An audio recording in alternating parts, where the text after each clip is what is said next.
The events are taking place in the Donghai University building, where quite a number of students have already gathered. Linmu thought hard about his test paper and complained that it was too difficult. At that moment, a group of girls entered the classroom and immediately attracted attention. The students immediately recognized one of them and started discussing how cute she was, causing everyone to think this student was the queen of the campus, even though she was a freshman. It was Du Xiaoyui, who didn't seem to be particularly happy about this kind of attention to herself. No one could understand why she was in this class, because there were only sophomores here. Turns out she was engaged to a guy from here, who her friends thought was pretty boring. In the end, the girl herself said she'd rather be all alone than marry that trash. They all stopped near the desk of the main character, who did not react in any way to the presence of his girlfriends.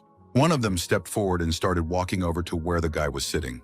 The girl slammed down on her desk with all her might to finally get her attention. She wanted to take the seat with her friends, but Linmu replied that there were plenty of free desks in the back where they could sit down. She didn't care at all, because it was her principle to take a seat right here. The girl immediately noticed that our hero cannot solve even such a simple problem, so even dared to take the first desk, although it is not necessary for him. The guy couldn't answer anything to that because, unfortunately, she was telling the absolute truth. He looked at Du Xiaoyu, who was completely indifferent to what was happening in front of her eyes. At that moment, someone else intervened in their conversation and patted our hero on the shoulder. It was one of his classmates who felt it was necessary to fulfill the request of such a beautiful girl. Eventually, the protagonist realized that he wouldn't be able to withstand that kind of pressure, so he started packing his things to move.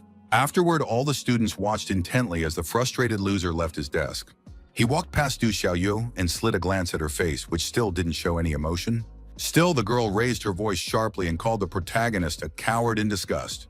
Her friend didn't believe that someone like our hero could get into Donghai University and suspected that he must have had some connections. In fact, Du Xiaoyu didn't care where the young man studied, as long as she could break her engagement with him. After Linmu finished his classes, he walked lonely in the evening streets of the city, heading towards his home. Despite his indifference to his future bride, it was hard for the young man to tolerate such an attitude. He couldn't get the way the girl had coldly called him a coward out of his mind. The guy himself was also not happy about the engagement because it was all organized by his parents. The main character decided not to fill his head with all these problems. She wanted to go home to see how his grandfather was doing. Getting into the cab that arrived, he hoped the old man was getting better by now. It wasn't long before he arrived at the Lin family's mansion, which looked quite grandiose. Linmu walked closer to the door and informed his grandfather that he was already home. The young man was about to go inside, but stopped abruptly because he heard some strange sounds. He immediately recognized the shouts and guessed that his family was arguing again. The protagonist grudgingly noted that all of his relatives were already at the gathering. The air immediately stiffened, everyone froze, and there was an oppressive silence full of unspoken grievances. The first person to greet the young man was Lin Ron's aunt, who explained that Grandpa had gone to the hospital for a checkup and would be back soon. Linmu was not surprised by such news, so he calmly replied that he would go to his room. He walked silently past the men who continued to sit silently on the couch. The first to raise his voice was Lin Yitai's elder uncle, who was dissatisfied that his nephew had already completely forgotten about manners and was not greeting them. The second uncle, named Lin Yaif, didn't even think that they should take care of this guy. He whispered quietly with a smirk on his face that the protagonist didn't have long to live anyway. At lunchtime the next day, Linmu met with his grandfather and informed him that he would be out of class for a few days, so he would be able to take care of the old man. Grandpa, of course, rejoiced at the news that the young man would be able to spend more time with him. The guy was very sad about the old man's situation because he had been in such bad shape since our hero's mom and dad were gone, so no one knew if he was going to get better. Auntie interrupted the conversation and said that Lin Mu and Grandpa already had to go to dinner. In just a couple of minutes, the entire Lin family was already gathered around the same table. The first to speak was Uncle Lin Yitai, who decided to discuss all the important matters at once. He said they are organizing an auction soon, so he has yet to be authorized to make a decision on the organization. But there have been some problems with the process recently. The man felt that now was a good time to put the auction department under his direction. The other brother felt that if Lin Yitai had a problem with the organization, he shouldn't be involved in such matters, and offered his help. At this point, the main character abruptly got up from his seat and stated that he was full, so he was going to go to his room. No one even noticed that the young man had left the table because a fierce argument over the auction house had broken out. Linmu walked into his room and sighed heavily because he was already tired of hearing all the shouting. Our hero went out on the balcony and thought about the fact that, after all, his mom and dad had passed away too soon. He wished his parents could see with their own eyes how the family was slowly disintegrating. All these events did not give rest to the main character, who was now very difficult. Meanwhile, one of the uncles decided to check on the guy after all, suspecting he was having a hard time right now. The man guessed that our hero missed his parents again. Linmu wasn't particularly happy about the stranger's presence, so he wondered if Uncle needed him for something. The uncle didn't want anything from the protagonist because he just thought the guy didn't eat enough at dinner, which made him a little worried. The man started talking about how only Linmu's father was able to inherit their father's skills. Unfortunately, their brother became completely immersed in the study of antiques, ignoring their grandfather's request to take over the family business. But even when he did take the helm, it didn't help the family. Eventually, my uncle decided not to continue this conversation and said that people shouldn't get what they can't handle. Otherwise, it would be a total mess. Linmu abruptly turned around, his brows furrowed because he couldn't understand what he was saying those words to. Uncle didn't bother to explain anything and shoved the protagonist sharply in the back. Apparently, the main character couldn't keep his balance, so he fell over the side of the balcony. The wind whistled in his ears and the boy watched in horror as the hard ground came faster and faster toward him. His body met the ground with a deafening crunch, a scarlet puddle instantly spreading across the asphalt. Meanwhile, the uncle was coldly watching what had happened to his nephew. He called it a small gift and help for his son to be reunited with his parents. Just a moment later, the rest of the family saw that Linmu had just fallen off the balcony. Now the events shift to the doctor's office, who was completely unaware of what was about to happen. The next second, an excited nurse who was just looking for Dr. Zhou rushed in. The girl reported that they had a patient who had fallen from the balcony, causing the head doctor to look for Ms. Zhou. The doctor realized that the situation was serious, so she informed him that she would now approach the injured person. Meanwhile, the protagonist was already in the emergency room. A good number of doctors gathered around Linmu, desperately trying to save his life. It was obvious from the guy's body that he was very seriously injured, causing his life to literally hang in the balance. Dr. Zhou immediately inquired about the patient's condition. One of the doctors reported that the guy had fallen from the 4th floor with a lot of internal bleeding, and his colleague was very talented at acupuncture, which may have helped the victim. The girl knew one effective way, but it might be too risky. The chief physician understood the risks, but the patient needed to be saved right now. Ms. Zhou obeyed her boss and immediately took up her needles. She gripped her instrument tightly and announced that she would start right away. In just a few seconds, several needles were sticking out of the protagonist's head, which was the last chance for salvation. The nurse immediately reported that the patient's condition had stabilized. Dr. Zhou reported that she used needles to stimulate a state of bay or run, but if this continued for a long time, the young man's brain would simply die, so she left the rest to her colleagues. The doctors were more likely to perform the surgery to seize the moment as soon as possible. Suddenly, they noticed that the patient's heart rate had risen sharply above normal. The head doctor immediately began to suspect that Dr. Zhou's technique didn't help after all. He too shouted for his assistants to get the defibrillator ready for emergencies. Metal plates pressed against his chest, and there was the sharp sound of a 200-watt discharge. The guy's body immediately shuddered violently from such an electrifying discharge. The doctor monitored the patient's vitals, but none of this was helping, so the doctors decided to increase the charge to 300 watts. The next second, the beeping of the apparatuses sounded, announcing that Linmu had lost his last signs of life, so the operation was a failure. Dr. Zhou was about to take off her mask and ask her colleagues to inform the patient's guardians of his death. The nurse agreed to honor the girl's request, but still couldn't take her eyes off the patient they couldn't save. Doctors covered our hero's breathless body to further transport it to the morgue. After that, they left the operating room to take care of the rest of the issues. All the hospital staff definitely didn't suspect that at this moment, some kind of dark sphere appeared above Linmu's body. The next moment, a glowing spark of light appeared in the room and seemed to be looking specifically for our hero. She flew around the guy's body for a while, then entered his chest sharply. The young man's body was already cooling down, and his soul had risen above him, leaving only a lifeless shell. The unknown force was not going to let the protagonist go so easily, so it abruptly grabbed his soul. The ghostly fist clenched hard and prepared to drive a spark of life back into Linmu's cooling flesh. When the arm completely disappeared, the main character's body slowly flew up and now began to literally float above the operating table. Little by little, all this unknown power began to merge with Lin Mu to definitely save his life.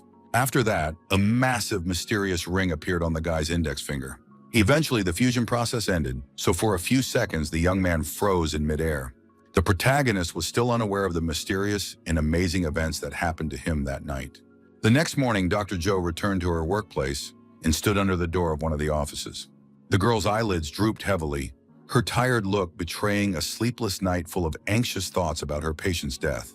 A scream pierced the air and the doctor flinched, and her eyes cleared momentarily.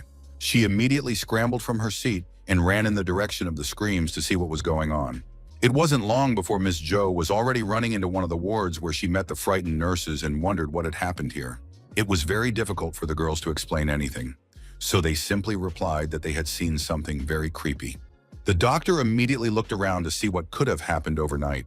She walked closer to the body of the main character, who was still lying unconscious. It turns out that the entire hospital staff was shocked that the patient had somehow grown overnight. At that time, Dr. Joe decided to do a detailed examination of the body because it all looked too strange. Only now did she feel that the patient's body was still warm, which raised even more questions. The girl decided to check our hero's breathing with her finger to be sure of her guesses. In the end, Lin Mu finally woke up from his rather long sleep that might never end. Dr. Joe didn't know how to react to such a situation, so Hal was too shocked. Meanwhile, the nurses, who were now scared to death, thought the living dead had already come for them. The doctor asked her colleagues to be quiet because they shouldn't be surprised by such things, because the patient may have experienced clinical death. The protagonist was already seated on the operating table and wondered who all these people around were. The young man looked around, his gaze sliding over unfamiliar walls as his mind desperately clung to scraps of memories. He was desperate with his head to find any information about the events that had happened. In the end, the dazed Lin Mu realized that he didn't even remember who he was. After the guy regained consciousness, he was transferred to ICU room number 303. Dr. Joe was so shocked at the whole situation that she now did not move away from this amazing patient. The girl began to suspect that all this might have happened because the needles had damaged that point responsible for memory. She speculated that the damage done might have been so severe that they had literally forgotten their own name. The doctor asked our hero not to worry because she was sure that sooner or later his memories would return. The girl informed him that Lin Mu could press a button and a nurse would come to him if he needed anything. Eventually, she left the protagonist alone because there were some other things she needed to take care of. Now the boy was left in complete silence, and he could rest after such a hard night. He finally woke up and thought about the fact that he couldn't feel any spiritual chi in this place, and his body itself was weaker than ever. It turns out that there was already someone else in the body who had used the last bit of chi to escape and create a new body for himself. Otherwise, he would have just died. He never even thought that the greatest cultivator in the world would end things like this. The guy was very angry at the Xuan Tian and Yugui sects who were too bold, so he was going to return to the cultivation world to cultivate every last one of them. Meanwhile, the Lin family mansion had already heard the latest news from the hospital as well. One of the uncles behind the incident was incredibly angry that his nephew was still not dead. His subordinate reported that the guy was alive, but didn't remember anything, which reassured the man a bit, so he asked him to take care of everything, promising to pay well. Auntie couldn't understand what was going on either, because earlier it was said that Lin Mu couldn't live after all. Apparently, the brother did not know the answers to these questions because he only had the information that the young man had survived but lost his memory. The woman, upon hearing this news, immediately began to hope that their nephew was now a common vegetable. Her uncle laughed a little at the fact that for her, memory loss and complete paralysis were one and the same.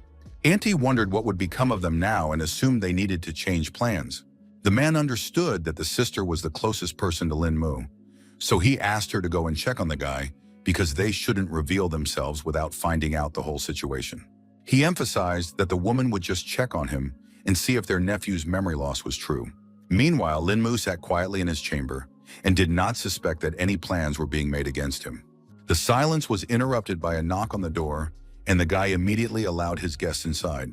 The protagonist couldn't understand what was going on, so he asked Dr. Joe what was the reason for her visit. The girl explained that someone had come to check on the guy and asked if he remembered the person.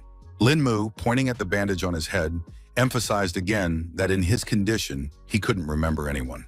The aunt pretended to be hurt by these words, but the young man simply apologized and informed her that he didn't remember her at all. She asked her nephew not to bother and advised him to get more rest to get better quickly, promising that she would stop by some other time. She also asked the doctor how come the guy looked different for some reason. The girl explained that our hero's face was damaged because of the fall, so they had to do a little surgery. The aunt thanked the doctors for their help and asked them to take care of her nephew.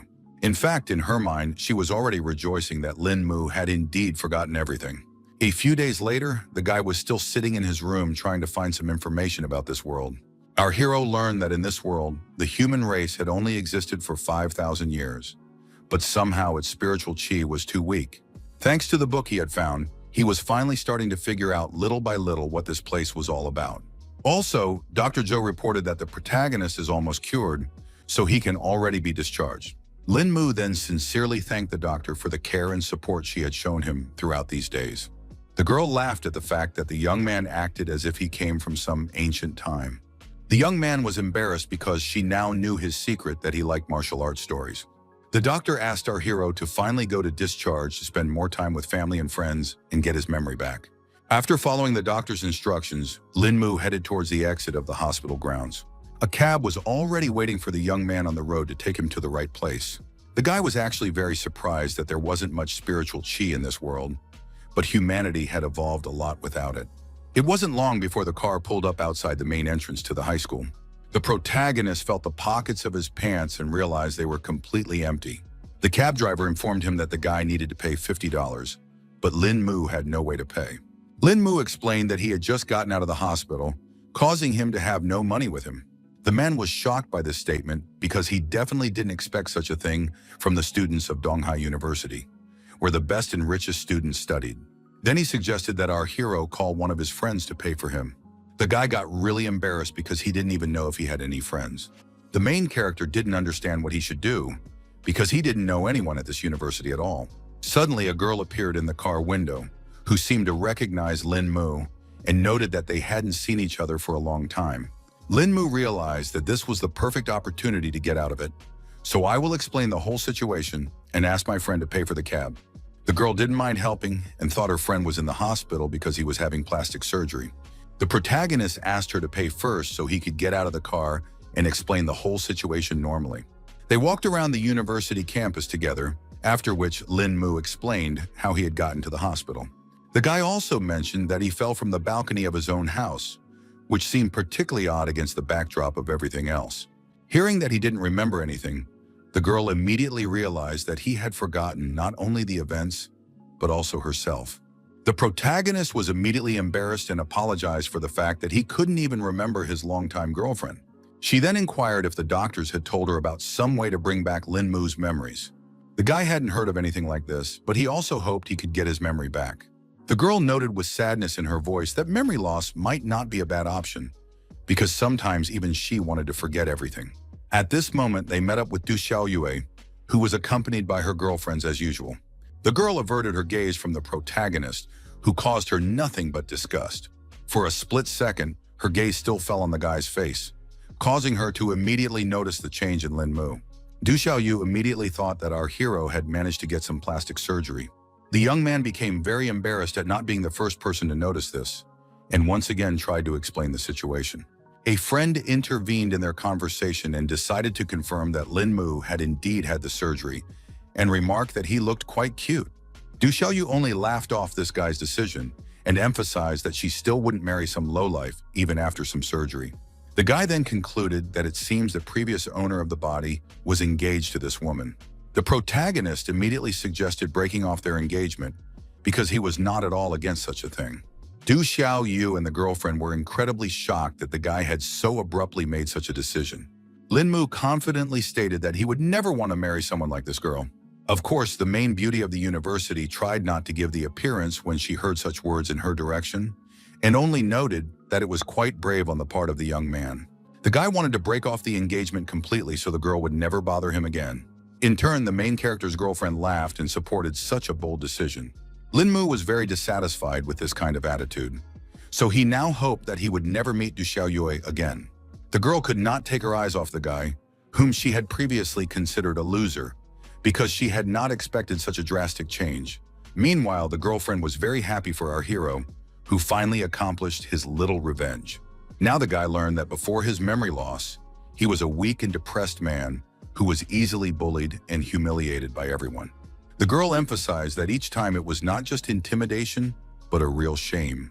The protagonist realized that Du Xiaoyue had wanted to break off the engagement all along on her own, and he just let her go for nothing. The friend thought that this girl was unworthy of more, so she wondered what Lin Mu would do next. She thought the guy was already regretting his decision, since his fiancée was the queen of the university, but in fact, he didn't care at all. The girl decided to end this conversation and asked our hero to stay away from Du Xiaoyu next time. She also promised to show the guy the way to his class, because it was pretty clear he didn't even remember that. Along the way, someone threw a sharp dart toward our heroes, which stopped right near the girl's eye. It turned out that her friend had a practiced reaction, so she had no trouble catching it with 2 fingers. It was Chen Hao, who had been told many times by the girl not to play darts in class so as not to hurt his classmates. The guy was really scared because he had pissed off Tang Beibei, who was also the head man, and promised that it wouldn't happen again. In turn, the girl emphasized that her classmates' skills are not that good, so he can't show off in public.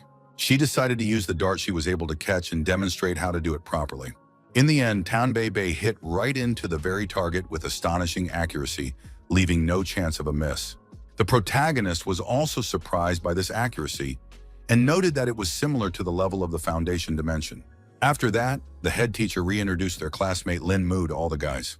She recalled that the guy was injured, causing him to lose his memory, so she asked his classmates to help him get his memories back.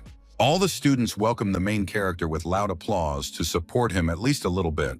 The protagonist noticed that this Tang Beibei wasn't such a bad person, and she was also quite popular in her class.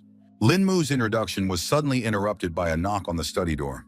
In just a second, the teacher who was just about to teach a lesson to the students walked into the classroom. The woman with a smile on her face asked her students if she had missed anything important. Lin Mu immediately thought that it was also their classmate, who was a little late. Tang Beibei immediately laughed because of her friend mistaking instructor Song Liangju for a student. The protagonist was surprised by this turn of events, and meanwhile the teacher asked the student to go with her, since he had already returned to the university. The head teacher wasn't happy that her classmate wasn't obeying the teacher, so she shouted for him to hurry up and go with Ms. Song. Song Lingro had already heard about what had happened to the guy, so she inquired if he was all right. Lin Mu thanked the teacher for her concern and replied that he was already fully healthy. She was pleased to hear such news from the guy, so she also added that if he needed help, he could always go to her office. The young man was grateful for the opportunity, but their conversation was interrupted by a knock on the door. It was Tan Beibei who came to see if they had finished their conversation because she wanted to have lunch with our hero. Mrs. Sohn reported that they were finished so the students could go to lunch, and she also thanked Beibei for her help. The girl was happy at the praise from her teacher and felt that she should help because she was Lin Mu's classmate. Meanwhile, the protagonist, without saying a word, got up from his seat and headed for the exit. Song Liangrao looked at the disciples after them and thought about the fact that it seemed that not only the guy's appearance, but also his personality had changed. On the way to the cafeteria, our hero decided to talk about how his friend threw that dart so well. She must be working out a lot. Tang Beibei explained that given her training at home, the simple trick came quite easily to her and asked if the young man wanted to practice. The guy, excited by such an offer of his out of loss, replied that it would be good for him to practice. The friend decided to examine the protagonist a little more closely and immediately noted that his body was stronger than before. The changes were actually quite significant, as if Lin Mu had practiced long and hard. The girl didn't know that falling from the balcony could do such good, but the young man himself wasn't particularly happy because he actually almost died. In the end, she agreed that it certainly wouldn't be worth the death of the main character. The guy saw that his friend got really upset thinking about it, so he asked her not to take it so seriously. Then Tan Beibei had an interest in finding out what our hero was going to do next after all. Lin Mu calmly replied that he had no plans due to the fact that he couldn't even remember anything from the past. The girl tried to find some silver lining in that, so she asked with a smirk if the guy had ever wanted to live his life any other way. The protagonist instantly froze in confusion, realizing that he had never attempted to answer such a deep and complex question before. Tang Bei revealed that the past Lin Mu was an introverted weakling who couldn't stand up for himself, and people like Du Xiao constantly bullied him. In turn, the current Lin Mu not only looked different, but also had a completely different personality. The girl believed that this accident was given to him by God as a chance to change himself and start his life. She suggested that the young man take the opportunity after all, since he had been blessed with such a superpowered body. The guy asked his friend in surprise what he needed to do to change his life in some way. A slight smile immediately appeared on Tang Bei's face because it seemed like she already had a clear plan lined up. She wondered if he was even once familiar with the rumor of a mysterious organization called the Dragon Protectors. The protagonist was surprised to hear such a strange name for this organization. The girl explained that she had to say something about the martial arts world before she could talk about them. She directly asked if Lin Mu believed that there were people who could kill with mere leaves. The guy immediately assumed that these warriors were using spiritual chi filling, so he immediately replied that he believed that. The girl at once earnestly warned her friend that these people were not easy to find. She said that the legends said that some masters had reached the Shantian dimension, and even her grandfather had once gotten quite close to the place. Unfortunately, the old man was defeated by his inner demons and lost all of his cultivation, though to the joy of the entire family, he still survived. The main character asked Bei not to be sad because Grandpa was still alive, which was the most important thing. The girl listened to Lin Mu and told him that there were a lot of talented people in their Tang sect, so she hoped that someone would reach the Shantian dimension. The cultivator was surprised to hear of a familiar organization and immediately thought that his girlfriend was a member of Sichuan. Tang Bei immediately laughed and poked the guy in the forehead because it was like what the protagonist thought of the Tang sect from a martial arts novel. She confirmed that their sect of poison and hidden weapon masters existed beyond the novels. At the peak of the organization, they had quite a few Shantian experts who were quite strong warriors. Lin Mu clearly didn't expect to hear something like this, so he immediately asked a question about how powerful these people were. The girl knew everything from her grandfather, who said that all the techniques were created by these particular fighters. Our hero had already assumed that these Yin experts were equal in strength to the foundation measurement level and asked if there were any such masters in their sect. His friend immediately emphasized that the Dragon Protectors were created by the Huaxia government for special occasions. That's why some sects send their disciples to the team to break through faster, and even Tang Bei herself coaches such a team. The protagonist started to have a bit of hesitation because he wasn't sure if he could join the team if he wasn't in a cult.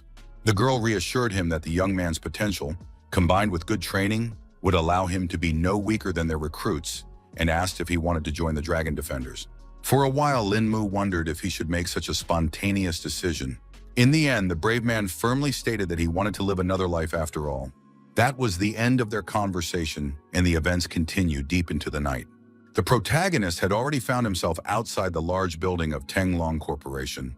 In fact, the young man was surprised that the organization's bazaar was right in the middle of the city.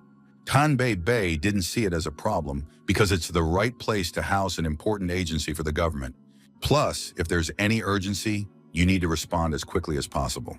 The guy realized that he had said something somewhat stupid, so he confirmed that his friend was right after all. Quite soon, they were already inside the Tenglong Corporation building and headed towards the elevator to go to the upper floors. Our hero, having seen the enormous scale, ascertained that this was the base of the organization. Meanwhile, the girl pulled out her card to confirm her identity. She swiped the document across the elevator panel, as it could only be used with special identification. After a second, a notification appeared on the screen that the download of the required files had started. Tang Bei began to input the necessary information, while simultaneously explaining that the Tenglong Corporation was just a disguise. She asked the protagonist to just wait a bit to see the true extent of it. The cultivator was not yet familiar with such technology, so he was startled when the elevator began to plummet downward. A second later, the bell rang to let them know that they had already arrived at the right floor. When the elevator doors opened, Tang Bei announced that they had arrived at the Dragon Protector's base. It turned out that under the ground there was a not insignificant room where a large number of employees of the organization worked. The girl wasted no time and immediately took her friend to the office of one of the leaders of the Dragon Defenders. The man sensed someone else's presence, so he immediately awakened from his sleep. He, surprised at the unexpected visit, immediately asked what Bei was doing here at such a late hour. Meanwhile, our hero had managed to see the glow of spiritual chi from this old man. So it looked like he had broken through the foundation dimension straight into the energy gathering dimension. But at the same time, the guy realized that this warrior was still far away from Xiantian's dimension. Then Tang Bei explained to Uncle Yang that she had brought him a rare martial arts genius, a person of extraordinary talent that one would not find among thousands of masters. The man was unhappy that the girl was making such a joke when introducing her boyfriend, and emphasized that it was too late for him to learn martial arts. She immediately explained that it wasn't her boyfriend, and suggested that the leader check out the main character's skills on her own. Uncle Yang couldn't refuse Sweet Bei, so he decided to believe her words after all. He stepped toward the young man, placed his hand confidently on his shoulder, and gazed intently into his face. In the end, the man was greatly surprised, because in him, the guy had a pretty strong body, even though he didn't have any martial arts skills. Tang Bei rejoiced because her words were confirmed, and also added that Lin Mu used to be an ordinary guy before. But after the fall, his body had become many times stronger. Uncle Yan's eyes widened in amazement because it all sounded literally impossible. The guy himself didn't really understand much of anything either, because the hospital had tried everything, but never figured out the reasons for these changes. The leader of the organization understood that our hero already knew about the dragon protectors, so he immediately offered him to join the organization, and Lin Mu did not hesitate and agreed.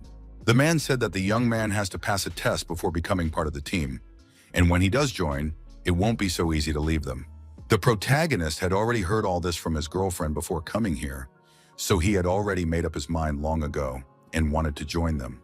Uncle Yan was happy with this answer, so he immediately said that he would start preparing for the test, and was confident that with his talent, Lin Mu would be able to pass all the prepared tests. He handed the guy a book that described a breath-holding technique and asked the newcomer to burn it as soon as he read it, because leaking the information would not be tolerated. The man emphasized that our hero just needs to follow the instructions in the book, and then, after he has mastered the technique, find Uncle Yan himself. The young man also thanked the leader of the organization for the donated equipment and took the textbook firmly in his hands. Tang Bei, after making sure that all the details were settled, suggested that Lin Mu's trial should begin, to which Uncle Yang gave his consent. When the boys left the office, the man laughed contentedly because he had gotten such a capable fighter. He made sure that the girl had brought him some kind of miracle, so the Dunhai branch would be getting a new expert very soon. After meeting with the leader of the Dragon Defenders, the protagonist went to the dormitory. Lin Mu sat and carefully studied the breath-holding technique so that he could join the organization as soon as possible. He was still clueless as to why Liu Xiaoyang's spiritual qi was such a strange comma, and speculated that it might be because the energy here was weak. At this moment, the mysterious ring reappeared on his index finger. In just a second, it completely materialized and absorbed all the energy. It appeared that this piece of jewelry was the only thing left from the cultivator's world, so he wondered when he would be able to reach the items from the storage in this ring. In the end, the guy decided to go look for information about it in the library world as soon as the sun came up. The protagonist followed his plan, and from the very morning he was already in the right place. With a heavy stack of books in his hands, he sank down at the nearest vacant table and began flipping through the pages, searching the text for the information he needed. The silence was suddenly broken by an extraneous sound, causing the young man to flinch and tear himself away from the book. It turns out it was Du Xiaoyue who was unhappy because some other guy was hitting on her. The girl coldly warned Van Don to leave her alone, adding contemptuously that his family money did not make him of any importance in her eyes. The young man still wouldn't back down because he realized that they were one colpagate and perfect for each other. Du Xiaoyue was displeased that he had such a high opinion of himself and emphasized that the Wang family would never pass on to him. After that, the girl, after making it clear that she wasn't interested at all, turned around and walked away from Wang Dong. The guy was so annoying that he kept pestering her and made fun of the fact that she was engaged to some loser from the Lin family as well. Everyone had already heard about Lin Mu being a complete lowlife, so Wang Dong felt that he couldn't be with such a beauty. It was actually quite difficult for the girl to contain her emotions being around such an unpleasant person. Meanwhile, the main character wasn't paying attention at all to what was going on between these two. Wang Dong saw that his competitor was here, so he decided to pester Lin Mu himself. The guy still continued to pretend he couldn't see or hear anything and wasn't about to take a break from his book. The bully was very pleased that our hero lacked any manners. He took a decisive step toward the young man and, looking intently into his eyes, asked him if he had a problem, since he so persistently avoided even a simple glance in his direction. Our hero didn't even know if he knew this person, so he just asked what Wang Dong wanted. Then the guy started threatening Lin Mu to hurry up and break the engagement with Du Xiaoyue. In turn, the young man himself said that they had already canceled everything, so the girl's affairs no longer interested him. The bully turned around in surprise and asked Du Xiaoyue herself if it was true. The beauty herself decided to take advantage of the situation and quietly, idly lied that it wasn't like that at all. The guy couldn't stand the fact that the protagonist seemed to have lied to him, so he snatched the book from his hands with anger. From surprise, the young man let the textbook out of his hands and it crashed to the floor with a clatter. Wang Dong was very angry that the young man dared to cheat him and promised that he would definitely pay for it. Lin Mu was not at all afraid of such a development, so he just indifferently hummed in response. The protagonist did not tolerate such an attitude to himself, so he sharply grabbed the guy who still could not get behind him. He asked with a serious look what Wang Dong was going to do in such a case. The brave man did not trifle and decided to teach the bully a lesson, who could not answer him. The bully, who was in fact a pathetic weakling, flopped clumsily to the floor. Wang Dong forcefully tried to stand up after the protagonist had taught him such a cruel lesson. Lin Mu, not satisfied with the humiliation he had already inflicted, kicked him with cold cruelty and then roughly stepped on his chest. The protagonist, after disarming his opponent, turned around to talk to Du Xiaoyue. Ono directly asked if the girl still really needed this engagement. The girl emphasized again that it was absolutely not her wish, but it was too difficult to go against the will of the old men of their families. In fact, Lin Mu hadn't even thought about the fact that Du Xiaoyue would annoy him so much before. The guy then turned to Van Don, who seemed to hear everything perfectly, and explained that technically they were engaged, so the guy had better stay away. Meanwhile, the bully raised his voice and asked if the main character knew who he was. The guy didn't care about this at all, so he pressed down on Wang Dong with even more force. Daredevil immediately howled in pain and now begged our hero to let him go, promising to just walk away. In the end, Lin Mu still let the kid go and immediately ordered him to disappear from his sight. The self-confident guy certainly did not tolerate such humiliation before, so silently left the library without responding to our hero in any way. That resentment had sunk too deep, so he was already making plans on how to get back at the brave man who had acted so inappropriately. Meanwhile, there was a loud clamor around because no one expected to see such a fight in the university library. One of the students was very unhappy that someone allowed himself to make noise and fight in such a place. The main character immediately apologized and tried to lie that some student had just bumped into the table. He tried to remedy the situation and began to put the furniture back in its place. In turn, Du Xiaoyue noted that the young man had indeed changed because he would never have done such a thing before. Lin Mu himself thought that this might be for the best, because he would have a lot less problems now. The girl, despite her dislike for her fiancé, warned him that Wang Dong was the kind of person who was eternally vengeful. The protagonist only smiled slightly upon hearing this information and thanked her for the warning. He turned next and his gaze fell on the very book the bully had snatched from his hands. A line immediately caught my eye that spoke of someone having to finish what they started in case the enemies return. The guy thought about the fact that he had already learned the technique, so now it would be worth it to find Liu Shouyang and get something new. It is evening and the events are transferred to the Wang family home, where another scandal is already brewing. His father was unhappy that none of his subordinates were able to bring him useful information, even though he was paying well and had already been waiting for a whole week. All the staff members were saying that Lin Mu was only a weakling and a coward, but the problem was that he was somehow able to break the young master's arm. They universally reported seeing the guy like this before, when he was a completely different person. The head of the family was interested when he heard about the sudden change in their purpose. One of the subordinates said that they bribed someone from the servants at the Lin family's house, who said that after the incident, the young man lost his memory and became like this, and even stopped showing up at home. Mr. Wang was going to act decisively, so he ordered his fighters to bring this guy in no matter what. All the guards lined up in a row and unanimously accepted the order. The old man wasn't going to be afraid of some loser Lin Mu just because of his family, because he had personally wronged him. The next morning, the protagonist, not suspecting that the hunt for him had already begun, came to the university as usual. Lin Mu still began to feel the tense atmosphere around him, which suggested that something was wrong after all.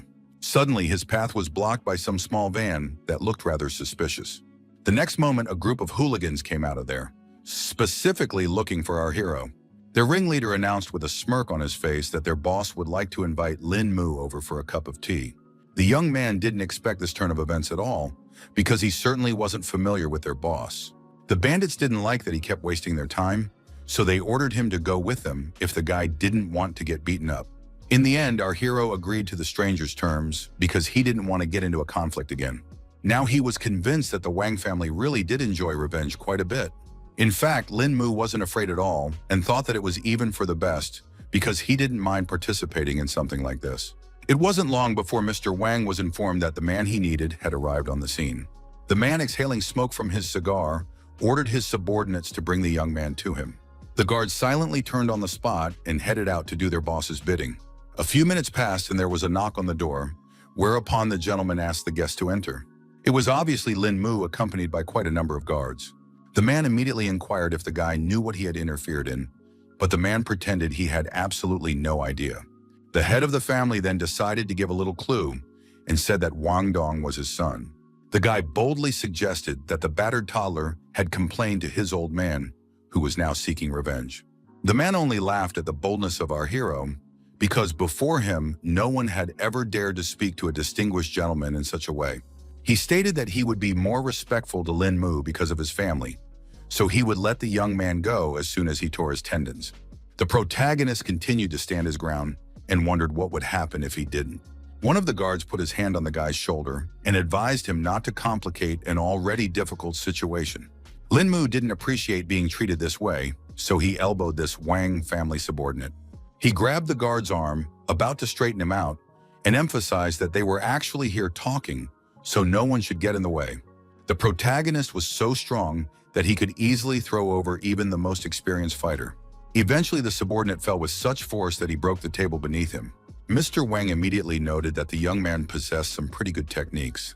At the same time, he was sure that Lin Mu still wouldn't be able to cope when he was attacked by several fighters at once. The guy himself hadn't lost his fighting spirit, so the smile still held on his face.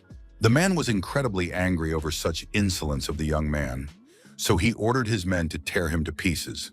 Our hero asked all of his opponents to attack at once, because they didn't have much time for all this fighting. He got into a fighting stance because he wanted to deal with all the guards as quickly as possible and move on to their boss. Everyone started attacking Lin Mu, but he masterfully dealt with each opponent with a single precise strike. In 10 seconds, the protagonist had dealt with each guard and was now carefully adjusting his suit.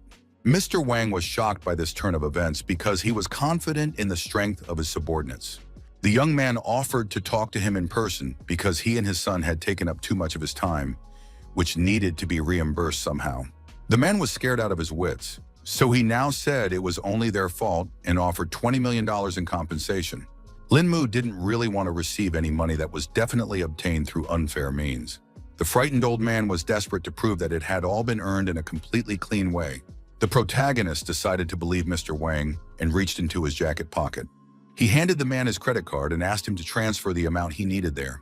The old man didn't mind keeping his promise, but he needed a computer to do it.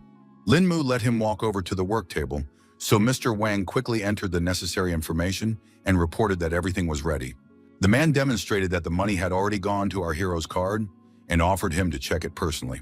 The boy thanked him for his cooperation, and meanwhile the old man himself was surreptitiously reaching into one of the nightstands of his desk. Mr. Wang did not take his eyes off Lin Mu and asked him to take his time like this. He already had the gun in his hands and offered the young man some more time to chat. Seeing the muzzle of the gun, the protagonist immediately became silent, and the old man wondered why he had stopped so abruptly.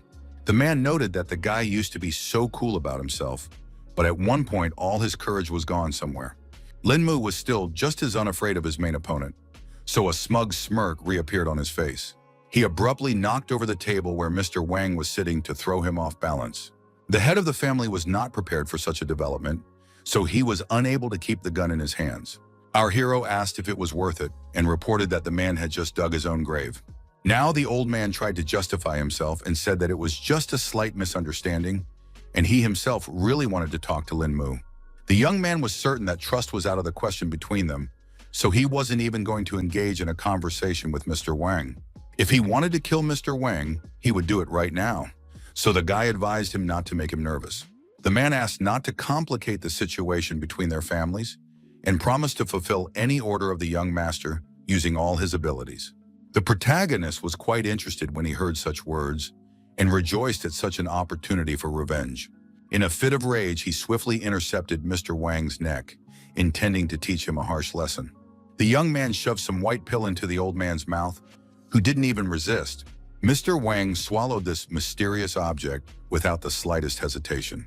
He immediately grabbed his throat and started yelling at our hero, who gave him the unknown pill. It turns out that the young man gave him a poison from martial arts novels called Han Xiaobang Budian and promised to give him an antidote every 3 months if the man behaved well. Lin Mu warned that the man might die a painful death and advised him to think carefully about his decisions. At this moment, the protagonist's phone rang, who was about to leave Mr. Wang's office. It turned out to be Tan Bei Bei, who had already managed to lose her buddy. She asked the young man to come to the base as soon as possible because there was already an assignment for him.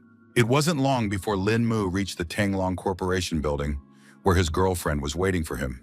Most of the staff had already gathered in the hall and were whispering amongst themselves because something important seemed to have happened.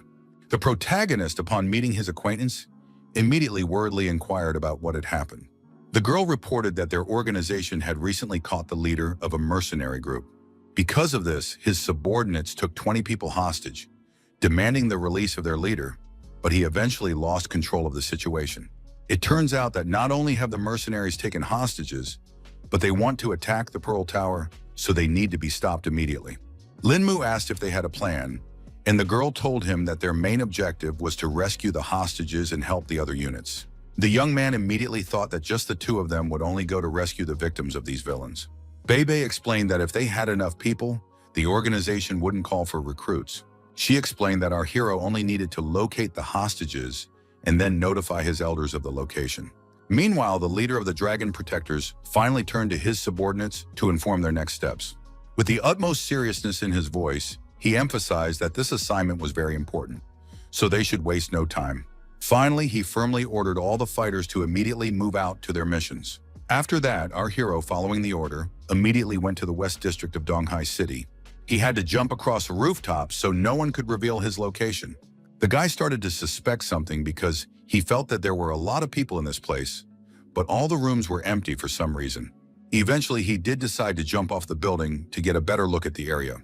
Lin Mu hid near one of the windows to get a better look at what was going on inside. He could see that there were lights on inside the building, but he still couldn't make out any people. Only now did the protagonist realize what the whole problem was. The boy walked over to the hatch that was quite nearby to get a better look at this entrance. He sensed that this was where the enemies had been hiding all this time, underground. With some effort, Lin Mu lifted the heavy hatch to enter the base.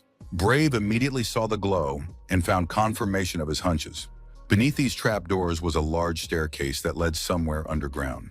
All this time, a guard was standing near the entrance, looking around carefully to make sure no stranger was missed. Suddenly, the fighter heard someone's footsteps behind them, though they weren't expecting any visitors. As a result, all he saw was a pair of legs that was rapidly flying straight at his head. Lin Mu managed to masterfully produce a grab of his first opponent using his legs. The guard tried to call for someone to help him, but the guy squeezed his neck so hard it was pretty hard to do.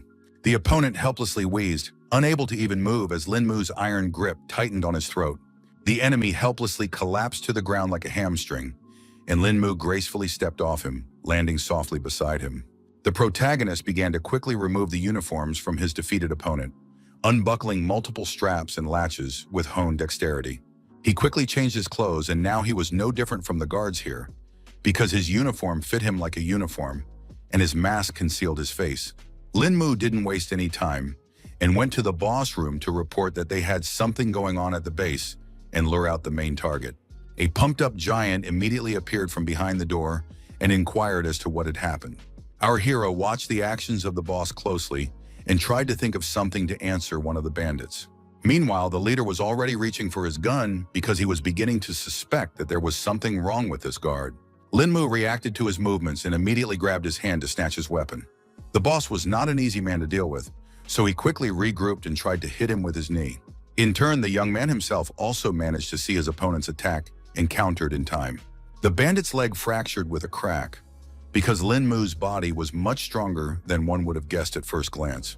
The fighter let out a heartbreaking scream, after which his body twisted in unbearable pain. He fell to the ground with a thud and clutched at his broken leg, still holding the gun tightly in his other hand. The gang leader immediately pointed a gun at the protagonist and fearfully asked who he was. This guy immediately pointed a weapon at Lin Mu and demanded to give his name, but he was not intimidated and continued to remain silent. The young man realized that he couldn't deal with this thug that easily, so he hit him once more with his knee. Apparently, there was no way the bandit could block this attack due to his serious wounds and severe pain. His consciousness went out like a burned-out light bulb, and his body collapsed to the ground, finally out of the fight. The protagonist looked around and realized that all the hostages were just in this room. In the corner of the room, his gaze caught on two shabby bags without any identifying marks. The boy quickly approached the suspicious items and didn't hesitate to unzip the zipper to see what lurked inside. Turns out there was a mountain of money hiding inside them all along. Lin Mu was shocked that these people had stolen so much money, which was also all in cash. A new idea immediately popped into the guy's head because he realized that the hostages didn't know who he was yet. He zipped up the zippers, gripped the handles of his bags tightly, and raced away, realizing that now he could easily get rich.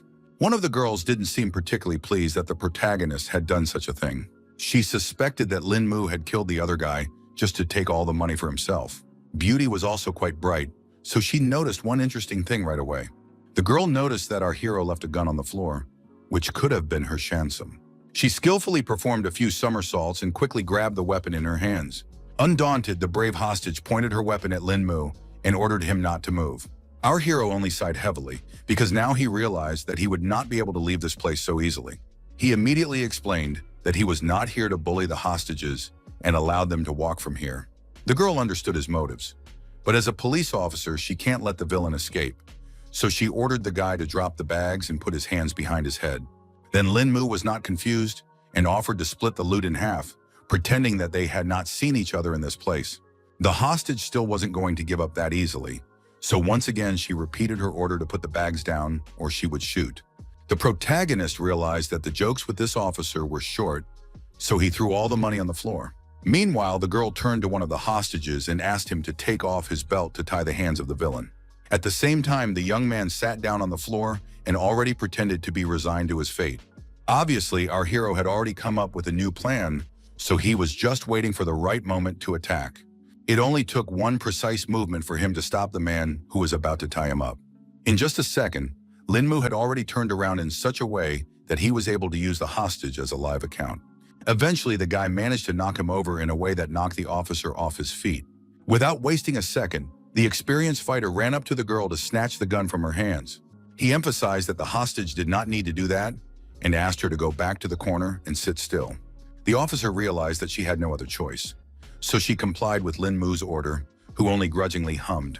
The protagonist realized that he had solved all the problems, so he headed for the exit again with 2 bags of money in his hands. Before finally leaving the enemy base, he decided to strip off all his uniforms. At the same time, the guard's body was still lying breathlessly at the entrance of this huge basement. A satisfied smile immediately appeared on the guy's face because he was able to successfully complete his first mission. He decided to search the territory of the base and find a suitable place to hide the found baggage. Lin Mu didn't hesitate to throw the bags into the well, which turned out to be a pretty good storage area. The protagonist was going to raise money after this whole operation was over. Afterward, he called Bei Bei to report that he had found something suspicious here. It wasn't long before the dragon protectors arrived on the scene and gradually removed the hostages from the bandit base. Among the victims was the policewoman who wanted to arrest Lin Mu for theft and didn't realize that he was standing quite nearby. The guy himself informed his partner that he would go report to headquarters to say that the hostages had been found and they could proceed with the next part of the plan. The girl herself was glad that all the people were safe now. They then put all the hostages on the bus, so the whole operation to rescue them went smoothly. For a while, Tang Beibei stared after the transport with the rescued people and pondered the recent events. But she said the mission wasn't over because the hostages said there was something suspicious inside.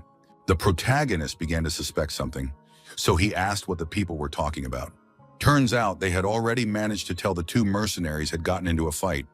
But by the time the dragon protectors got here, 2 were already out. The main problem was that they couldn't find the very same bandit money anywhere. It was obvious that whoever knocked out those mercenaries was an expert, because it looked as if his opponents didn't stand a chance. The girl was about to report to her superiors that there was a master of such a level among the bandits. Lin Mu, who knew the whole truth, only smiled and agreed that a real expert had been here. After all the searches, our heroes went to the base of their organization to report the results of the mission. The guy reported that he had some business to take care of and said goodbye to Tanbei Bay. He quickly left the Dragon Defender's base and hailed himself a cab. The protagonist quickly jumped into the backseat of the car and asked the driver to take him to Pingzhang district. After arriving at the location, he handed the driver some money and asked him to wait here, while he quickly picked up some clothes. The man listened to Lin Mu, so the man was able to go about his business in peace. The driver decided to smoke a cigarette to pass the time while waiting for his customer. After a couple minutes, the guy came back and asked him to open the trunk so he could throw his stuff in.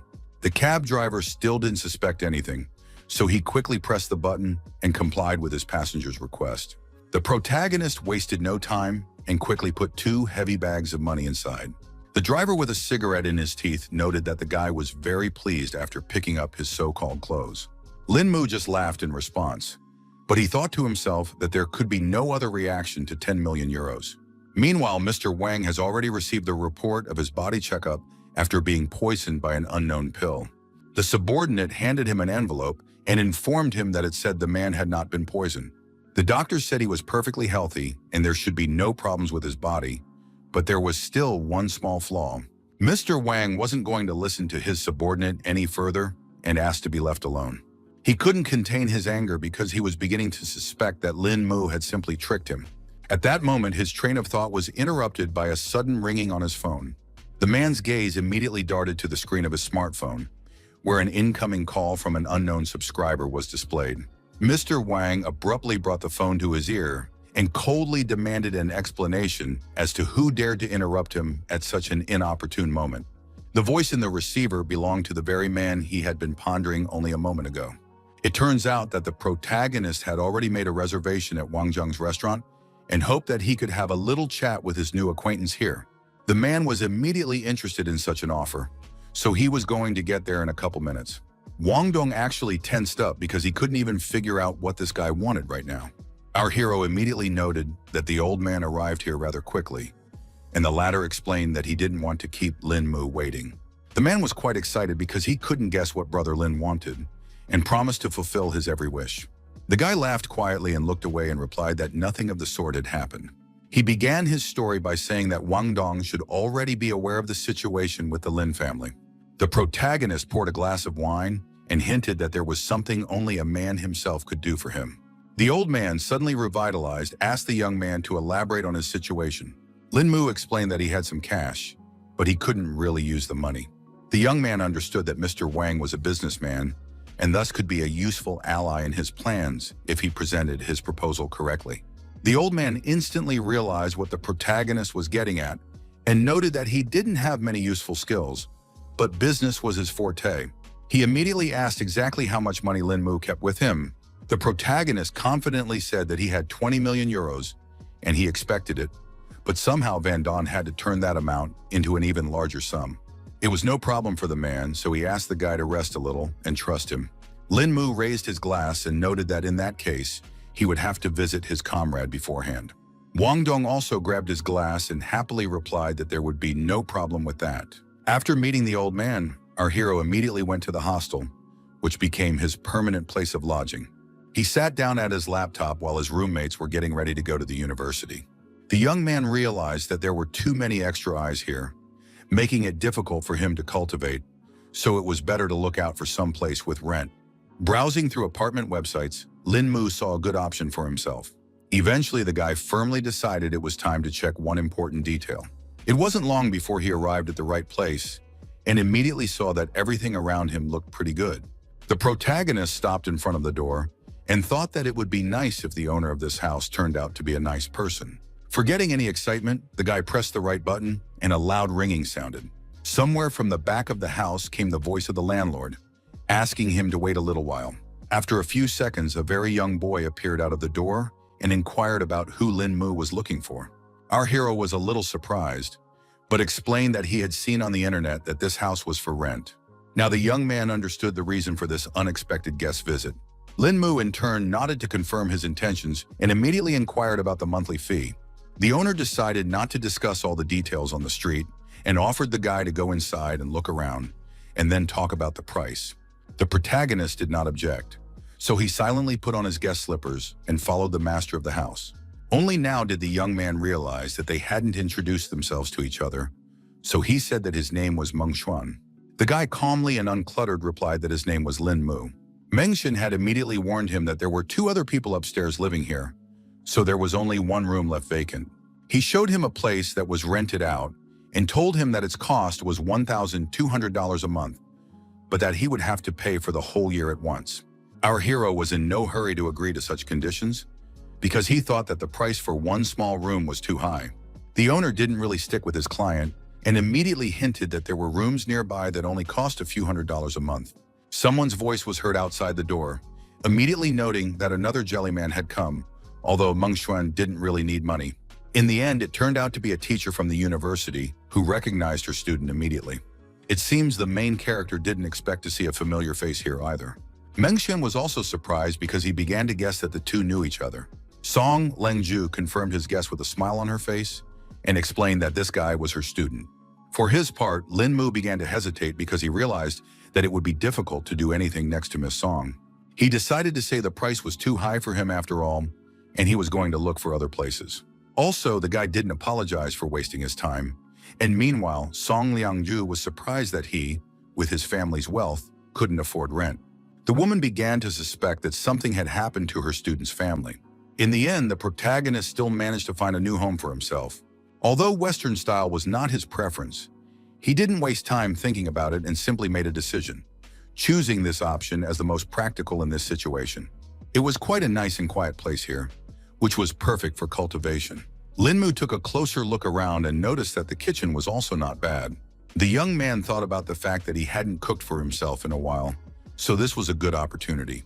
Within a couple of minutes, he had already started cooking a rather appetizing dinner for himself, the aromas of which filled the entire room. Our hero thought that his skills are good, but the ingredients are so bad, so it's better to order new products online. He quickly pulled out his phone and decided to look up some herbs that might help with the cooking. Immediately, he noticed some merchandise that interested him more than the condiments. Lin Mu definitely didn't expect to encounter a spiritual ginseng amongst the vastness of the internet. The guy was sure that this root was perfect for him, so he didn't hesitate long to buy it. He noticed that the seller was located in Nangu, but distance didn't matter when it came to such a rare and high-quality item that was worth any effort. In the end, the protagonist had to use an airline to get to the seller. The boy thought about his first time on an airplane and wondered what the experience was like on board. On the way, he suddenly remembered the ticket and, pausing for a moment, reached into his pocket to see exactly where his seat was. The protagonist already had an electronic version of the ticket, so he was able to see all the information on his phone. He was glad to have the whole company behind him because the bank had the airplane and everything else ready for him. Luo Yun, who belonged to Hao Yue Corp, was already seated on board. Eventually, the other passengers began to take their seats as well, creating a measured buzz around them. The girl was surprised to notice that another passenger had entered the airplane that she certainly hadn't expected to see. She was sure the entire airplane was entirely at their company's disposal, but that turned out not to be the case. One employee said that before boarding, the airline told him they needed one more seat for a VIP. Luo Yun still didn't understand what was going on, but she didn't object to this decision of the airline. In fact, she had no idea how important the main character was. For his part, Lin Mu decided to act as friendly as possible, so he greeted the other passengers with a smile on his face. He then sat down in the reserved seat and began to look at the functions of the built-in touchscreen. The girl was silent, but all the while she was scrutinizing the look and behavior of her unexpected guest. Her co-worker offered to talk to the airline if this one didn't suit the supervisor, but she was totally cool with it, so she replied that it was fine. Luo Yun mockingly pointed out that compared to the rest of the VIPs, there was still something interesting about our hero. Quite quickly, the plane flew to its destination and landed successfully at the airport. The first to come down from the board was Lin Mu, who wanted to take care of his business as soon as possible. The girl was surprised and a little offended that he left and didn't even speak to her. The employee wanted to give Ms. Lo some advice, but ended up not having time to finish his sentence. The boss quickly replied that there was no need for that because this kind of situation was not new to her. Meanwhile, the auction, which featured that most unusual plant, was already in full swing. The presenter talked about the fact that it was identified by a botanist and evaluated by professionals. So a lot of beneficial qualities were officially confirmed. That is why the starting price of this item was $15,000. The main character felt funny when he heard this amount, so now he thought that all these people didn't realize the full value of ginseng. The bidders immediately began to actively outbid each other and reached the mark of $22,000. Lin Mu didn't change his mind and immediately called out a bet of $44,000 to quickly win this battle. The presenter got excited when he heard such an amount and asked if there would be any other suggestions. He then began counting down to 3, and when finished, he struck his gavel, announcing the sale of this lot. He was happy to report that the plant had been sold to the young gentleman who was the protagonist. Lin Mu was satisfied with his success, so he quickly picked up his goods and left the hall. Also, the young man hoped that the bronze cauldron should be in place by the time he returned from the auction. Meanwhile, Lo Bi-yun went to a dinner party where quite a few elites had gathered. Next to her was Ms. Lee's assistant, whom she asked to come over. The girl handed her subordinate a glass of wine and asked her to hold it for a while. The employee was surprised because the banquet wasn't over yet, and Lo Bi-yun was already going somewhere. Then she explained that all she wanted to do was to go outside and get some fresh air and leave the rest to Ms. Lee. Eventually, the girl settled into her car and rejoiced that she was finally free. At the same time, he realized that this freedom was only an illusion and could not be 100%. The bodyguards were still following Lo Bi-yun, but she realized that it was all just for her own safety, although having 5 special forces was overkill. Suddenly, some plan had formed in the girl's mind, so a sly grin immediately appeared on her face. She decided to throw the guards off her tail while she had the chance, so she hit the gas pedal with all her might. The bodyguards immediately realized what their ward was up to and rushed after her as quickly as possible. The cars immediately moved from their seats and with all speed and flew after the unruly Lo Bi-yun. In turn, the girl herself realized that her cunning plan hadn't worked after all. After driving a little further, she had to stop at a red traffic light. In the end, Lo Bi-yun decided not to follow the rules of the road and made a quick right turn. One of the guards wanted to continue the chase, but his fellow driver couldn't go through the red light. In the rearview mirror, the girl saw that her plan had worked after all, so she laughed wickedly. She wondered what to do now, and for starters, she wanted to tell the bodyguards about not worrying unnecessarily.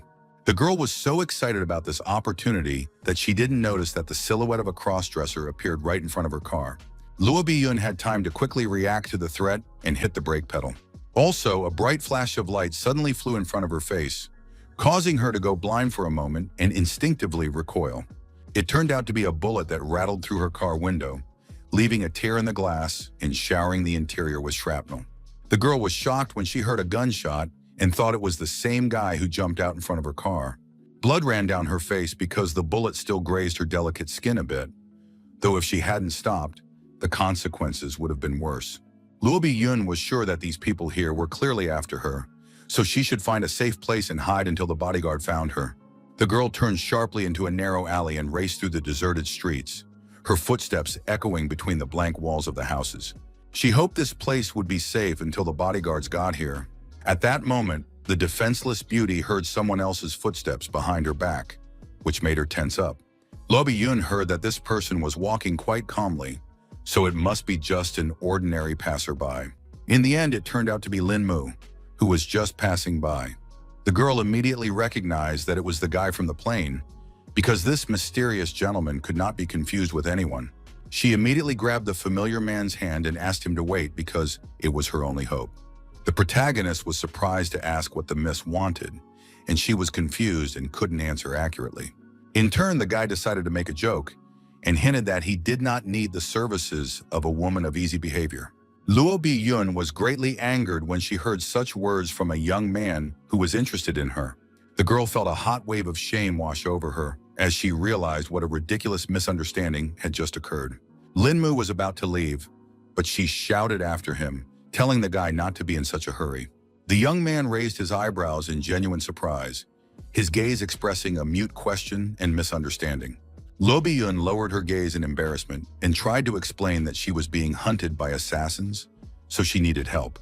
Now the main character understood the whole situation and agreed to help the girl to reach the police station, where she can be protected.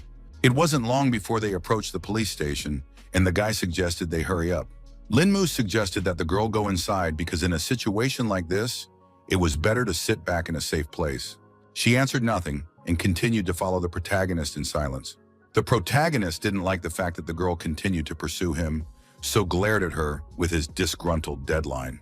He asked what the problem was this time and assumed that Lo Bi-yun wanted something else. In fact, the girl still couldn't believe that the mysterious stranger from the plane didn't recognize her. Linmu didn't see it as a problem at all because he couldn't think of one and was about to leave because he was a bit busy. The stunned beauty was indeed shocked because the young man didn't recognize her and began to suspect that he was just trying to get out of here as quickly as possible. She realized that today's attack was too suspicious, so she couldn't tell the police about it, but rather put someone from the family in charge of dealing with it. Besides, the girl understood why our hero wanted to get rid of her quickly, because obviously he just didn't recognize her. In any case, Lo Bi-yun wasn't going to fall behind so easily, so she pretended to be hungry and emphasized that she didn't have any money, hinting that the guy could help. The protagonist did not expect that the girl would not give up on him after all, so he finally decided to stop. He again asked the girl to go home or to the police station because she was definitely not allowed to walk around the city streets at night. In the end, Linmu headed towards his house that he had rented nearby. Lo Bi-yun thought there was a restaurant somewhere nearby, not realizing where she was going. Then our hero, with a smile on his face, explained that he would take the defenseless girl to his house and make her some kind of snack. She was now convinced that the young man was not a bad person, but still felt that everything that was going on was beyond normal socializing. In any case, Lo Bi-yun had nowhere to go, so she further followed the hospitable guy. Stepping inside and looking around the interior, she immediately noted that the main character had pretty good taste. Linmu immediately sat his guest down on the chair, but she continued to feel somehow awkward. Only now our hero noticed that the girl's feet were swollen, although she had not complained about it before. He realized that Lo Bi-yun couldn't be left in this state, so he asked her to wait here while he looked for a solution to this problem. The girl was rather surprised when she saw what this caring young man was about to do. Turns out he brought her a basin of warm water, which was supposed to help with her swollen feet. Lo Bi-yun was clearly feeling uncomfortable, so she didn't object and immediately lowered her feet into the water. It was only now that she realized she had forgotten to introduce herself, so with a smile on her face, she said her name. In turn, the protagonist briefly replied that his name was Linmu. For now, he asked the girl to get some rest while he himself went to the kitchen to prepare dinner for them. Lo Bi-yun herself realized that the young man perceived her as an ordinary girl and thought that knowing someone as ignorant and caring as him was pretty great. Linmu immediately noticed that she was looking at the plate very greedily, so he concluded that his guest must have been very hungry.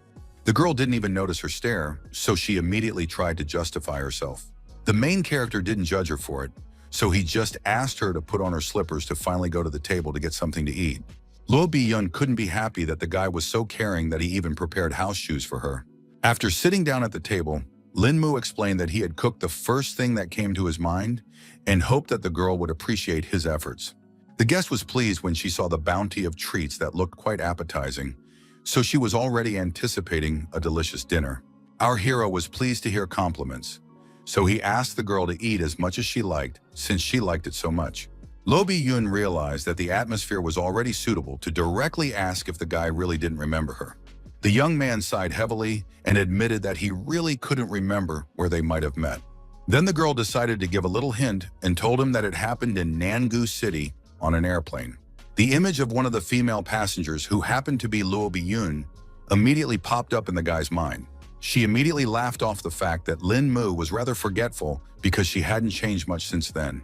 The protagonist didn't mind and decided to wonder why the girl was being stalked by someone. She suspected it was all because of some work conflicts, but she was used to that kind of meanness by now.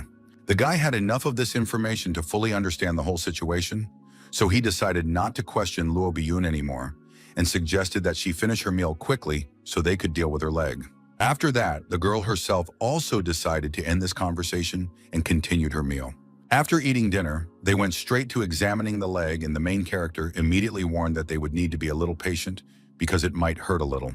Linmu was rubbing the place where his leg had been kicked, where by then a rather large bruise had already appeared.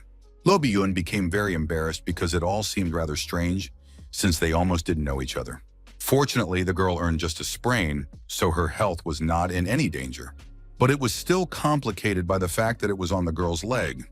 If not taken care of in time, the wound might affect Luo Biyun's walking, so our hero was willing to help, but it would all be too painful. The victim had already prepared herself to endure this pain, and the guy set about treating her.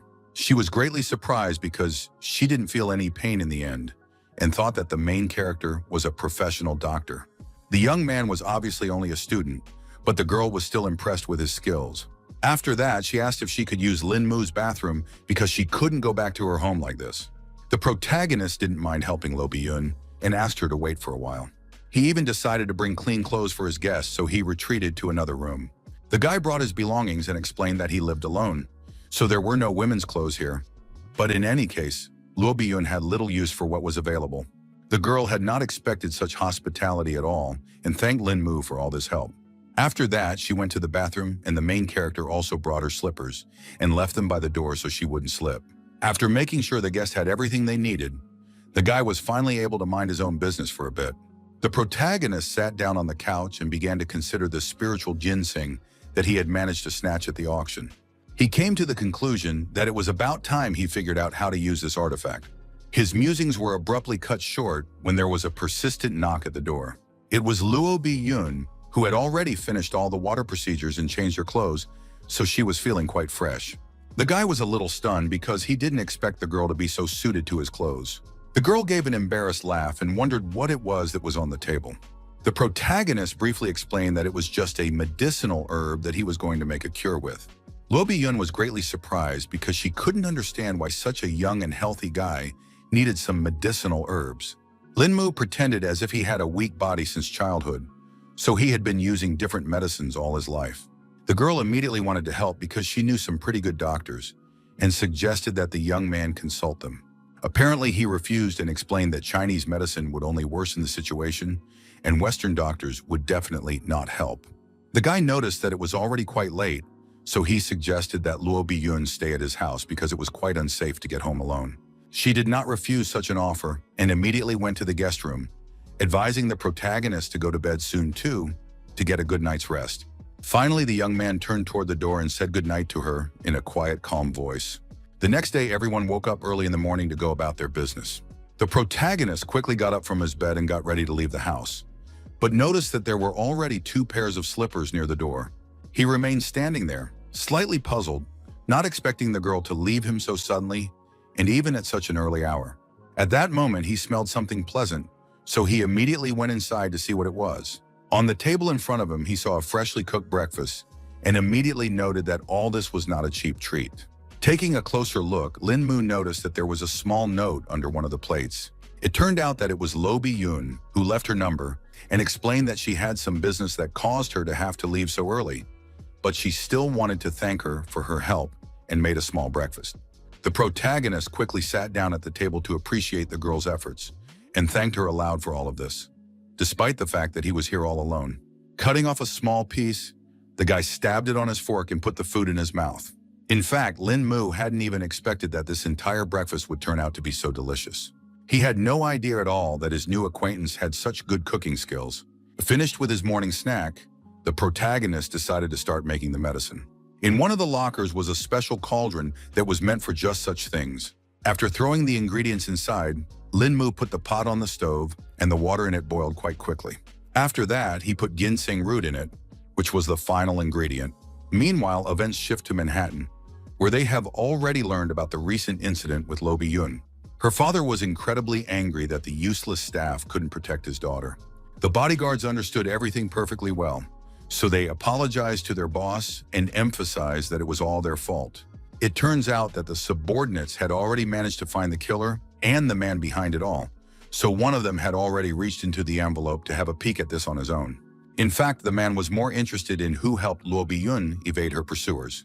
The bodyguards had already prepared information about this guy too, so they started looking for an envelope with suitable data. The man was not in the least bit surprised when he read that it was Lin Mu from the Donghai Lin family. What shocked him even more was that this young man had died but was eventually able to come back to life. The guards explained that they received this information from the hospital, which suggested that it was probably just the body's response to the temporary organ shutdown. But it was also known that after the patient woke up, he became taller and his appearance changed. Though more surprising was that his personality became completely different. The guard added that the hospital believes it is a miracle, and the first time such a thing has happened in the history of medicine. He allowed that such changes in the boy's appearance and character could have been due to memory loss. The man began to wonder about the main character's personality, so he inquired about the encounter with his daughter. The bodyguard said that they met 5 days ago when they were on the same plane to Nanhai City, and they also met on the day the girl was attacked, so it can already be said that they are friends. In the end, father calmed down a bit because he realized that Luo Biyun was fine, but he also firmly added that from now on, he no longer wanted to hear that she was in danger. Hearing their boss's order, the guards turned around and headed towards the exit. For a while, the old man continued to sit with sheets of information about our hero and think about who he was. Meanwhile, the evening shadows lingered on the walls of Lin Mu's house, where events now continued to unfold. The preparation of the medicine was still going on, and the guy once again opened the lid to see how the process was going. He finally saw that the recipe had worked and everything was ready. Our hero quickly poured the medicine into another container, where it immediately solidified. After that, Lin Mu would twist small balls from this substance, although he could have done it with chi energy, but it was not enough even for such easy tasks. Of all this amount of medicine, the young man had quite a few medicinal pills. Eventually, the protagonist decided it was time to personally try his endeavors. Taking a sip of the medicine, the guy immediately felt some strange changes in his body. He realized that the effect was certainly a bit weak, but the number of pills just made up for it. Lin Mu realized that all was not well with Qi in this world, but with such great finances, there was nothing stopping him from rising to the top again. The next day, the guy, as if nothing had happened, went to study at the university. Tang Bei, who was sitting next to him, immediately noticed that the main character was sitting on his phone the whole time. So she immediately asked what it was that he was doing. Turns out the young man was just looking at his grades for his last exam. Seeing the result, the girl immediately noted that the grades have not badly increased after our hero was in the hospital, so now she herself was not opposed to also fall from the balcony. Obviously, it wasn't the best idea, so I didn't advise her to go to such lengths for some sort of evaluation. One of her classmates also remarked that after this incident, everyone is talking about how lucky Lin Mu is.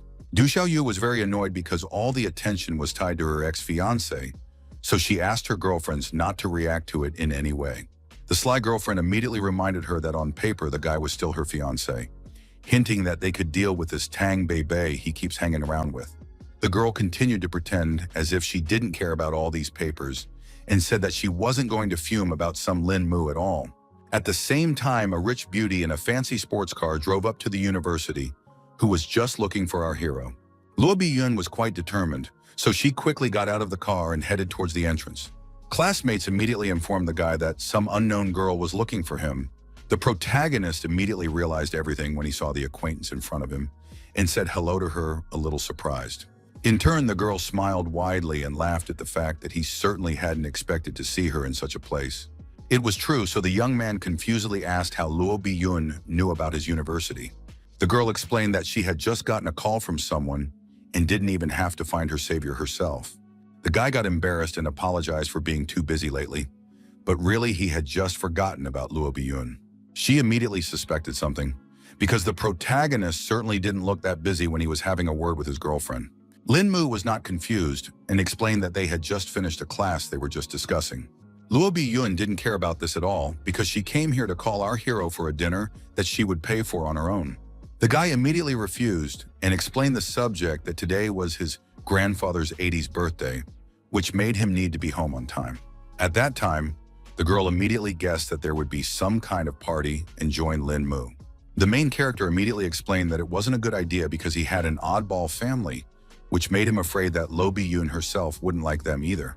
She didn't see it as a problem at all and was confident that she could handle it all on her own. Eventually, the young man realized that it was useless to resist, so he explained that he had one more class left, after which they could go home together. Only now Luo Biyun was finally about to leave the audience and asked our hero to unsubscribe when he was free. After that, Lin Mu looked around and was already certain that fortunately, no one had paid attention to him. It turned out that everything was not like that, because all classmates were already actively discussing the fact that the guy had a girl and so beautiful. The protagonist realized that the situation was too dire, so he decided to quickly run out of the auditorium to avoid answering all those stupid questions. He decided to go to the vending machine and grab a small snack for himself, glad that he managed to escape in time, because otherwise he wouldn't know how to explain this whole situation. Suddenly, Tang Bei Bei appeared behind his back, who was displeased that her friend had left without saying a single word. In fact, the guy didn't even have anything to say because he had only seen this girl twice, so they were just acquaintances. He said that the first time he and Lo Bi-yoon met on an airplane and didn't even talk then, and the second time he met her in an alley near his house and saved her from some murders. The friend did not believe the words of the protagonist at all because it was too strange due to the fact that the girl, after 2 meetings, personally came for him. She joked that Lo Bi-yoon could thank the savior with marriage, but the hero was against it because the girl is from a famous family, and such a thing is simply impossible. Tang Bei Bei still saw no other reason for the girl to perfectly come to see the young man and act so friendly. The protagonist couldn't understand at all why his girlfriend cared so much about someone he knew. She immediately became very embarrassed and tried to explain that she was just worried about Lin Mu because she was afraid that the pretty girl just might have deceived him. The guy immediately emphasized that he wasn't some infant who could be so easily fooled. He suggested that we finally go back to the auditorium because classes were about to start. Tang Bei Bei was really annoyed that the main character was just trying to run away from her question, so she didn't get any normal answer. Meanwhile, the rest of the classmates continued to actively discuss the mysterious situation that had occurred during this break. Du Xiaoyu's friends still couldn't calm down because that girl directly approached Lin Mu and said that she was going to come to his grandfather's birthday party, which looked quite impertinent. The girl still continued to remain calm because she didn't want to show that she had any feelings for the head hero. Her friend couldn't believe that she wasn't even going to lift a finger despite some girl coming to Lin Mu's house. Du Xiaoyu wasn't going to do anything because now she had nothing to do with this guy, and besides, they were going to break the engagement anyway. The friends still thought it was like spitting in the girl's face because their breakup was still unconfirmed. In the end, Du Xiaoyu just asked her friends to calm down because it wasn't long before the teacher was going to come. After class, all the students quickly went out of the university to rest after a hard day's work. No sooner had the protagonist far away from the educational institution than someone beeped. It was Lo Bi-yoon, who was going to pick up the young man in her car from the beginning, so she waited for him at the exit. She also inquired if the guy had seen the car because she wanted him to be the one behind the wheel. The protagonist didn't mind taking advantage of such an opportunity, so he quickly agreed. Eventually, the girl asked him to drive because she didn't know the road to his house at all. Quickly switching places, Lin Mu quickly pressed the gas pedal and the car abruptly roared forward. Meanwhile, Lo Bi-yoon for some reason abruptly leaned over and started scrutinizing something. Turns out the girl was rubbing the very leg she twisted the night they met the main character. Lin Mu immediately noticed that something was wrong, so he asked her about the condition of this bruise. Lo Bi-yoon calmly replied that she was perfectly fine, and it was just a small sore from the heels. Then the main character offered her to wear normal shoes, but the girl immediately refused because everything looked much prettier on heels and her legs seemed longer.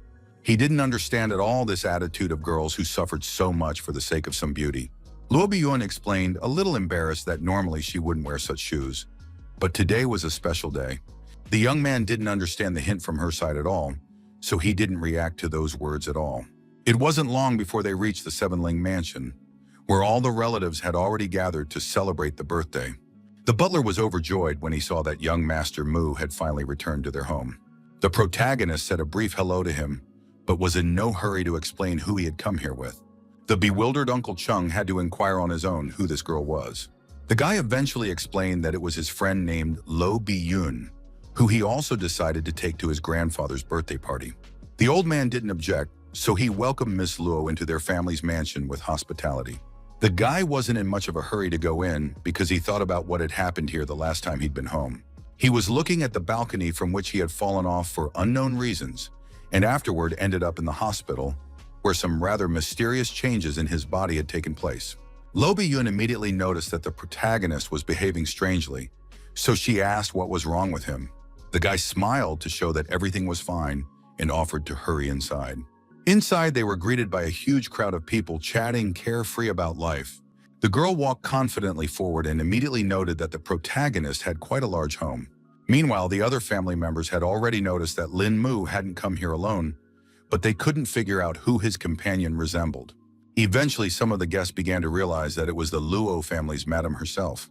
The man tensed up when he realized that the Luo family that owned Hao Yu Corp was present here, and couldn't at all assume how his nephew would meet such a person. It turned out that Du Xiaoyue was also here, who was surprised when she realized that her fiancé was with Luo Biyun. The family members who wanted to get rid of the protagonist tensed up when they found out about his connection with the Luo family. They began to suspect that all their hard work would now go down the drain because of the interference of such powerful people. The first to decide to speak was the aunt, who pretended that she was glad to see her nephew. She wondered why on earth the guy had walked into their party so late. Lin Mu briefly explained that he had a class, after which he had come here as fast as he could.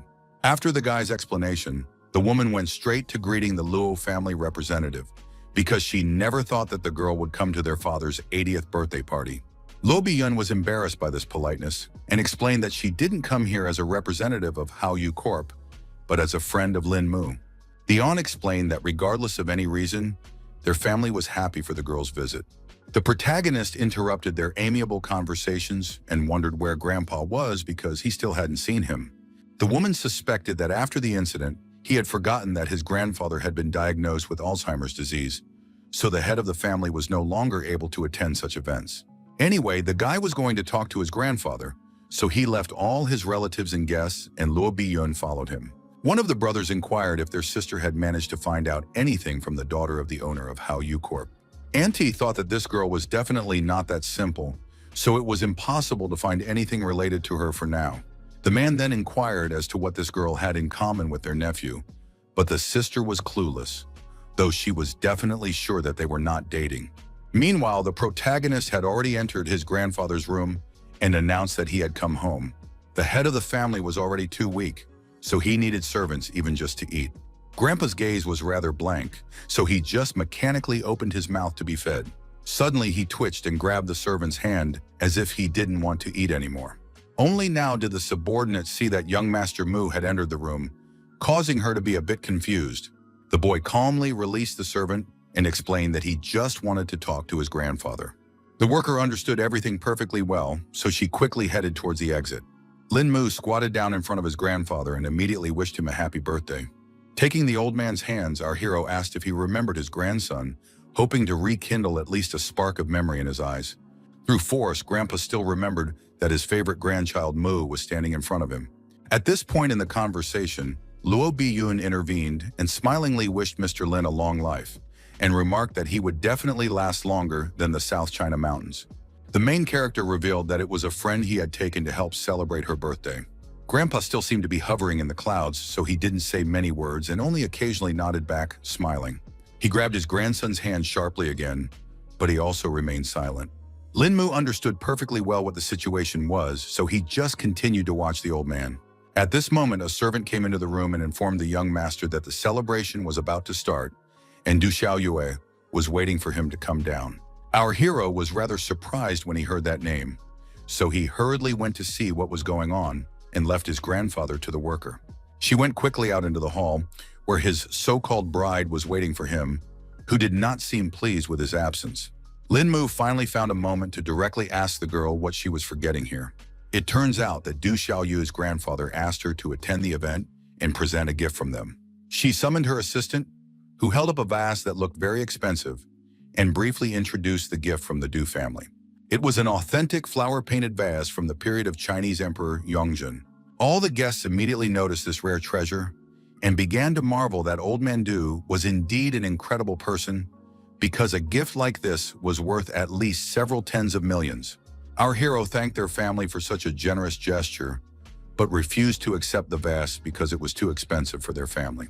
Du Xiaoyu irritably reminded that she was still the young man's fiancée, so it was normal for her to give such gifts. Guy thought that Miss Du had also fallen off the balcony because she now started talking about the engagement in complete seriousness. The girl once again emphasized that the engagement was planned by the heads of their families, so it has not yet been officially dissolved. Now the protagonist realized that he had made a serious mistake. He realized that if only he had broken off the engagement earlier, then Miss Du could have taken it easy and not come to the party. The guests were visibly shocked by such news and immediately started discussing who could have broken off the engagement, suspecting that it was definitely not old man Lin who had Alzheimer's. Then the aunt intervened in this conversation and inquired what was going on here and why the young man wanted to dissolve this union. Our hero explained without any nerves that Miss Du thinks he's too bad for her, which is why she's asked him many times to break off the engagement. Of course, Du Xiaoyu's grandfather didn't want to talk about it either, but that wasn't a problem because Lin Mu was going to personally talk to him. The girl was quite tense, but replied that it would be as her fiancé wished. At the same time, Lo Bi-yun announced that she had also prepared a gift for her grandfather, hoping that he would like it. The protagonist immediately said that the girl definitely shouldn't have spent any money on it. He carefully picked up the mysterious box, which gave no hint of what was inside. The guest was eagerly watching the young man because she was eager to see the reaction to what she had prepared for the birthday boy. In the end, Lin Mu still opened the wooden box and saw a ring in front of him that was made of a green gemstone. The guy's eye was trained on this sort of thing, so he immediately recognized it for what it was. The girl still decided to explain on her own and revealed that it was a ring made from the best jade called Shiyue Yang. Du Xiaoyu noted that the stone was pretty good, but in any case, they couldn't be sure that the ring was real. Lo Bi-yun realized that she had a keen eye that could determine the quality of the jade so easily. The girl still thought that the ring must be real, because it was unlikely that anyone would dare to deceive the Luo family. Du Xiaoyu decided to finally leave her rival alone and congratulated Grandpa Lin on such an incredible gift. The protagonist, despite the tense situation, smiled and thanked the guest for being so generous. He eventually accepted the gift from Du's family on behalf of his grandfather, but warned that next time he would come to discuss breaking off the engagement and she shouldn't waste any more time on such events. Du Xiaoyu was clearly irritated by the situation, her lips tightly pressed together, and she only nodded briefly in response, showing that she had no intention of continuing this conversation. The aunt finally intervened, who couldn't understand how her nephew could make such decisions on his own. The guy explained that nothing would work out between them, even if you do it through force, so it was easier to break the engagement to avoid wasting their nerves and time. Aunt Ron realized that the protagonist was serious, so she backed off and didn't bother to change his mind. After the party, Lin Mu was back in his acquaintance's car and had already driven away from his family's house. The girl decided to talk about how this Du Xiaoyue is quite beautiful, so the guy should think about whether he will regret breaking the engagement. The protagonist didn't see this as a problem because his fiancé doesn't want to waste time on him, so her beauty and intelligence no longer matter. Lo Bi-yun still suggested that he stay with the girl longer to find out her feelings, and maybe then his feelings wouldn't change. But in any case, Lin Mu wasn't burning with the desire to marry her specifically, so he refused. Also, the lad, glancing at his companion, added that he was not the kind of man who would pursue something that did not belong to him, leaving behind what was at his fingertips. The girl laughed and noted that Lin Mu had a boneless tongue since he spoke of such things so easily. It wasn't long before she informed young Master Mu that they had arrived at the right place. Our hero quickly jumped out of the car and started actively typing something into his phone. The next second, there was a ringing notification sound from Lo Bi-yun's phone. Lin Mu handed her his phone number and asked her to call if the girl needed help again. Lo Bi-yun said goodbye to the protagonist with a smile on her face, showing with all her appearance how much she appreciated this meeting and how happy she was about the circumstances. She then quickly drove off in the direction of her home, so the young man didn't even have time to respond. Lin Mu was in no hurry to go inside and began to actively dig through the pocket of his jacket.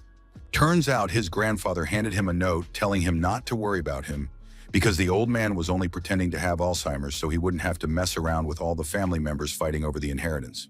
The protagonist did not expect that the head of their family had come up with such a cunning plan for himself. The next day, the guy immediately went to the Du family's resort to solve his main problem. He was met at the entrance to the liner by two guards who were in no particular hurry to let the stranger into their master's territory. The guy explained that he was from the Lin family, asking to be let through so he could talk to Grandpa Du. The guard immediately informed his other colleagues that the young man was alone. Eventually, they allowed our hero to pass and informed him that an elderly master was already waiting for him inside.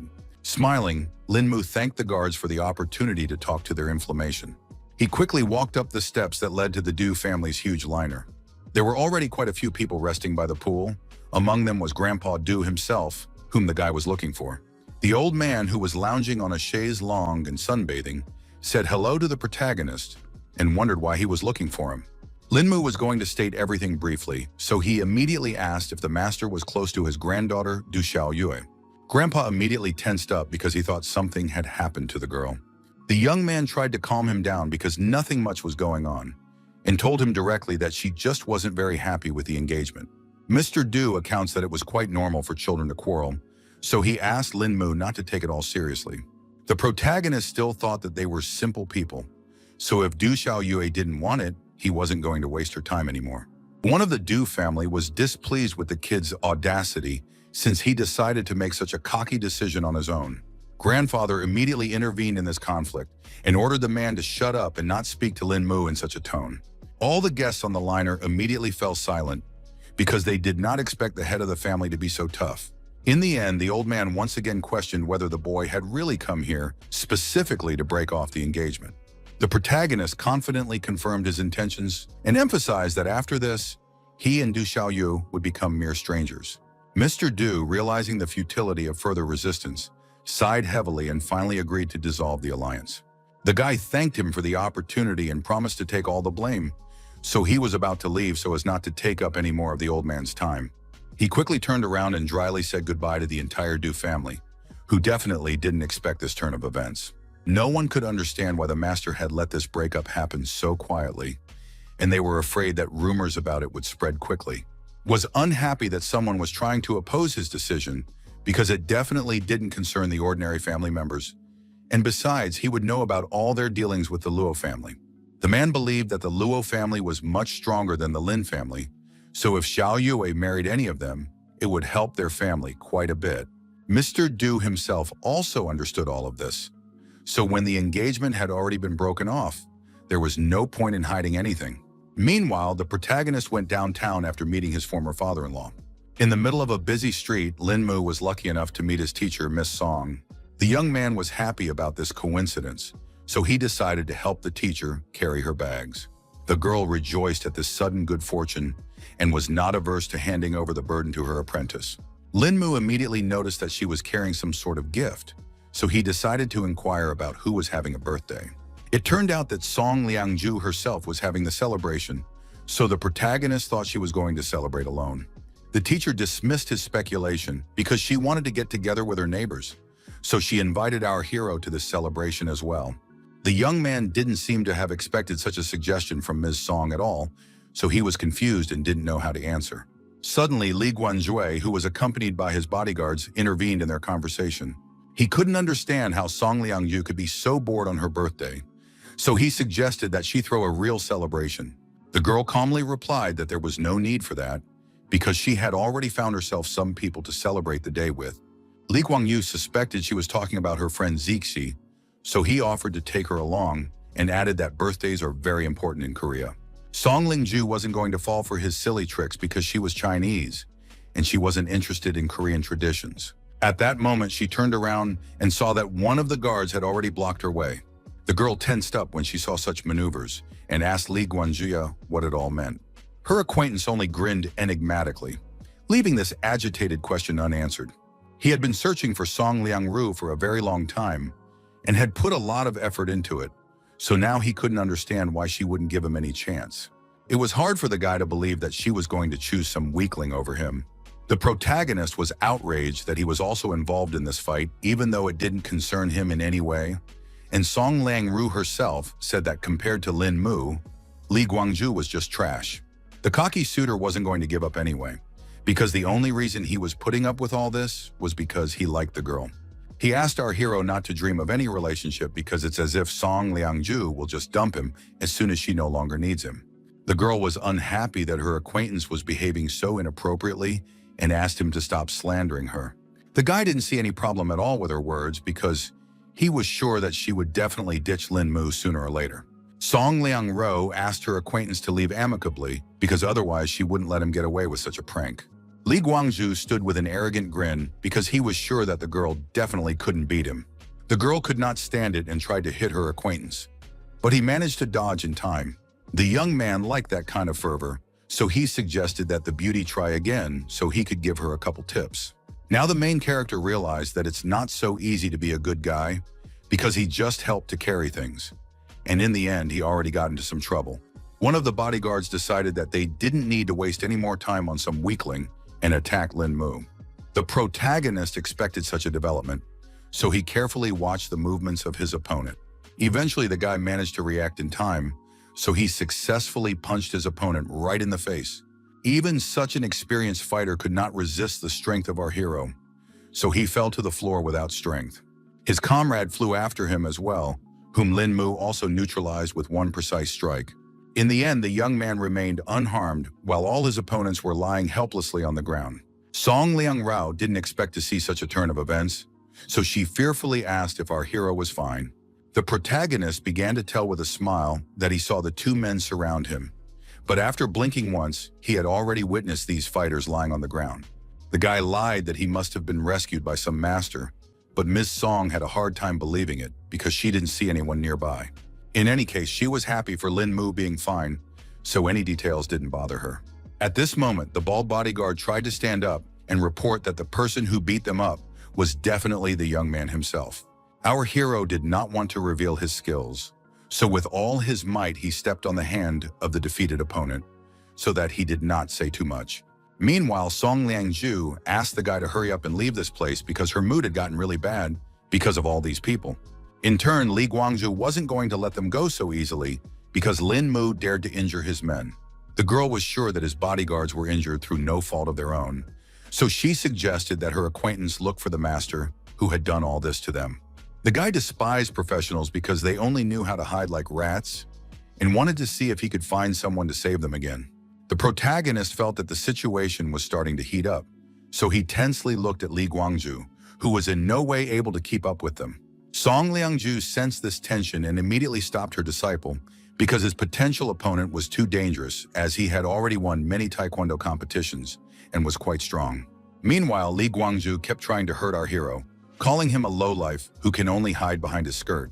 The protagonist couldn't afford to stand on the sidelines, because that way he would lose his dignity, so he was going to play a little game with his opponent.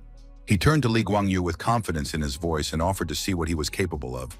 The guy himself was glad that Lin Mu had the courage to accept such a challenge. Lin Mu wanted to get this whole conflict over with quickly and see if his opponent's words matched his real abilities. Li Guangzhu didn't wait any longer and accelerated sharply to suddenly attack our hero. He felt that now the protagonist should just beg for mercy, because Lin Mu simply wouldn't be able to resist his incredible strength. Song Liangrao realized that there was no way she could help her student, so she remained standing back and simply asked him to be careful.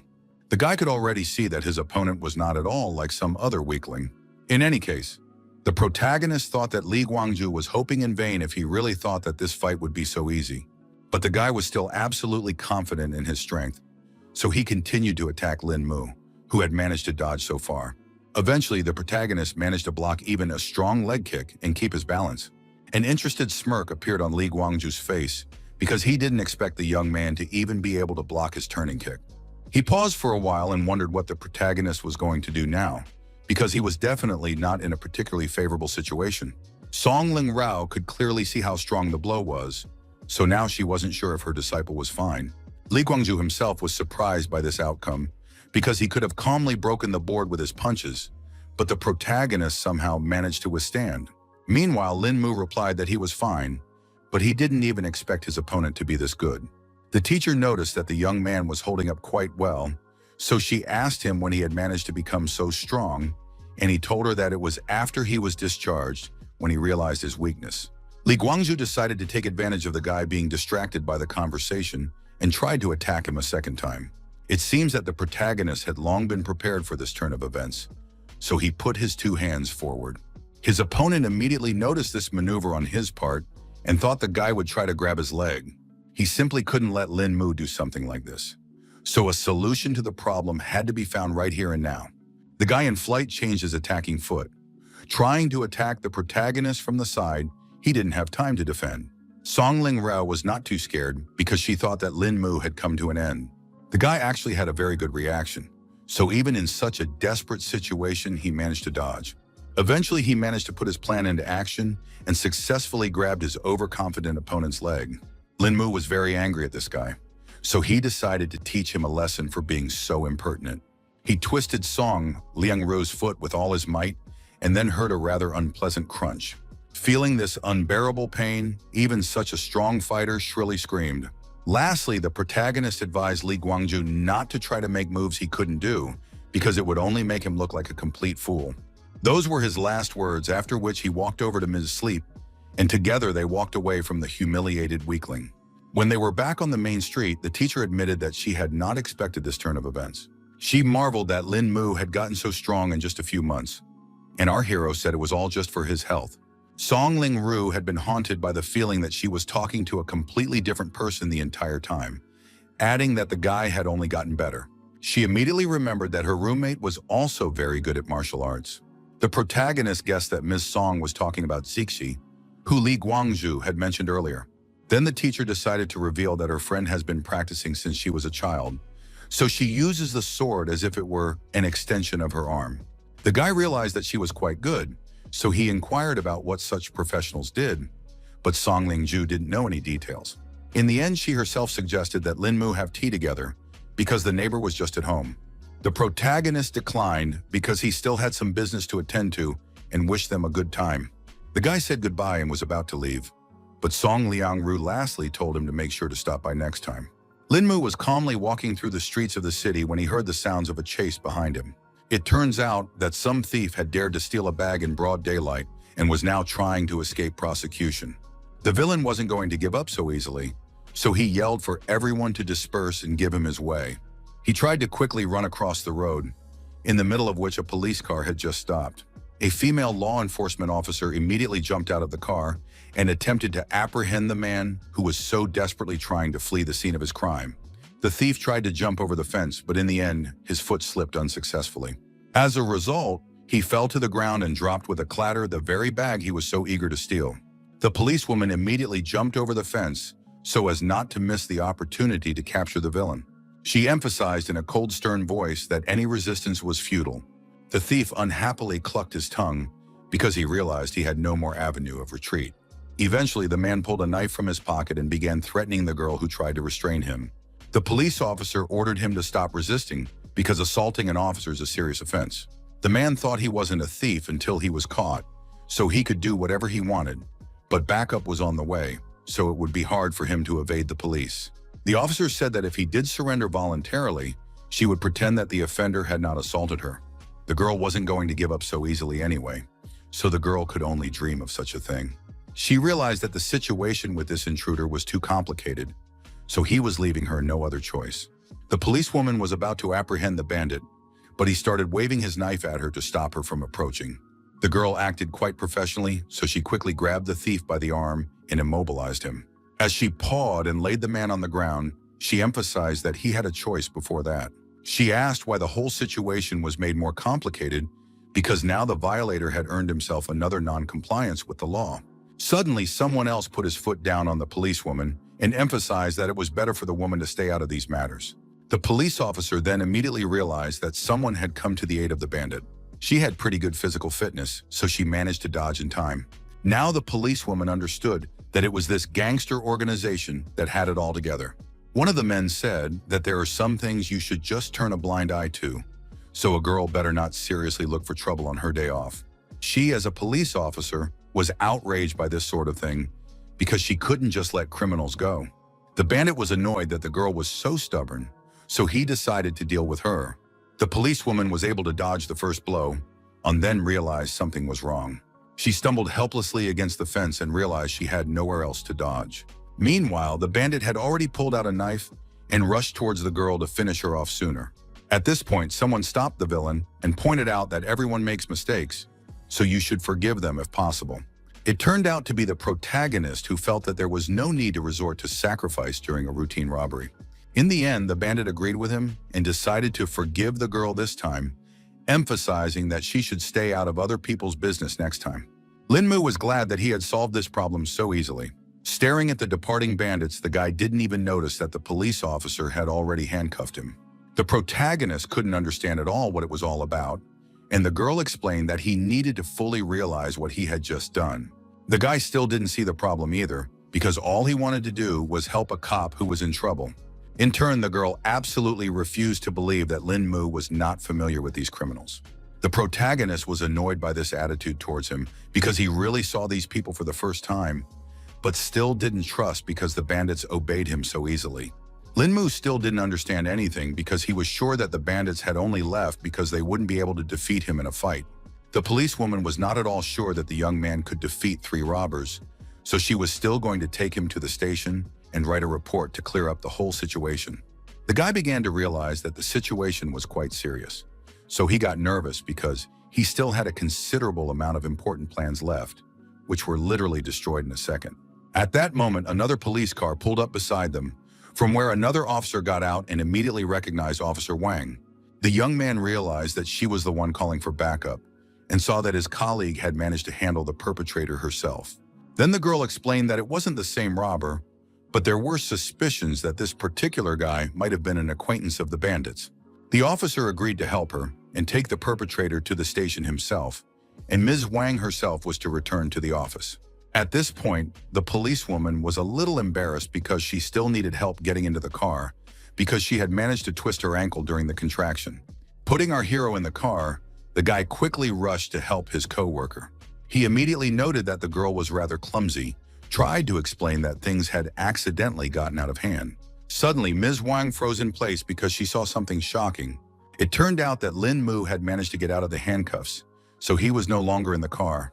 Now the police officers began to doubt that the protagonist was an ordinary man. In turn, the guy himself was thinking that he shouldn't have been prying after all when he heard someone call out to him.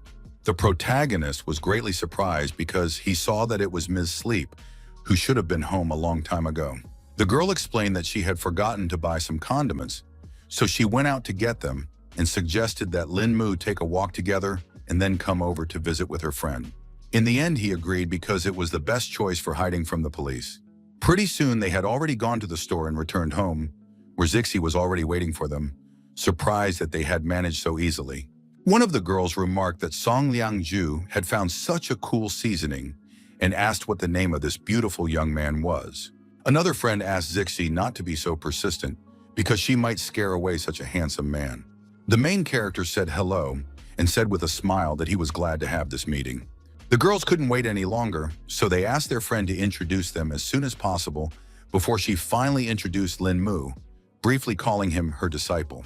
Zixi guessed that this young man was the teacher's favorite since she had invited him home. Song Liangru then revealed that this guy had helped her teach Li Guangyu a lesson, so she called him over to thank him for such a favor. One of the girls was surprised by this fact because she still didn't know that Lin Guanzhou had taken up again.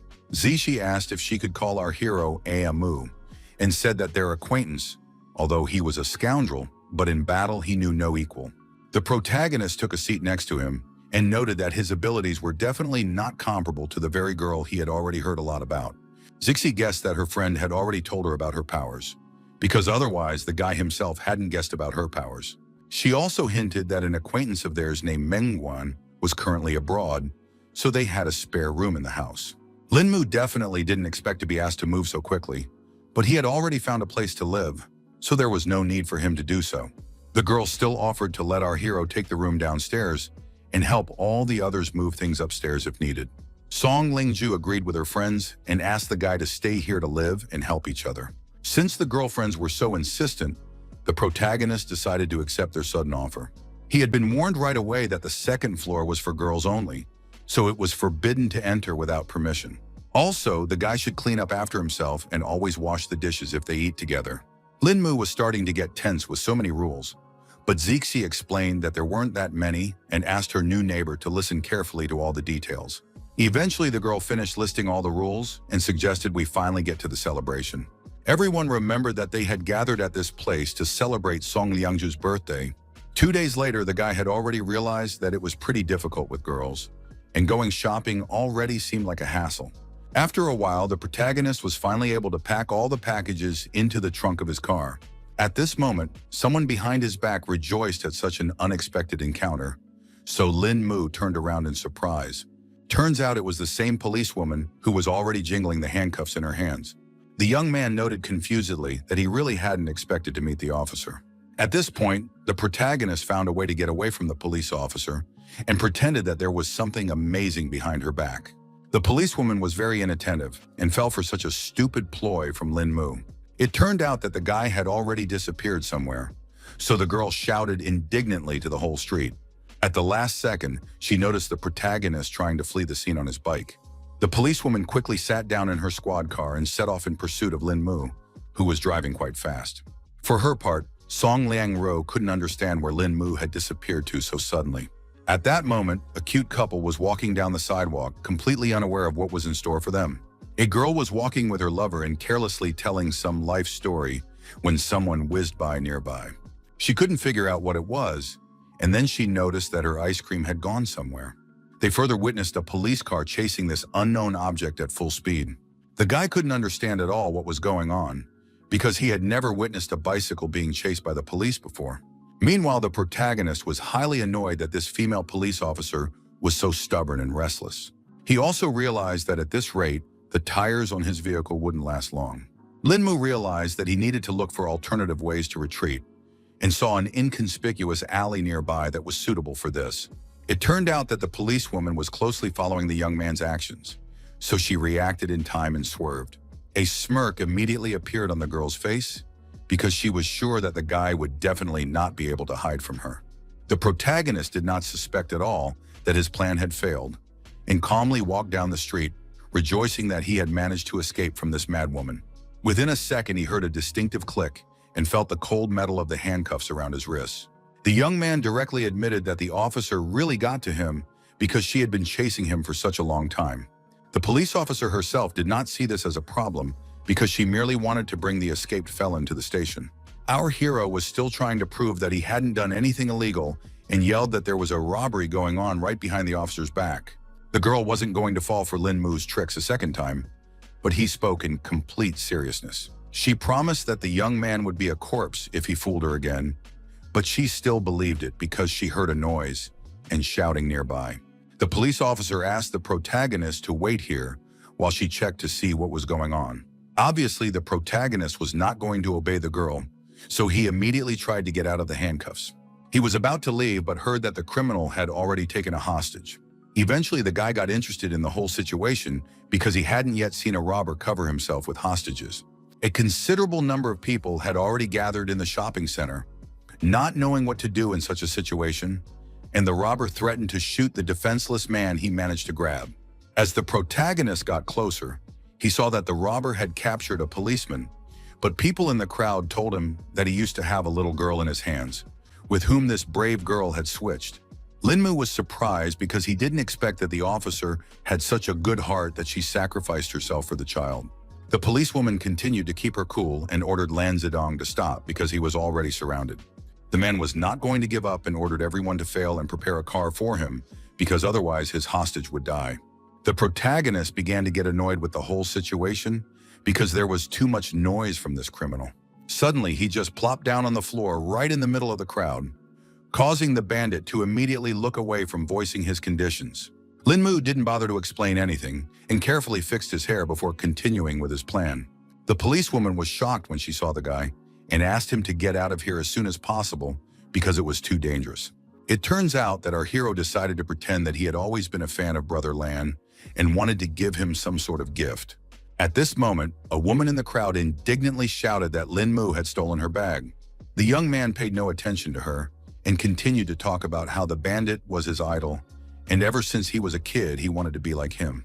The officer was incredibly angry at the fact that the protagonist was behaving in such a manner, and now she was sure that nothing good could be expected from him. Lin Mu roughly gagged the girl and emphasized that he was now talking to Brother Lan, so she had no right to interfere in the conversation. The man started to get stressed out by our hero's nonsense, so he asked to get him a car and offered to talk when they left the scene.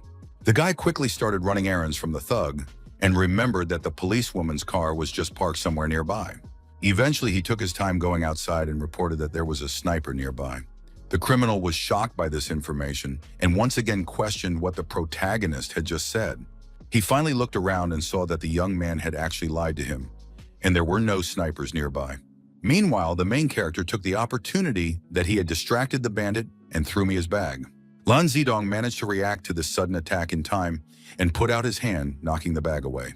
He decided to immediately fire his gun, but there was a misfire, so Lin Mu remained unharmed. The guy's reactions were perfect, so he quickly went low and grabbed his opponent's arm, After that, he turned around and gave the bandit in the head from the elbow, so he could no longer stay on his feet. The world around Lan Zedong abruptly spun, and in just a second he was on the ground. Our hero then promptly clobbered the criminal, who now promised to finish him off at the first opportunity. In turn, the policewoman was already too angry, so she declared that she had had enough today and was going to deal with this annoying intruder right here and now. The protagonist turned to her and asked her to give the purse to the lady he had managed to rob because his hands were full for the time being. The girl didn't mind and quickly began to gather up all the things that were scattered around. Lan Zedong, who had already been received by the two police officers, was incredibly angry at being treated in this manner, so he was already thinking of a revenge plan. An hour later, Lin Mu had already returned home to his new roommates, who were completely unaware of what had happened to him. He was met at the doorstep by Song Liangju, who immediately asked where the guy had disappeared to so suddenly. The protagonist sighed heavily and replied that he just didn't want to talk about it because he hadn't had much luck lately. The girls still did not calm down because they were worried about the fate of their friend, while the one explained that nothing special had happened to him.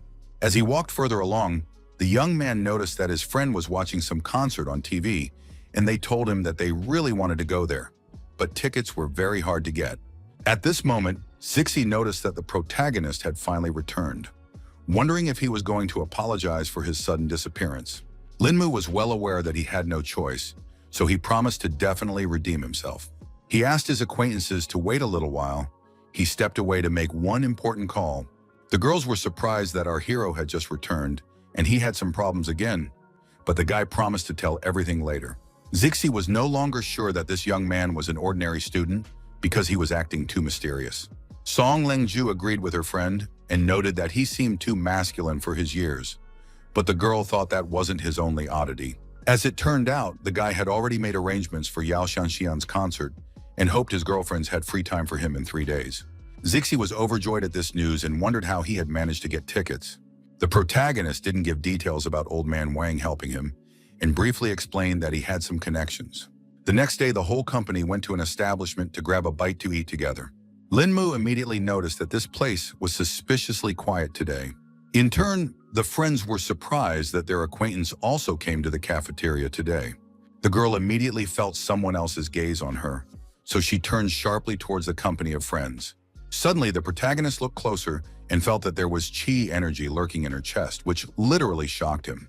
The guy definitely didn't expect to meet another cultivator in a place like this. Zixi thought that he had such an eye for the girl because of her beauty, and the man confirmed it, adding that aside from all that, the stranger was rather calm. The girl didn't seem to like this description of this mysterious beauty, so she stepped on Linmu's foot with all her might. The young man did not expect to feel such a sharp pain at all, so he asked fearfully why he deserved such a punishment. Zixi irritably explained that it was as if our hero's eyes were already starting to pop out and asked him to hurry up and get them something to eat. Linmu began to guess that this girl had somehow hurt his friend, but she didn't want to say anything. Song Lengju also said that she didn't know anything about this stranger, so our hero was only left to get lost in his speculation. In fact, the teacher thought that the young man had managed to fall in love with her at first sight. Linmu then explained that this girl just seemed somehow familiar to him, and there was also some special aura around her. Miss Song was not impressed by all these words at all, so she only sighed unhappily. The protagonist realized that the situation was heating up, so he quickly took out the front row seat tickets for Yao Xianxian's concert tonight from his pocket. The girls quickly grabbed their gift and forgave the young man this time after all. A smile immediately appeared on Song Liangju's face, and she promised to take all her friends to the concert after class. It wasn't long before they arrived at the venue, where a good number of fans had gathered. The girls didn't expect Linmu to get such fancy places for them at all. They all admired Yao Shanxian because it felt like there were only more than 1,000 police officers patrolling the concert here. To Zixi, this fact was obvious because this singer was a real star. Of the entire crowd, only our hero had no idea whose concert they were attending.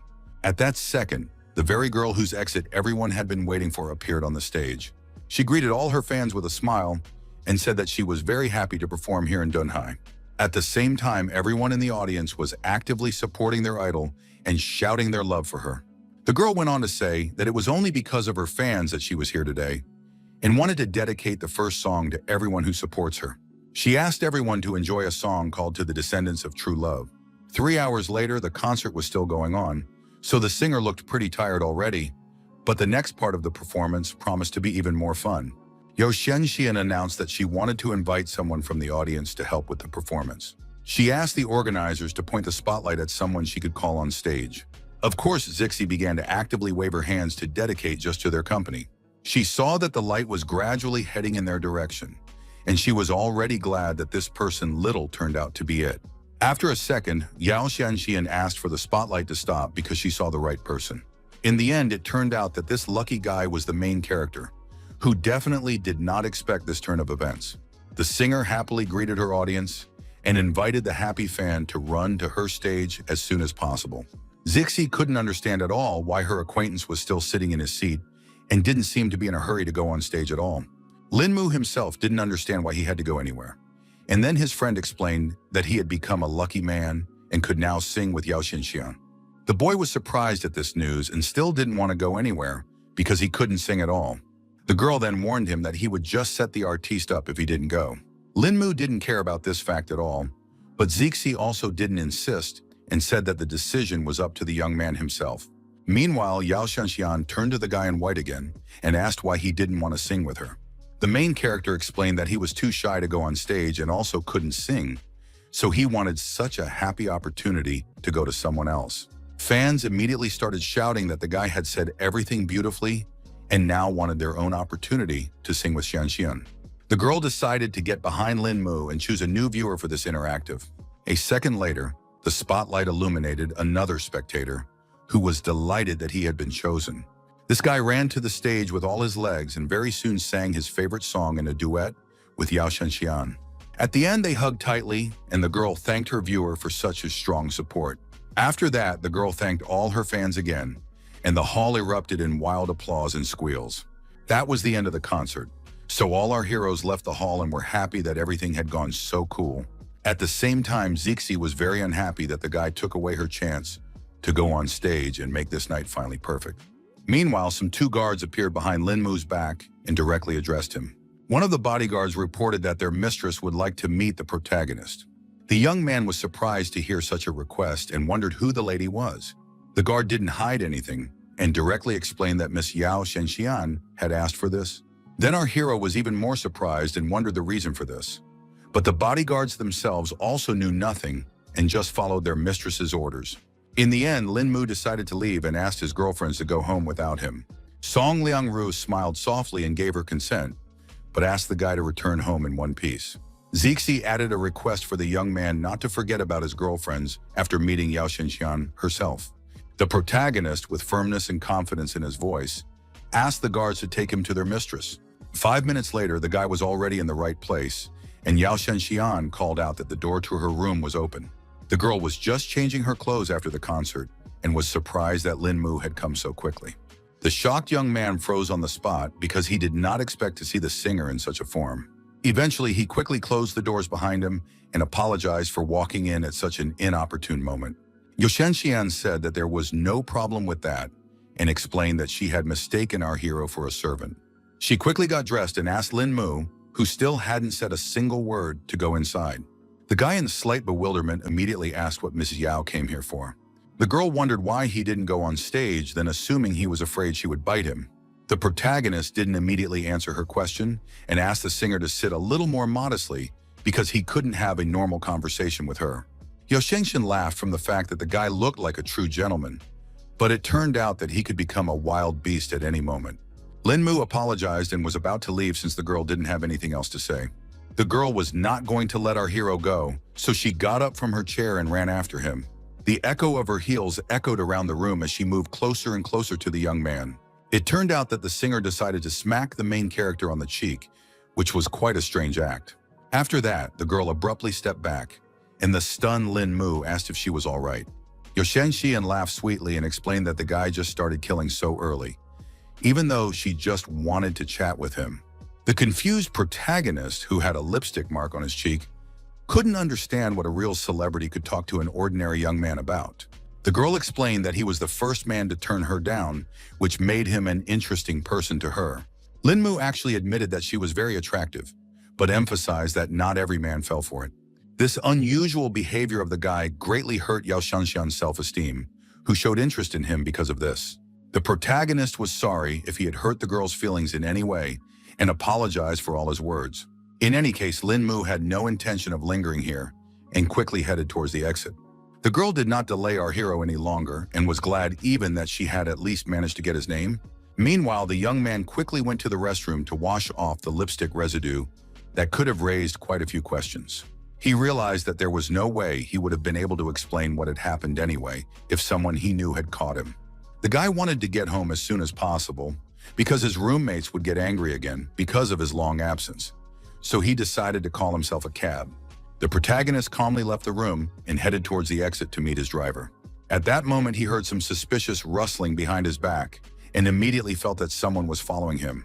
The mysterious stranger didn't bother to explain anything and asked Lin Mu to turn around quietly so that everything would go smoothly.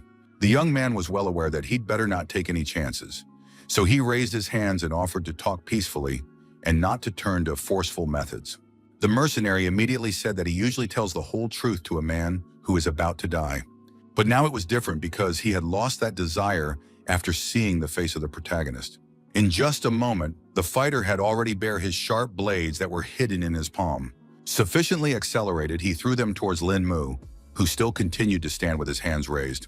The young man himself didn't expect at all that throwing knives would be used against him. At the same time, he didn't panic because his skills were enough to dodge such an attack. Lin Mu finally managed to catch these knives without any problems, so he asked who had sent this mercenary over. The mysterious stranger immediately picked up on the fact that the guy wasn't that bad, so he decided to back off for now and take his life a little later. The protagonist wasn't going to let him go without even finding out some information.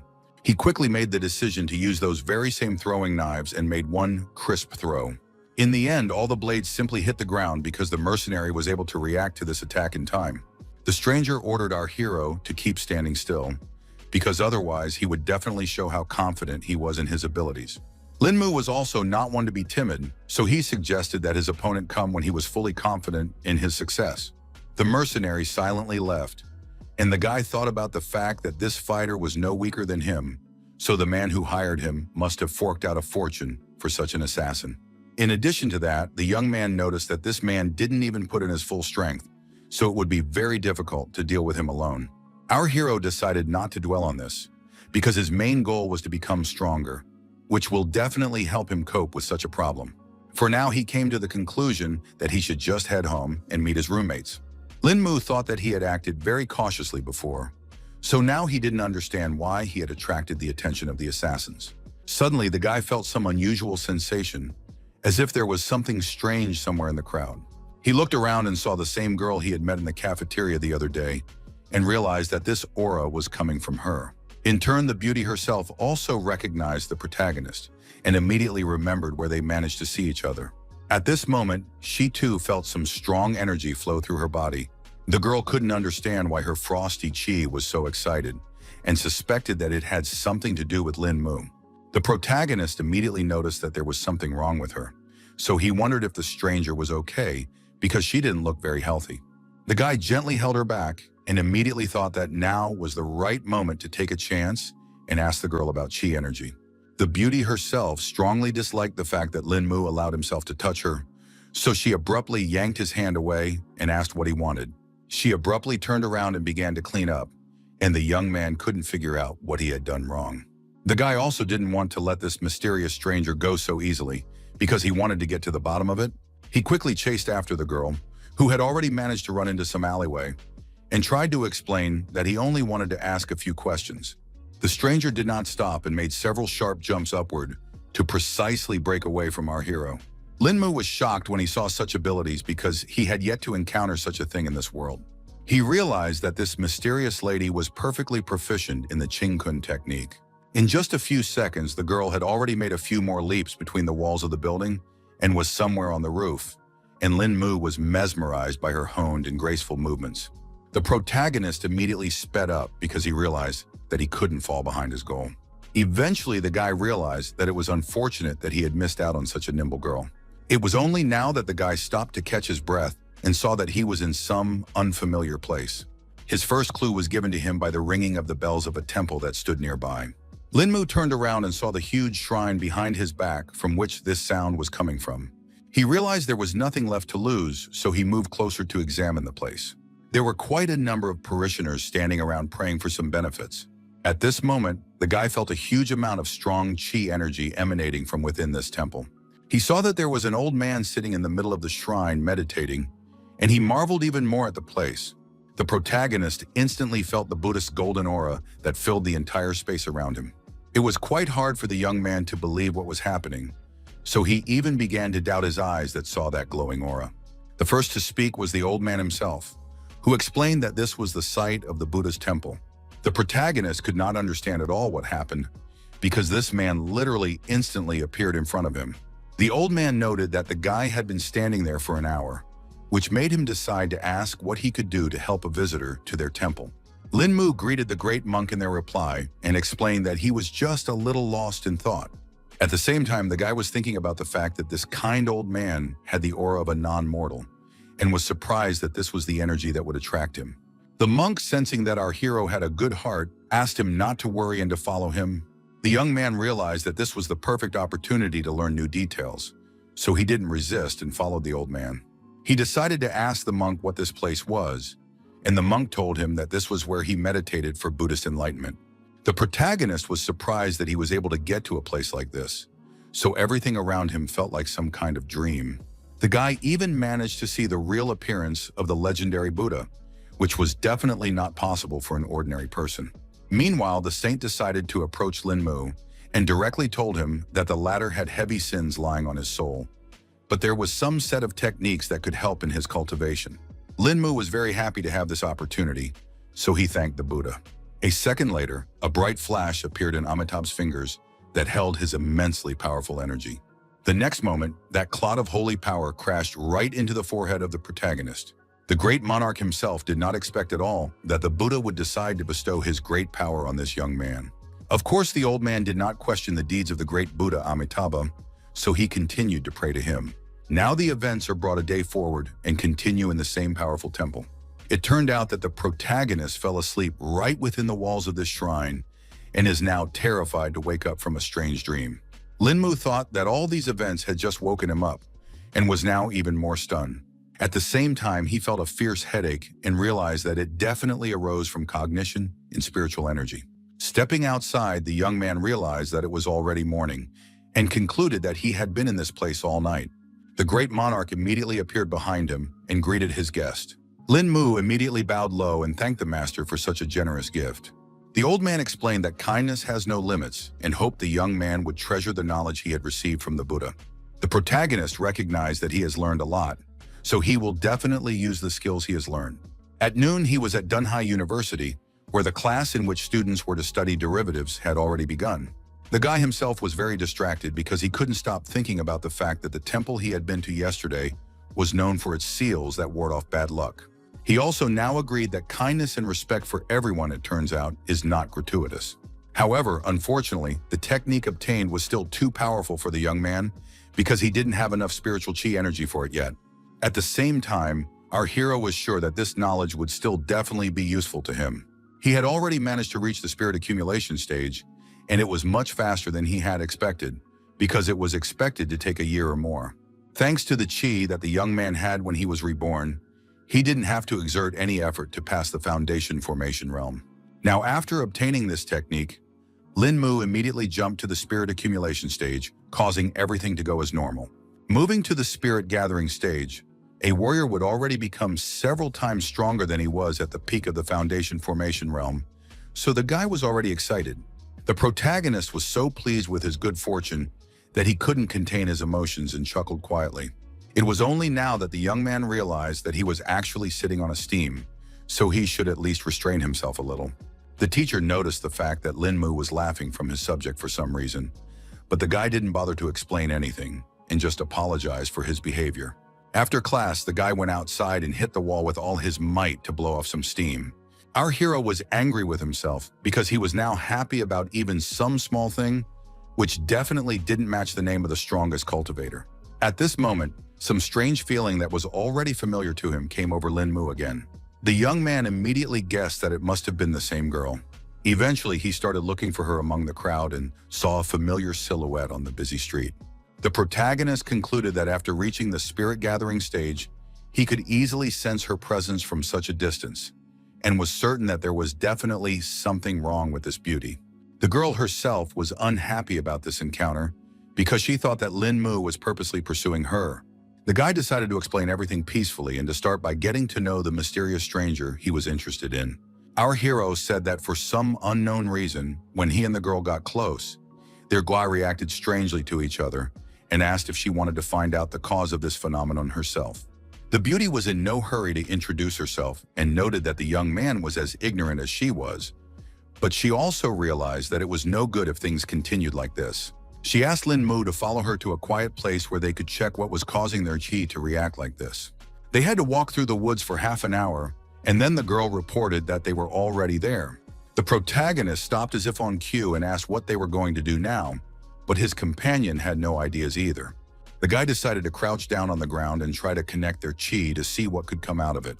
The beauty herself had no other plans, so she agreed to the young man's proposal. She crouched down next to her and began to meditate, focusing on her breath to connect her energy with the main character's aura. Lin Mu instantly felt their chi interacting much more strongly than expected. The girl also noted this oddity because her ice chi was now much purer than usual. In turn, our hero felt that not only her partner's aura was being cleansed, but his own as well.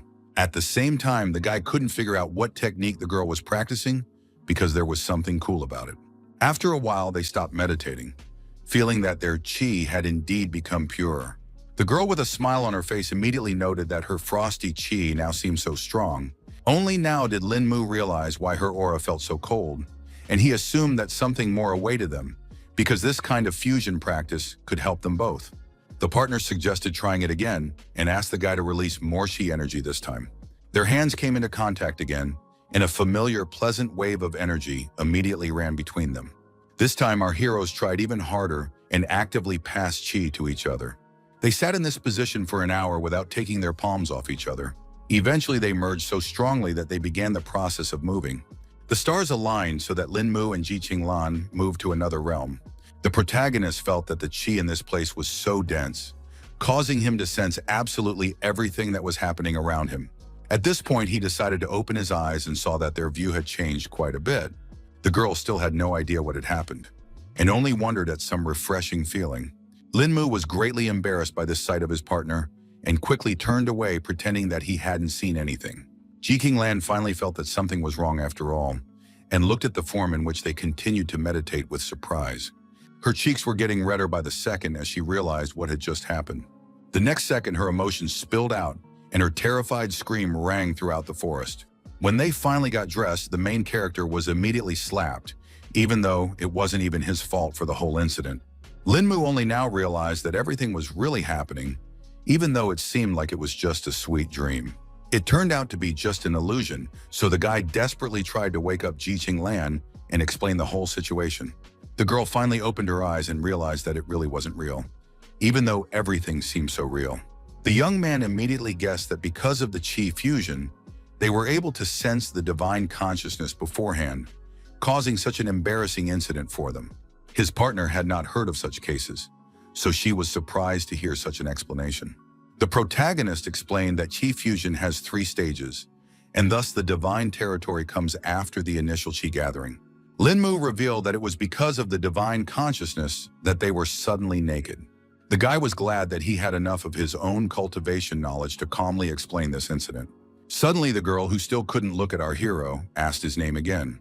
The young man confirmed that his name was Lin Mu, and then Ji Qinglan asked if he had a soulmate. He took his time answering such an unexpected question and asked himself why she wanted to know such details. The girl was annoyed that the protagonist was behaving this way, so she yelled at him and ordered him to answer faster. Lin Mu was frightened by such a harsh tone and tried to prove that he was single, but she didn't really believe it. Ji Qinglan advised the young man not to lie to her because he wouldn't get out of here alive if he allowed himself to do something like that. The protagonist was still trying to find out why the girl suddenly decided to ask such a thing. Then she said that her grandfather used to say that the granddaughter was sure to marry someone who would have her all to himself. Lin Mu was in agreement with the old man because he believed that girls should stay with their first partner. The next moment, The guy realized that Ji Qinglan was going to marry him, even though there was still nothing between them. Now the girl sounded like a real demon and said in a commanding tone that now our hero must take responsibility for her, for he had seen her body and taken her innocence. The young man desperately tried to prove that it was just an illusion created by the divine consciousness, so it didn't count.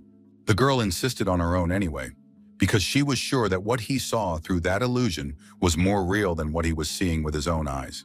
She emphasized that there was also a divine territory master in their family, so she had seen the notes left behind with her own eyes, and Lin Mu realized that he wouldn't be able to lie. Ji Qinglan wasn't going to listen to any compromise because she wanted the protagonist to marry her. The guy realized that marriage was a very serious thing and was afraid that they just might not be right for each other. The beauty again repeated her grandfather's words about marriage, which made our hero instantly petrified because he realized he was doomed. Lin Mu agreed that the grandfather had taught his granddaughter many things and wondered what else the girl had learned from him.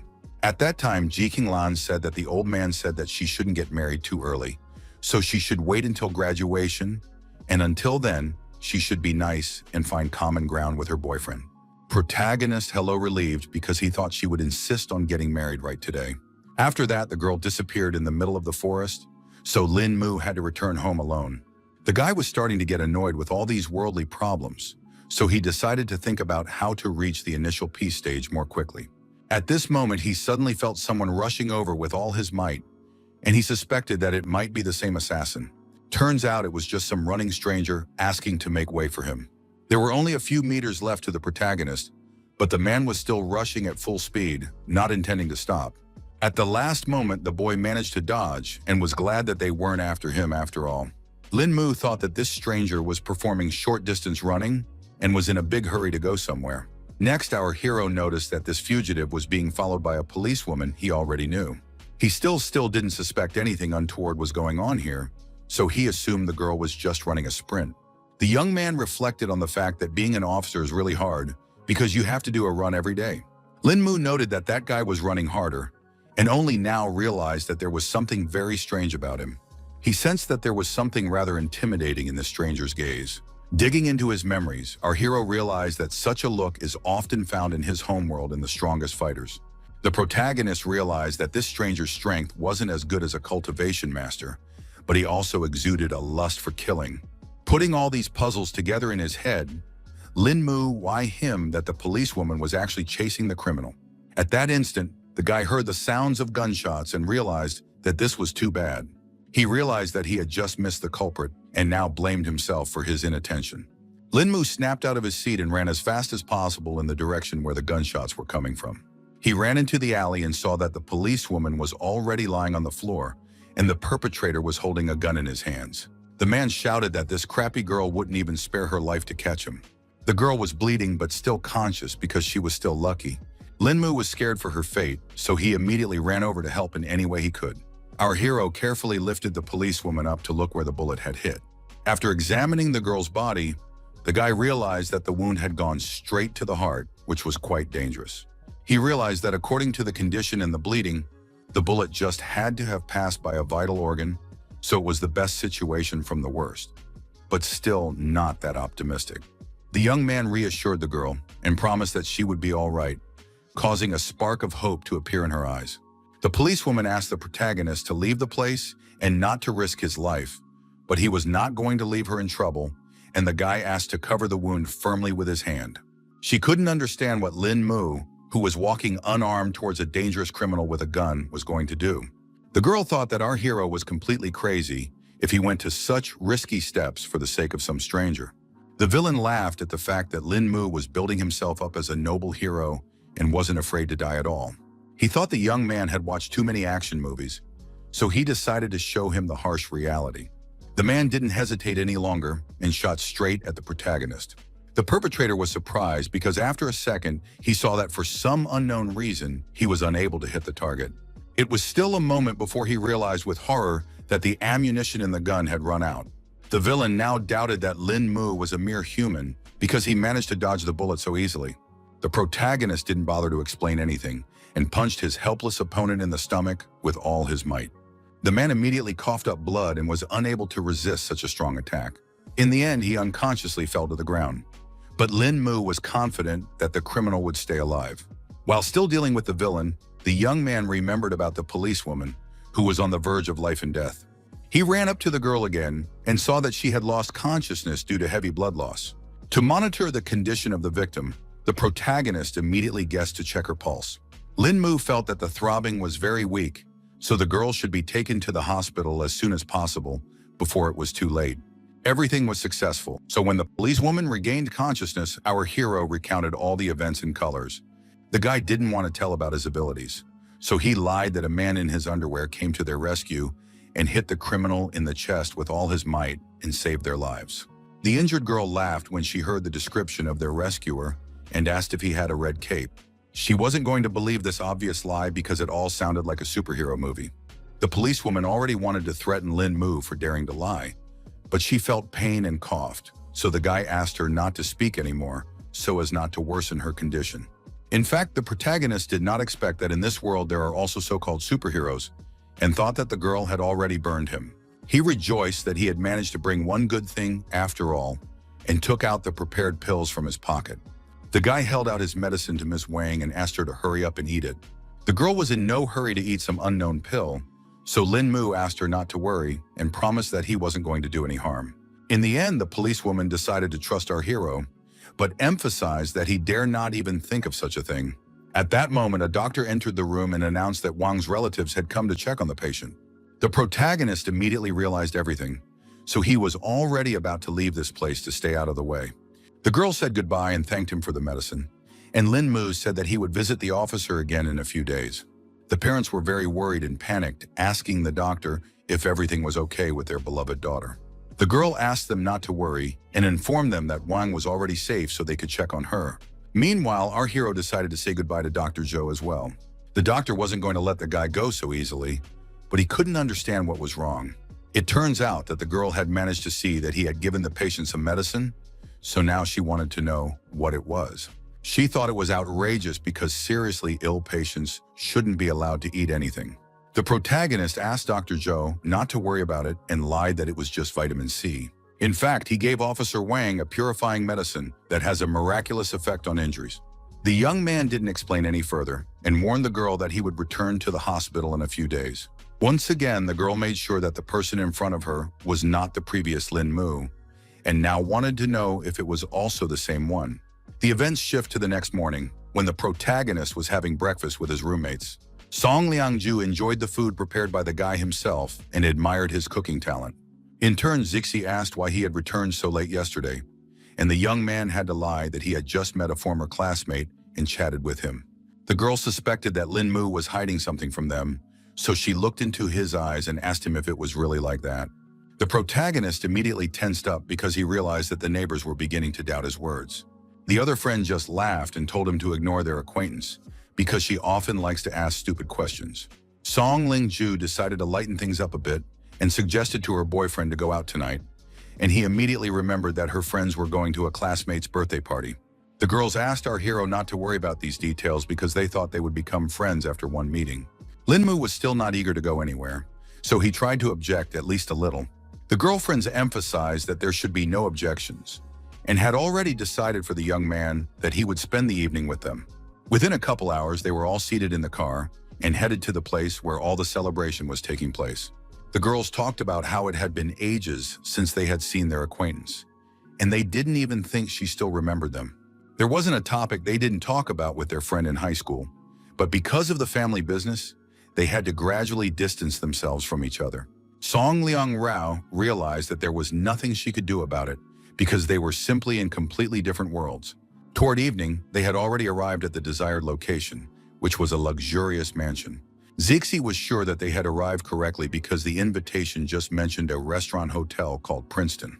After that, they went straight into the elevator and went to the 19th floor of the building. The protagonist was surprised that their classmate, Situ Xiu, was so rich that she could afford such a celebration. At that time, the girls said that the Saitu family had been passing down inheritance from generation to generation for 500 to 600 years, making it quite easy for her to get rich. At that moment, a bell sounded, which notified the company of friends that they had arrived at the right floor. It was quite lively inside, and the guests were actively discussing various topics, creating a noisy environment around them. Now the protagonist agreed that this was indeed a noble family, because just for the birthday party, so many people came. At this moment, Song Liangju's suitor had already announced from the crowd, excited that she had also come to Miss Seitu's birthday party. The girl didn't want to talk to him, so she pretended not to know the young man. The protagonist did not pay attention at all to what was happening near him, because once again he had some strange sensation. At this moment, he sensed the true king's aura and couldn't believe that there really was a person here who could exude such a strong energy. Eventually, the guy looked around, and among the crowd he found the very girl who was emitting that aura. Linmu was surprised and couldn't understand why this woman was exuding the aura of a true king. The girl looked at him, and at that moment her gentle voice came into the guy's head, noting that you can't stare at people so blatantly. The young man was greatly surprised that she had the skill of telepathy, because he didn't suspect that anyone in this world was able to master such a technique. He became more and more interested in this world because it turned out that there were so many high-level masters here. Song Liang-ro immediately noticed that the guy was distracted by something and asked him what had caught his attention, but he wouldn't tell her and decided to move away to find a place to sit down. Eventually, a group of buddies found a vacant table where they could be seated. Zixi immediately decided to talk about Lin Mu looking at some maiden and assumed that she must be very charming. At that moment, the very same beauty came on stage and her servant asked all the guests for silence. Only now did the girl realize that all this time, the main character had been looking at their acquaintance Sita Shu. In turn, the guy was glad that he was able to get information about this mysterious woman with the aura of a true king. He certainly didn't expect the source of that energy to be Ms. Situ herself, the culprit of this celebration. Meanwhile, the girl herself tensed up because she realized that the young man was beginning to guess about her hidden talents. She began to fear that someone might actually be able to unravel her family's secret. In the end, the birthday girl pulled herself together to thank her guests for taking the time to congratulate her. The girl wished everyone present a good time and used her powers to charm everyone around her even more. The guests were happy to hear such words from everyone's favorite Miss Situ and once again wished her a happy birthday. The protagonist realized that, as it turned out, the birthday girl was also a master of charm, judging by the strong reactions of all present. Meanwhile, the servant asked all the guests to line up to present the gifts they had prepared. As if on cue, everyone left their seats at the tables and wanted to give their present as quickly as possible. Everyone was talking about how Miss Situ was simply irresistible, but the girl only said that they had too high an opinion of her. There were even representatives of successful companies who hoped the birthday girl would appreciate their gift. She couldn't stop thanking everyone in attendance for their time in giving such wonderful gifts.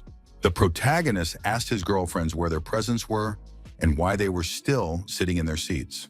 Song Liangju explained that only valuable gifts will be personally handed over to the owner, and ordinary gifts do not need to be taken on stage, they can just be handed over to the administrator.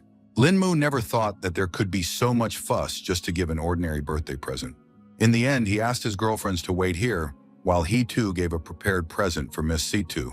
The girls were shocked by this turn of events, because it is perfectly visible that the young man came here empty-handed. Zixi asked our hero not to do nonsense, because she was sure he hadn't brought anything with him. The guy was going to agree that it was all nonsense, but he wanted to personally turn his gift for Situ Shu anyway. The girl saw Lin Mu as a serious threat, so she wanted to see what he was all about. The guards immediately stopped the young man because they could not let the stranger near their mistress. The protagonist didn't panic and explained that he wanted to dedicate a few words for Miss Saita, emphasizing that she could really use it. All the guests started laughing at the fact that he was going to give the birthday girl such a pathetic gift. Zixi had had a hard time watching all of this, and now she made sure that their friend was overreacting. The girl intervened in this conflict and stated that she was extremely grateful to the gentleman, so she was willing to listen to him. In fact, she just wanted to see what this strange guy could pull off. Lin Mu himself was not at all afraid of judgment and ridicule from others because he was absolutely confident in his actions. He finally said that this conversation was not for prying ears because Ms. Situ needed to hear the words in person. The servant began to be annoyed by this impertinent behavior of the young man because he was already able to get the attention of the birthday girl. In turn, Situ Shu noticed that our hero was far from being a beginner, so she couldn't figure out what he was trying to accomplish. The girl asked her subordinates to let the guy get up on stage to talk in person after all. The old man couldn't go against his mistress's orders, so he let Lin Mu pass, who briefly thanked him for the opportunity. The main character quickly made his way to the stage, while the birthday girl waited silently for her unusual gift. The guy was so reluctant for anyone to hear his words that he quietly whispered the intended message in his ear. All the guests were incredibly displeased that the scoundrel was so brazen that he dared to get so close to Miss Saida. Meanwhile, there was a look of surprise on the girl's face as our hero came to the end of his message. In the end, Lin Mu explained that this was the pair of words he wanted to give to Miss for her birthday and hoped that she would really benefit from them. After a second, a smile appeared on the birthday girl's face, and she happily thanked the guy for his enlightenment and for this show. None of the guests had yet gotten such a violent reaction from the girl, so everyone was wondering what there was to say. Afterward, our hero returned to his girlfriends and immediately noticed that they had suspiciously disgruntled faces. A flustered Song Liangju explained that the guy scared them to death, causing them to become very worried about him. Zixi was already thinking that he was going to put on some kind of show here, which definitely wouldn't end well. Lin Mu immediately apologized to the girls for making them worry. At this point, the birthday girl herself came up to them and said hello to all her friends. Sidu Shu immediately noted that this guy who was able to surprise her with his present was their buddy, so she immediately asked to introduce our hero. Lin Mu immediately stood up from his seat to get to know the girl better. After that, they both folded their hands in a welcoming gesture and exchanged pleasantries. Zixi couldn't understand why they were doing this and joked that her friends were portraying martial artists from the movies. The main character didn't even know how to respond to that because it was literally true, so he blanched for a few seconds. The girl just laughed off the joke and noted that her friend remained just as funny. After saying goodbye to her friends, she went straight to the Situ family estate, where she met up with her father. The old man turned to his daughter and immediately asked if she had a good time at her holiday banquet. The girl replied briefly that all had gone well, and went straight to the subject she wished to discuss with the head of the family. She hugged her father and confessed that she no longer wanted to study in Kyoto, and asked him to bring her back to Dunhai because she wanted to go to the local university. The old man couldn't understand what had happened, because earlier the daughter herself had insisted on going to university in Kyoto. Sidu Shu looked at him and replied that she just wanted to stay with her dad in Dunhai. This answer touched the father, so he no longer doubted his daughter's decision. He hugged the girl tightly and laughed out loud because she really made him happy with those words. It turns out that Shu was doing all this just to meet Lin Mu, who was the only one I could point out her 4 flaws. Meanwhile, events shift to the karate gym where the training was just taking place. A man named Liushin Xiaojiro informed his partners that he was going to assault them. He gave a martial shout and swung around to deliver his first crushing blow. Even though the other guys were in full defense, it was still hard for them to hold back such a strong attack. The man's partners were flying in different directions because they simply couldn't stay on their feet. In the next second, Lucien Xiaojiro swung his leg and declared that he wasn't done with this fight yet. The guys didn't expect things to turn out this way, so they didn't even react in time to their president's actions. The blow hit 2 fighters at once, who managed to block it at the last moment. The man was not at all pleased that they had come down from so slight a blow. The guys had nothing else to do but simply apologize to the president for their weakness. Lucien Xiaojiro didn't stand aside and helped the disciples stand up to continue their training. All the guys didn't mind and got ready for the next exercise. The man also announced in the most serious tone possible that it was already time to visit one person. Meanwhile, the main character did not suspect anything at all and continued to live his usual student life. At one of the breaks, the guy had already met his new acquaintance and was very surprised to see her at his university. The guys joked that it had turned cold around because that ice girl, Ji Qing Lan, had come here. It turned out that she was just looking for Lin Mu and wanted to talk to him about some important topic. The guy couldn't understand what had happened and why his acquaintance wanted to step away somewhere. Jiqing Lan was annoyed that the young man kept asking some stupid questions, so she just took him under her arm and pulled him aside. She emphasized that she was not going to eat our hero, so she asked him to go quietly with her. Meanwhile, the other disciples thought that the ice lady knew how to love after all, and couldn't believe that Lin Mu was able to win another beauty. Eventually, the guys accepted the fact that he was born so cool he could do whatever he wanted. Parallel to the students' conversation, the protagonist was already trying to find out from his acquaintance what it was about this case that required so much caution. The girl explained that her father wanted to meet Lin Mu, so he would go to their house tonight. The young man tensed when he heard such unexpected news and immediately wondered what it was all for. Jiqing Lan embarrassedly explained that she told her dad about the incident, after which he said that he wanted to meet his future son-in-law. The protagonist was not happy that she was so quick to tell her relatives about the incident because they had agreed to wait. The girl immediately started yelling at him because she thought that Lin Mu had already changed his mind about marrying her. The young man still wasn't in a hurry to agree because he felt that he couldn't just pass. They were distracted from their rather tense conversation by some stranger who was just looking for Mr. Lin Mu. After this sudden encounter, the protagonist was walking backwards so fast that the girl couldn't keep up with him. She said that this Luchin Xiaojiro had never lost at Tokyo University, so she was worried that the guy just couldn't handle such an opponent. But that only fueled his interest. After our hero had been to the temple, he didn't have a worthy opponent to try out his new powers, so he hoped that this Xiaojiro wouldn't disappoint him. Now the events go back half an hour when the young man met his new rival. Luchin Xiaojiro introduced himself as the president of the Tokyo University Karate Club and asked Mr. Lin Mu to fight him. The girl was angry that their conversation had been interrupted, and she emphasized that she didn't care at all whether he was Xiaojiro or Xiaojiro. The guy apologized to her, but he still insisted on a duel and was about to threaten Lin Mu if he didn't agree. Jixing Lan was very serious, so she asked what he was going to do to her fiancé. At this moment, Lin Mu himself intervened, blocking his acquaintance's path, and replied that he was accepting the challenge. The president of the karate club then thanked the young man for the opportunity and informed him that he would be waiting for him at the school stadium at 6 o'clock tonight. In fact, our hero also felt that his opponent was quite strong, but he asked Jixing Lan not to worry about it, promising that he would definitely win. The girl still wouldn't calm down and asked him not to announce such a thing so early. In the evening, there were quite a number of people gathered at the university sports stadium, watching Luchin Xiaojiro intently and waiting for the fight to begin. The fighter himself sat quietly and meditated to gather his strength before the fight. The karateka had heard that the man their president challenged today was very strong, but were still confident that he was no match for their leader.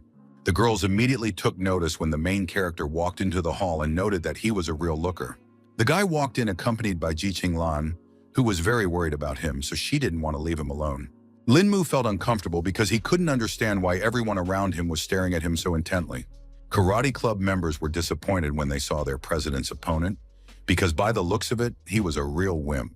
Before the duel began, the guy asked one question to Xiaojiro and inquired why he had decided to make this sparring so urgent. The club president became even more serious when he was about to talk about the reasons for his decision. He explained that he was a friend of Mr. Li Guanzhui and had heard that our hero handled him easily, which showed the high level of his skills. Luchin Xiaojiro asked the guy to understand him correctly and emphasized that he was not going to avenge his acquaintance. The protagonist immediately remembered that it was about the same young man who was either harassing or grooming Teacher Song. The Karate Kid thought that Lin Mu was strong on the outside and strong in heart, so he would like to exchange his experience in this duel. Now the young man understood the reason for this challenge, so he decided not to fight at full strength, as it was just an exchange of experience. Luchin Xiaojiro didn't like it right away because he wanted his opponent to be unmerciful. Whenever the karateka himself fights, he fights as hard as he can because it was simple respect for his opponent. The protagonist heard his opponent and agreed to exchange experiences in this fight. The club president immediately got into a fighting stance and asked the young man to attack first. In the end, he struck first, and this attack was very accurate and fast. Lin Mu was shocked that his opponent was so strong, so he didn't even immediately react to the blow. At the last moment, the young man was still able to dodge his opponent's lightning-fast fist. Now our hero had verified that this Xiaojiro was indeed much stronger than Li Wanzhui, whom he had dealt with quite easily. But at the same time, he was sure that this guy was far from his power level. Luchin Xiaojiro was a very experienced fighter, so he never stopped attacking Lin Mu for a second, who only had time to place blocks. Despite the speed of his attacks, the protagonist had no problem dodging each one. All the karateka were actively supporting their president and waiting for him to knock out his opponent. Jixing Lan suspected that any inexperienced person would probably think that Xiaojiro was suppressing Lin Mu, and the latter was now at a disadvantage. But in fact, you could see that the movements of the main character are not chaotic at all. It was as if he was playing with his opponent, testing his endurance. The guy was able to dodge even an incredibly strong leg kick that seemed destined to be fatal. He did agree that it was pretty close after all, because the karateka almost managed to hit him. At this moment, Luchin Xiaojiro finally stopped because his strength was running out, and his breathing was starting to hit a snag. He couldn't understand why Master Lin Mu was only defending himself and assumed that the guy was looking down on him. Our hero got embarrassed and apologized, explaining that he was scrutinizing his opponent's techniques, causing him to forget that they were actually competing. The club president was surprised that the youngster has enough time to learn his techniques while concurrently being on defense. Meanwhile, Lin Mu got into a fighting stance and announced that he was going to attack his opponent. Lucian Xiaojiro, despite his fatigue, prepared to take this blow. He didn't even have time to finish the sentence when he felt a hard push right in his stomach.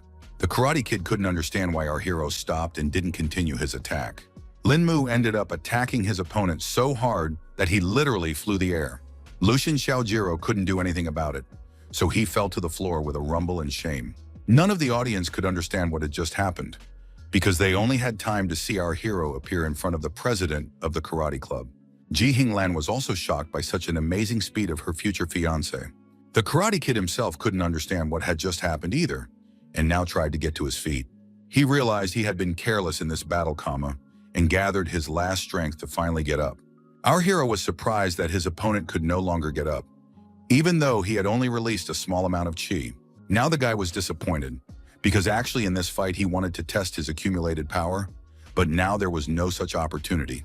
For his part, Lucian Xiaojiro was not going to give up, even though he had already realized the gap between himself and Master Lin Mu. The Karate Kid's fighting spirit was still at an all-time high, so he confidently shouted that he wouldn't give up so easily. The protagonist was surprised that his fighting spirit had suddenly risen, but was sure that it was all useless. Xiaojiro was already about to deliver another crushing blow and finally wanted to hit his opponent. He was sure that this time he was bound to achieve his goal. The fighter made one accurate lunge forward, but ended up feeling like he hit nothing. The Karate Kid was shocked by this turn of events and couldn't understand how this was even possible. It turned out that the main character had just grabbed him by the shoulder, so now Xiaojiro couldn't figure out what kind of person he was. Lin Mu replied briefly that he was the same person as his rival, but he was just studying at Dunhai University. The young man decided he was going to act tough, so he apologized to his opponent. Grabbing the Karate Kid firmly by the shoulder, our hero tossed him aside in a sharp motion. After that, Lucian Xiaojiro's head hit the floor with a thud, and now definitely could not continue this fight. The president of the karate club made sure that the protagonist definitely had inhuman strength. After that, the protagonist went to the Ji family mansion and was already there by evening. The girl's grandfather immediately inquired what plans our hero had with Qing Lan. Lin Mu didn't know how to answer this question because he didn't have any specific plans at the moment. This made the man very angry because he thought the young man was not going to marry his daughter and was just going to leave her. The guy then tried to explain that he didn't mean that at all, and explained that he wanted to graduate from university first. The old man already thought his daughter had no future with this young man and thought it was just a marriage game. Ji Hinglan tried to explain that it wasn't like that at all and asked the old man not to worry, promising that in just 2 years, her fiancé would graduate from university. The head of the family explained that the problem was not that they were in a hurry, but the guy's own attitude towards the situation. He called his granddaughter stupid because after graduation, everyone would have their own way, and her fiancé just might run away. At the same time, the main character was unhappy that Ji Qinglan herself was pulling him into this whole thing, and he also ended up being the one to blame. Meanwhile, the old man couldn't understand why the girl chose this particular guy who had no ambition. The granddaughter was desperately trying to explain to her grandfather that her fiancé was not like that at all. Mr. Ji could no longer listen to the girl and finally declared that he would not consent to this marriage. At this point, the main character decided to intervene in the conversation after all, apologizing for it. He confirmed that he has no plans, and he's not going to make excuses because his own future is still actively being planned. The guy realized that by coming here today, he had caused everyone a lot of inconvenience, which was all his fault, and promised that it wouldn't happen again. After making this statement, Lin Mu quickly headed towards the exit and said goodbye to the Ji family. The girl did not appreciate this development at all, so she asked the groom to wait. The grandfather emphasized with the utmost seriousness in his voice that this guy was not going to be anything outstanding and asked his granddaughter to just trust him. Ji Hinglan didn't listen to the old man and still begged the protagonist not to leave. Eventually, she couldn't stand it and cried because Grandpa didn't understand her feelings at all. The girl ran out of the hall, but the old man still continued to be indifferently silent. His son finally raised his voice because he thought the last sentence was too harsh after all. The head of the family realized that although the Lin family was strong, it was no match for their bloodline, and explained that he only wanted to check whether the young man really loved his granddaughter or was looking for gain. If the groom had ulterior motives, he would have made concessions, but in the end, he couldn't handle even that little pressure. The man still felt that Lin Mu was understandable because no one would be thrilled to be spoken to like this. The old man still believed that this guy couldn't be changed anymore. So even if he married Xing Lan, he still wouldn't join their family. Eventually, the man accepted that his father's stubborn nature could not be changed, so he decided to leave things as they were for the time being. He himself thought that Lin Mu was a good kid, so he hoped that the young man's arrogance would eventually subside. Meanwhile, our hero thought about the fact that there were so many different situations in Zhu Xian's world, but they never made him feel guilty, so he didn't expect that he would actually get angry today. Other than that, he started to feel his qi starting to weaken, but he eventually wrote it off to the fact that the original energy of this body was incredibly weak. The guy couldn't understand what it was about this Ji family that they dared to look down on him, and came to the conclusion that he didn't need to be so reserved next time. The main character suddenly stopped because he encountered something on the way to his house. Turns out some guy ran out at him, holding his head and begging to save him. Lin Mu immediately thought about the fact that this fatty seemed very familiar to him. After a few seconds, he remembered that this was the same Xing Weilong who had cheated men and molested women at the university. The guy immediately wondered what could have happened to a rugged bully in the middle of the night. The frightened bully tried to catch his breath and rejoiced that he was able to meet his acquaintance.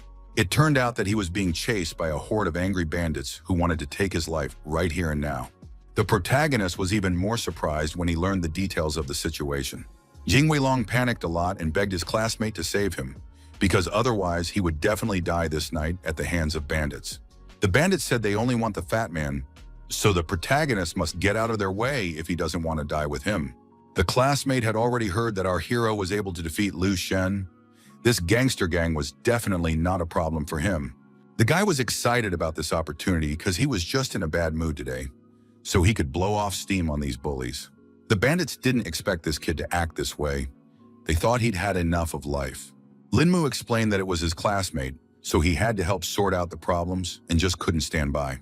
Eventually, the gangsters decided that they needed to end this pointless chatter, and their leader ordered the two students to be caught for him. They advised the young man not to be so ignorant and arrogant and agreed to help the protagonist if he wanted to die so badly. Lin Mu felt that bullies of this level would not give him any trouble, so he was not worried at all about the outcome of this fight.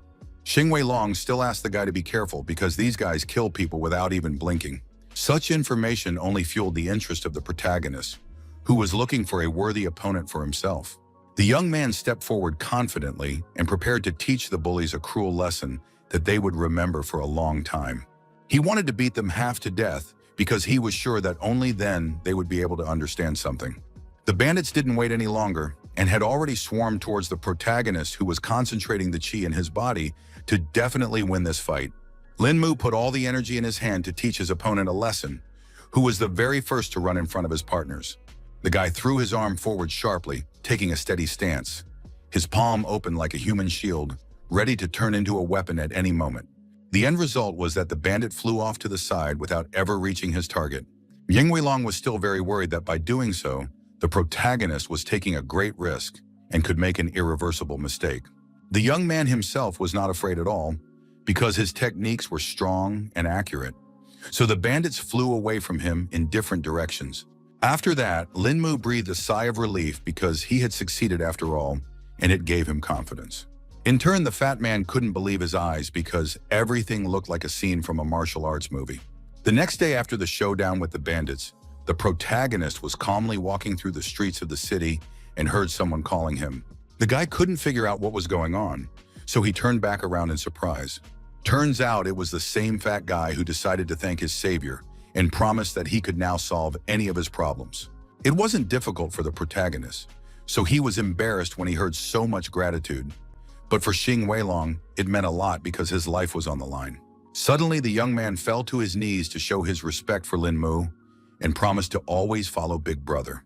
The guy asked his classmate to stand up because it was too much and asked why those people were chasing him that night. Fatty said that the bandits were with Angie, where he had insulted the leader of that group named Pi Hongxing, causing him to bring the trouble on himself. At that moment, two hurrying guys were passing by them who were saying that there was some kind of spectacle going on near the school gate. Xing Weilong grabbed one of them and wondered what was it that the disciples were in such a hurry. Then the student said that their ice girl Ji Qinglan is going to fight someone, and they say that her opponent is some other beautiful girl. The protagonist was surprised to hear this because he would never have thought his acquaintance could pick a fight with someone. Fatty also agreed that it would be a good sight, so he suggested that Lin Mu look at the site. The guy replied briefly that he was in no mood at all to engage in such entertainment, so he asked his classmate to go there alone. Xing Weilong realized that our hero didn't have any important things to do anyway, and this way he would at least have some fun, so he dragged him along with him. Lin Mu had no choice left, so he asked his friend to at least not drag him because he could walk on his own. None of the students could figure out what had happened because the two girls had been tensely standing opposite each other for a long time.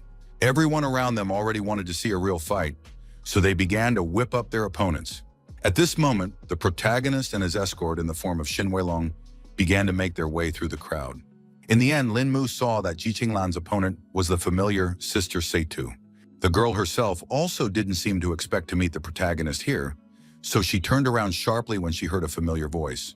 The guy immediately inquired why his acquaintance had come to this university. Sita Shu completely forgot about her rival in a couple of seconds because she wanted to say hello to our hero. Everyone around was shocked when they realized that even this girl was familiar with the protagonist and couldn't understand why he was familiar with all the beauties around. Ji Hinglan immediately approached the guy and asked him to be careful because she didn't trust her rival at all. It turns out that Sita Shu was asking about Lin Mu's whereabouts, causing the girl to suspect that she had some kind of score to settle with him. Miss Situ herself noted that our hero is a great success among women since he is protected by such beauties. The guy tried to explain to Qinglan that they were acquainted with this girl who wasn't a bad person at all. Meanwhile, Xing Weilong began to disperse all the gawkers and shouted to them that there was nothing more to see here.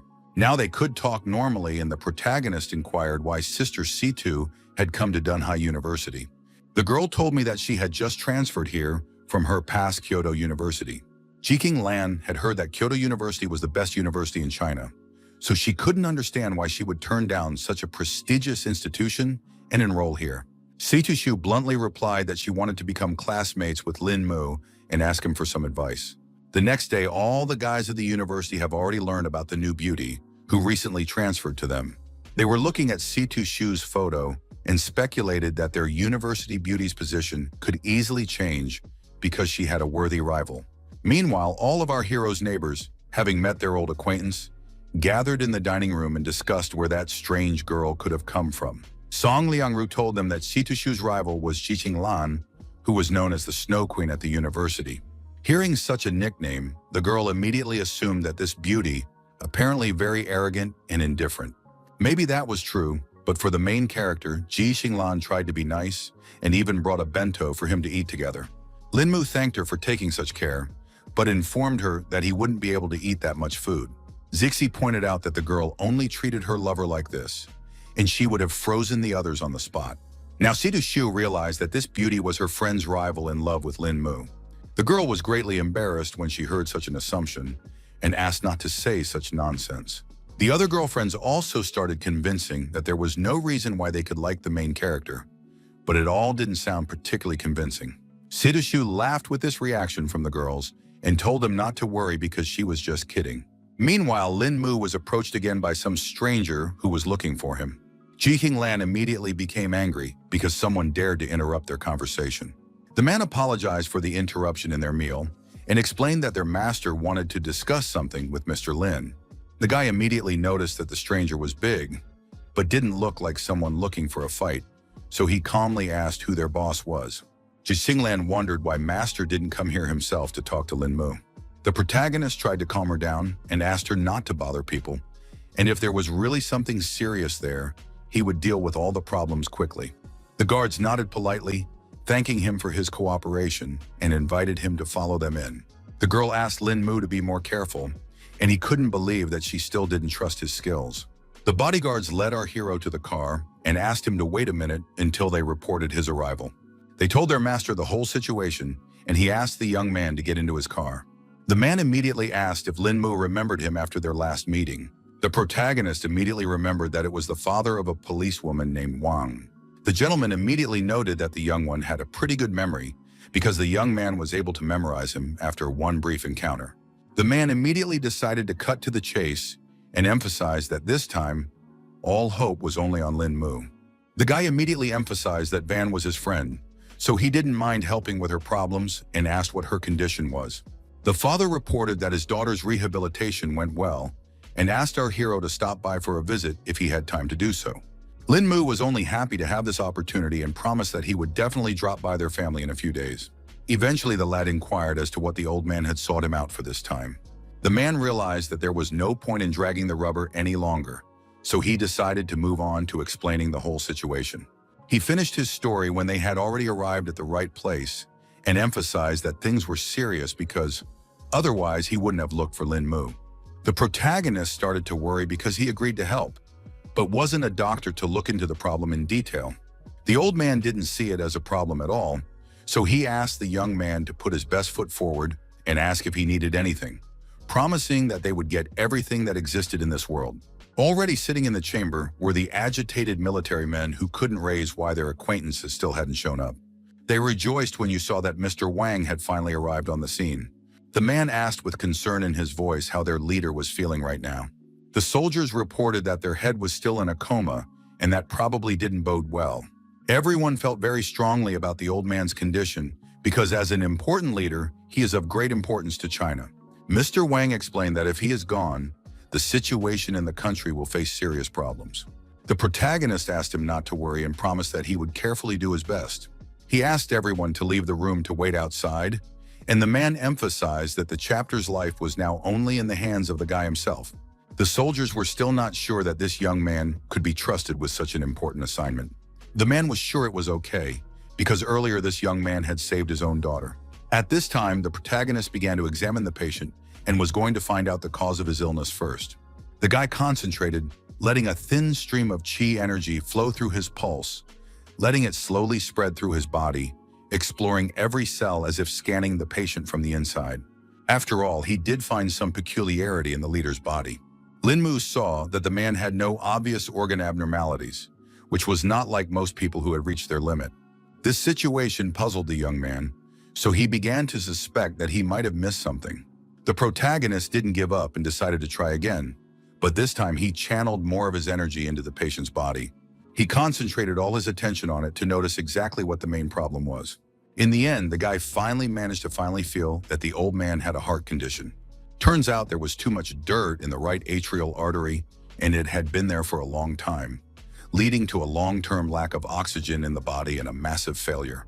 Lin Mu now calmed down because it was just a matter of time before a relieved smile appeared on his face. He would be sure that if one directly used qi, one could quickly cure the heart. The soldiers who waited under the door weren't sure if the head could survive all this after all. It was at this point that the protagonist came out of the room and said that the leader was fine and would wake up very soon. Everyone, of course, rejoiced at the news, but they did not expect the problem to be solved so quickly. The man still didn't calm down and asked Lin Mu how much longer their head would last. Our hero explained that the root of the disease had been eliminated, but the body of the elderly was already depleted, so if his energy was dead, he would last about half a year.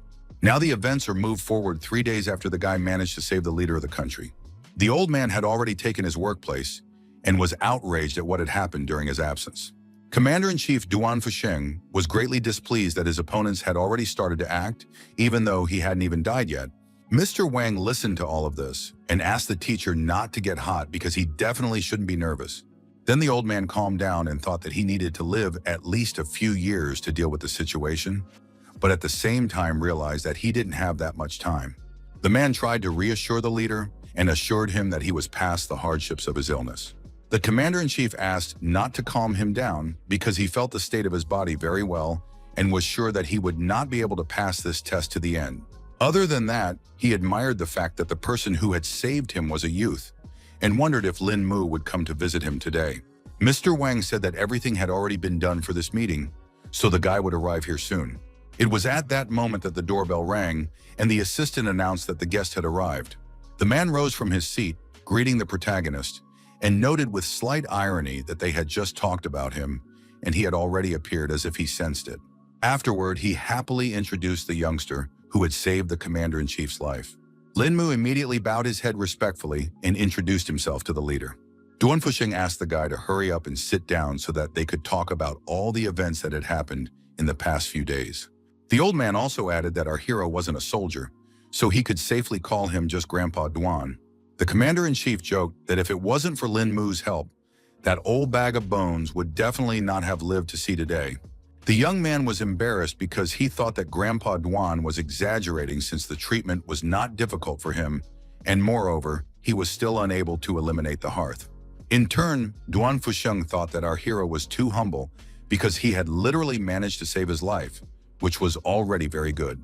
He explained that at that age, you don't take some things seriously anymore. So for him, death is no longer scary. The protagonist looked at the old man with sincere respect, admiring his innate wisdom and ability to perceive life so broadly that even the thought of death caused him neither fear nor excitement. At this moment, Mr. Wang reported that the food was already ready, so he suggested to continue the conversation already at the table. The leader immediately stated that they should have fun today and offered to have a couple sips to cheer themselves up, but Sleep One Wang that he had just recovered is already taking up alcohol. In the evening, Miss Situ also came to her house and continued her investigation about the protagonist. The aide reported that there were new advances today regarding Saitu Shu's order. The girl rejoiced at such news and gathered herself to listen attentively to her subordinate. The aide reported that Lin Mu arrived at the War Ministry in the afternoon, where he was brought by military vehicles and stayed there for 3 hours. Saitu Shu immediately wanted to know why he had stayed in the ministry for so long, but that was unknown to anyone. The girl was very angry with her subordinate and ordered her to quickly get to work and find out what was going on within those walls. The assistant didn't object and bowed and went to do her task. Saitu Shu herself began to freak out because the protagonist turned out to be such a mysterious person. The thought of why the protagonist visited the War Ministry was now constantly rolling around in the girl's head, giving her no rest. The next day, all the students gathered outside Dunhai University because they saw some suitor with a bouquet of flowers. No one could figure out who it was standing at the gate so early in the morning, but everyone suspected he was looking for their university's flower. Everyone was already waiting to see some kind of spectacle and expected it to be hot right now. But this guy's sweetheart still hadn't arrived. Next, the students saw the latest model Lamborghini stop near the entrance and couldn't even guess who it was. It turned out to be Saitu Shu, who had yet to realize what was happening at the university gates. Seeing the huge crowd, the girl couldn't understand why everyone was gathered at the entrance so early today. The guy, noticing the girl he wanted, instantly became animated, clutched the bouquet tighter and rushed towards her. Saitu Shu was greatly surprised when she realized that it was her acquaintance named Yan Lanshi. She couldn't understand how he ended up here. The guy explained that he couldn't leave the girl and hoped she would like these oriental blue roses. She was very pleased with the attention from her suitor and thanked him for such a sudden gift. The young man wondered why Saitu Shu suddenly switched to Dunhai University and didn't even warn him about this decision. The girl lied that she just wanted to come to Dunhai to spend more time with her parents. In fact, Yan Lanshi wasn't going to believe it from the beginning, and Saitu Shu couldn't understand what he was getting at. He could bet it was because of one guy, and he turned around because the man was just walking nearby. The girl opened her eyes wide, her lips parted for a moment in surprise, for her acquaintance had just pointed out the real reason for her transition. Just at that moment, the protagonist was walking down the street, and his new associate, Jing Weilong, was walking beside him. The guy pointed out that there was a very intimate conversation between Saitu Shu and this guy at her birthday party, and asked what it was that he said to her. Ms. Situ's eyes flashed with rage at the fact that her acquaintance dared to pry into her private affairs. Yan Lanshi recalled that the girl was actually his fiancée, so it was normal for him to ask about such things. The girl felt that even if she were to be a wife, she should not inform him of such things. The groom frowned, his gaze becoming intense and suspicious because he began to suspect that Lin Mu liked Saitu Shu. Eventually, the girl herself confirmed it, so she asked the guy not to hit on her anymore to make everyone feel comfortable. Yan Lanshi froze in place. His eyes widened in shock and his voice trembled as he questioned whether she realized the full weight of the words she had just spoken. Saitu Shu could no longer tolerate her former fiancé and eventually directly replied that she wasn't joking at all. At the same time, The protagonist and Xing Weilong came closer and saw that something strange was happening near the gate. Lin Mu was surprised to see such feminine qi emanating from this guy because this was the first time he had seen something like this. Fatty immediately noticed the sudden change of mood of his comrade because he suddenly became cheerful for some reason. The protagonist didn't bother to explain the reason for his joy and wanted to leave this place, but Xing Weilong didn't want to go because the fun wasn't over yet.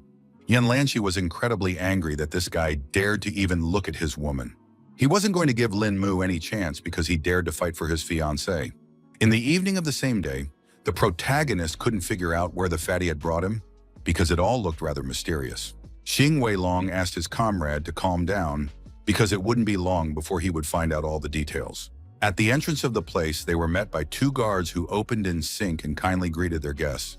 The guy eventually assumed that a friend had decided to bring him to some charity dinner. Lin Mu would never have guessed that his comrade was interested in charity projects. The fat man proudly announced that this was not just a charity dinner and said that it wouldn't be long before our hero found out everything. They walked a little further, and at that moment the protagonist felt some strange sensation on his hand.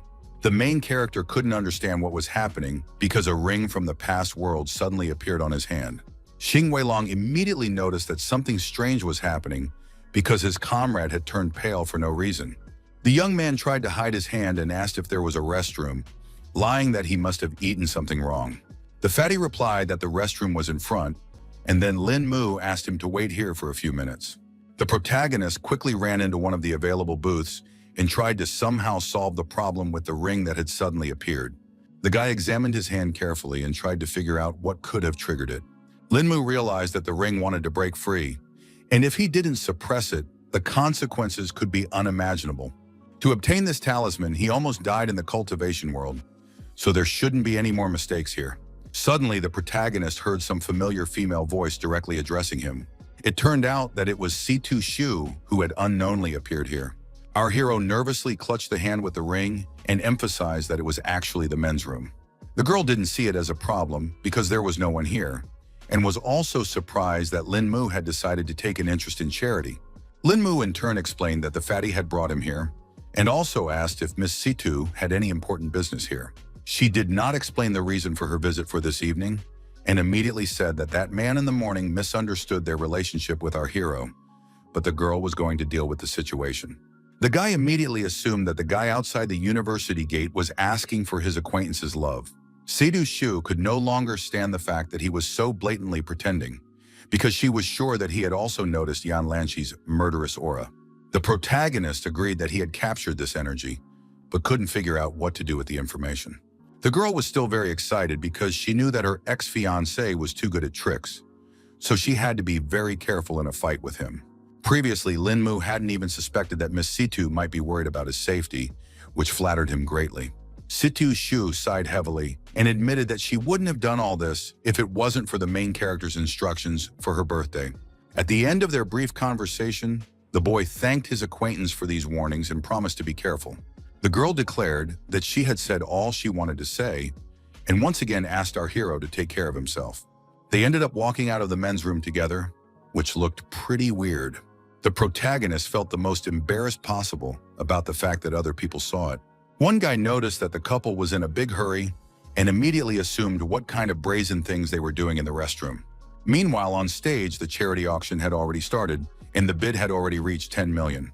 The moderator began counting down to that price to become the final price for that lot. He then solemnly lowered the gavel and announced that the last named amount was final. It turned out that the owner of this item was Miss Lin, so the host thanked her for helping with the charity. Lin Mu had no idea that such a vase could be sold for 10 million, and the comrade explained that everyone here was a rich person willing to spend money on charity. The presenter then introduced the next lot, which turned out to be an ancient orange necklace, the value of which is that it is impossible to know the age of this artifact. Some experts have tried to use the C14 method for identification, but the composition of this necklace has never been recognized. They also say that nothing in the world can damage this jewelry. The main character froze, scrutinizing the item, his eyebrows shifting in deep thoughtfulness, while Xing Weilong didn't really believe this information. The guy noticed that his ring's reaction had gotten even stronger since the necklace had appeared. Linmu began to suspect that there might be some connection between the two pieces of jewelry.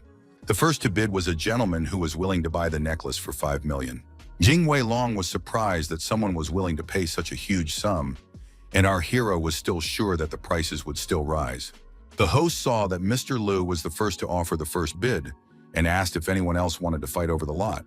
The next to enter the fray was a girl who offered 6 million for the necklace. In just a couple of seconds, the price had already risen to 15 million and wasn't going to stop. The fight for the artifact was also still not leaving Mr. Liu, who eventually raised the bid to 20 million. The presenter immediately turned to the other participants and asked if anyone had more to offer. Xing Weilong couldn't believe that someone would be willing to give such money for a stupid necklace, but our hero realized that it was all going to charity. At this point, some old man in the audience offered 50 million for such a precious lot.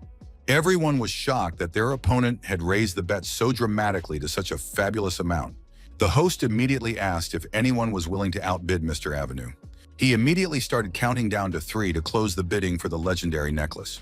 The man banged his gavel again and thanked the victorious Ao Xiaolong for his contribution to their charitable cause. Xing Weilong reacted violently to the winner, so the protagonist guessed that his friend knew this person. The fatty whispered and explained that this person was the head of the Ao family and was an important figure both in the light and in the shadows. He realized that if their family placed so much importance on this necklace, apparently it was far from ordinary. The protagonist only now remembered that there are 6 other treasures in the cultivation world similar to his ring, and they are known as the ancient armor of immortality. He immediately guessed that this necklace might be part of that ancient armor, and he didn't expect it to appear in a place like this at all. At the same time, some of the participants of the Thanksgiving banquet were in the VIP room. One of them was Yan Lanshi, who still couldn't stop thinking about our hero daring to play with his jewelry.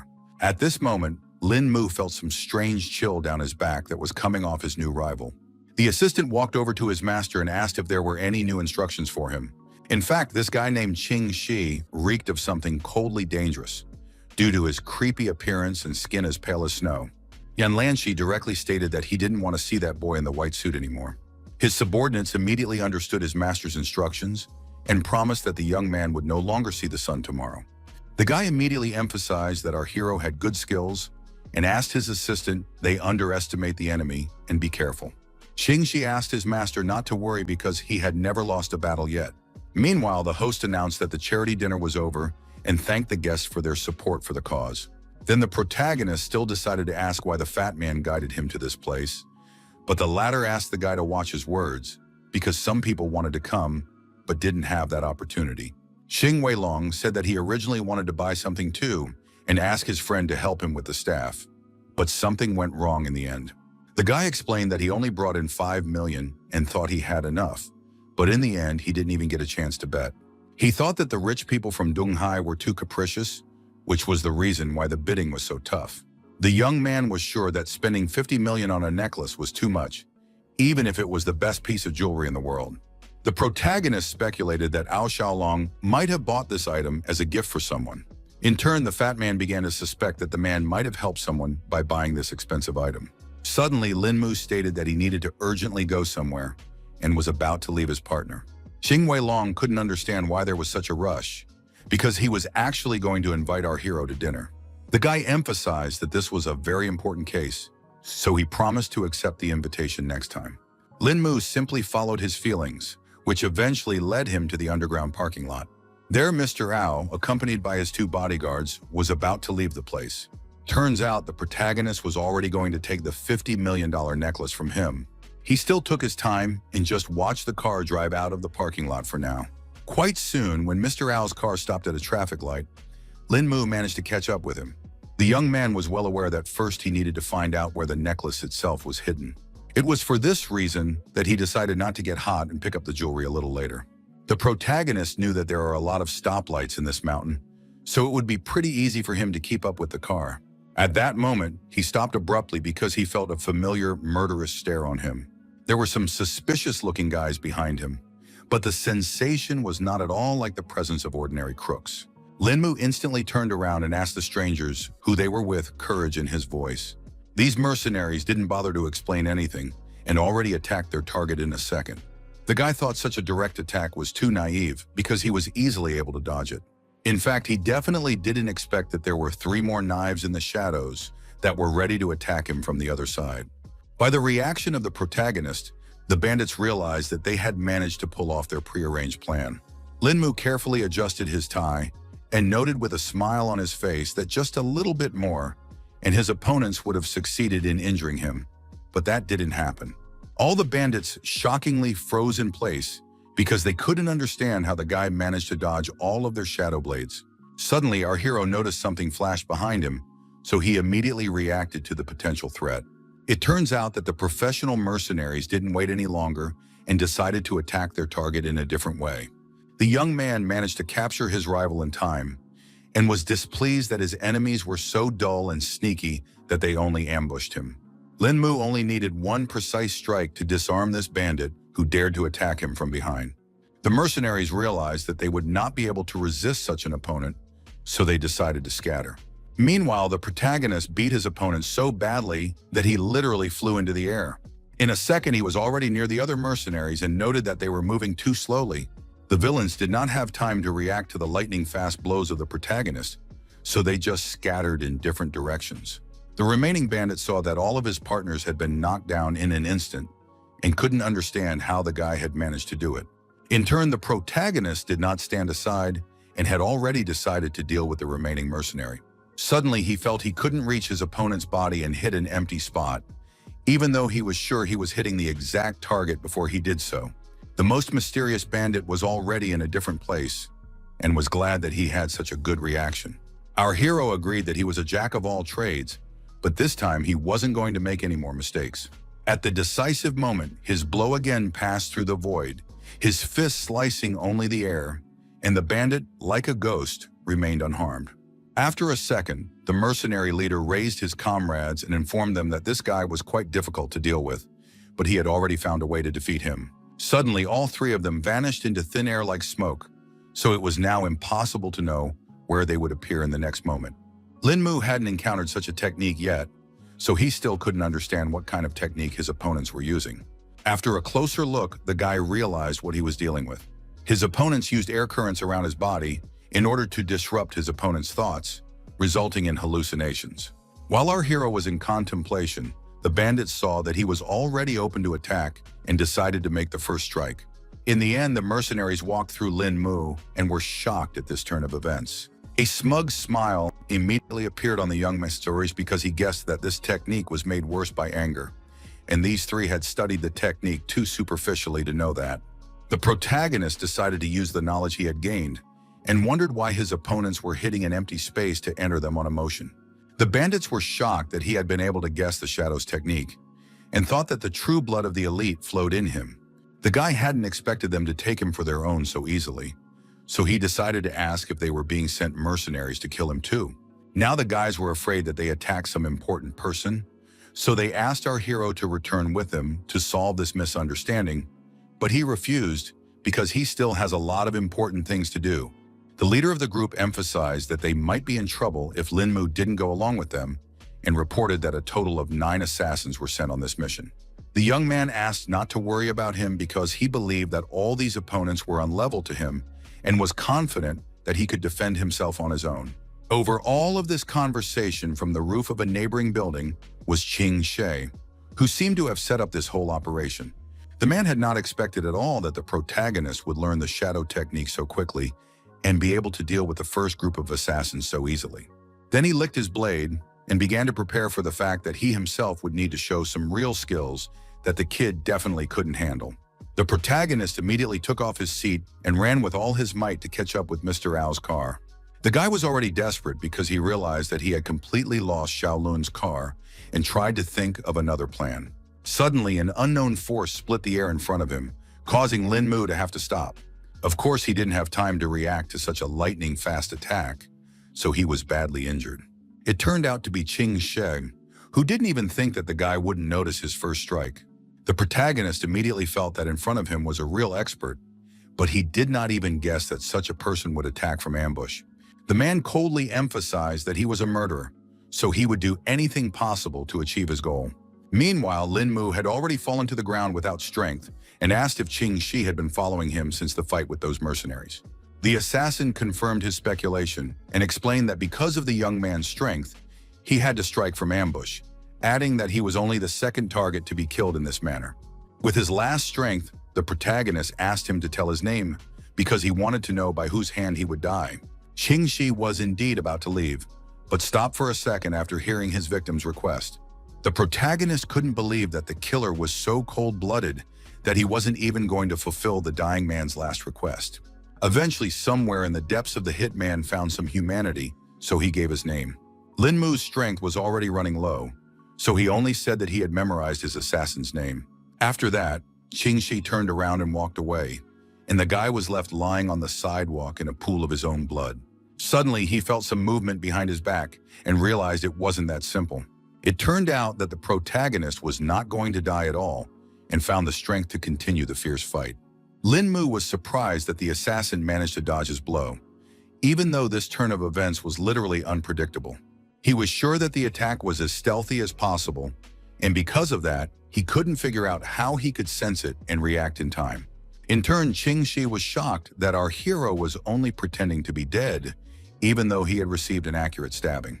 Meanwhile, the guy wasted no time and re-attacked his opponent, who again managed to dodge. Lin Mu now began to feel that the mercenary had also perfected in the spiritual realm and was a master who had opened the middle and lower dantian. Despite this level of strength, the protagonist was not afraid and decided that he would definitely not lose in this fight. Our hero shouted at the top of his voice that the only person who should die here and now was Qingxi himself. The assassin even started to panic a bit because the guy was injured so badly, but his punches were still very strong. In the next instant, Lin Mu still managed to break through his opponent's defense and shorten the distance as much as possible. He concentrated all the qi energy in his hand to make the strike fatal to the assassin. Qingxi was unable to resist such precision and speed, so he only cried out in pain. The protagonist put all of his power into the blow, so his opponent simply bent in half, scarlet spatters splashed from his mouth, and his eyes widened in shock. In the end, Qingxi collapsed to the ground without strength because even such a master could not resist Lin Mu.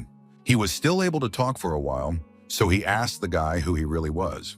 The brave warrior himself was also holding on with his last strength, so with a trembling voice, he asked his defeated opponent to remember that he had been killed by Lin Mu. Qingxi still couldn't understand how things had turned out this way, because he was definitely sure that his knife had hit our hero. As he stepped away from the killer, the young man began to feel that the poison that was on the knife had already penetrated his heart and lungs. He couldn't believe that after going through such a fight, he would end up right here in the middle of the street. Eventually, the strength left Lin Mu's body, and he slumped to the ground without strength, regretting that he was not prepared for such a serious fight. His eyelids grew heavy and began to slowly close, but at the last moment, the guy managed to see someone's feet right in front of his face. The events continue into the night of the same day. Only now Lin Mu has entered the temple. Someone still managed to save Lin Mu, who had now regained consciousness but was still not feeling particularly well. At that moment, the girl who saved him was just praying for her late master. 10 years ago, when Yunar was very young, she accidentally injured an old man, causing him to pass away. Before his death, the old man said that saving the terminally ill was the main task of a healer. So if there was a chance to save the girl, he was ready to die without regrets. He asked his student to go on living and save more people who would need her help. The girl tearfully recalled how the master had adopted her, after which she had contracted a strange disease from which the old man himself had saved her. Each time after the operation, the master had aged little by little and sacrificed himself for Yunar's life. Now she was going to use a technique that would take a lot of work to master because it was quite difficult to control.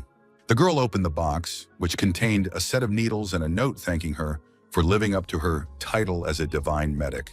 Yunar continued to live her vocation, so she couldn't let our hero have any problems. She methodically inserted needles into his body, her fingers moving with surgical precision, and asked the guy not to give up and hold on to his life. Lin Mu's consciousness swam. The world around him blurred into murky patches, and a hoarse, painful groan escaped from his chest. The girl was very nervous because this secret technique consumes a lot of energy, and if things continued like this, she might not even survive. Dr. Zhou tried to cheer herself up to save the protagonist after all, but it was all too difficult for her. At that moment, she remembered that the master had treated her like a daughter since their first meeting and had saved her at the cost of his life. It was for this reason that the girl decided that once she had made a firm decision, it was too late to chicken out. She finally went to her master and asked for some strength to finish this technique. Joshun remembered how the old man had taught her precision in acupuncture and calmly continued to stick needles into her patient's body. She also kept the thought in her mind that each shot required skillful speed. Other than that, there was no way you could ever dwell on an acupuncture point for more than half a second, because otherwise the healer would simply lose all his labors. The girl was still trying to reassure herself with the belief that she was bound to succeed. She kept sticking them in after the learned pattern, but our hero was still lurching with discomfort as well. At this moment, Dr. Zhou noticed that the black color on Lin Mu's face was disappearing, showing the success of her technique. The girl was a little distracted by the guy's improving condition, and because of that, she rushed, so the next needle just flew out of her hand. She immediately thought of the master's phrase that if the acupuncture process was interrupted, the patient would simply die. There was no way she was going to let the protagonist die, so she decided to use her powers to support his condition. Zhou Xian gently injected her energy inside Lin Mu's body and tried to capture his yang.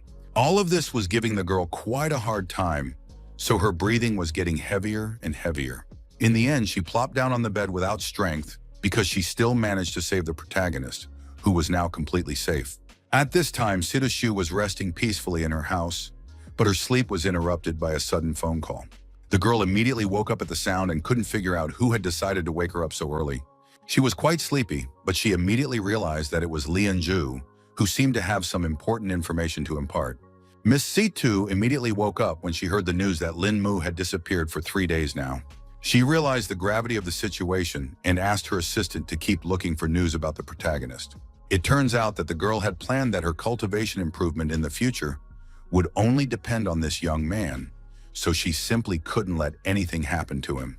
That was why she tried to calm down a bit and think about what could have happened to Lin Mu. In the end, Xu Xiu came to the conclusion that her suitor Yan Lanxi could be behind the missing guy, so she decided to call him right away. With fury in her voice, she asked without any clarification if her ex-fiancé had anything to do with Lin Mu's disappearance. It turns out that all these days the protagonist spent with Dr. Zhou, who at the cost of her strength saved his life. All this time, the healer lay unconscious, recovering her life energy.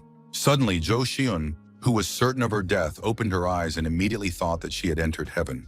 She rose abruptly from the bed, her eyes darting around the familiar outline of the room, and it wasn't until consciousness finally cleared and a warm relief spilled over her body that she was able to move on. The girl immediately went to look for Lin Mu and thought that he had already left her house. It turned out that the protagonist was still here and had only gone outside to do some meditation to restore qi. The boy was greatly relieved when he heard the voice of his savior, who also had to fight for life. In fact, Joshun didn't think that he would recover so quickly, but was happy that he was already feeling much better. The girl herself still didn't seem to be feeling well, because after only a few words, she started coughing violently. The protagonist immediately ran over and picked up Dr. Zhou, who kept pretending that she was fine. He asked the girl not to worry unnecessarily and informed her that his body was already fine. Lin Mu sat down next to him at the table and thanked Dr. Zhou for saving him from the bottom of his heart, promising that he would definitely repay her for her help in the future. The girl emphasized that as a real doctor, she had to save and treat the wounded, so she did not ask for any payment in return. The protagonist decided to wonder how she managed to get rid of the poison in his body, because he was literally certain of his doom. Then she told me that the guy had been saved by an acupuncture method described in a secret book by her master, who had been able to save countless people with the help of needles. In turn, the girl had only superficially learned the teacher's technique, making it too difficult for her to use the method. At this moment, Lin Mu noticed that her skin color didn't look great, so he asked Dr. Zhou to behave a little more calmly and not rush anywhere. The girl explained that she just had a weak body, which made our hero get even more worried and wondered if there was any way to help her somehow. Then Zhou Xiun told the story of how the master had saved her from a serious illness by spending all his life force on her. The protagonist couldn't understand what disease could make her teacher so helpless, if even the girl herself with superficial knowledge was able to use the secret technique. Eventually, the doctor couldn't take the strain, causing her head to spin and her skin to break out in a cold sweat. In a second, she had already fallen unconscious on the table, and the protagonist, frightened for his savior, immediately jumped up to her. He quickly picked the girl up in his arms and was about to carry her inside the house. suspecting that she had indeed expended too much energy to save him and even spit on her own life. After putting Jo Shiun on the bed, the protagonist decided to look around a bit. The protagonist noticed that the room was very clean, which demonstrated the cleanliness of his acquaintance. The next moment, he noticed that there were some strange bricks on one of the walls that stood out from the main interior. The guy immediately thought someone had done it on purpose because the bricks were not reinforced. Lin Mu carefully pushed back one of the blocks and saw that there was something hidden between the walls. The young man was greatly surprised to see that there were some papers hidden in this strange hiding place. Eventually, he guessed that they were letters from the master for his apprentice. The old man wrote that his real name was Mu Zhenqing, and all this time he was trying to teach the girl his family's secret acupuncture technique that balanced yin and yang in the patient's body.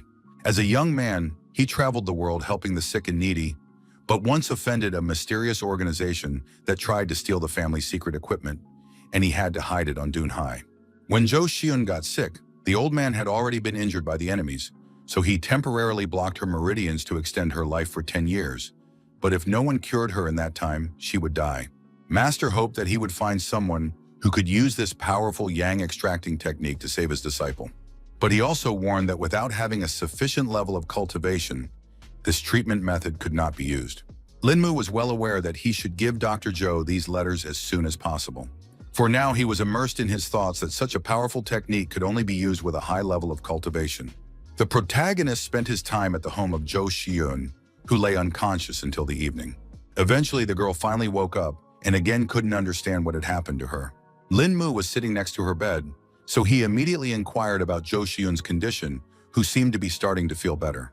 The guy immediately showed her those very letters, and the doctor began to guess what they were. He suggested to his acquaintance that she study the letters more closely and see for herself what she thought. Tears immediately appeared in the girl's eyes because it was too hard for her to remember her teacher and read his real story. Jo Shiun didn't expect that the teacher was so gracious to her that even after death, he wanted to take care of his student, and she didn't even know how to repay it. Through her tears, she asked Lin Mu where he had managed to find such precious letters for her. The young man then explained that he had found this hiding place in the wall during his little cleaning session. The girl now understood everything and began to regret that she hadn't met someone gifted enough to learn the technique. Our hero hinted that he himself might have been the man the old man wrote about in the letter. Jo Shiun asked not to be fooled because she believed that despite the guy's talents, he definitely couldn't cultivate directly and didn't have a good foundation for this technique. The young man was confident in his abilities, so he asked the girl not to worry, but Ta couldn't understand what he meant. He was sure that the doctor knew a bit about cultivation, so he demonstrated his skills so she could see his power level. The girl was shocked because not every master could concentrate qi energy in their fingertips. After successfully using the technique, they went outside and Jo Shiun couldn't stop talking about how our hero was quite secretive, so she didn't believe that he would be able to save her. In turn, the guy suggested that there was a chance of curing the disease could be cured even without reaching the highest level of cultivation. The protagonist was certain that as long as there was hope for survival, no one would give up so easily, and the master's letters made them realize how precious life was. Meanwhile, the girl thought about the fact that earlier she was going to save a couple more people and then consider completely fulfill her mission, but the unexpected news about her illness changed all plans. Lin Mu emphasized that all good things were sure to return and reminded him that she had saved his life this time, so he responded in kind.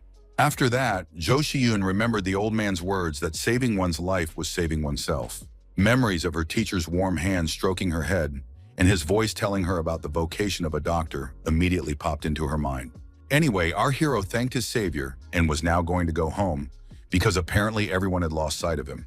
The girl understood everything perfectly well because she herself had to return to the hospital, so she offered to say goodbye right here and now. Half an hour later, Lin Mu had already crossed the bridge that led to his house. The guy pondered that there were such powerful techniques in this world and guessed that the creator of yang extraction had a deep understanding of the human body, so no one could surpass this master. At that moment, he saw that a large number of people had gathered on the embankment and were looking excitedly at the water for some reason. Turns out some car had gone off into the water, so everyone was actively talking about how the driver was definitely not going to do well in this situation. Everyone was sure that the sports car was very dear to the owner, but no one would have thought that she would ironically die in such a place. The guy started to get a little worried because the victim could be his acquaintance. So he asked those standing nearby what had happened here. A man who had already swam to try to help explained that some girl had flown off the bridge, but underwater it was too difficult for him to break the windows. The protagonist realized that he couldn't stand by, so he confidently headed towards the water. Everyone warned Lin Mu that it was useless and it was better to wait for the rescuers, but he couldn't waste time. The guy was going to go down and try it anyway, because if you wait for the rescuers to arrive, only the car would be saved in the end. He didn't even bother to undress and quickly jumped into the water, despite all the risk to his own life. In an instant, he felt the coolness of the water and plunged to the bottom to find the victim.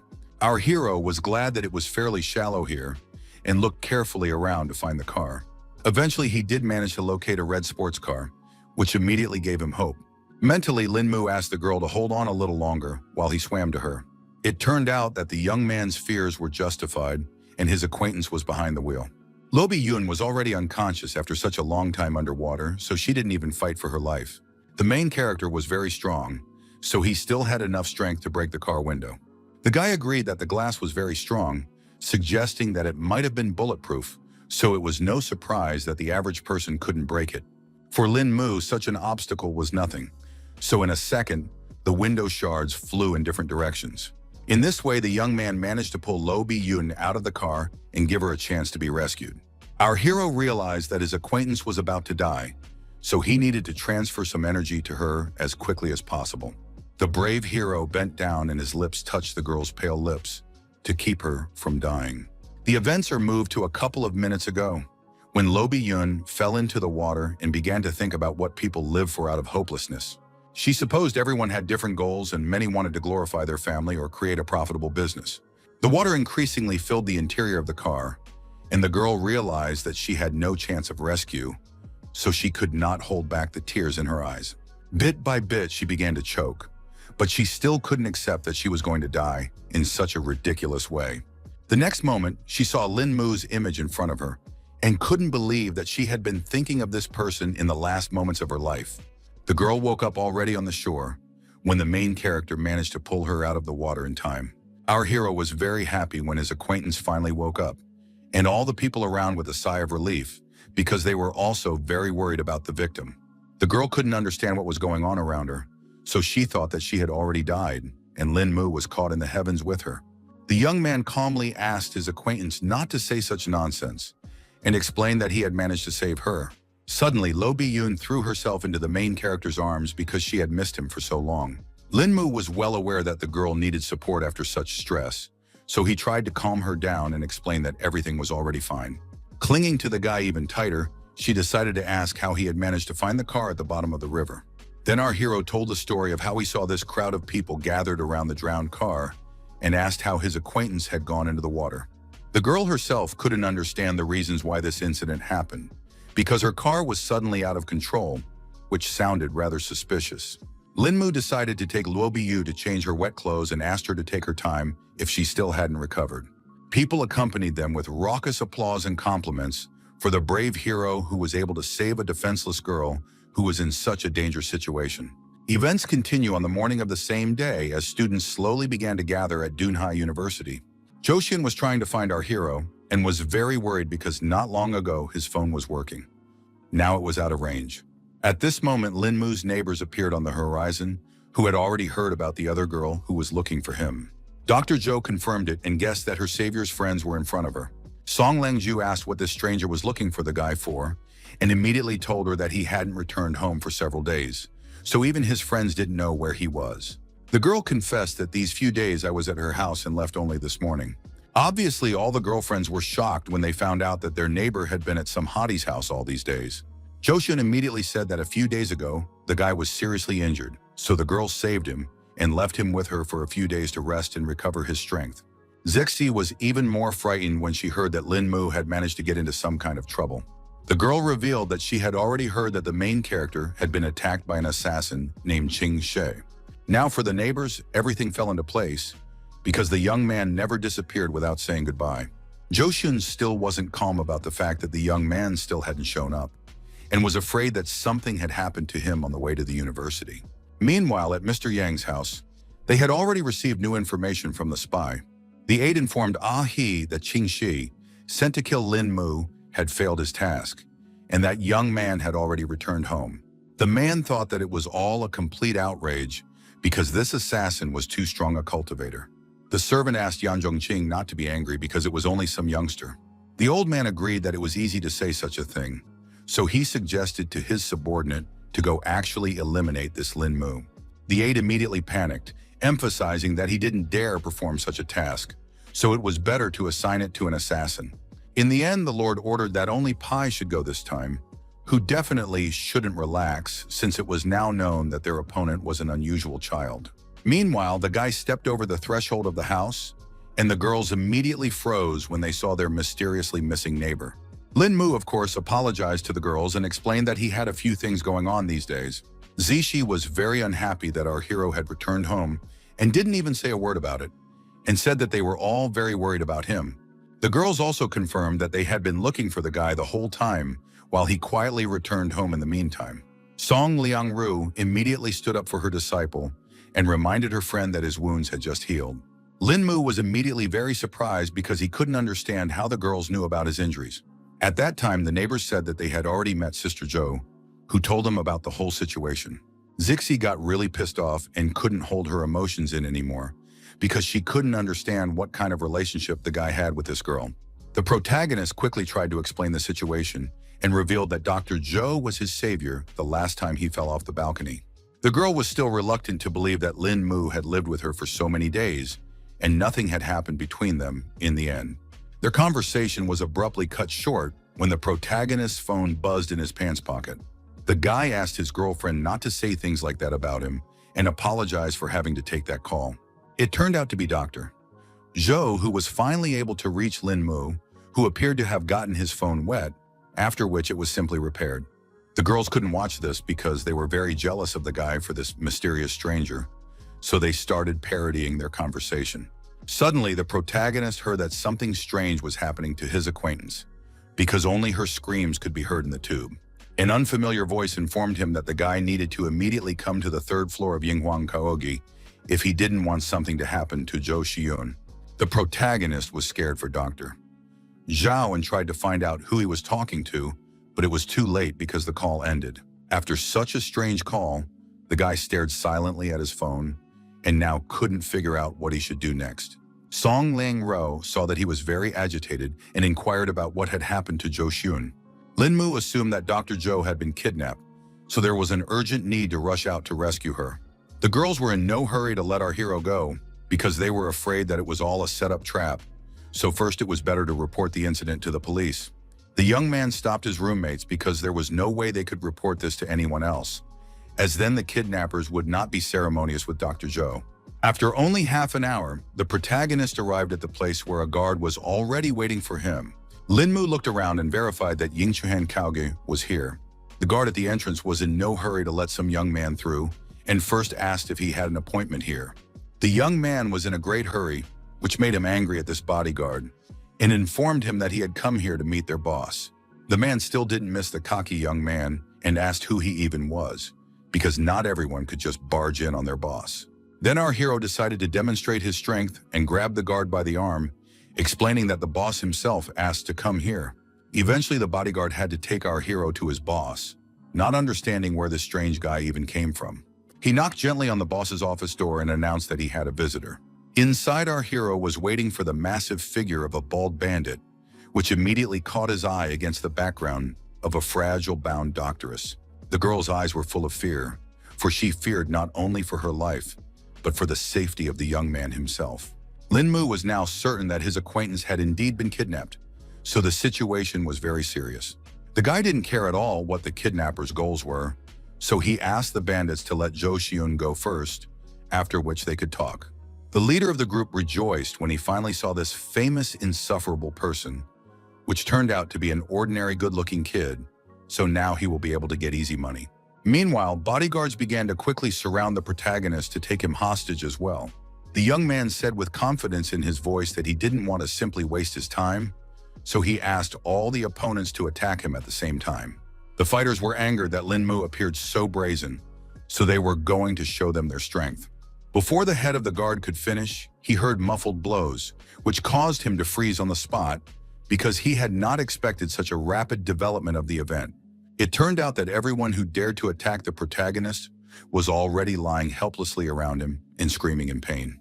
The remaining guards were incredibly startled by this turn and didn't even have time to consider what Lin Mu had just done.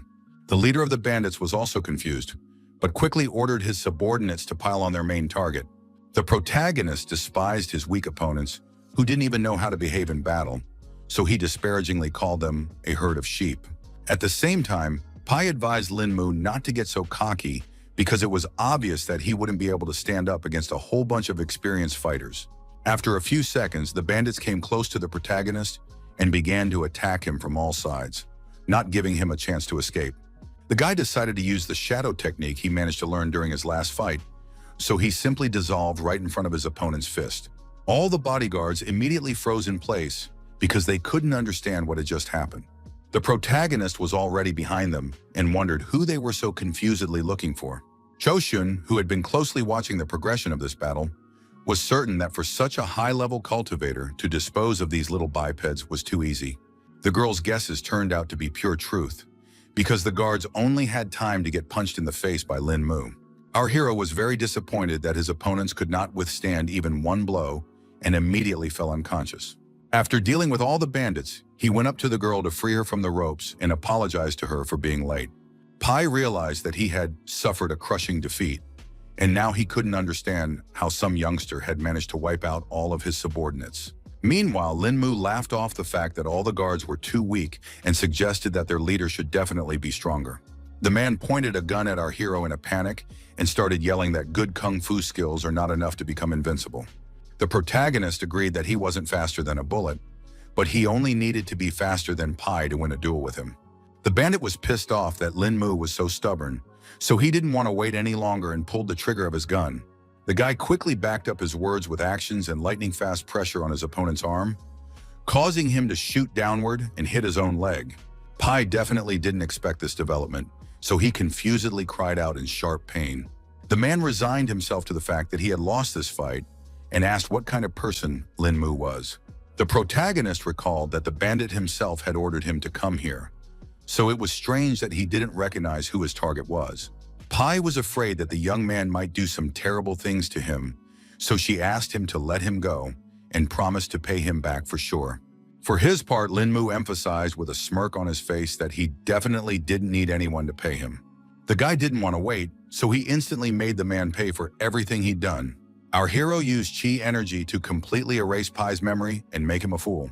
The girl who had been watching from the side the entire time wondered what Lin Mu had just done to the bandit. The young man explained that he was merely using a bit of yin to seal the man's yang. At this moment, some other people had already entered the hall, noting that everything here was quite lively. It appeared that it was already some other leader, accompanied by his subordinates, who agreed that Lin Mu was really strong since he was able to overpower so many people. The protagonist tensed up when he saw some more strangers, so he immediately wondered who the man was. The man did not hide his identity and introduced himself as Shen Zhuguang, a friend of the owner of the place, complaining that Lin Mu was interfering with his work. The young man immediately recognized the name because he had heard that this person was Wang Shiking's boss and also the head of the Municipal Public Security Bureau. One of Shen Zhuguang's subordinates said that he would now take our hero to the bureau for questioning on the subject of inflicting willful injury. Our hero said that he had defeated all these people alone, so he asked to let his acquaintance go because his own detention would be enough. Joshin wanted to object something, but the guy asked her not to worry and promised that he would be fine. The man then firmly stated that he was the one in charge of the case, so the guy couldn't order him around and ordered his subordinates to grab everyone in the room. The protagonist didn't like the fact that no one wanted to let the girl go, but Dr. Zhou herself tried to calm him down. In the end, they both had to obey Shen Zhuguang's instructions and walk along with his men. Lin Mu started to feel guilty for involving Go Shiyun in all this, but the latter asked him not to worry because she herself had yet to thank him for saving her life. In the corridor of the hotel, they met up with Xing Weilong, who couldn't understand what kind of movement was going on here. The fatty immediately recognized Brother Lin's familiar face and wondered what he was doing here.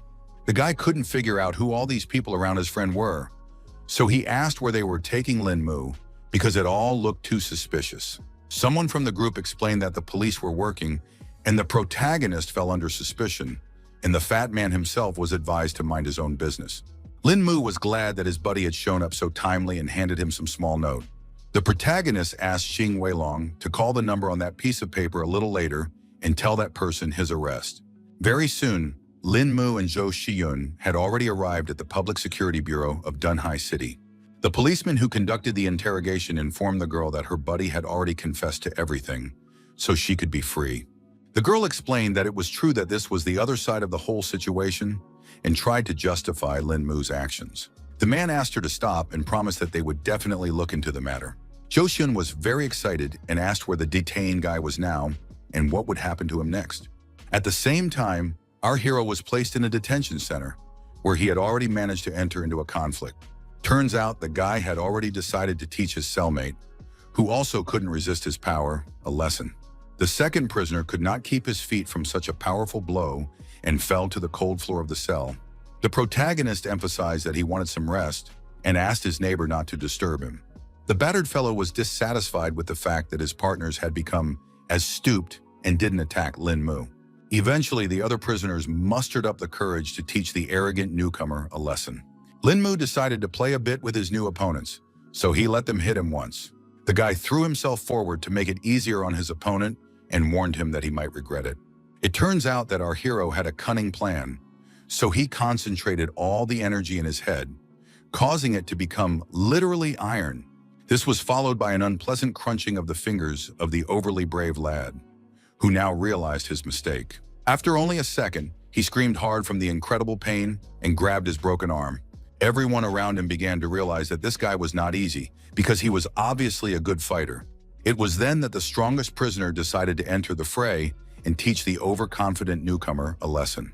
Lin Mu was carefully observing the situation around him, so he instantly noticed that someone was about to attack him. The man shouted belligerently and swung around to deal with the protagonist quickly. The young man realized that he was about to make a surprise lunge to the chest and a kick to the stomach, which showed his good martial arts skills. In the end, the protagonist simply tossed his opponent aside and noted that he was still too bad to measure his strength. The man gave up and still agreed that Lin Mu was indeed a strong fighter. The other inmates were shocked by this development, because Brother Huan, who fights the best, only to be defeated by some boy. Meanwhile, Shen Zhiguang, who was sitting quietly in his office, was already being told off for grabbing Lin Mu. The man was confused because he was sure he was acting according to all the rules and regulations because this guy hurt people. The boss couldn't understand the officialdom and informed his subordinate that the man was someone they could touch. The policeman started to worry that the Yan family might get angry if they let this guy go, and the chief realized that it was all this family's shenanigans.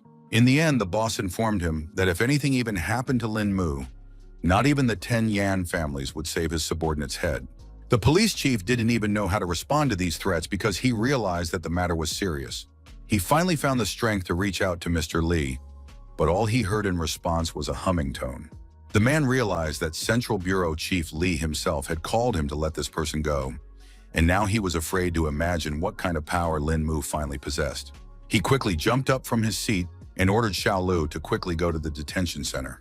The subordinate tried to find out what was so serious, but the boss wouldn't explain the whole situation and said that this time, the Yan family had seriously screwed them over. At the same time, the assistant informed Mr. Yan that he had already completed his assignment.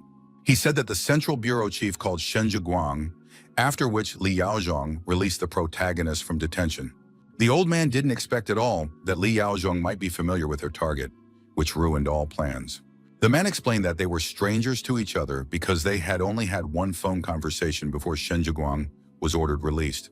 The master had not expected at all that someone was capable of giving orders to Li Yaozhong, and now wanted to know who was trying to protect Lin Mu. The aide was unable to get any data because their conversation was encrypted, and if they tried to decrypt that information, they might be detected. The man didn't care about that at all, because they can't back down anymore and must finally deal with the protagonist. He's ordered to contact the Black Spikes and place an order to kill the guy, because they sure can't let him get away this time. The events moved to the Dunhai Public Security Bureau, where Lin Mu had already come out, and the police officers tried to explain that it was all just a misunderstanding. Shen Zhiguang was more than a little frightened, so now parsed the guy to not take it all to heart. The protagonist once again asked if he could go, and the policeman, bowing his head, confirmed it.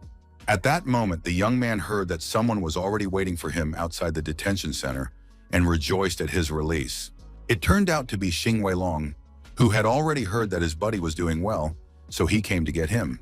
The guy offered to celebrate our hero's release and wanted to do it at the Hilton, which made Lin Mu begin to suspect that the fat man was up to something since he was so generous. Xing Weilong admitted that it was only his pleasure to do something nice for Brother Lin. 30 minutes later, they had already arrived at the Hilton Hotel where the fat man wanted to come. They were greeted by several staff members at once, who escorted guests to their table. As they sat down in their seats, Xing Weilong asked the protagonist to look at the menu and choose a seta that he liked. The young man explained that he wasn't very good at picking out food, so he entrusted this task to his buddy. The fat man chuckled and warned our hero that he had only himself to blame if he didn't like something. When he opened the menu, his appetite whetted even more, so his order consisted of foie gras with caviar, crab and curry sauce, and steamed lobster. Meanwhile, Lin Mu asked where the restroom was here, and the waitress agreed to take him there. Our hero thanked the hotel employee for such a high level of service and followed her. The girl stopped in the hallway and explained that the restroom was up ahead on the left side. At the same time, there was a meeting with Yao Shenxian in another room at the hotel to discuss the lead role for a new movie with her. The girl had already read the script and liked it quite a bit, and she had no questions about the contract, so she wanted to know who would be the lead actor in this movie. The director said they haven't yet chosen the person who will be her partner, so he asked if she had any recommendations. Based on the contents of the script, Yao Shenxian thought that it would be better if they put a newcomer in the lead role, and she just had such a person in mind, but she wasn't sure if he would be interested. Another team member expressed interest in this solution and asked who it was. The girl said that she met the guy at her concert and tried to invite him on stage to sing together, but he declined, which was pretty awkward. Now, a moment later, our heroes left the hall after enjoying the fine food, and Xing Weilong suggested to go here again in the future. On the way, they met up with Yao Shenxian, who was shocked that she had met Lin Mu here. The guy also stopped abruptly because he didn't expect to meet here the singer, whom he refused at her own concert. Xing Weilong immediately recognized this famous superstar and was surprised that she knew his brother, and so closely. The girl immediately went to the principal and informed him that this was the guy she was just talking about, and asked his view on the idea. The man agreed that she had pretty good taste because this young man looked good and was poised perfectly for the main character in the movie. The director also got into this conversation and asked Lin Mu to talk it all over, promising that it wouldn't take long. Xing Weilong happily answered for his friend and said that they had a lot of free time today, so they could discuss all the details. The main character still hasn't said a word, and the fat man has talked about being big shots in the entertainment industry, so this conversation could be quite useful. In the end, Lin Mu agreed with his buddy, although he wasn't particularly burning to go to this meeting. After that, they asked the hotel for a bigger room and went to talk about the movie. Yao Shenxian introduced the famous investors Hua Xia and Mr. Wang, who will sponsor the filming, in front of the guys. They exchanged pleasantries and shook hands as a sign of familiarity. The girl also introduced screenwriter Huang Shuyue, producer Wang Jiang, and director Feng Yufang. When everyone sat down at the table, she immediately offered to cut to the chase because they had one serious proposal for the main character. Yao Shenxian revealed that Mr. Wang is preparing to shoot a new movie on, and she recommended Lin Mu as an actor for the lead role in it. Xing Weilong couldn't believe his ears when he heard that his friend was being offered to star in a movie, even as a lead actor. The director confirmed that in terms of our hero's looks and character, he is perfect for the role, as if it was tailor-made for him. The guy was still in no hurry to agree to this offer, because he didn't know at all what he should do. The man explained that life is like a show, so it all depends on how the actor acts in life, because his acting was just a variation of life. Lin Mu felt that it was all too wrong because he might not be able to do his job, and the movie would end up being a waste of time and effort. Yao Shenxian asked the guy to believe her, because she believed that no one else could handle the role, and promised that everyone on the team would actively help him. Xing Weilong also wanted his friend to try out for the movie because that way he could reveal his hidden acting talent. The girl confirmed the guy's words because a lot of stars didn't even finish acting school and stumbled into the entertainment industry that made them world famous. In the end, the protagonist decided to trust his friends, but still warned that they shouldn't blame him if something goes wrong. The director was happy that he finally agreed to be filmed and promised that there would definitely be no problems with their movie. Meanwhile, the director asked if Lin Mu was free tomorrow because he wanted to sign a contract with him right away. The protagonist wasn't against it yet, so he asked what time it was convenient for them to meet. The director handed him his business card and asked him to come to the given address at about 10 o'clock in the afternoon. Lin Mu thanked the movie team for believing in him and promised tomorrow he would be in the right place at the right time. Events continue the next morning when the protagonist does fulfill his promise. The director asked the guy to look at the contract and, if he was happy with everything, sign the document. Our hero confirmed that there were no problems with the contract because the terms were quite reasonable and confidently signed. Afterward, the director and Lin Mu shook hands and expressed their hopes that they would work together. At this moment, Yao Shengxian, accompanied by the principal, walked into the office and asked if either her new colleague would mind if there was already an audition later. The young man still had no plans, so he had no problem agreeing to it, and with a smile asked them to prepare well for such an important event. The principal was happy about this mood of Lin Mu's, so he suggested to start right away. Meanwhile, the staff had already set up the lights and arranged all the cameras on the set, so the only thing missing was the actor himself. Feng Yufan handed our hero the script and asked him to try to play the role by figuring out the character's psychological state while reading. Though the young man had never acted in a drama, to play the emotional state of a character in the real world was a mere trifle to him. Yao Shengxian actively supported her partner and was confident that he would do well. Meanwhile, Lin Mu's roommates had just learned the news that he would be starring in a movie. Everyone knew that Wang Xiaokun was the most famous movie and TV investor in China, and all his movies sell out in no time. So there's a good chance that the guy will indeed manage to become famous. The girls thought this investor was definitely a unique person, but they didn't fully understand why he needed Lin Mu.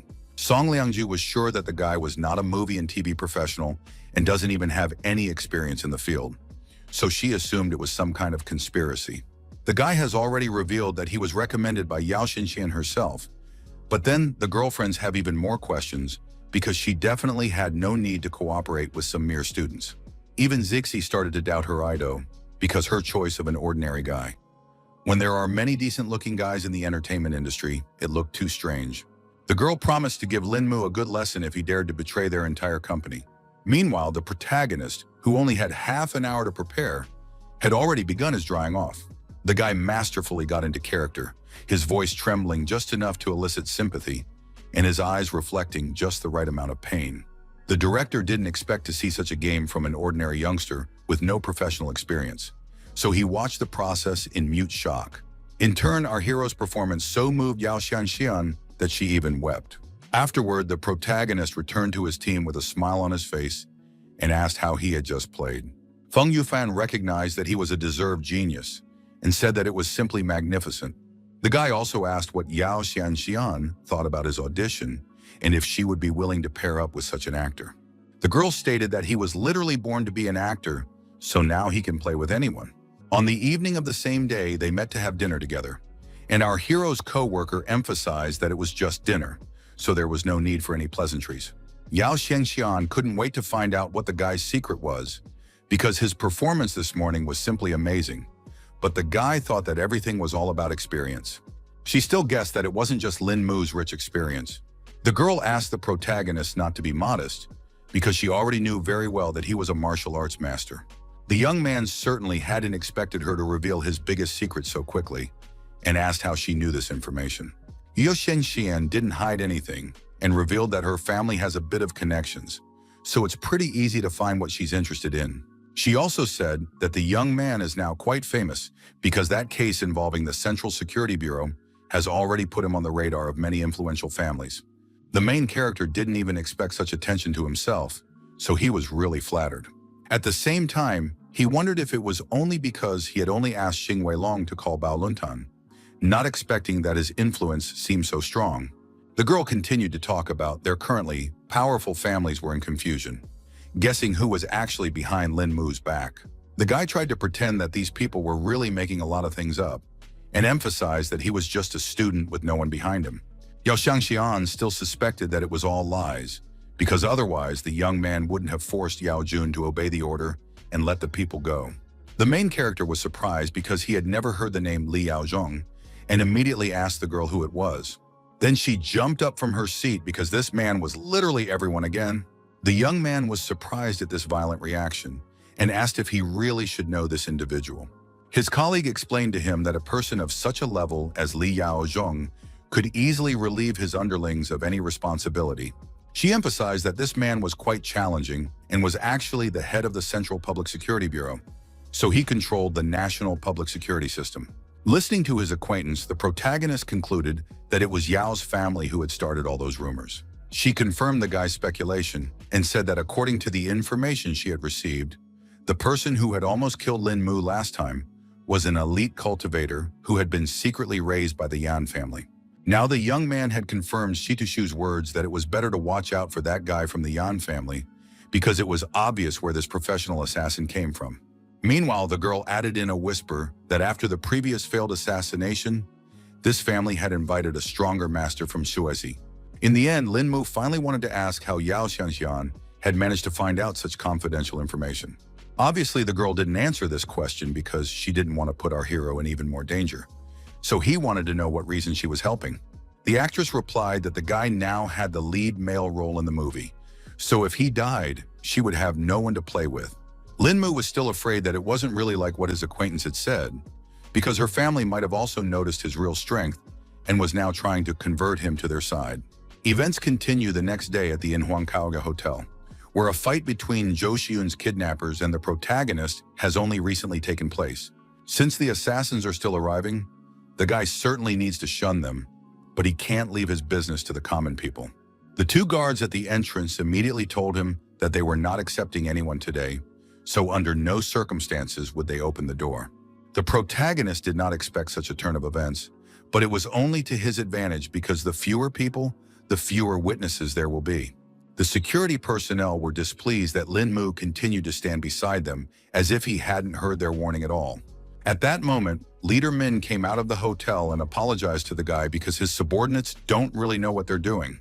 Wu Tianming couldn't believe that his bodyguards had the guts to stop Mr. Lin himself, so he ordered them to apologize to their esteemed guest. Then the guards bowed their heads to our hero and explained that they just didn't recognize Lin Mu, but the latter didn't hold a grudge against them because it was just following the rules. Once inside, the man asked if the reason the young man had stopped by was because he finally had some free time. Meanwhile, the guards still couldn't figure out who this Mr. Lin was because they hadn't even met him before. Wu Tianming said that they were a little unlucky today because some brothers right now were discussing the redistribution of territory again. The main character thought it was just great because he just had an idea.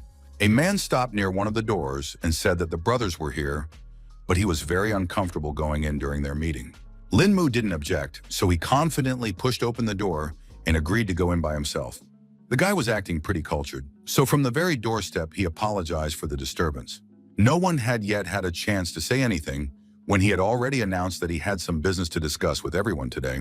The bandits were not happy with this defiant behavior of the boy, so they ordered their subordinates to simply shoot him. Some of them recognized our hero after all, which caused them a wave of concern.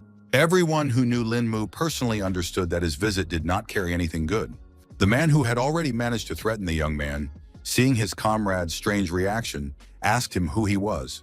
In Brother Yeezy's mind, Shenju's words that he should never provoke this guy again, otherwise there wouldn't even be anything left to bury from the subordinate, immediately surfaced. In a whisper, he informed the old man that this guest's name was Lin Mu, and even Shenju himself deeply respected him. The brothers were shocked to hear that so respected a man among them was behind this young man. The old man immediately began flattering the protagonist to make amends and asked him to sit down in one of the chairs to talk things over in peace. Some of the bandits still didn't understand why their comrade's behavior had changed so drastically, but they didn't object. The guy noticed all those looks and asked them not to look at each other like that because he knew exactly what they were thinking right now. Then the man tried to lie that they had been playing mahjong late the previous night, causing their eyelids to twitch a little. Lin Mu asked them not to worry because he wasn't here to share territory, but to ask for one favor. Brother Easy still couldn't understand why our hero just didn't report a case, but decided to show up in person. The guy reached into the pocket of his jacket and explained in parallel that this case was not very convenient to discuss over the phone. He pulled out some kind of box and told me that a European man was about to show up in Eastport City as a professional assassin, so he would need help to find this particular person. The bandits immediately inquired if their target had any distinguishing features. Our hero wasn't entirely sure because all he had was information that this man was from Europe and would be entering the city within the next few days, so they needed to keep an eye out for any foreigners arriving. After listening to all the conditions, the brothers began to fear that it would be quite a complicated operation. There are many foreigners leaving the EC every day, so unless they know what their target looks like, it will be like looking for a needle in a haystack. Plus, tracking down a killer can be dangerous and cost the lives of their subordinates. Lin Mu understood their worries perfectly, so he hinted that the higher the danger, the greater the reward would be. He explained that as long as the bandits helped him with his search for the killer, they would be given a special pill. No one had any idea what this medicine was, so Brother EC asked the young master what it was. The guy wondered who here had the courage to let him demonstrate the power of this little pill. The bandits began to look amongst themselves again and were in no great hurry to agree to such a venture. In the end, one of them still found the courage to go for such a risky experiment. The man was not particularly afraid of taking such a risk, so he asked Lin Mu what he should do. The protagonist, thankful for the opportunity, calmly asked him to take off his clothes and turn his back to everyone.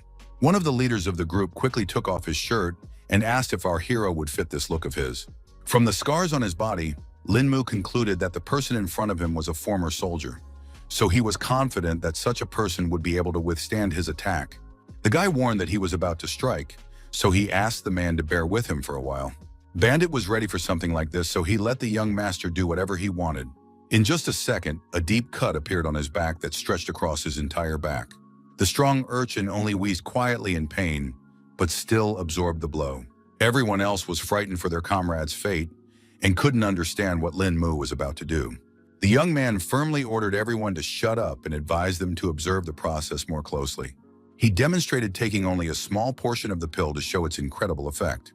The protagonist sprayed his medicine on the bandit's wound and explained that just a little bit could heal such a serious wound. The skin around the cut began to sizzle strangely, but after only a few seconds, it was completely gone from his back. The bandits couldn't believe they were actually seeing this one, because the skin literally tightened before their eyes. Lin Mu emphasized that everyone was now convinced of the efficacy of this medicine and explained that this pill would save a person's life as long as they breathed. Then he clarified whether the bandit he was conducting his experiments on was named Wu Tianming. The man instantly turned around and confirmed the main character's words. The young man made sure he was a real man, so he gave him the first pill. The bandit immediately began to refuse such generosity from the young master because this gift was too expensive. A concerned old man decided to ask our hero if he would really give this wonderful pill to them if they still agreed to find the killer, and he confirmed his intentions. At the same time, the guy reflected on the fact that he still managed to demonstrate the importance of this pill to those who walk the blade every day. The protagonist was happy with the results of these negotiations because he saw from the greedy eyes of the bandits that they were capable of handling the task at hand. Following him, Wu Tianming also came out and wanted to personally talk to the young man. Lin Mu was in no hurry to go anywhere, so he gladly agreed to find out what the matter was. The man warned that there were too many eyes here, so he asked the guy to go to another place to talk. Stepping aside, he asked the protagonist why he, as a strong man, was asking others for help instead of taking all the territory for himself. Lin Mu honestly replied that he was not at all interested in such things and simply did not want to get involved in these conflicts.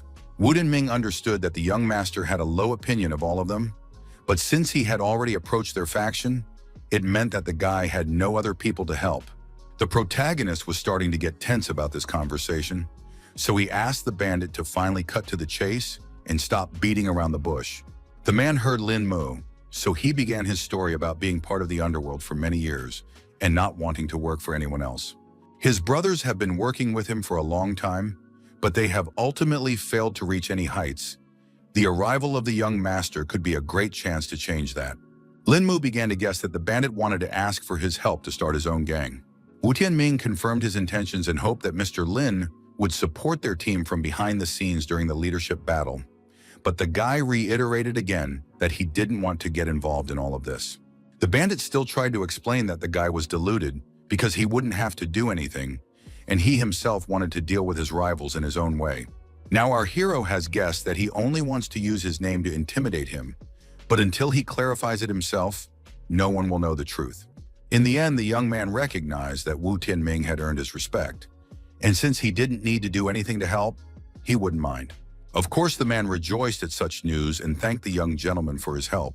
The guy was about to leave, but before he did, he emphasized that he still had to stay clean and asked to only look for him if there was an important reason. Wu Tianming did not object to such conditions, and once again thanked our hero for helping him with his case. Lin Mu had already returned home deep into the night when all of his female neighbors were already home as well.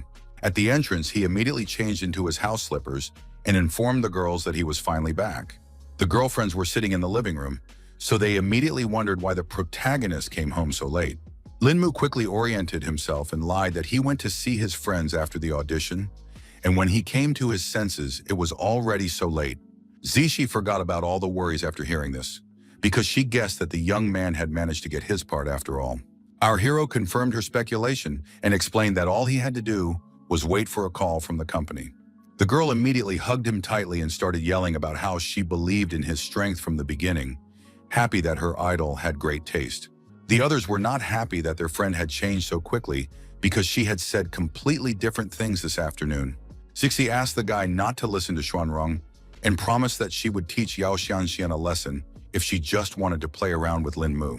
The main character reassured the girl and emphasized that her favorite singer just wants to do her job well. Her friend didn't expect that after just one day of acquaintance, Lin Mu would already side with her college and defend her. She was very upset because the young man's heart had already been stolen, so they no longer had any chance in front of the real idol. The plot then develops on Green Lotus Mountain, which was completely covered by a dense forest. Yan Lanxi arrived here, excited to have a long-awaited meeting with Ling Sheng, who had long since arrived at the place. The longtime acquaintances hugged each other tightly because it had been quite a while since they had seen each other. Hong Ling Sheng even began to doubt his orientation because he didn't expect that he would miss his buddy so much.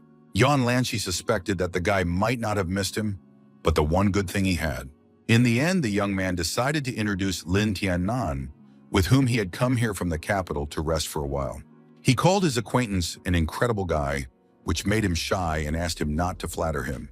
Yan Lanxi emphasized that there was no need to be modest here, because he knew at a glance that this guy was someone important. Ling Sheng wanted to end all this talk and climb up the mountain, because he had wanted to try the fragrant abode's charl for a long time. The young man realized that the guests were tired from the road, so he offered to follow him. In just a few minutes, they were already at the top of the Green Lotus Mountain, where the fragrant abode was located. Ling Sheng talked about how the teas of the fragrant abode had been heard by everyone in the East Sea, so Brother Tiannan was very lucky today. On the way, they were met by a beautiful girl in national dress and asked if the guests were here to taste their famous tea. The guys confirmed their intentions, and then the girl asked to follow her. Almost all the tables in the hall were occupied because the place was quite popular. Everyone around enjoyed drinking this drink, marveling at its wonderful flavor. Tian Nan, seeing the happy faces of the visitors, was even more eager to try this tea. After that, they sat down at one of the tables, and the waitress asked what kind of tea the guests wanted to try today. At this moment, another female employee came over to their table and immediately recognized young Master Hong and Ling Sheng. It turned out to be the owner of the fragrant abode named Xu Yu, who was also overjoyed by the unexpected encounter. Ling Xing noted that it had already been a while since their last meeting, and the girl was still young and beautiful.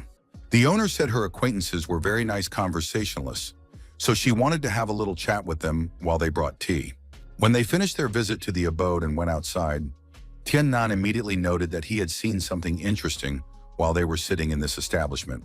The guy agreed that the tea at this establishment was good, but not as good as its owner. Yan Lanxi didn't expect that their new friend had such a sharp mind, because he was quickly able to understand the cunning workings of this establishment. Now Tian Nan couldn't forget the curves of her attractive body and the queen's demeanor, which was a rarity now. Ling Xing definitely didn't expect his buddy to fall for Sister Yu's beauty so easily.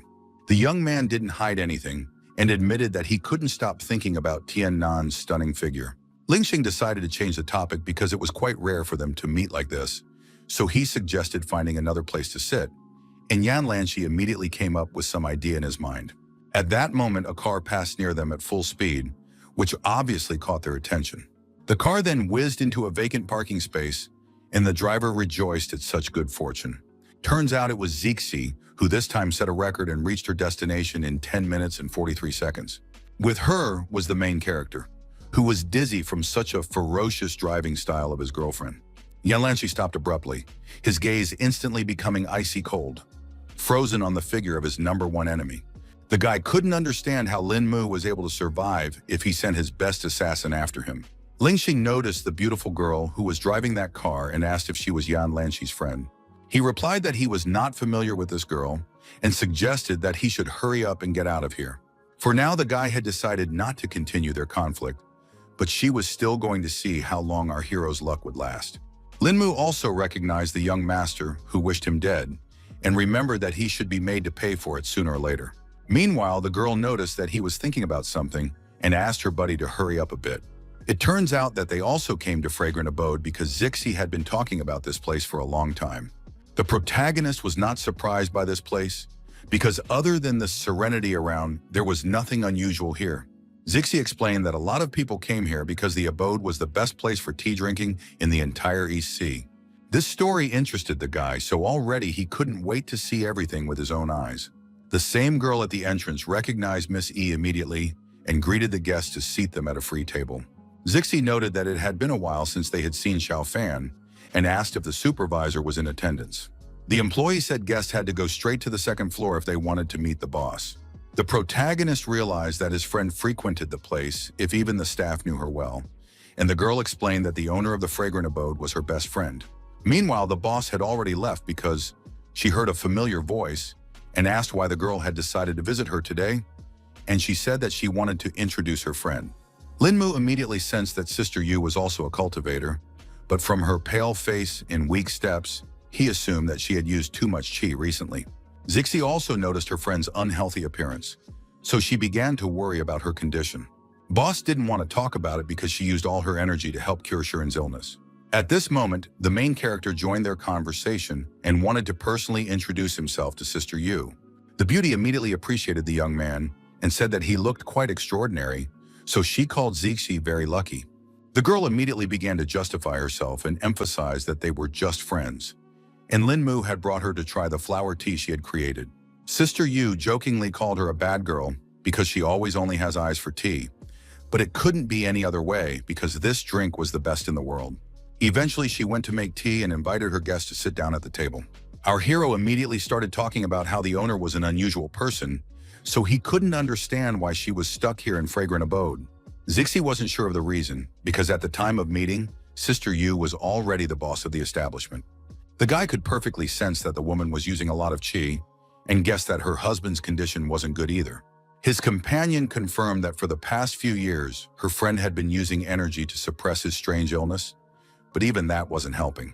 The protagonist could not understand what this trouble was, and did not believe that there was no one in the world who could cure this patient. Zixi thought that only divine doctor Mu Renkin could help in this situation, but the world was so huge that they simply wouldn't be able to find him.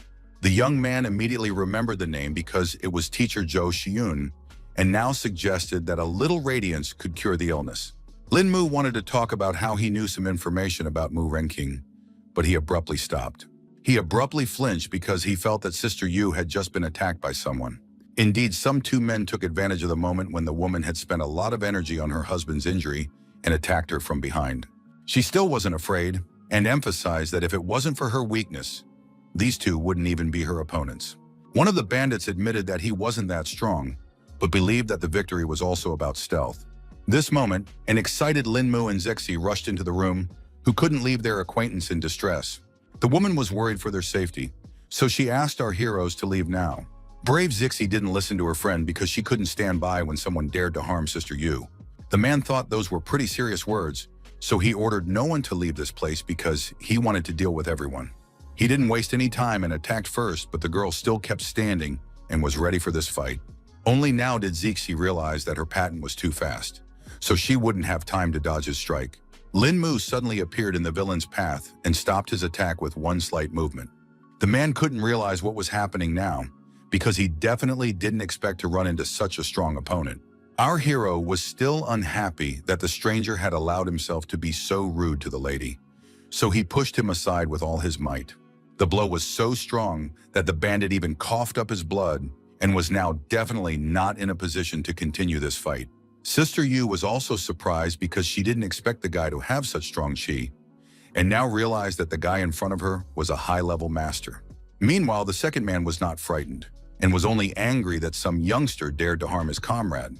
After just a second, he had already released several sharp needles so the main character didn't react to such a sudden attack and died instantly. The woman was greatly frightened and tried to warn Lin Mu that there was a dangerous poison on those needles. The guy wasn't surprised by such petty tricks, so he quickly used chi energy to create a barrier around himself. Our hero's skill level was enough to make a solid shield around him. Eventually, the needles simply stuck into the barrier and now carried no danger. Sister Yu was shocked that such a young cultivator had already learned how to control his chi to such an extent. It turns out that the protagonist had a cunning plan and was going to return the bandit his own poison needles. The man certainly didn't expect such a turn of events, so he only managed to cry out in pain and surprise. His knees buckled helplessly, his back hit the stone slabs, and his arms spread out at his sides. The poison was quickly starting to spread across the bandit's face, so he needed to hurry up and take the antidote. His hands were shaking so badly that he just couldn't open the bottle, which only made the panic grow. The man took too long to do so the protagonist quickly jumped up and snatched the bottle from his hands. At this moment, Sister Yu found the strength to stand up on her feet and approach her enemies to say that such people didn't deserve to live in this world, so they would now go to hell. The bandit tried to say something, but the poison was working more and more, so the strength was leaving his body.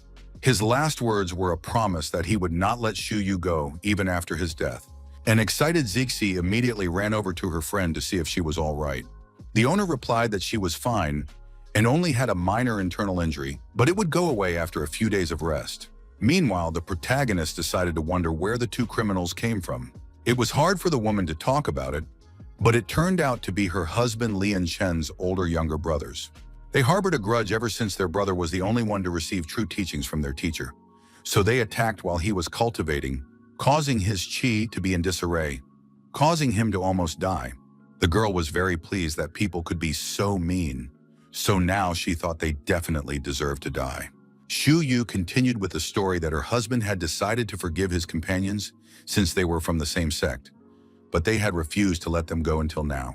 The protagonist was sure that these villains had attacked the woman stealthily when they learned that she was now weakened.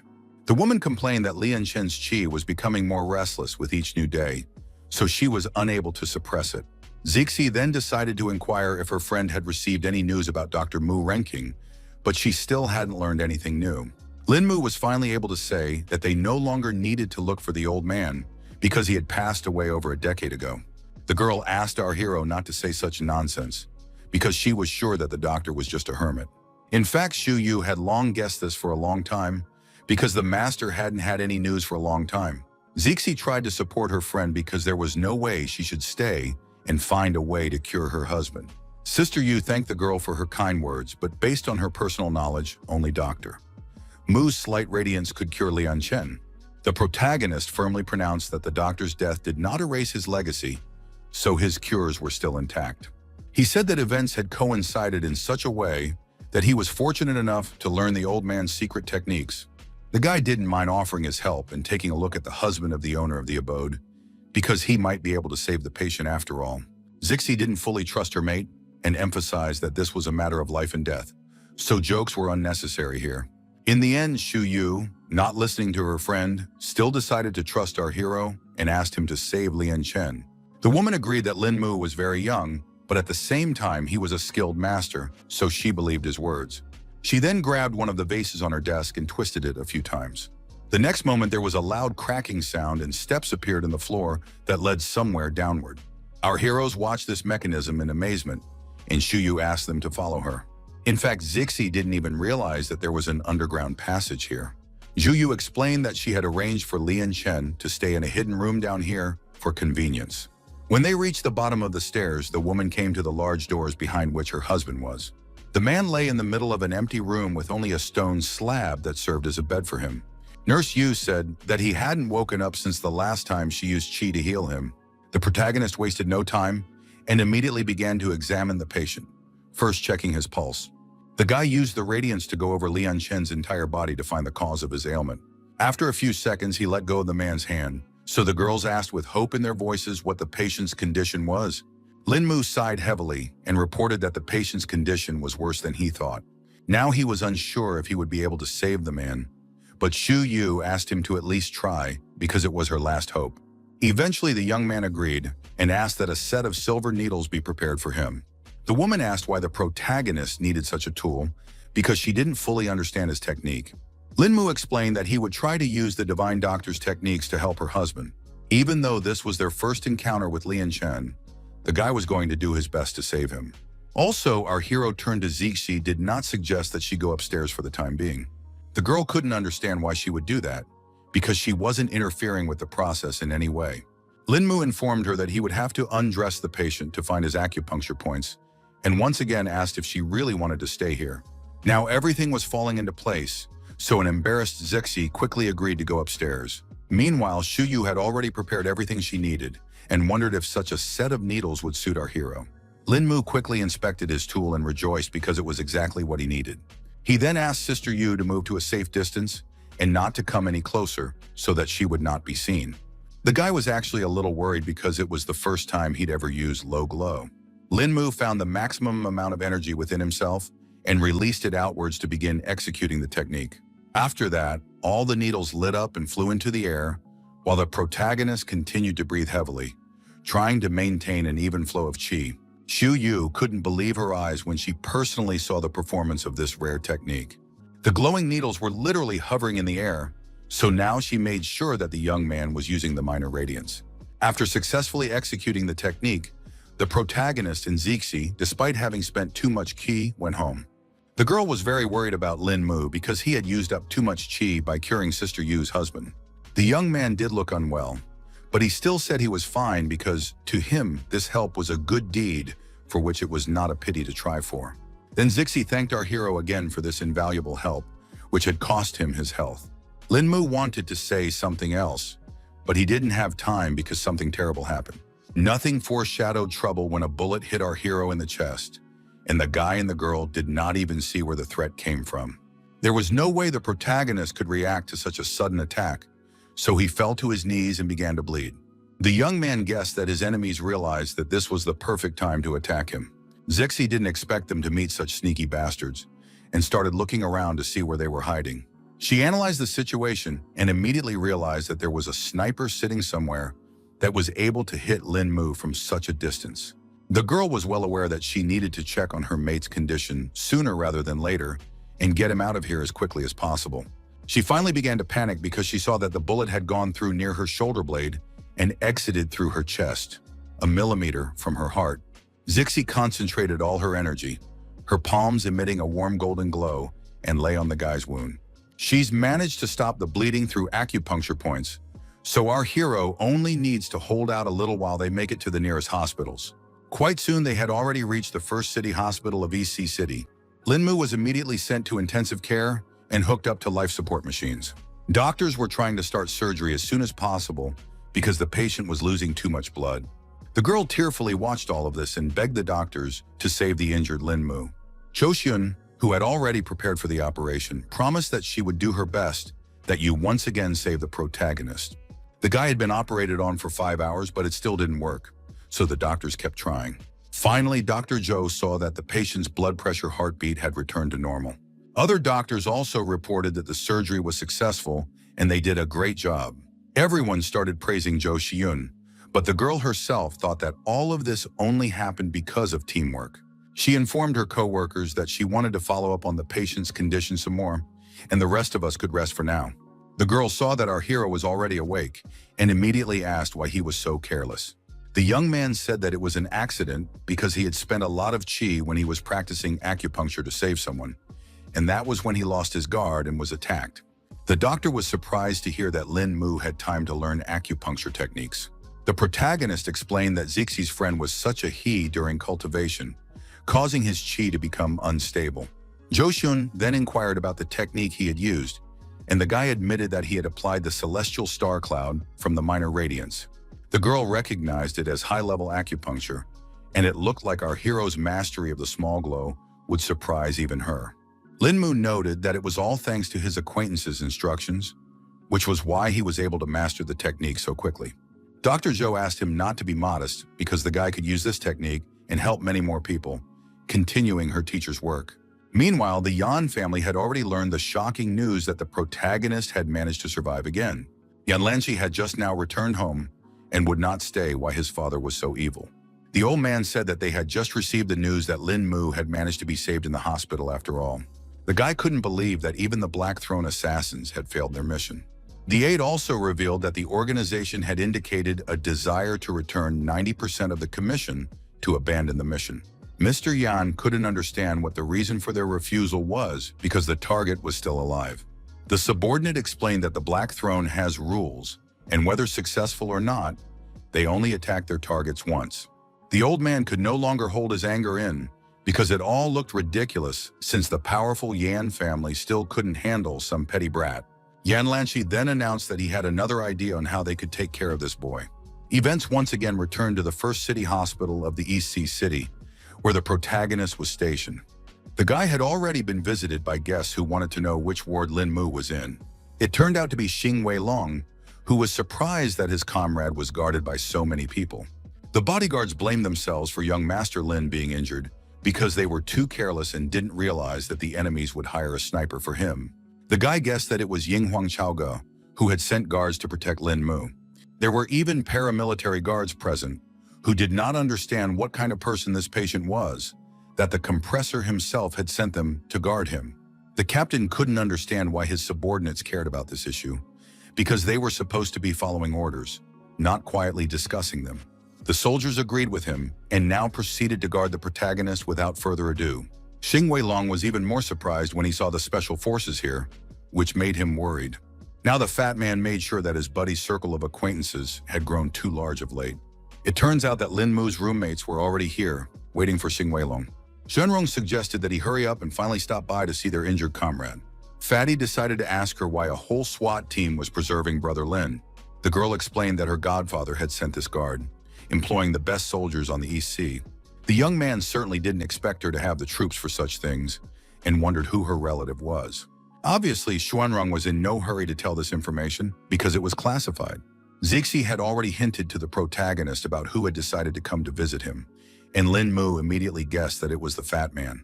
Xing Weilong was overjoyed that his friend was fine and revealed that he had rushed here as soon as he received the call. The girl noted that they had told him the news 3 hours ago, but for some reason it still took him a long time to get here, even though his home was not far away. It seemed something had happened after all, because the guy was in no hurry to say the reason for his lateness. Zhou that everything was fine and asked her friends to let Lin Mu rest because it was already too late. Xing Weilong was unhappy about being chased away so early, and Xuanrong noted that it was a punishment for being late. Our hero thanked his friend for his concern, but he was really quite tired, so he wanted some alone time. Zixi began to nudge Xing Weilong towards the exit to hurry up and stay out of the way. In the end, he asked Brother Lin to get a good rest so he could visit him tomorrow. The guy agreed to everything and asked the guys to finally leave him alone and remember to turn out the lights before leaving. The girls had no problem complying with his request and left, turning off the lights in the room. Finally, the main character was able to breathe easy and rest after all those guests. In fact, he had been waiting for this moment so that he could engage in treating his wounds with key energy. At the same moment, the hospital building was being closely watched by one of the main character's enemies, who had already come up with a new plan to eliminate him. This mysterious hooded guy was sure he finally had a chance at success.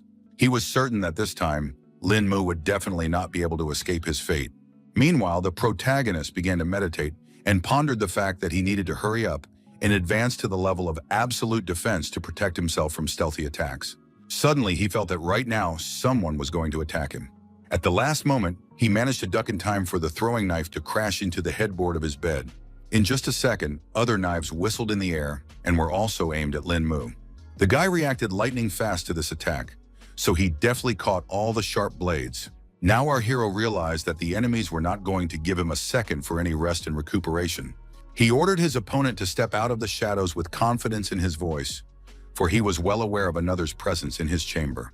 The stranger at the window finally spoke and noted that Lin Mu, despite his serious wounds, still hadn't lost his agility.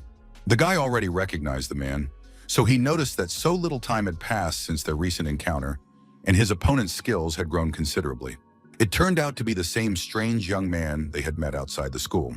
Lin Mu emphasized that if it wasn't for his injuries, the guy wouldn't have even come close to him, but the assassin simply couldn't let the moment pass while his target was injured. The killer was very serious, so he promised that this night the protagonist would definitely die. In turn, the guy calmly and firmly replied that it was definitely not yet a fact. He was still just as quick and agile, so he quickly jumped off his bed. The protagonist realized that he needed to act, so he had already come up with another plan to defend himself against his rival. Lin Mu used the sheet from his bed to stop the assassin's next attack and take cover from the sharp knives. The guy got cocky and asked if his opponent had any other tricks, trying to get him emotional.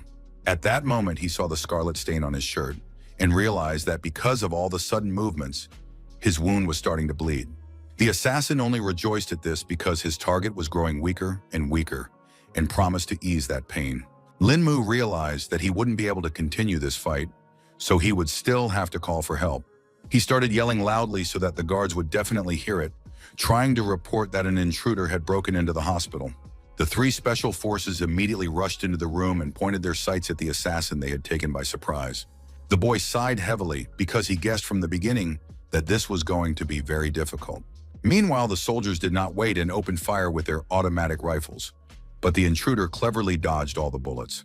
The SWAT team had good reactions, so they reacted quickly and moved their sights to the side. The captain ordered his subordinates not to stop firing for a second to accurately neutralize their target. The assassin still managed to dodge the fast bullets, and little by little he was getting closer to the window to make a successful escape from here. In the end, he still had to hide behind the couch because the enemy's firepower was too strong and wouldn't let him retreat. Meanwhile, the captain approached our hero to ask about his condition, but he replied that he was fine, but that they needed to be careful of that nimble guy.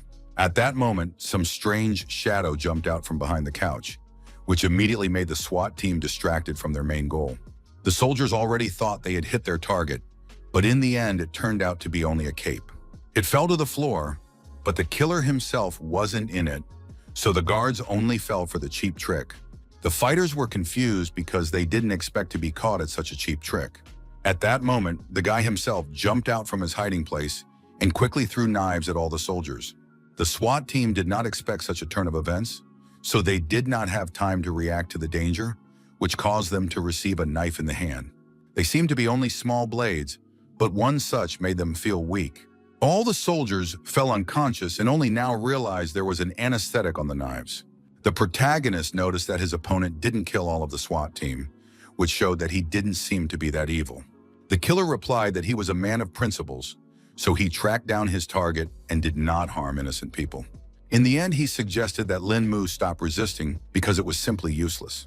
In fact, the strength was increasingly leaving our hero because of the open wound, so he began to breathe harder and harder. Then the guy realized that this was the right moment to attack his target and finally straighten out the annoying Lin Mu. The protagonist was well aware that he was in no position to dodge, so in that case, he needs to move on to another plan of action. In any case, he was going to fight to the end, so he used chi energy to heal his wound at least a little. Sharp knives flew at the guy again, and using his hands, he was able to stop two of them, but one still hit the target. One of the blades stabbed right into our hero's stomach, which completely changed the course of the battle. Lin Mu helplessly plopped down on the floor because this had become the end point for him to lose what little remaining strength he had. The assassin started talking again about how it was useless to resist and offered to let the guy get rid of this pain.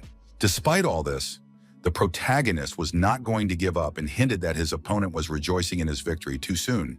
The guy even tensed up a bit because he couldn't understand what Lin Mu could do in such a desperate situation. Suddenly, he felt some strange sensations and his whole body became stony and unruly. Didn't even see our hero's attack, but somehow he still managed to seal his acupuncture points. Meanwhile, Lin Mu found the strength to stand up because his trick had worked after all, and that was encouraging. With a smirk on his face, the protagonist admitted that he had used the small radiance technique before and channeled the last drops of chi into a single needle, which hit his opponent. By hitting the main acupuncture point in the killer's chest with it, the guy managed to seal all of his meridians. Meanwhile, a SWAT team had already arrived in the ward, and the fighters were about to finish off the intruder. Lin Mu stopped the soldier because he wanted to ask a few more questions of the assassin. Meanwhile, the guy was trying to break free from those shackles, and he seemed to be succeeding little by little. Eventually, he successfully pulled out and now confidently said it wasn't enough to stop him. The SWAT officer realized that the situation was too dangerous, so he stood in front of Lin Mu to protect him from the enemy. The killer realized that he had no chance of taking our hero's life this time, but he promised to do so during the next encounter. He made a promise to take the young men's lives and just jumped out the window, wasting no time.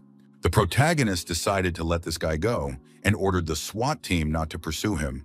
Then the soldier decided to check on his comrades and realized that they were all breathing, which couldn't be helped. Lin Mu explained that they were only knocked out from the anesthesia, so they should hurry up and get a nurse. The guy lamented that his chi was too weak, causing him to only be able to seal the outer meridians, and the opponent was able to open them with his power. With the aftermath of the night's battle cleaned up in our hero's chamber, he was finally able to get at least some rest. A few hours later, a nurse came to see him because it was time to change the dressing on his wound. This was not a pleasant procedure because Lin Mu could still feel the pain. The girl was worried about it, so she apologized for the inconvenience. The soldiers, who were now on duty even in Lin Mu's room, thanked the nurse for her help. Our hero noted with a smile that the guys didn't have to stand around because he could call them if something serious happened.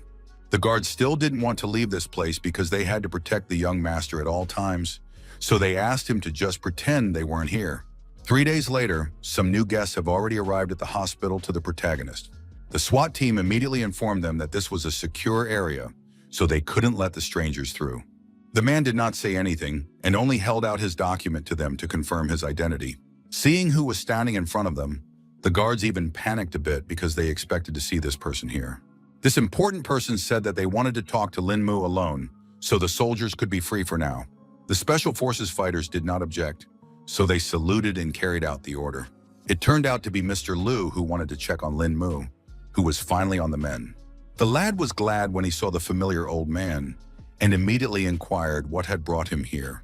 Mr. Liu jokingly called him a rascal because Bei Bei had only just graduated, and the young man unsupervised had already caused a lot of trouble. Our hero promised that he was a law-abiding citizen of the city, and the murderer was the first to start this fight. After that, Lin Mu decided to inquire about who had come along with his mentor. The man said that it was old Zhang who had come here to specifically visit the guy because the people higher up had already found out about him. The protagonist was surprised to see Lu Shuyan serving this man like this, which meant that he was indeed some kind of authority. Mr. Zhang started talking about how their organization had big plans for Lin Mu, and he had come here to ask if he was willing to accept one special mission. In turn, Mr. Liu promised to solve all the young man's problems if he still wanted to help. The old man added that they would not only help with the Yang family, but even if all the families in Huaxia joined forces, they still wouldn't be able to harm Lin Mu. Our hero began to suspect that this man, old Zhang, must have a lot of power in his hands to be handing out such promises. The guy decided not to think long and apologized for being rude and directly asked who this distinguished gentleman was. Lu Shuyan explained that they couldn't reveal old Zhang's identity yet, but hinted that the decision to have them meet was made by the highest authority in Huaxia.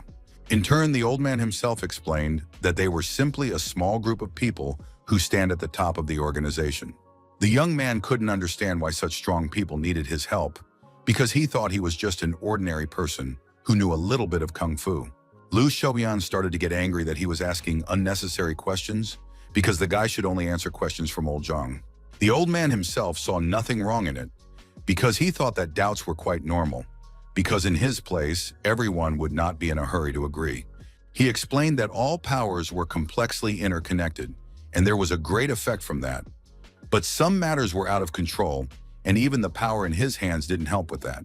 It was still hard for the protagonist to understand why this person should be him, because there are many high-level masters, even in Baolong's group itself. The man explained that everyone in the group is not clean hands, so they can't fully trust them. In the end, the old man said that Lin Mu could contact Shuyan at any time after thinking over his decision. Mr. Liu was about to leave, so he asked our hero to seriously consider their offer. Also, before he left, he said that he had one kung fu teaching that the guy could learn. The protagonist thanked them for this opportunity and said goodbye to old Zhang and Mr. Liu. Zhou also met these men on the way and immediately realized that they were here to visit Lin Mu. Upon entering the room, the girl immediately wondered who the two who had just left here were. The protagonist replied briefly that it was some of his friends who heard about the trouble and decided to visit him. The doctor then said that she had brought the patient's labs, and from the labs it appeared that his body was different from the others. Linmu tensed up when he heard such conclusions from his acquaintance and wanted to take a look at it himself. Jo Hyun thought that such rapid healing of bullet wounds was simply an amazing phenomenon. Our hero saw that a medical account had been opened in his name without his knowledge, and noted that it was somehow inappropriate. The girl apologized and explained that she was just being a nosy doctor, promising that she would take the remark into consideration. At this moment, an excited Zixi ran into the room, wanting to report some very bad news. It turns out that some trouble was going on in the fragrant abode because Sister Yu and her husband had disappeared somewhere. The protagonist asked his girlfriend to calm down and tell her again what happened. The girl explained that just this morning, she had decided to go to the establishment to see her acquaintance. Then she saw some kind of crush at the entrance, which didn't bode well. Zixi tried to walk through all these people because she began to feel that something terrible had happened. Eventually, she saw a frightened Xiao Fan who was being tried to calm down by some guy. The girl calmed down a bit and came to her senses when she saw the acquaintance as her superior. She was finally able to reveal that someone had broken into the fragrant abode and kidnapped Sister Yu and her husband. The protagonist, who is yet to be discharged from the hospital, certainly didn't expect trouble to return so soon.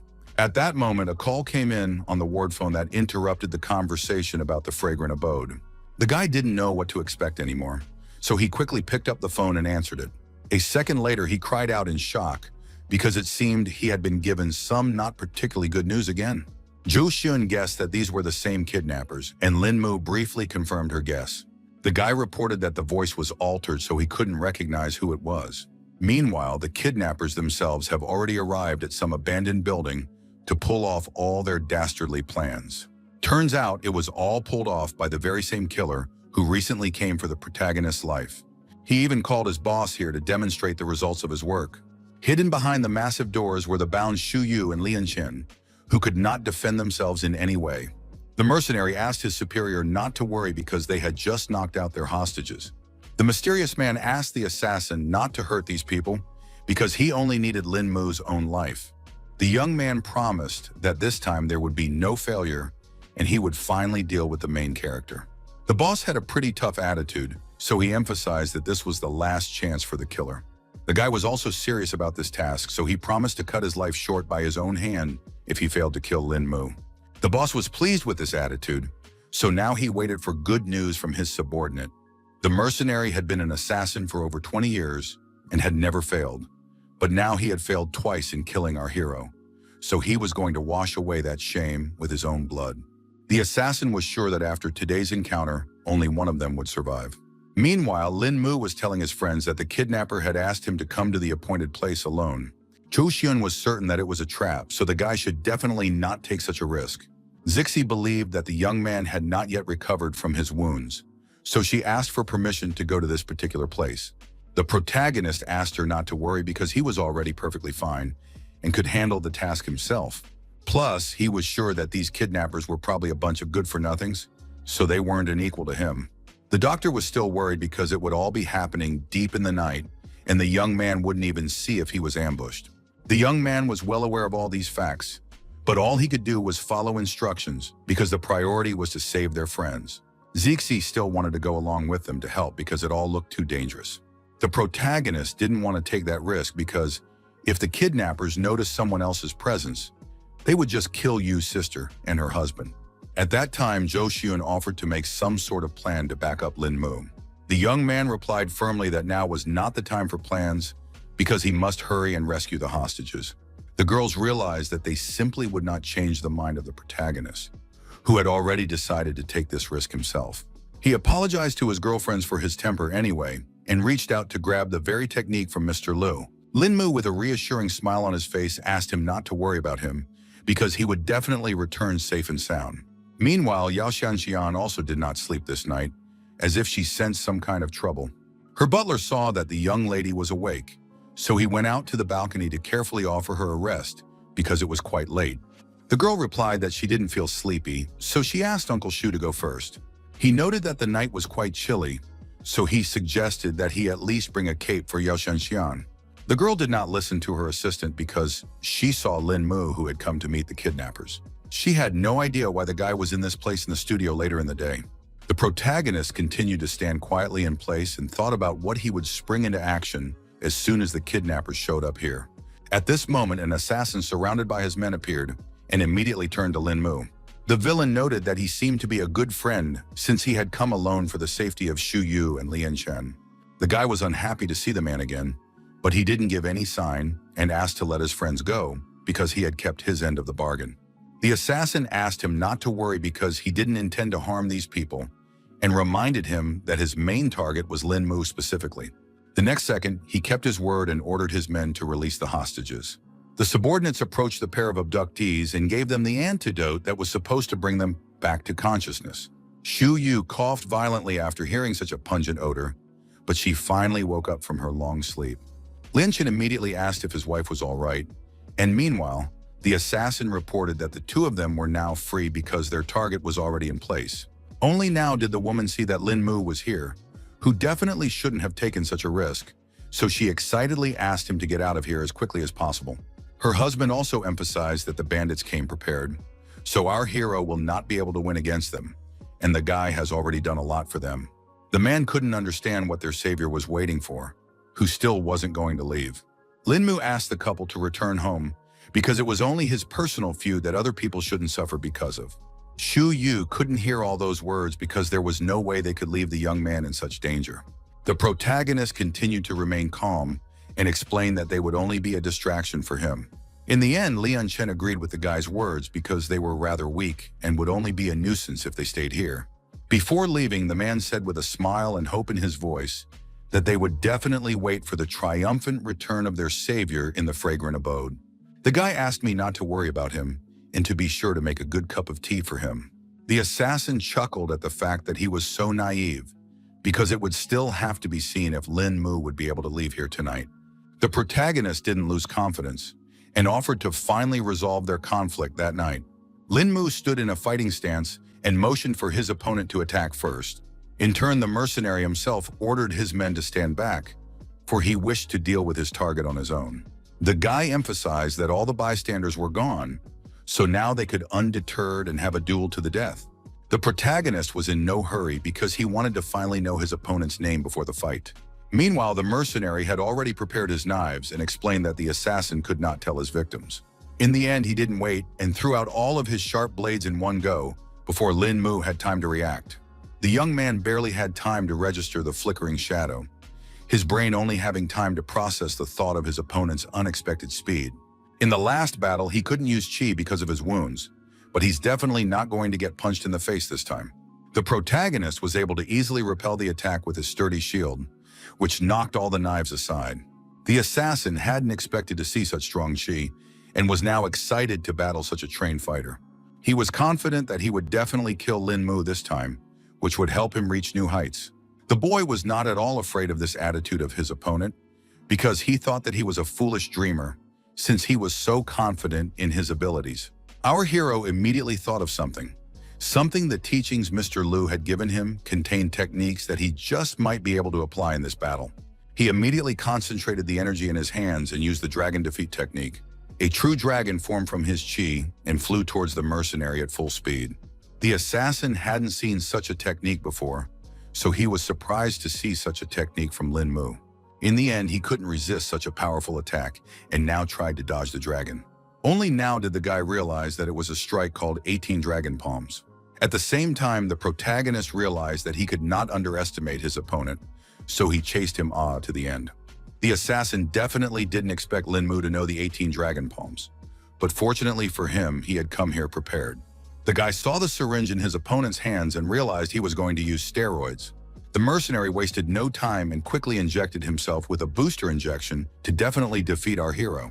He confirmed Lin Mu's speculation and explained that he would be able to increase his strength for a short time, so the young man should already be preparing for his death. The assassin, tossing the syringe aside, suggested that the protagonist should now attack first. Now he slowly straightened up to his full height and declared that the time for games was over, and now everyone would see the true power he had been hiding until now.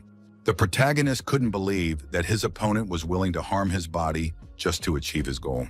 The mercenary emphasized that he didn't want to do it, but after all the defeats, he simply had no choice. Today, his future depended on him killing Lin Mu, so he had to take such drastic steps.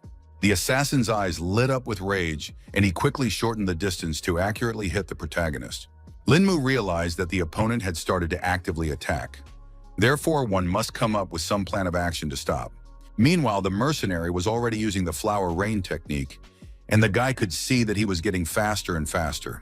Our hero advised the caller to stop wasting his energy on flying daggers, because it wouldn't help him anyway. Lin Mu also stopped restraining herself and used her dragon shield to accurately defend against this powerful attack. Thus, the sharp blades simply shattered against this energy barrier and no longer carried any danger. The assassin realized that this technique didn't work because eventually the protagonist managed to block all of his attacks. Only now did he realize that he could no longer rely on his daggers in this fight. Suddenly, a dragon's head with its mouth open appeared near his face, appearing literally out of nowhere. In the end, Lin Mu decided to use the spiritual dragon to knock the confused opponent off his feet. The blow hit the mercenary with monstrous force, and his body was thrown a few meters away like a rag doll. Now the protagonist was sure that his opponent had finally lost this fierce battle. The killer, even though his mouth was filled with blood, tried to say that he still wasn't giving up. In the end, the guy couldn't even say a few words because of the pain, and Lin Mu suggested that he should finally give up because all his internal organs were damaged and it was impossible to continue fighting in such a condition. The opponent accepted his defeat after all, so he asked our hero to finish him off to end this torment. The young man promised to save his life if the killer would tell him who was behind it all. The mercenary didn't see the point of this because the boss wouldn't just let him go because of this failure, and thought that Lin Mu himself should have guessed who was hunting him. The protagonist was beginning to guess who they were talking about, but he still couldn't understand why these people would go so far to kill him. The killer suggested that the young man must have been upset because he was a constant victim and could not live peacefully. Lin Mu thanked his opponent for telling the whole truth and asked if he had any last words. The guy reached into his jacket pocket and asked that upon his death, the flying dagger teachings be passed on to his younger sister. He explained that the girl on the phone was his sister who attends a university in the Eastern Seaboard. The protagonist tensed up a lot when he heard the name of his university and began to suspect how things might have turned out. It was hard for him to say a word when he was handed a picture of his sister. Turns out it was Bei, our hero's classmate, who brought him to the Dragon Protectors. The assassin also didn't expect Lin Mu to be familiar with his younger sister. The protagonist now realized that he was from the Tang sect, so he inquired as to why he had decided to become a mercenary. The boy was afraid he had no time at all to tell his story. Lin Mu asked him not to worry about it and promised to pass this teaching on to Bei. The killer thanked our hero for his help and asked him to be careful in the future because many people will continue to hunt. Finally, the strength left his body and he spoke his last words. After that, the protagonist decided to call the right people to straighten things out. He asked for help getting rid of the corpse and was going to send me the coordinates to do it. An hour later, only a red stain remained at the assassin's spot, and Lin Mu thought about the fact that from now on, every day would be more and more dangerous for him. Afterward, the guy was finally able to return to his home to rest from the tumultuous events of the past few days.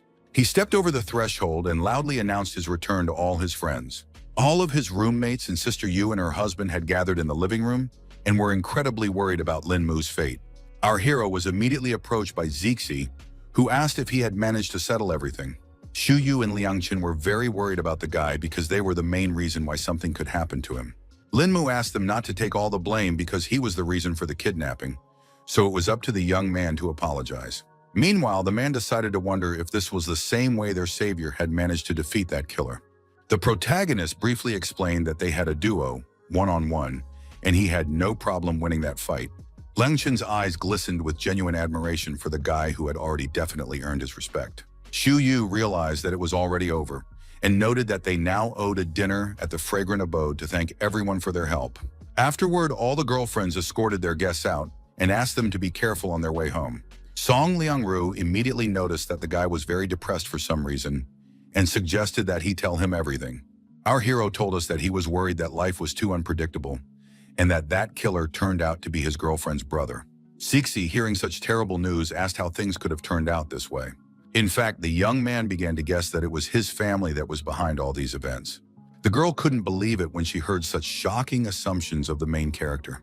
The protagonist explained that he had already moved on from his family's internal conflicts, but they still wouldn't let him go, so now he had to forget about any mercy. He also believed that his relatives were to blame for his parents' deaths, so he needed to investigate the whole situation. At this moment, someone decided to call Lin Mu, which seemed rather strange because it was already deep in the night. The protagonist frowned, slowly bringing the phone to his ear, his voice sounding wary, for a call at this late hour clearly didn't bode well. It turned out to be Lo Bi-yun, who was in tears asking the young man to come to her. Lin Mu quickly arrived at the Luo family's house where his acquaintance was now. The guy rang the doorbell, but no one opened it for him, which made him tense up even more.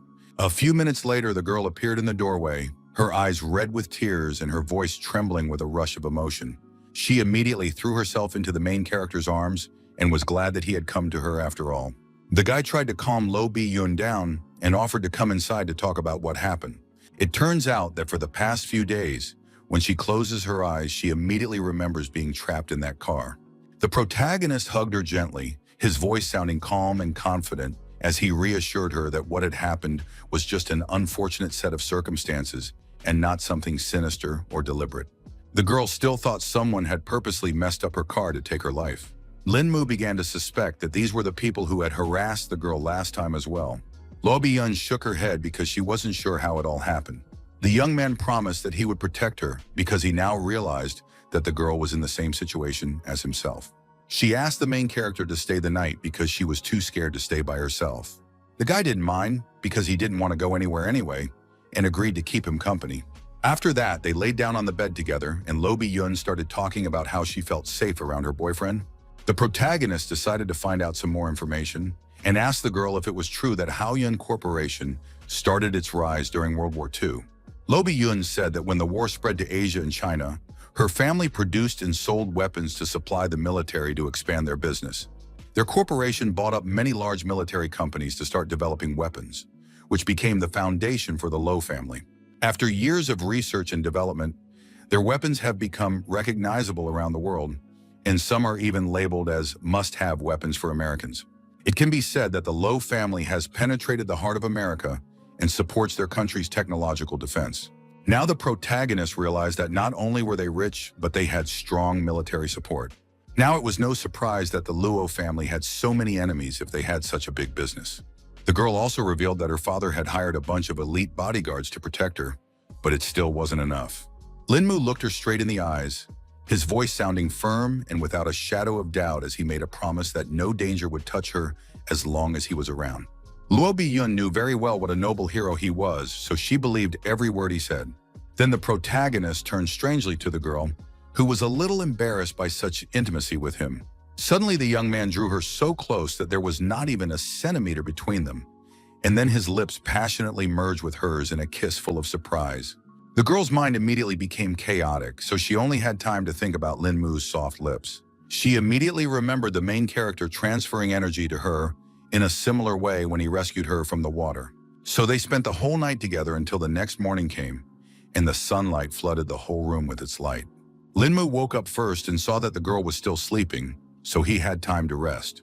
Even in her sleep, Luo Bi-yun thought about the guy because her body refused to forget that ardent kiss. Meanwhile, the protagonist himself decided to try and make a great breakfast for her. Eventually, the girl also woke up and was startled when she didn't find Lin Mu beside her. She immediately smelled the pleasant aromas from the kitchen, which whetted her appetite. Lin Mu froze with the tray in his hands when he saw Luo Bi-yun because he expected her to wake up later. Lo Bi-yun thanked our hero, who made such an appetizing scrambled egg and vegetables for her.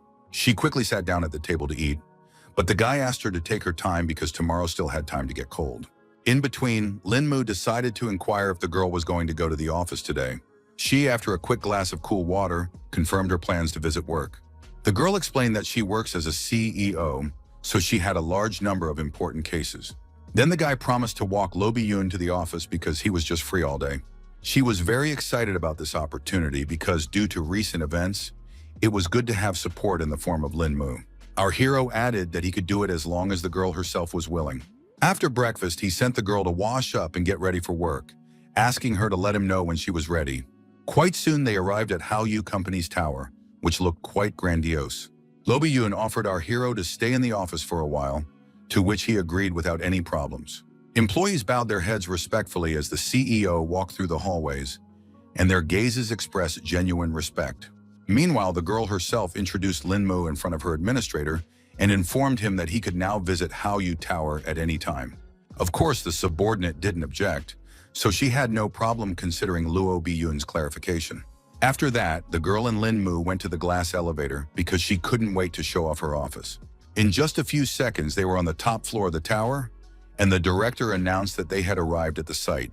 The system immediately informed me that I needed to scan my retina to gain access to the office. The device immediately recognized Mrs. Luo Bi-yun's eye, so it immediately granted access to her office. In the end, the protagonists agreed that the office looked just fine. The girl also added that the view of the city from here was just perfect, so she occasionally looks out the window to take a break from work. It turned out that all this time there was a sniper sitting somewhere nearby who instantly aimed at the target, which was the CEO. Now all the mercenary has to do is wait for the order to be confirmed in order to complete the mission. The very next moment, he was ordered to eliminate the target immediately, so he reached out his finger little by little to pull the trigger. A gunshot sounded, and a bullet flew out from the muzzle of the rifle, which was to take the life of Luo Bi-yun, who was unaware of another attempt to kill her. The protagonist still managed to sense the danger, so he instantly rushed to save the girl. He shouting tried to warn her about the sniper. Luo Bi-yun still continued to stand still as well, not realizing what was going on. Lin Mu had to pile his whole body on top of the girl to pull her to the ground and prevent the sniper from hitting the target. The guy then grabbed her arm and quickly led her away from the window, preventing the mercenary from taking aim a second time. Hiding behind the desk, the girl had already realized that an assassin was working against them, and our hero explained that the enemy was sitting on the building opposite the tower. Lin Mu saw that the mercenary was using 50th caliber bullets that could pierce through even bulletproof glass. He emphasized that it was too dangerous in the office right now, so he asked the girl to hurry up and call security to take care of it. The young man also asked that people be sent to a neighboring building to check for suspicious individuals there. After listening to all of the main characters' instructions, Luo Bi-yun quickly took out her phone to relay those orders. The guy guessed that the assassin most likely left immediately after the failed mission, so he could only hope that Bi-yun's guards were able to catch him. Eventually, he decided to deal with it on his own, so he asked the girl to hide here and not go anywhere. The young man was sure that nothing would happen to him because he wasn't the mercenary's primary target. He decided to go down to the bottom floor by himself because the elevator was too slow. The protagonist flew downward with all his might to be sure to catch the killer in time. Still, he had to speed up even more because there was no way a sniper could escape. It wasn't long before Lin Mu found the building from which Luo Bi-yun had been shot from. The young man was able to calculate the trajectory, so he was almost certain that the killer was right there. Lin Mu stopped abruptly because he realized that it would be easier to use the fire escape to climb up. It would also help him not get caught by the others, so the mercenary would definitely not have time to escape from here. Eventually, he met some man in glasses and a suit who looked rather suspicious. Turns out, it was indeed a killer who didn't expect to be found so quickly. The mercenary didn't wait and quickly pulled out a gun, pointing it at Lin Mu and firing a shot. After a second, the protagonist seemed to vaporize, so the killer was a bit confused. The next moment, something unknown shot through the leg of a man who had not expected such a sudden attack. The assassin shuddered and a heartbreaking scream escaped his throat as pain as sharp as a red-hot blade pierced his leg. Meanwhile, Lin Mu was behind the mercenary's back and turned him off with one precise strike. The guy immediately saw that the sniper hadn't brought his sniper weapon with him. He quickly went to the roof of the building because it was obvious the gear was left here. Our hero confirmed his hunch because there was a Barrett M82A1 sniper rifle standing there. Lin Mu immediately called his friend to inform her of the killer's capture and ask her to send her men. It wasn't long before the guy was already back in the office, which was already filled with security after such a serious incident. Luo Bi-yun had already released her subordinates and informed them that Lin Mu would now be here for her safety. The bodyguards still felt it wasn't a good idea to trust strangers so easily after everything that had been going on lately. The girl was very angry because they were treating Lin Mu like this, which was not the first time he had saved her life. The guards eventually admitted that they had seriously let their boss down this time. Lin Mu did not stand aside and suddenly appeared in front of the girl, as if he had teleported from one place to another. The bodyguards didn't even have time to blink when they already saw the figure of the young man in front of them. It turns out that the main character wanted to protect the bodyguards because he believed that all people can make mistakes. Everyone was shocked that Lin Mu was so fast and appeared in front of Miss before they noticed. The girl irritably asked what her delinquent subordinates were waiting for and ordered them to go check on the assassin immediately. The bodyguards immediately came to their senses and quickly accepted their superior's orders. They bowed their heads synchronously to Mr. Lin, their voices merging in a respectful statement, placing the young mistress under his responsibility as a jewel requiring special treatment. The protagonist understood everything perfectly and also allowed the guards to go back to their regular jobs. When Lin Mu and Luo Biyun were alone, the girl thanked him again for saving her life.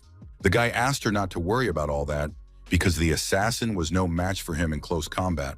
He examined the bullet point and noted that a sniper would have no trouble aiming through the 3 panoramic full-length windows. The CEO explained that this design takes aesthetics, light, and more into account, though they took measures against such occurrences during development by putting in bulletproof glass windows. In fact, the protagonist was puzzled by what happened, because even bullets of 50 caliber cannot penetrate 2 layers of bulletproof glass. After taking a closer look at the hit spot, Lin Mu finally saw that there was something strange about it.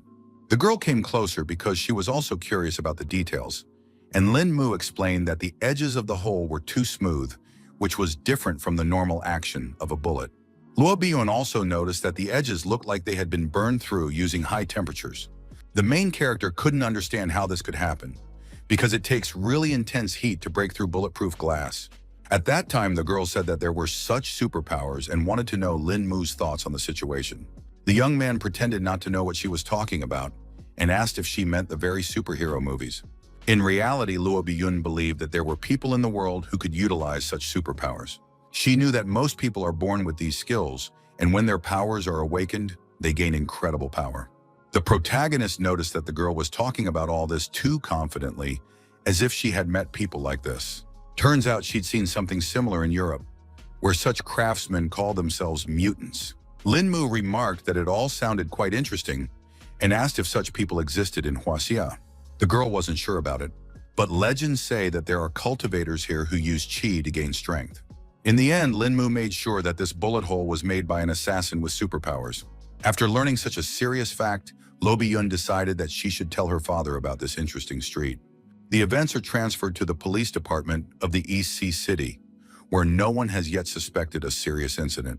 The chief of police was sitting in his office, humming something cheerful, until the sharp ringing of the office phone interrupted this carefree moment. The man was very unhappy that someone dared to call him at such a time. Commissioner Shen immediately calmed down when he heard the familiar voice of the esteemed Mr. Luo. He was surprised when he heard that something had happened in the village to the west and immediately agreed to investigate the incident. The policemen thought these guys were fearless if they dared to attack the Luo family in broad daylight. The man began to get angry because the miscreants had definitely decided to throw a challenge to the police with their daring attack. He called his subordinates and informed them that right now they would all meet in the assembly hall. Events once again returned to Haoyu Tower, where so far all was calm. The girl told Lin Mu that she had already informed the police about everything, so they would help the Luo family with the investigation. The protagonist was still worried that the police wouldn't be able to handle the mutants, so he offered to personally handle it. Luo Biyun wasn't against it, but asked the guy to be careful and come back immediately if anything went wrong. Lin Mu didn't want the girl to worry unnecessarily, so he promised to do as she said. Bai Yun herself was in no hurry to let our hero go, so she asked him to stay a little longer. She quickly ran up to her lover and lightly smacked his lips before leaving, and Lin Mu didn't expect the girl to be so passionate. Luo Biyun was embarrassed after such a gesture and said that she would now look forward to Lin Mu's return. The protagonist traveled to the western zone of East Sea City, where the very same Yemu village was located. He saw that it was just an ordinary village, so he didn't fully believe that mutants could be hiding here. The guy saw only children and old people in front of him, which didn't look suspicious at all. Nothing at all caught Lin Mu's eye, so he continued to look around carefully. Eventually, his gaze settled on one building that stood out among the others. The guy realized that there weren't many people in the village, but for some reason the diner was still open. The protagonist felt that there was something strange about this noodle shop, so he decided to look inside. He asked the owners if there was any food left, and they kindly invited him to sit down at a vacant table. Lin Mu didn't hesitate long and immediately ordered a bowl of yangchong fried egg. After just a couple of minutes, he had already been brought some cooked noodles that looked very appetizing. Taking a closer look, the young man immediately noticed that the noodles were actually poorly cooked. Looks like his hunch was right, and this noodle shop is not open for legitimate business. So we need to find out more about this place. After finishing his portion, the protagonist informed the owner that he had left the money for it on the table. Then the man asked our hero to wait a bit because he hadn't given him his change yet. The change was a sharp blade that almost flew into Lin Mu a second later. The knife ended up crashing into the table behind the guy's back, who was able to dodge this attack. The man was greatly surprised to see that the youngster had managed to escape after all. The protagonist realized that his hunch was confirmed, so he asked the two who they even were. The woman also didn't stand still and tried to attack Lin Mu from the other side. She tried to slash the young man, but his reaction was perfect, so the knife flew a centimeter away from his body. The owner froze and was confused when she saw that she had missed after all. Lin Mu moved lightning fast behind her back, and his hands sharply pushed her forward. The woman's body was thrown back with such force that she flew several meters before collapsing heavily to the floor. The blow was so hard that she was bleeding profusely, and before she lost consciousness, she only had time to tell her comrade to run away from here.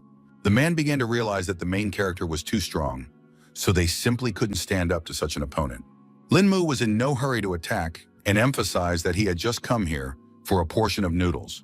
But for some reason, the owners decided to attack him. It turns out that the man and woman weren't the only ones hiding in the place, so the owner asked all of his other associates to flee the place. That's when loud footsteps were heard on the second floor of the diner by people who heard that something untoward was going on. The protagonist didn't even realize that there were some other people hiding upstairs. The guy was only distracted for a second, but the owner had already seized the opportunity and tried to escape. All the man could think about was that he needed to hurry up and meet his boss to report the incident at their diner. Of course, Lin Mu was much faster, so he deftly blocked all avenues of retreat. The owner was shocked at this speed and couldn't even guess how the young man had caught up with him so quickly. Meanwhile, the protagonist wasted no time and rushed forward, his fist whistling through the air and smashing into his opponent's jaw with such force that he didn't even have time to raise his hands to defend himself. The man was unable to stay on his feet and simply fell to the floor, so now also posed no danger.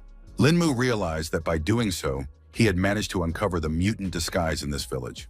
Taking a closer look at the body of the defeated owner, our hero noticed that he was wearing an elastic mask. Meanwhile, all the runaways couldn't figure out what to do now because the noodle shop was left unprotected.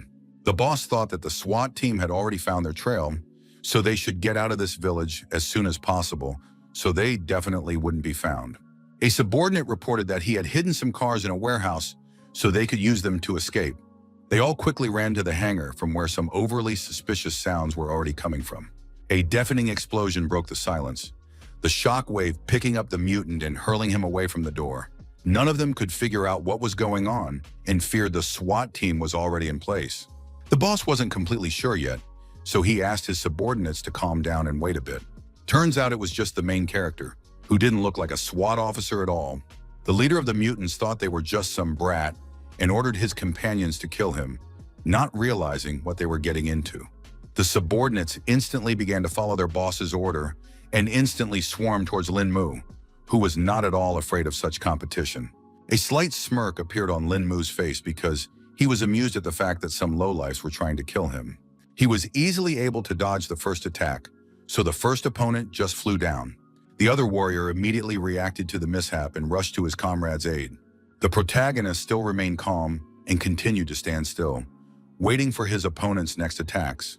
The guy ended up bouncing high at the last moment, and his opponent was unable to do any damage. Mutant definitely didn't expect this turn of events, so he didn't even know what to do in such a situation. In fact, Lin Mu couldn't understand why these people didn't use their abilities against him. Meanwhile, the fighter realized that he needed to attack the protagonist somehow differently to find any option to strike. He hit the guy on the other side, but apparently the guy was too fast to be hit by such an obvious attack. Lin Mu then decided to address the other mutants who were still standing by. The guy decided to show off his skills and tried to get the others emotional to show their real strengths. The two fighters who had challenged our hero a second ago were now writhing in pain. In just a second, they were already lying helplessly on the floor, begging their boss to save them. Even the leader was beginning to fear Lin Mu because the latter was able to knock out his men today with a move. He began to suspect that the guy might have turned out to be a high-level cultivator, and meanwhile, our hero decided to wonder if the others wanted to attack altogether. The young man began to suspect that everyone around him was scared, so he decided to take the initiative and attack first. Little by little, Lin Mu began to concentrate the chi in his hands to further utilize his strongest techniques. The leader trembled with fear because he saw the strong energy of their rival and realized that they couldn't stay here any longer, or else the entire gang would be destroyed. Realizing the risks involved, the man ordered his subordinates to get out of here quickly while he tried to apprehend the enemy.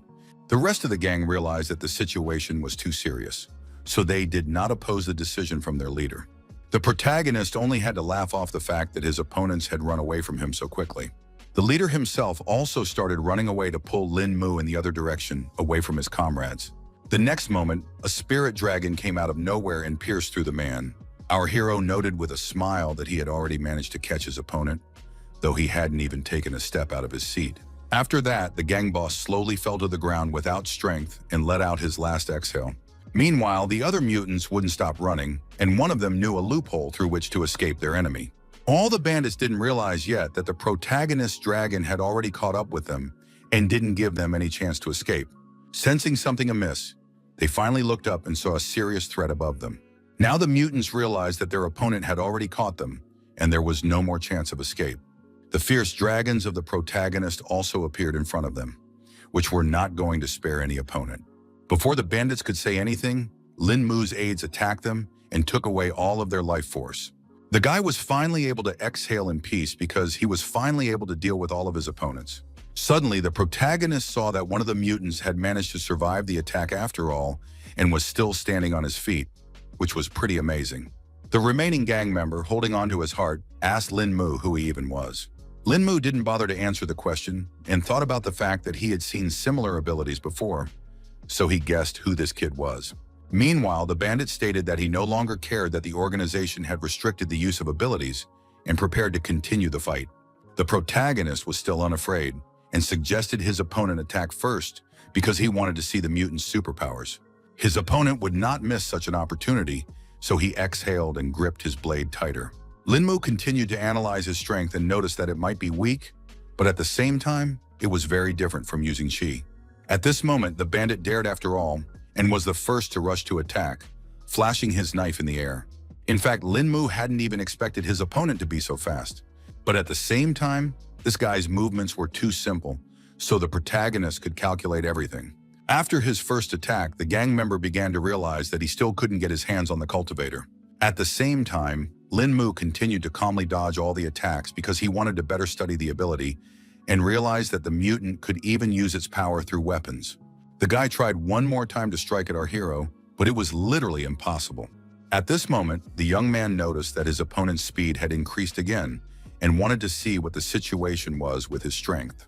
He made the decision to block the next attack with his hand to get a feel for how strong the bandit was. At that time, the protagonist only confirmed his speculation that his opponent's strength had also increased. At the same time, the remaining gang member was already rejoicing at the fact that his opponent didn't want to dodge in time. The boy froze for a moment, his eyes lighting up with determination, because now was the right chance to finally achieve his goal. The protagonist began to notice that his opponent's speed was no longer increasing, which meant that he had reached his limit. Bandit continued his futile attempts to hit his opponent, but the latter dodged each blow without any problem. Eventually, Lin Mu had had enough of all this because it was obvious that this kid couldn't get him, so he used his dragon to take his life force as well. The last mutant couldn't understand how this happened because he was sure of his success. Looking at his opponent's body, the young man immediately thought that it was all disappointing, but he finally had some understanding about these people with superpowers. Suddenly, he heard nearby commands for the soldiers who had already arrived for the sweep. Lin Mu realized that the special forces had already arrived on the scene and decided to leave the rest to them. Sirens sounded everywhere, and fighters detained everyone in their path, because now everyone in this village was a suspect. A little later, they saw that the whole gang was out, and now they couldn't figure out what had happened here. Commissioner Shen himself also arrived on the scene and immediately thought that someone had leaked their plans. Upon examining the bodies of the perpetrators, the man realized that they were still alive, but were lying unconscious for the time being. Then he ordered the SWAT team to tie up all these people and take them to the station for interrogation. Meanwhile, the protagonist returned to Biyun after his little mission. The girl was very happy when she saw that Lin Mu had returned safe and sound. She wondered if the young man was okay after the fight with the mutants after all. The guy didn't bother to answer his lover's question and quickly picked her up in his arms, playfully suggesting that she check his condition herself. While the protagonist and Lo Biyun were having fun, the SWAT team brought all the detained mutants to the police station. They started questioning the staunchest bandit first and tried to find out who sent him here. Obviously, the guy couldn't reveal all the information about his organization that easily. One of the police officers decided they couldn't waste time on this, so he asked his colleague to bring a negotiator. The bandit immediately thought about the fact that this could be a chance for escape if only one staff member remained here. Meanwhile, the police officer turned to him and advised him to start talking because no one knows if the negotiator will be so kind. The mutant already had plans of his own, so he abruptly broke free of the handcuffs and lunged at the police officer. The officer definitely didn't expect this turn of events, so he couldn't do anything against this guy. The bandit had enough strength to squeeze the policeman's neck with a dead grip and stop his desperate attempts to call for help. Eventually, the life force left the man's eyes and his body collapsed in the mutant's arms. The apprehended intruder only laughed off the fact that the police tried to resist his force.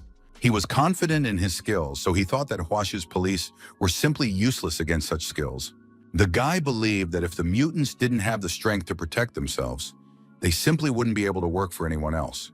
He then began reading the cop's parameters so he could make himself an elastic mask with his face on it and get out of the station with no problem. 2 minutes later, the bandit had completely changed his clothes and completely finished his disguise. Now the path for his escape was completely free because no one would definitely suspect some sort of switch. At the same time, the protagonist was walking the streets of the city when he received a call from Biyun, who wanted to know if he would be having dinner with her tonight. The guy replied that he was a little busy right now, but promised to meet up after he was done with his business. Lo Biyun was still looking forward to his return because she wanted him to cook some delicious dish again. It turns out that Lin Mu couldn't come to his beloved for now because he had an important appointment with Mr. Lo. Our hero asked the man why they were looking for him again, and he already thought something serious had happened. Lu Shuyan had already heard that the young man was on close terms with Mrs. Luo, so he had one small request for the guy. In fact, Lin Mu had no idea what kind of favor the old man might have asked for. The mentor explained that he wanted the guy to protect Lo's family and assumed that the guy just couldn't say no. The protagonist didn't expect Mr. Lu to ask him for something like this at all. Then the man started to tell him that their company was helping the Americans, but Lin Mu himself had already heard about it. He didn't beat around the bush and got straight to the point, saying that Bao Lun's group had been given a mission to help the Luo family move their assets. Bringing their company back would be good for Huashi's development, but obviously the Americans won't let that happen so easily. For this reason, Lu Shuyan wanted to immediately send Lin Mu to the Luo family's headquarters in America to make sure Director Luo Huachuan safely returned to Huaxia. Our hero at once began to guess that the matter was so serious that he had to leave at a minute's notice. The mentor confirmed his hunch and informed him that all the documents were already prepared, and the car that would take the young man to the airport would arrive in 5 minutes. The young man hadn't expected things to be so urgent that he wouldn't even have time to warn his friends of his departure. Mr. Lu asked him not to worry about all these details, promising to warn Mrs. Lo and his 3 girlfriends about it. A few hours later, the protagonist has already arrived at New York International Airport. The guy still couldn't believe he'd dragged himself to the United States of America. He was also worried about all his girlfriends yelling at him because he left without any warning. Among the crowd at the airport was the man Mr. Lo had sent to meet our hero. This relieved the tension at least a little, so Lin Mu happily extended his assistant's hand as a sign of familiarity. It turned out that it was Mr. Luo's personal assistant named Wang Qing. He asked the young man to hurry up and get into the car where they could talk quietly. The man thanked the protagonist for agreeing to protect Mr. Lo for his return to the country, but he promised to explain the rest of the details of the case a little later. For his part, Lin Mu immediately promised that he would do his best to successfully protect Mr. Luo. So far, the assistant had only revealed that they were heading to Lo's estate, which was in Midtown Manhattan, so it would take about 30 minutes to get there. Upon arrival at the site, one could immediately appreciate the condition of the family that had such a gorgeous home. The assistant also introduced our hero to the butler, who was to escort him to his private room. The old man was respectful of Lin Mu, and after bowing, he invited him to come inside. Meanwhile, the assistant went to the boss to inform him of the new bodyguard's arrival, but the old man still didn't trust an ordinary student who was called in for such a demanding job. Wang Qing admitted that he hadn't checked our hero's background, but based on his first impression, it felt like he wasn't an easy guy. Zhang Chu from Baolin's group understood that this was a personal recommendation from Lu Shuyang, but he still wanted to see how strong this guy was. He offered to give the protagonist a little test as early as tomorrow morning. Wang Qing didn't really appreciate Captain Jack's idea because he himself didn't even know how to fight, so it questioned the appropriateness of this operation. Zhang Chu asked him not to be such a whiner because the man had been protecting Mr. Luo for years and was the perfect person to check. The assistant wasn't particularly happy about this news, but he had no other choice. The next morning, they met at the gym when Lin Mu came in for a little morning exercise. Our hero didn't suspect anything yet, so he calmly said hello to Wang Qing. The man didn't give any sign at all and told me that he comes here every morning for a workout. The young man noted the serious scars on his assistant's body and immediately guessed that he was an experienced fighter. Wang Qing didn't see it as anything special, so he thought it was just ordinary scratches. The protagonist decided to talk about how the house was pretty well equipped, so he asked an assistant to give him a little tour. The man didn't mind honoring the boy's request, but he offered to spar first. Lin Mu was surprised at such a suggestion and immediately guessed that Brother Wang wanted to test his abilities. The protagonist did not trifle and immediately showed all his strength with just one precise blow. Wang Qing was a rather weak fighter, so he couldn't stay on his feet and fell to the floor with a clatter. The young man immediately reached out to his opponent and asked if he was okay. Lin Mu apologized to his opponent because he had overreacted a bit. The assistant agreed that Lin Mu was indeed gifted, which was quite impressive. He replied that he was fine and would fully recover after a good rest. Eventually, the protagonist decided to leave the man alone and decided to walk through the mansion himself.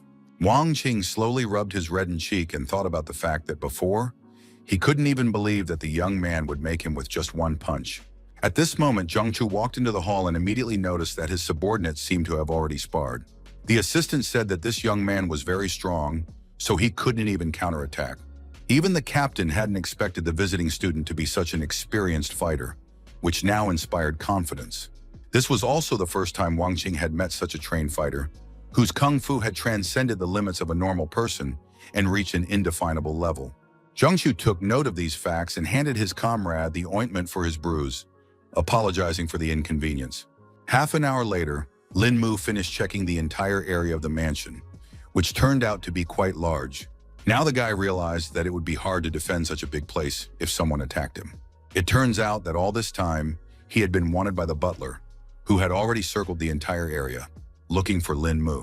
He informed us that our hero had to go to escort Mr. Lo, who would soon be leaving his office. The old man also said that the special costume for the young man was already in his room, so he had already rushed there to change. A few minutes later, Mr. Lo was informed that his entire team and vehicles were prepared for the trip. Captain Zhang Chu also confirmed that they could move out, so Mr. Lo had already gone to his car. The man looked around and noticed that his assistant wasn't around, so he asked where Wang Qing had gone. Lin Mu, watching all of this from the side, remembered that this was actually his lover's father. Meanwhile, the subordinates tried to hide the aftermath of the morning sparring and said that Wang Qing just wasn't feeling well. So Tian Feng took over his duties. Lo Huachan didn't pay much attention to this, so he informed the others that he was ready to depart. Zhang Chu immediately said that the young man would also ride in the same car as Mr. Luo. After getting into the car, some kind of anxiety immediately came over Lin Mu, as if something bad was about to happen. In the meantime, the driver said that they had received the news of their huaxia, and all the necessary documents were already on confirmation, so we would have to wait a few months. The man sternly emphasized that the next 2 months would be critical, causing all agencies to be on high alert. At that moment, all the passengers of the car did not realize that right now, a truck was coming at them at full speed. It was simply impossible to dodge this collision, so the truck literally demolished the car in its path. The guards immediately jumped outside and prepared to fight because it was obvious that the enemies were somewhere nearby. The bandits, armed with assault rifles, also smartly jumped out of the truck and were about to grab their main target. The next moment, the bodyguards collapsed to the ground one by one because they couldn't withstand the barrage of bullets. Lo Hua Chan's driver was immediately given the information that one of the vehicles had encountered the enemy, so the others should protect the Lord and move away. He at once informed Mr. Lowe that danger was coming upon them and began to turn around to drive to the estate. The deputy asked everyone to hold on tight because a garbage truck was already trying to run over them. The protagonist didn't expect at all that they would be ambushed on their first outing, and now realizes that the situation is worse than he thought. Only now the driver saw that the situation was irreversible and they were about to collide with the truck, which was very dangerous. The driver immediately hit the brake pedal with all his might and still managed to avoid the accident. A gasoline truck was already waiting for them on the other side, so there were no more ways to retreat. Linmu realized that a fight was unavoidable as the bandits surrounded them from all sides. He asked Mr. Lowe to get out of the car as quickly as possible because it was too dangerous to stay here. The man obeyed his bodyguard, but the problem was that the belt was intentionally jammed. Lo Hua Chan started to panic a lot because he was now literally chained to the seat. Our hero remained calm even in such a situation and immediately thought of using his chi to cut the belt. In one crisp motion, he cut the seat belt, freeing the man. Linmu asked him to listen to him carefully because he would be trying to get the Lord out of this rotation. He quickly grabbed Mr. Luo and asked Tian Feng to also follow him to have some support. The guy noticed some strange movements overhead, so he immediately ordered everyone to stop and stay away from the car. The bandits had thought out every detail of their plan, so they threw heavy beams on the car to cut off any escape routes. For a while, our heroes were able to stop and regain their breath after all.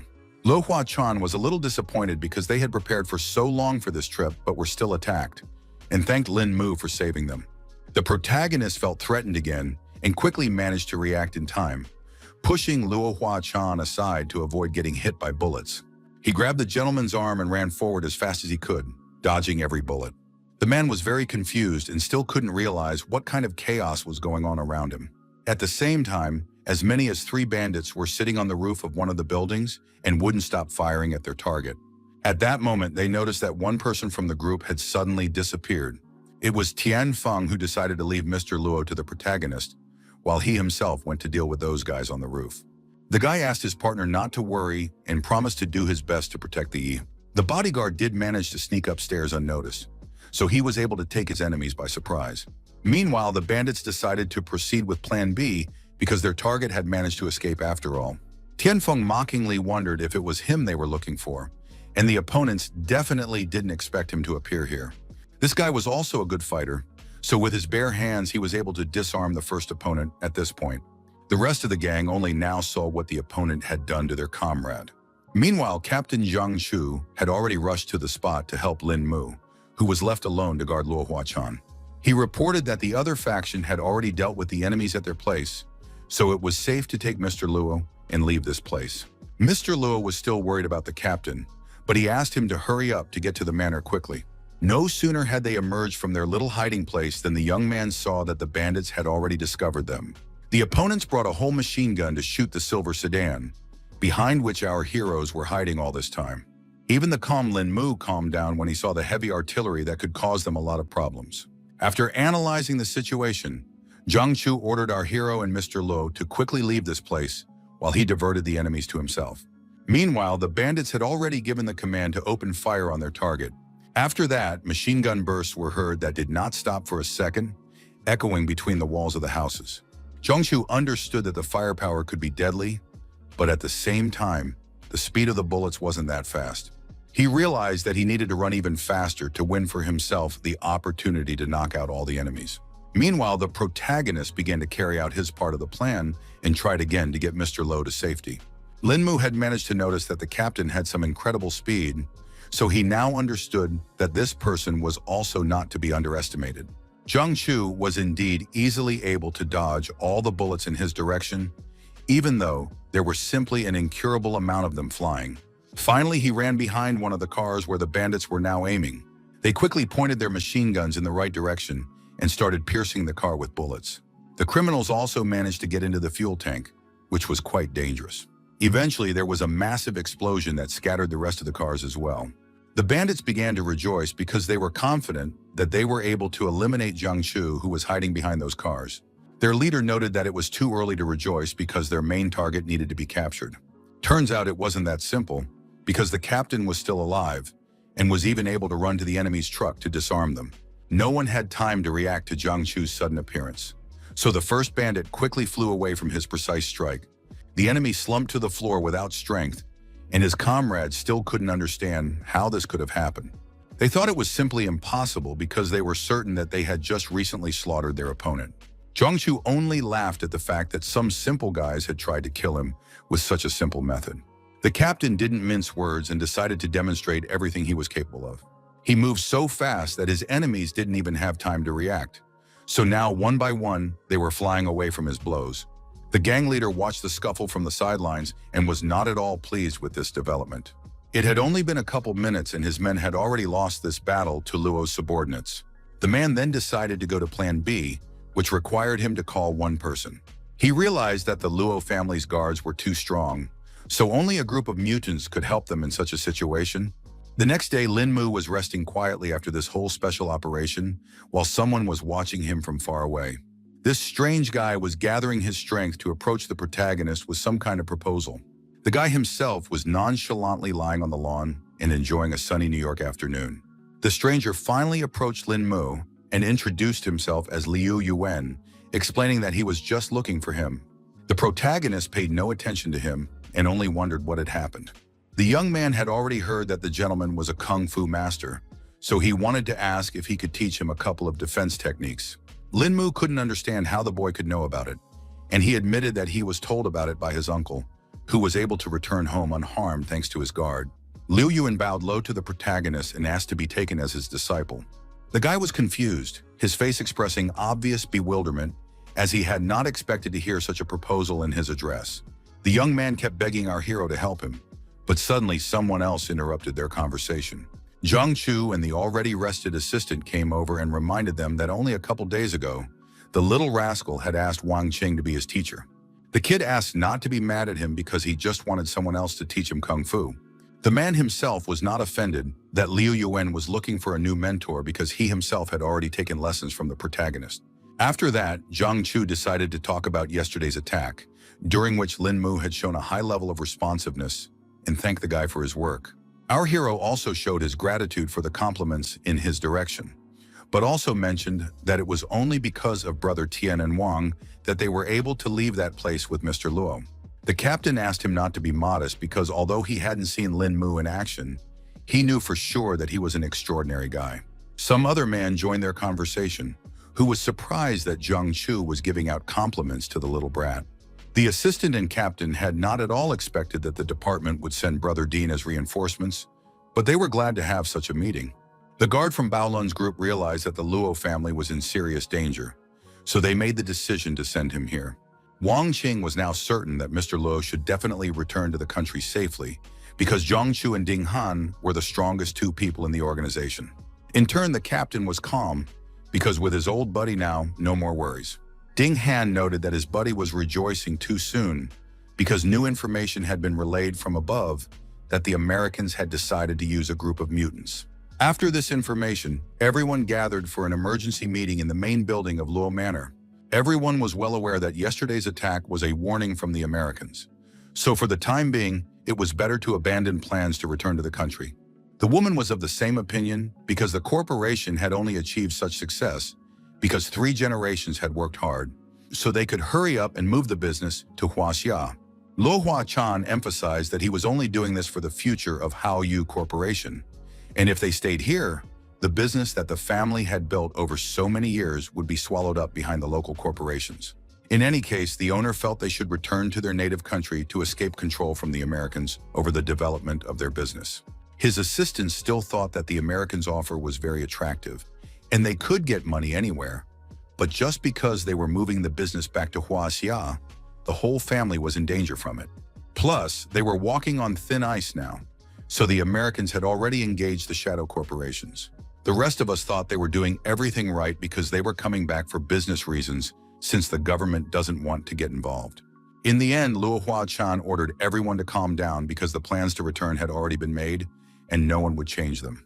The man also said that all those who return to Huaxi are guaranteed to retain their status in the Luo family, while those who stay behind will either sell their shareholding at double the market price or separate their business from the corporation. A lot of people weren't happy with this decision because now he was making the decision for the entire Luo family, which seemed pretty unfair. At this moment, Luo Huachan, Luo's son, walked in, who had just brought some needed information for his father. The man thanked Chi-Feng for his work and now came to the main topic of conversation. Turns out he's collected all the information about the grifts his employees have committed over the years, so they can just take the money and walk away to stay out of jail. Everyone got a folder with information on all their crimes, so it made them confused and finally calmed down.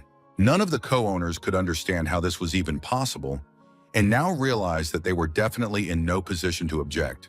Now they were disappointed even in each other because the other brother had dared to leak all the investment plans to the government. The man found no normal explanation and simply said he had no choice at that moment. It also turned out that they lost the bid for the high-speed rail project last year precisely because of the second brother.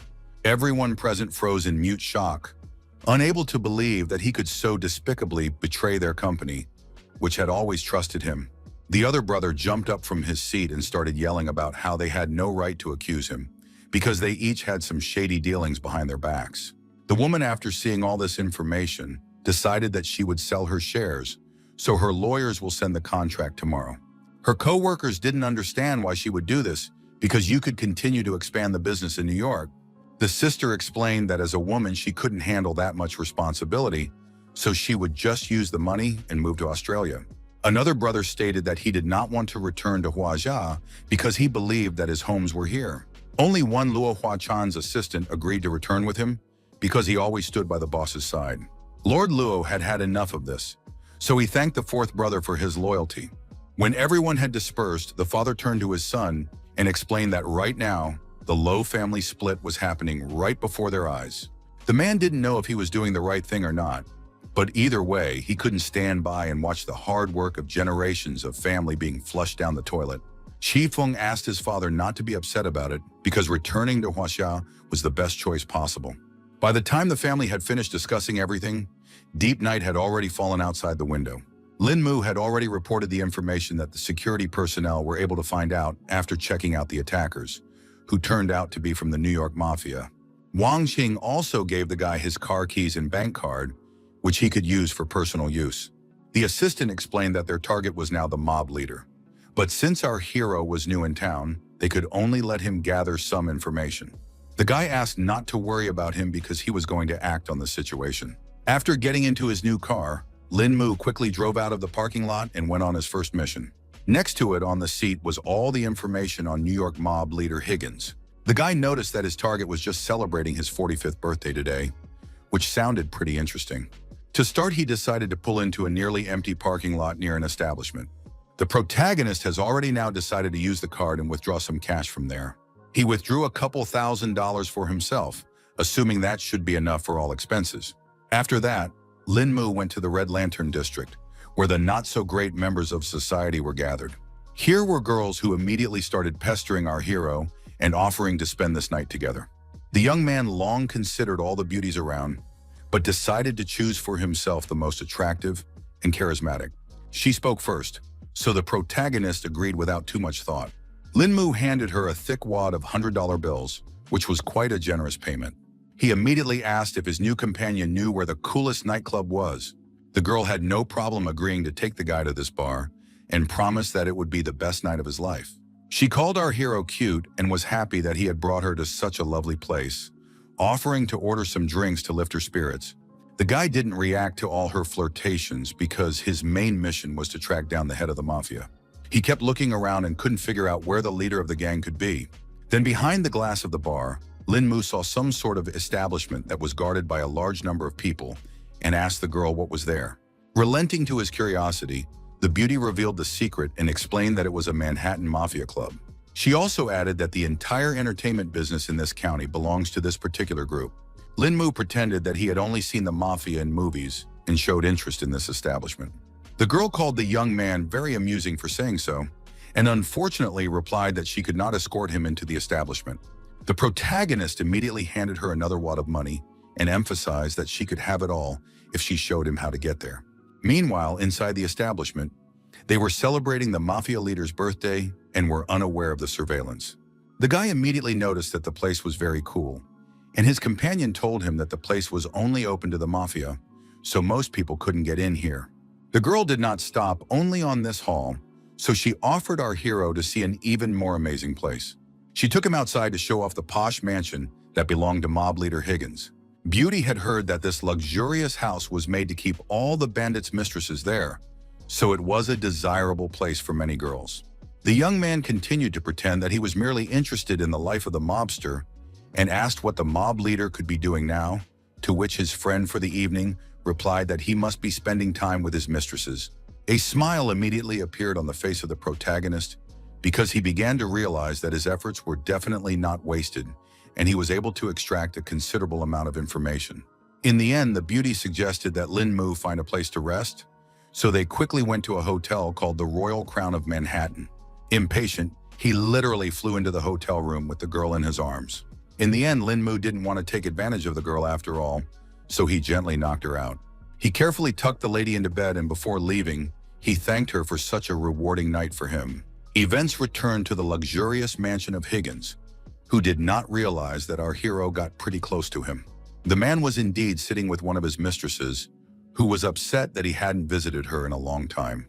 The bandit then lost his temper and began to complain that he had wasted so much time planning the ambush, but Luo Hua-chan was still able to get away. The girl asked him not to get angry and reminded him that destroying the Luo family was quite a difficult task that definitely shouldn't be rushed.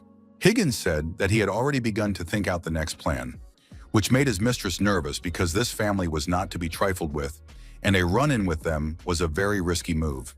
The mobster believed that luck comes with adversity, and the government agreed to give him the Lowe family's Manhattan real estate once the mission was successful.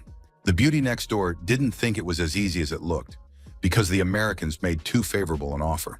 The mob leader wasn't worried anyway, because the government had summoned a group of mutants so they should just team up and get their act together. The girl didn't see the point in taking such a risk anyway, because they were already doing well with the territories after all. The man then explained that being a mafia was not a very forward-thinking decision, and if they got these companies, they could launder money and move into legitimate businesses. His lover thought it was all done just for her, so Higgins kissed her and promised that this time he would make it right. Somehow the main character was already in the mansion and clapped when he saw this performance. Lin Mu was glad that he had arrived just in time to see the touching mafia love story, and fortunately, the trip was not in vain. In fact, the protagonist thought that the mafia leader's posh mansion would be better guarded, but he didn't even have any trouble getting in. Higgins immediately asked who the intruder was, but the guy didn't answer because it wasn't that important. More important was that the mob's plan was definitely not destined to come true. The man didn't wait for Lin Mu to act and immediately reached for his gun to finish him off. The gang leader was very unhappy that some brat was daring to threaten him.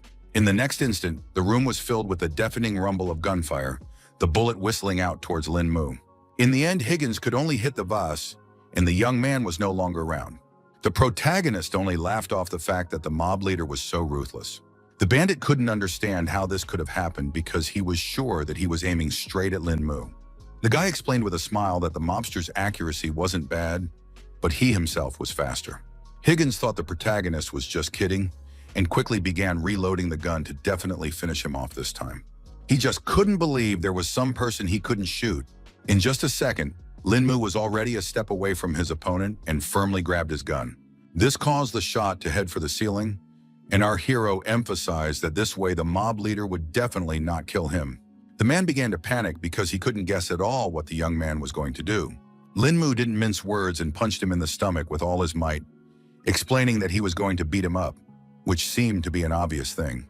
From such an attack, Higgins couldn't stay on his feet and fell to the couch behind him, gasping in pain. He immediately asked his lover to run away from here, and the protagonist was surprised that the mobster was still thinking about his mistress at such and such a moment. The girl's heart clenched with anxiety, for she clearly realized that in this dangerous situation, her man could not cope alone, and he urgently needed help. In the end, she decided to deal with Higgins' enemy on her own and threw herself at Lin Mu with a knife. The protagonist was disappointed by this turn of events, because up to this point he had no intention of killing his mistress. Suddenly, the girl felt a strange pain in her chest and couldn't understand what had happened to her. The next instant, she fell to the floor without strength, causing Higgins to scream heartbreakingly. Gritting his teeth in pain, the mafia boss struggled to raise his head, and with a hoarse voice, he once again demanded an answer from Lin Mu, unable to understand how an ordinary person could pull off such an incredible deed. The lad immediately remembered the bandit himself saying that luck comes with adversity and laughed that he certainly wouldn't see his luck. The protagonist informed Higgins that it was time for him to pay for the choices he had made. The man was sure that the gunshots must have been heard by his guards, so his men would soon be here and finish Lin Mu off if he dared to kill the leader. The young man called him too naive because he had already found a way to sneak in here, so getting out of the mansion wouldn't be difficult. He didn't talk pointlessly anymore and concentrated the chi in his finger. Our hero only needed one accurate shot to take the life of one of the main enemies of the Low family. The bodyguards only now came running into the room because they heard that something wrong was going on here.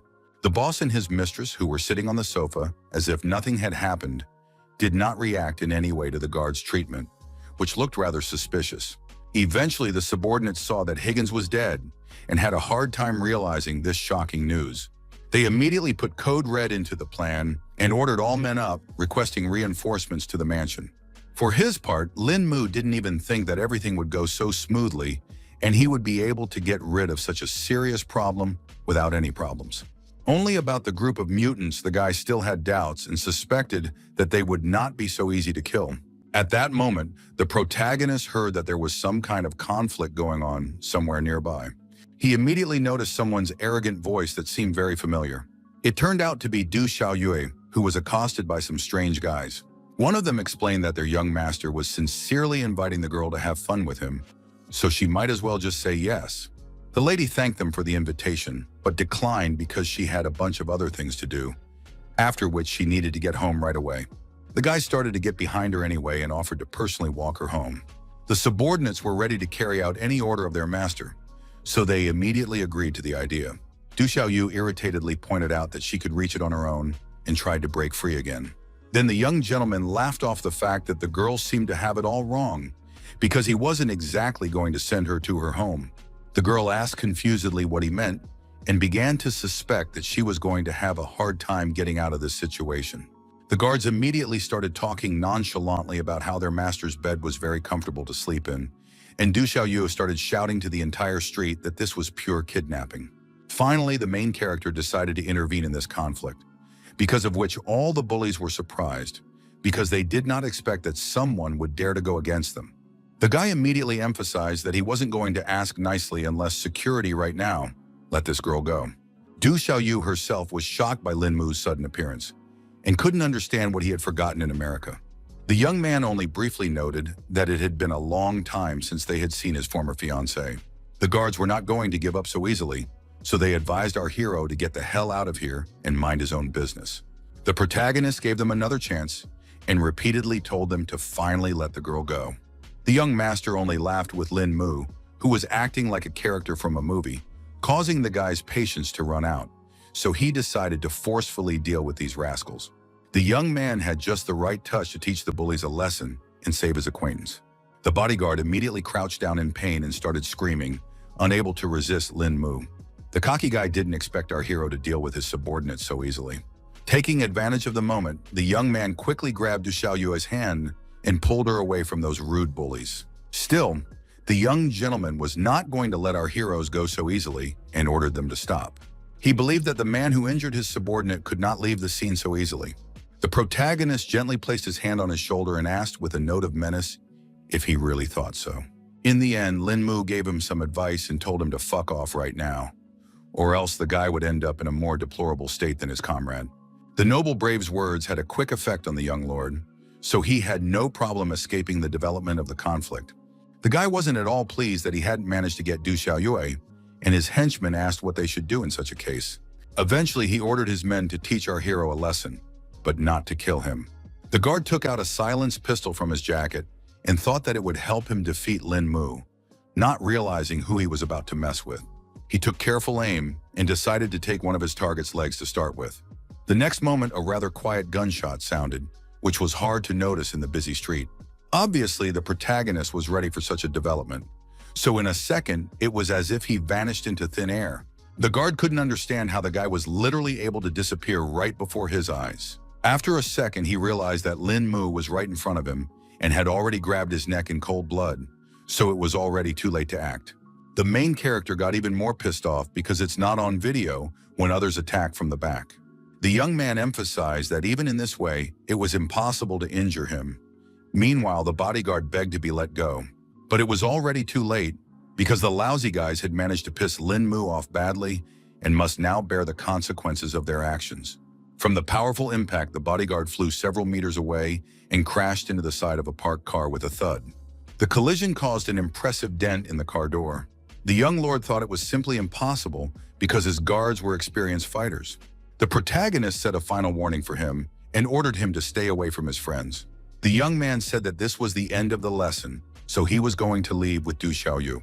After that, they got into the car and Lin Mu asked where the girl was staying to take her to the hotel. She pointed to a map and explained that her neighborhood was 3 streets away. Our hero emphasized that the girl now needs to be more careful when he makes new friends, and Du Xiaoyu thanked him for saving her today. Finally, an acquaintance decided to inquire as to what the guy was doing here in New York. Lin Mu explained that a good friend of his had asked him to help with the trouble here. The girl noted that her ex-fiancé had changed so much, as if he had become a different person. She even had a moment when it seemed that the one standing in front of her was not Lin Mu. Our hero recalled that he almost died once, and after that he decided to let things go and start living a new life. Du Xiaoyu agreed with his words and sincerely wished him good luck with his new life. The next day at the Low family mansion, they had already learned about the big incident in Manhattan the previous night. Zhang Chu still couldn't believe that someone had actually finished off Higgins in his own mansion. The assistant was also shocked when he heard that the mob leader who attacked Mr. Low was now dead. Ding Han confirmed that it was all true, even though the Higginma mansion was well guarded. Everyone wanted to know who the killer was, but the captain thought none of that mattered because he had definitely helped them take care of a big problem. The bodyguard then asked Wang Qing where Lin Mu had been last night, and the latter replied that he had sent the guy to test the strength of the mafia in Manhattan.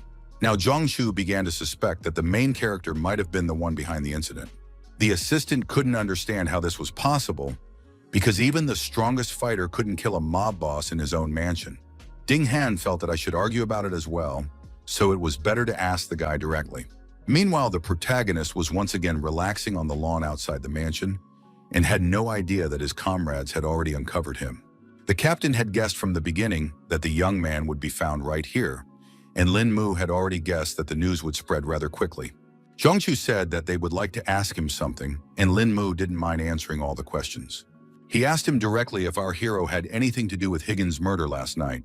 Lin Mu didn't want to reveal the whole truth, so he replied that he had walked around for a bit yesterday, but came back as it was, as if he hadn't found anything interesting.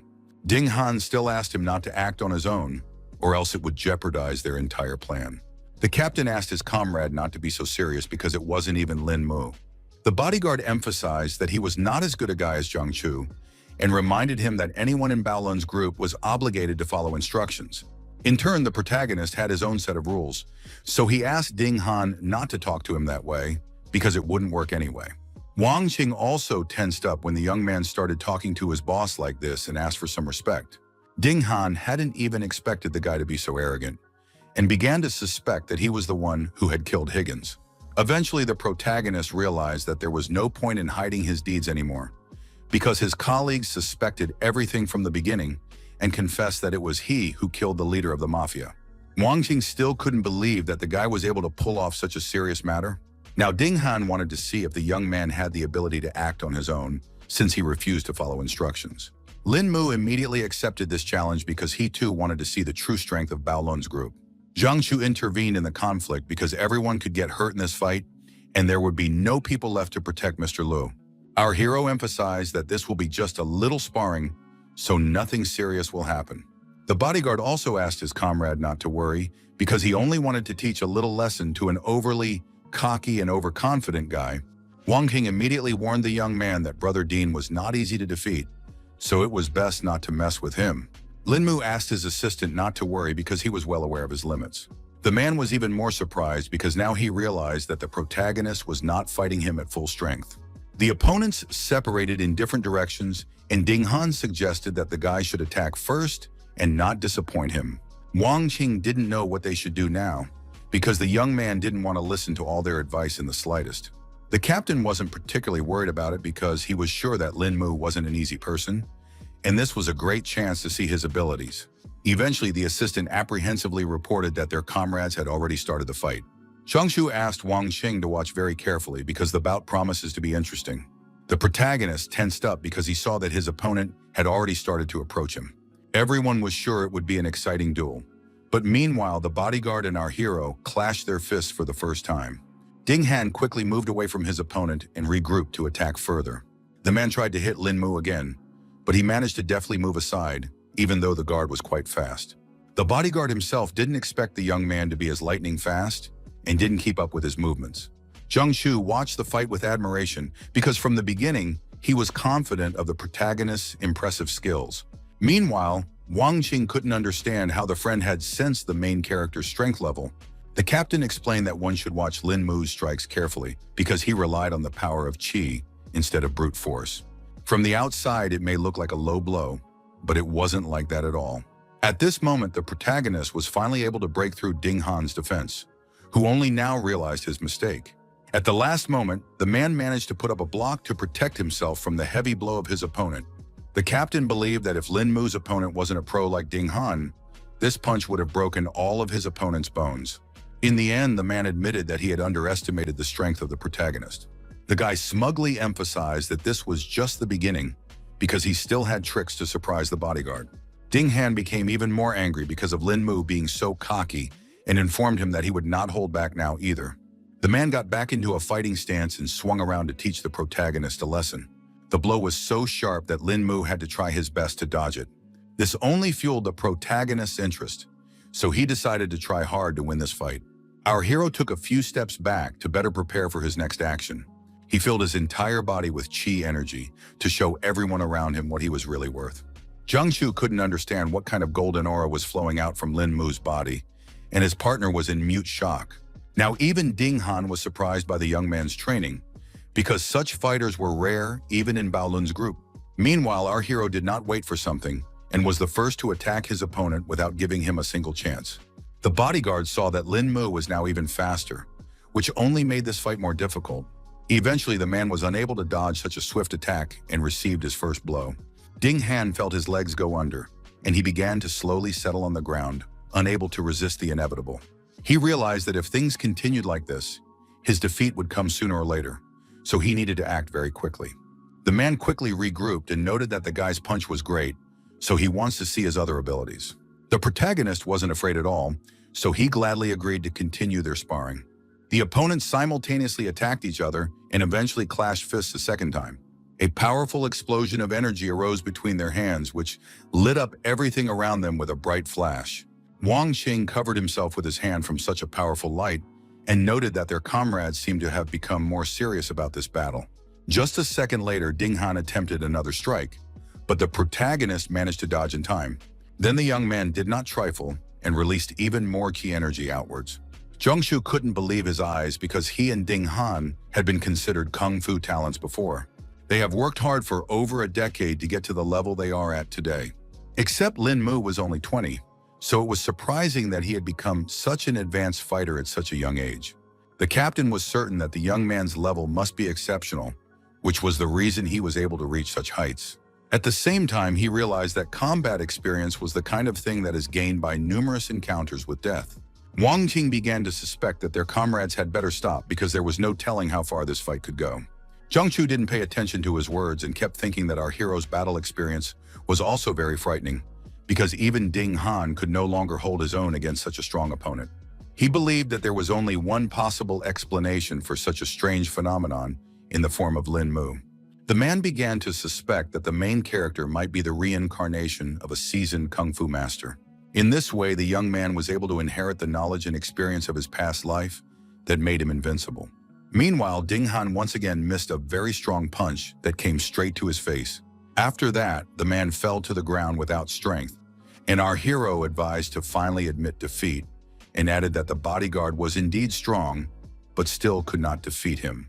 In the end, the opponent bitterly admitted that he had lost today after all, but at the same time, he wasn't going to admit defeat so easily, so he would use every bit of strength he had to continue fighting Lin Mu. Even Zhang started to panic because he couldn't understand what his friend, who was already on the verge, was trying to prove. The man wouldn't listen to him and found the strength to steal himself from the ground because he hadn't had such a good fight in a long time. He activated the body's latent reserve, causing his face to contort with tension and the veins to bulge under his skin like a web of living cords. The protagonist immediately sensed that his opponent's chi flow speed had doubled, and it looked like he was about to use his decisive strike. Wang Xing couldn't understand why their comrade had just changed so much, and the captain told him that it was Ding Han's secret technique. Zhang Chu still couldn't understand why the bodyguard would go this far, because he wouldn't be able to defeat Lin Mu even with his secret skills. The man didn't care at all, because he was already flying at full speed straight at his opponent. The guy didn't expect Ding Han to attack so swiftly, but he managed to jump back at the last moment. After blocking the blow, our hero immediately felt that the opponent's strength had greatly increased compared to last time. These blows caused Lin Mu to fly back a few meters, but he was still standing on his feet. The young man remarked that this was simply astonishing, because he hadn't thought that Ding Han had any trump cards. Eventually, the protagonist decided that he too would not be deterred, and quickly adopted a fighting stance. The captain was still surprised at how strong the chi emanating from Lin Mu was, and couldn't understand how he was doing all this.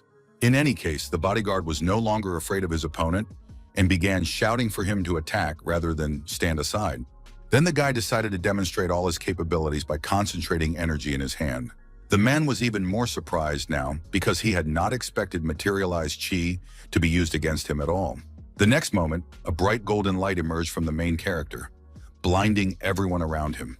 Wang Qing and Zhang Chu also immediately realized that they had just witnessed the use of such a rare technique. In the end, Ding Han was still able to stop this attack with his fist, but his condition was getting worse. The young man saw that this movement had left wounds on his opponent's body, so the bodyguard would definitely not be able to last even longer.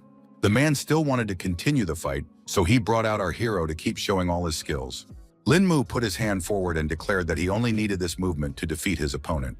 Ding Han didn't hesitate for long and hit the protagonist again with all his might, but it had no effect on him whatsoever. Now everyone around him was beginning to realize how intimidating this young man really was. Wang Qing saw that Brother Ding could not fight any further, so his defeat was only a matter of time.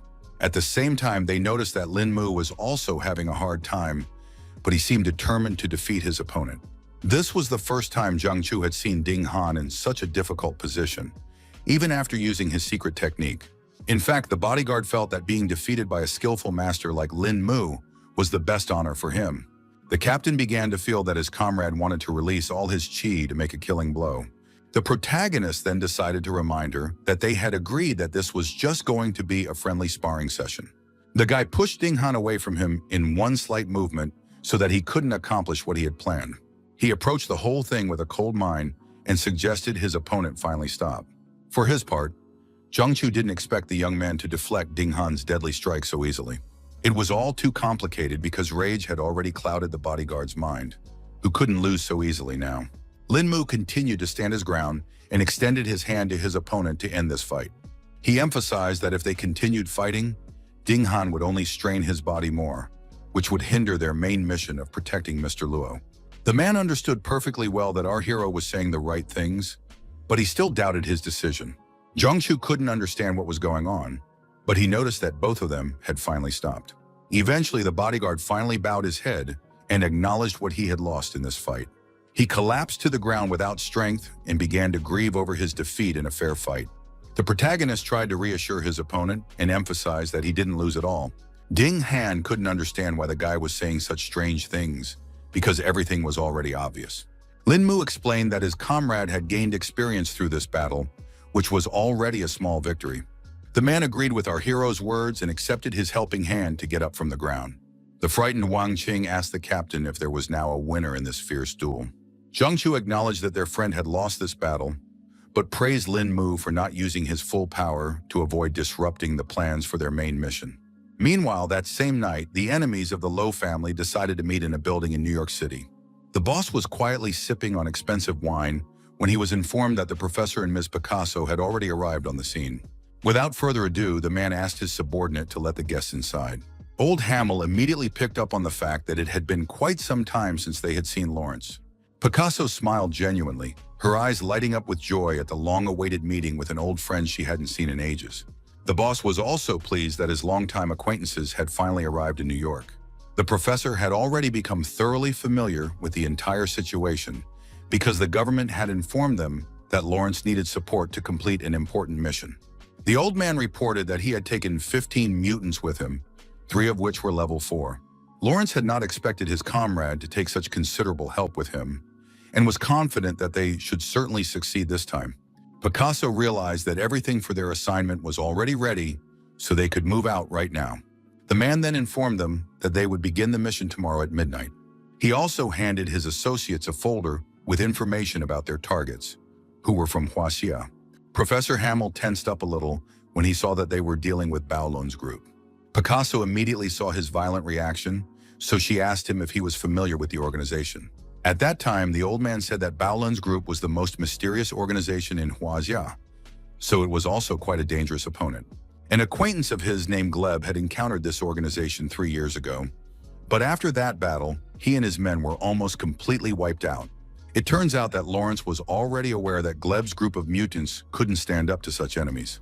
The girl then decided to wonder why the government decided to send a group of mutants against the Low family. The man said that their rivals have secret research on the Americans, so they must stop them from returning to Huaxia. Among the professor's documents, there was a dossier on Lin Mu as well, so he immediately inquired why they had sent a rookie. He immediately had a feeling that this young man was not as easy as he seemed, so they should be careful on this mission. The man suddenly scattered all the documents to the sides because he believed that they had no need to fear Baolun's group. He was sure that God had given them the abilities as a gift, and as long as they had those skills, they were invulnerable. Before the battle began, the old man reflected on the fact that he used to think that ordinary people would never be able to fight against superpowers, but it seems he was wrong. Now he was sure that humans were capable of miracles, and the power that sat within a person was unlimited. The professor did not expect at all that Huaxia would be able to unleash the highest potential of a human. Now he wanted to know how they had managed to do it and couldn't wait to meet the main character. At that moment, the large clock on the wall announced that it was past midnight, the time when their operation was to begin. Meanwhile, in the Luo family's manor, the guards were just about to change, and Lin Mu was coming in for his shift. At this moment, the guy was just meditating, so he wasn't in a hurry to replace his colleague just yet. Suddenly, he sensed that a large number of intruders had just entered the manor with weapons. Indeed, government agents in full combat gear, moving like shadows, stealthily entered the area, remaining undetected by the security systems. Lawrence informed Clove that he was now in charge of diverting the main firepower away from the main door, and he and the others would go through the back door. The giant had no problem agreeing to this plan of action and was glad that he was the one given the task. The fighter was just feeling rusty, so he finally got a chance to fight a bit. The guards immediately informed him that it was private property and asked him to leave the area. They kept warning the intruder of the consequences, but of course he wasn't going to listen to anyone. Eventually, the security personnel pointed a gun at the giant and promised to shoot him if he came any closer. The mutant confidently suggested he try shooting after all to see if the bullets could hurt him. The next moment, a loud gunshot sounded within the estate. Meanwhile, Mr. Lowe himself was quietly going through various documents and was unaware of what was going on outside. He finally began to suspect something when he heard the sounds of gunshots coming from outside.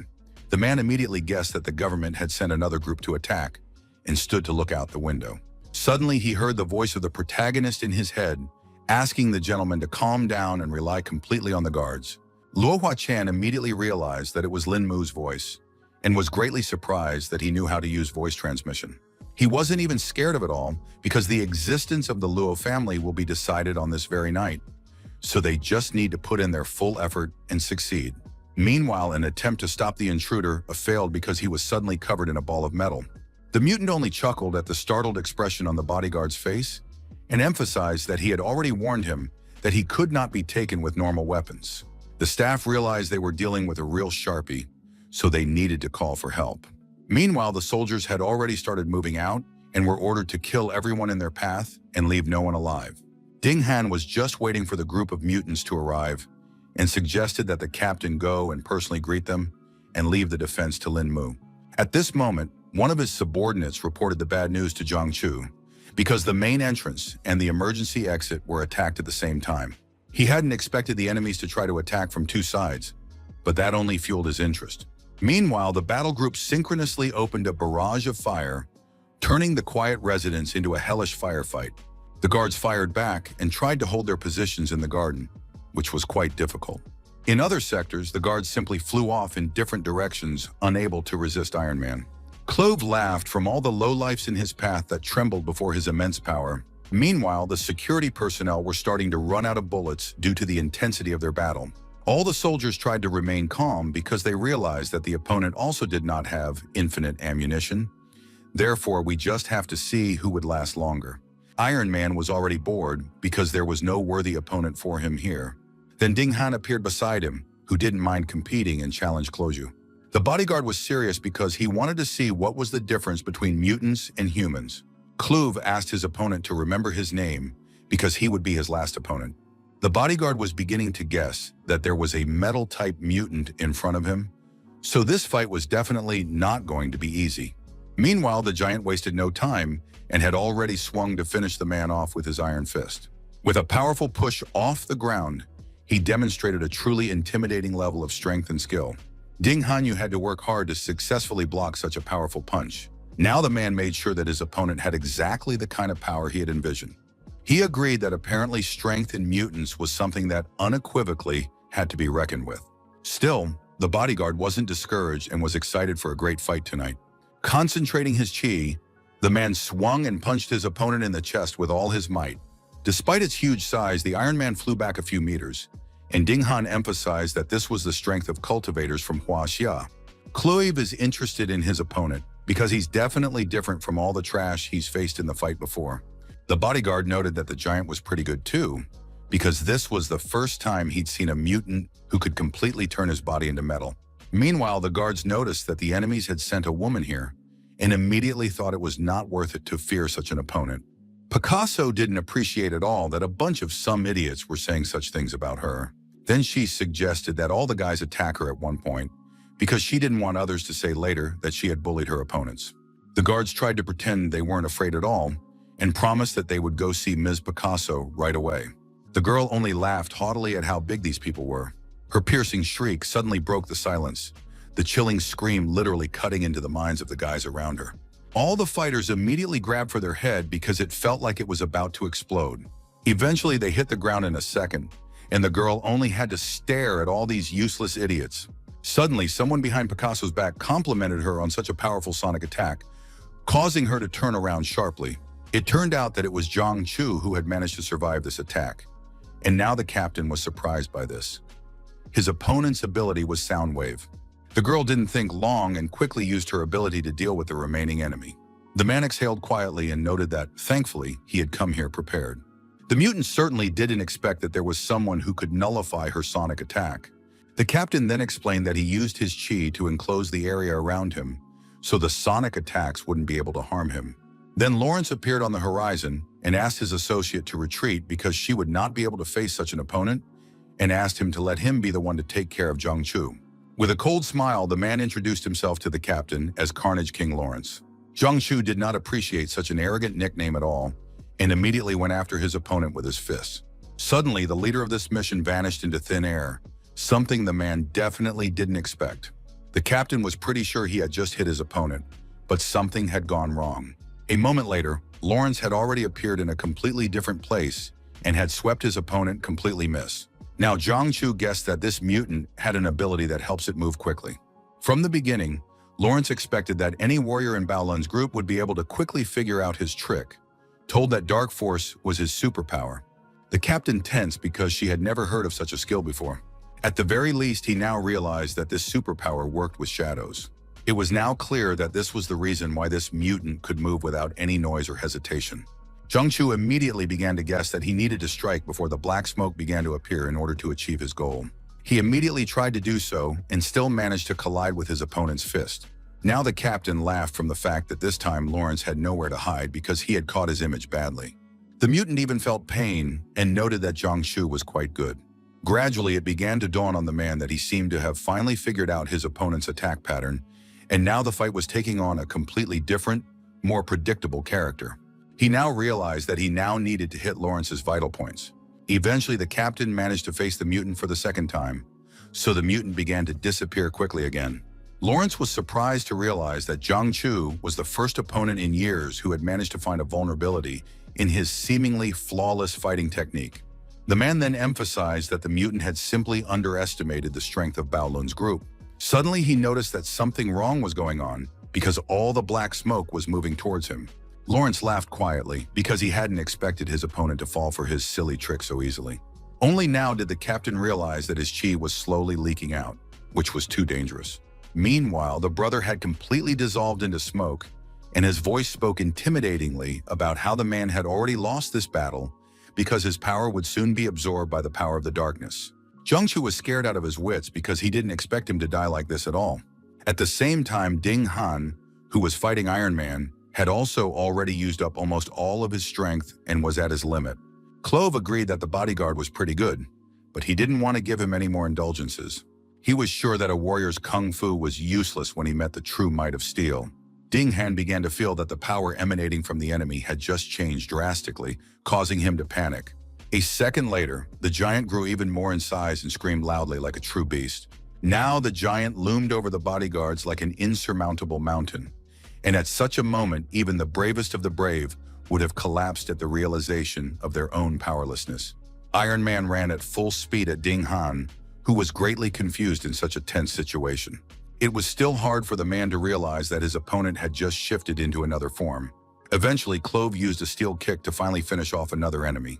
Incredibly, Ding Han, gathering all his will into a fist, not only managed to set up a block against the crushing blow, but also stayed on his feet, showing unprecedented resilience. The man nonchalantly continued to hold up his steel fist, something that was definitely not possible for every person. Chloe was only amused by the fact that an ordinary man was able to withstand his attack. Ding Han, despite the effort he made to block the punch, joked that it was just an ordinary fist, which didn't scare him at all. Then the giant chuckled and hinted that this was far from all he had prepared for this fight.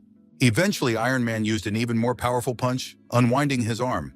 As a result, the man could not withstand such a powerful attack, causing bloody splatters to fly in different directions. At this point, the captain heard that his comrade seemed to be beginning to lose his battle, and looked away from his opponent for a moment. Lawrence immediately emphasized that it would be better for the man to take care of himself because he was not in a good position himself. After that, he abruptly vanished into thin air, causing Zhang Chu to be confused once again. Once again, the captain could not see his opponent and was desperately trying to figure out where he was. Then the enemy started talking about how he had so expected that the group's elite representative Bao Lun was still able to stand after being caught in an illusion for such a long time. At the same time, he was sure that Jiang Chu would not be able to block the sitting punch that attacked him from the back. The next blow came right on the man's head, leaving him disoriented. From the last strength of the captain tried to stay on his feet, but his body treacherously hamstrung, and he collapsed to the ground, finally exhausted. Meanwhile, chaos reigned around. One by one, the guards fell under crushing attacks, unable to resist the superior strength of their opponents. The mutants were excellent with their sharp blades, so they could easily deal with ordinary humans. One of them used double knives and a hurricane dance technique that no one could go against. Picasso wasn't left behind either, and continued to use sound waves to knock out every opponent in her path. Eventually, the entire mansion grounds were dotted with bodyguards who could no longer continue the pain. All the fighters realized that they couldn't defeat all these enemies, so they decided to retreat to save at least some soldiers. The protagonist watched the situation from the sidelines and saw that the mutants were much stronger than he expected, so his mobs would hold out more. He decided it was already time for him to show up, so he quickly snapped out of his meditation seat. As quickly as possible, the lad found his captain to come to his aid. It turned out that both Ding Han and Zhang Chu were already here, and they immediately reported that the enemy unit was too strong. The strongest mutants had already gathered around, who only laughed at the fact that yet another naive human had come to meet his death. Clove thought our hero had come here to see the superiority of the mutants. The young man was not afraid, and emphasized that as long as he was here, no one would harm the Luo family. The Iron Giant only laughed from the fact that Lin Mu was so arrogant and thought that he could stop the entire team by himself. The protagonist turned to his comrades and asked them to go to Mr. Lo's defense, giving him the opportunity to deal with all of his enemies. The guy promised with confidence in his voice that he would be sure to get all that pesky trash out of their way. Lin Mu instantly concentrated, releasing a powerful stream of chi energy that enveloped his body with a shimmering radiance, ready for an instant attack. Even Chloe didn't know what kind of strange power the protagonist used, so he was a bit scared because their opponent was unpredictable. Lawrence began to suspect that it might be a trap, so he asked his companion to be careful and retreat. Linmu uttered the words with icy clarity. His voice sounded like a sentence, leaving no doubt that this night, no one would leave the battlefield alive. Lightning seizing the moment, the guy quickly applied Dragon Defeat to be the first to attack his opponents. The mutants hadn't seen anything like this yet, so they couldn't figure out what this technique was. In a second, the dragons began to sweep away all the enemies in their path, not giving them a chance to survive. Picasso tried to help her allies with a sound wave and destroy Linmu's dragons. It turned out that the main character's chi even passes through the opponent's technique, so all her efforts were pointless. Eventually, one of the spirit dragons came through Picasso and took her life. Her chest heaved weakly for the last time, then her body collapsed, finally losing her strength, and she collapsed to the cold ground without a word. Clove was already preparing to take on another dragon and couldn't understand how their team had fallen so quickly. Still, he was confident that his steel strike could handle such a small threat. The giant concentrated energy lightning fast, his powerful palms clashing together with a rumble, releasing the destructive rift technique. A second later, the powerful shock wave from the explosion hit Clough in the chest, throwing his body aside. Lawrence had not expected events to unfold in this manner, and in a panic asked if his comrade was all right. Iron Man didn't even feel any pain because to him it was like an ant bite, so he could keep fighting. The captain and Zhang Chu, who were standing to the side, were shocked that our hero had only used one move and had taken out so many enemies. Meanwhile, Linmu laughed from the fact that the mutants were only capable of such weak opposition. Lawrence shouted that he would try to hold our hero back while Chloe was inside eliminating their target. The protagonist advised them to give up quickly because no one could stop him anyway. The boss of the organization was already too angry because the guy had managed to defeat his subordinates, so he couldn't let Lin Mu disrupt their operation. Zheng Shu desperately tried to warn the young man to dodge this black strike because the captain had already felt the effects of it. Now our hero has realized that this guy's power is too problematic, so he needs to come up with something to negate that ability. Meanwhile, on the other side of the mansion, the guards were still as defensive as ever and weren't about to let anyone try to go up against Mr. Luo. In turn, Iron Man was going to kill anyone who got in the way of his goal. This turned out to be absolutely true, so all the fighters started flying in different directions from Clove's unstoppable attacks. The giant even decided to engage his head and use the steel head strike technique. With one such blow, he literally smeared one of the bodyguards. At the same time, Ding Han decided to use a secret technique to allow Zhang Chu and Mr. Luo to escape from the battlefield. The captain was definitely not going to do something like that, so he asked his comrade not to be so reckless. Either way, the man wanted to die with the assurance that he had at least stopped the enemy and helped his team. He started yelling with all his might for his comrades to get out of here as fast as possible. The protagonist was still in the shadow illusion of Lawrence, who was sure that the guy could not defeat him now, not realizing that he was deliberately waiting for the first step from his opponent. Linmu tried to bring his enemy out of the shadows, but he obviously had no intention of doing so. Eventually, the young man directly revealed that in fact his opponent had just fallen for his ruse. Lawrence could not believe our hero's words because, from the beginning, he was confident in his abilities. On the opposite end of the battlefield, the situation was critical as Ding Han, exhausted and bloodied, was barely staying on his feet under Iron Man's ruthless onslaught. Like thunder, Lawrence's figure materialized from a cloud of black smoke. The leader flopped to the ground in some strange way and couldn't seem to realize what had happened himself. Clove even stopped for a second because he couldn't understand why his comrade was here. Iron Man was shocked that even Lawrence couldn't do anything to this strange guy. Stepping in surprise, he didn't have time to notice before Ding Han suddenly disappeared from his hands. It was the protagonist who tried to pull his comrade to a safe zone to save him from apparent death. Because of this, the giant was incredibly angry and now wanted to tear Lin Mu into small pieces. The guy had already started to concentrate the chi in his hand to quickly deal with this opponent. Clove, not wasting a second to think, brought his arm up sharply to strike. His muscles tensed, preparing to unleash all his fury on his opponent. The protagonist made one clear lunge and was able to stop this attack with one hand. The giant paused for a second because he couldn't understand what technique Lin Mu had just used. Almost immediately, he felt an incredibly intense pain in his bones and began twisting in different directions, not controlling his movements. Our hero explained that even Iron Man has his weaknesses, because his ability strengthens muscles but doesn't act that way on bones. Clove believed that this was simply impossible because this power was given to him by God. In the end, he decided to show the young man his latest transformation because there was no other choice. The giant's muscles began to ripple unnaturally and his skin stretched unnaturally under the mutations. The protagonist immediately guessed that his opponent was using his muscles to unleash a wave attack. It seems like the situation is now such that the guy can't win unless he uses his full power. Lin Mu concentrated the chi in his hand again and tried to attack the giant a second time. At the same time, he decided to open the 7 main acupuncture points in his body and focus all his energy. Chloe emphasized with confidence that the guy's kung fu was definitely not going to work for him now. He now used the invisible steel strike, but our hero counterattacked with the bone-dissolving strike. The giant let out a heartbreaking roar, his eyes widening in horror as he watched in horror as his own arm warped unnaturally. He felt as if his bone had been dissolved, and if this continued, the problem could spread throughout his body. The giant realized that he could have let something like this happen, so he simply ripped off his own arm. Clove struggled to catch his breath.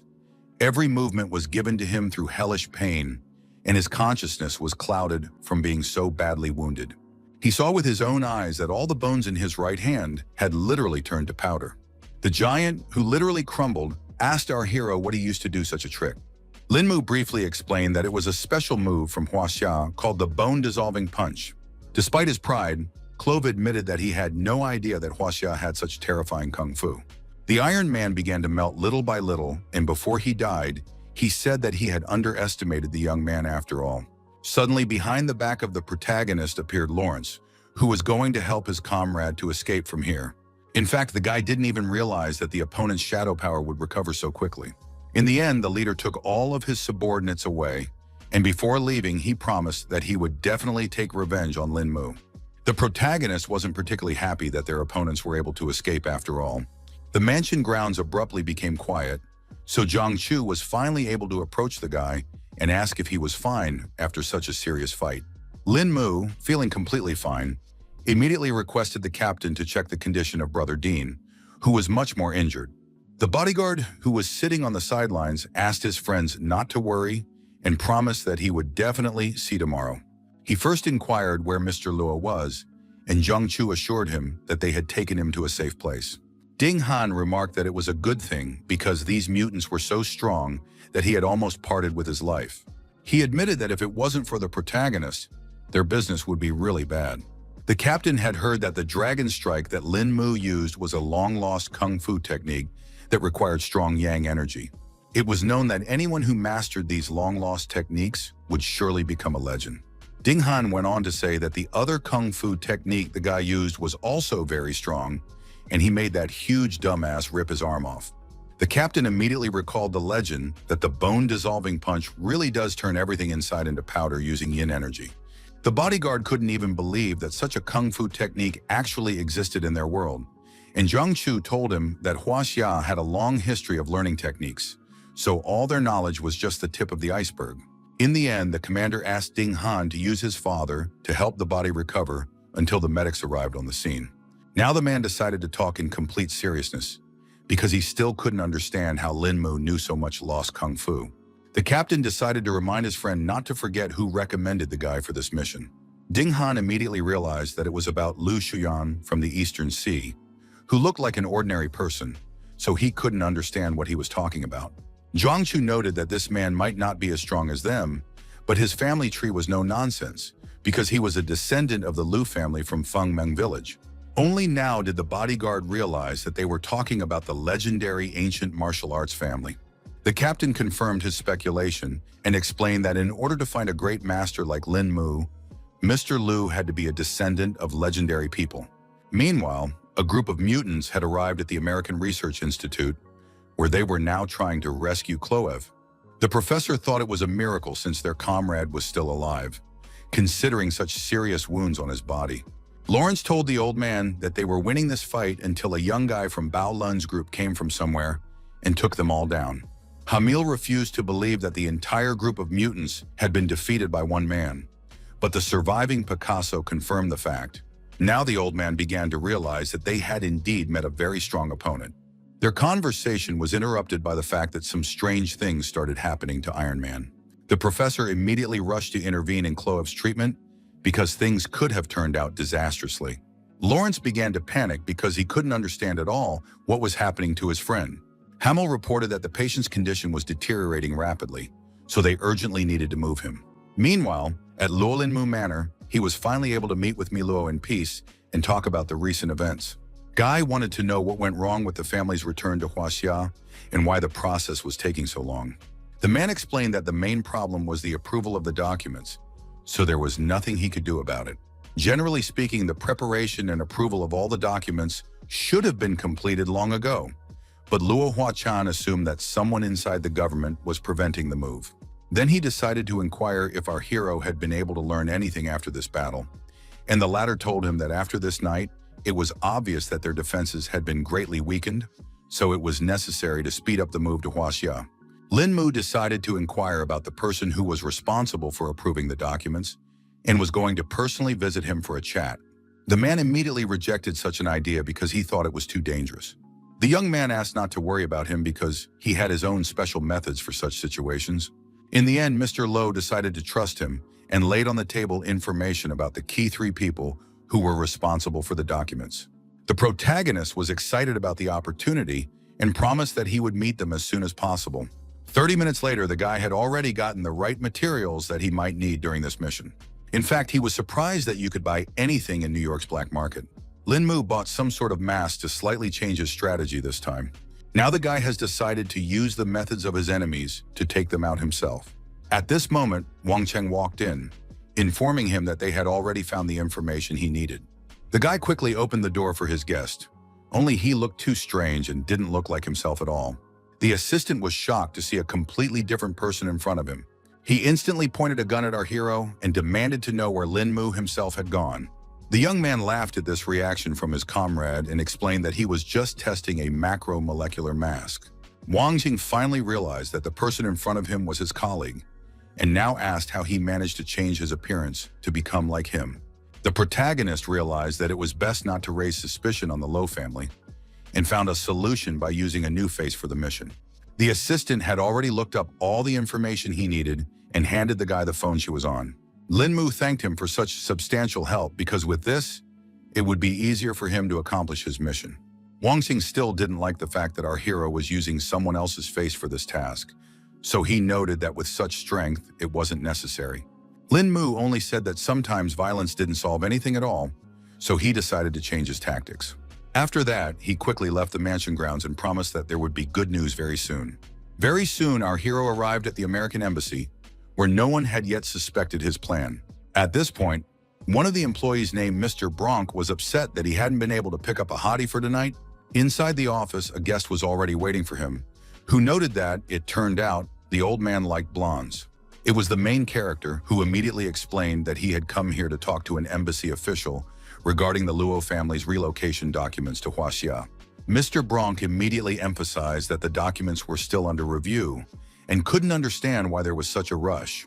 Lin Mu recalled that the family had once been kind to the old man and advised him to complete the paperwork today or soon.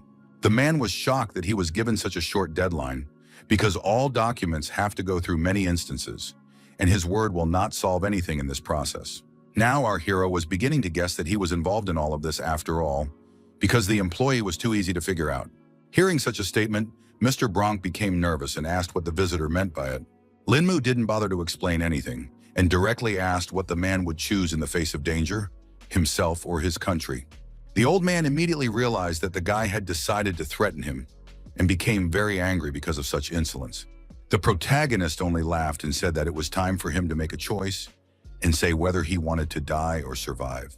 Demonstrating his strength, Lin Mu rolled a tight ball of some papers and suggested that the embassy official think hard about it all. Mr. Bronk began to talk about how he gets orders to hold the documents over and above and can't do anything about it. The main character immediately emphasized that he doesn't want to hear any excuses because the Lo family has been following the law all along and doesn't deserve to be treated like this.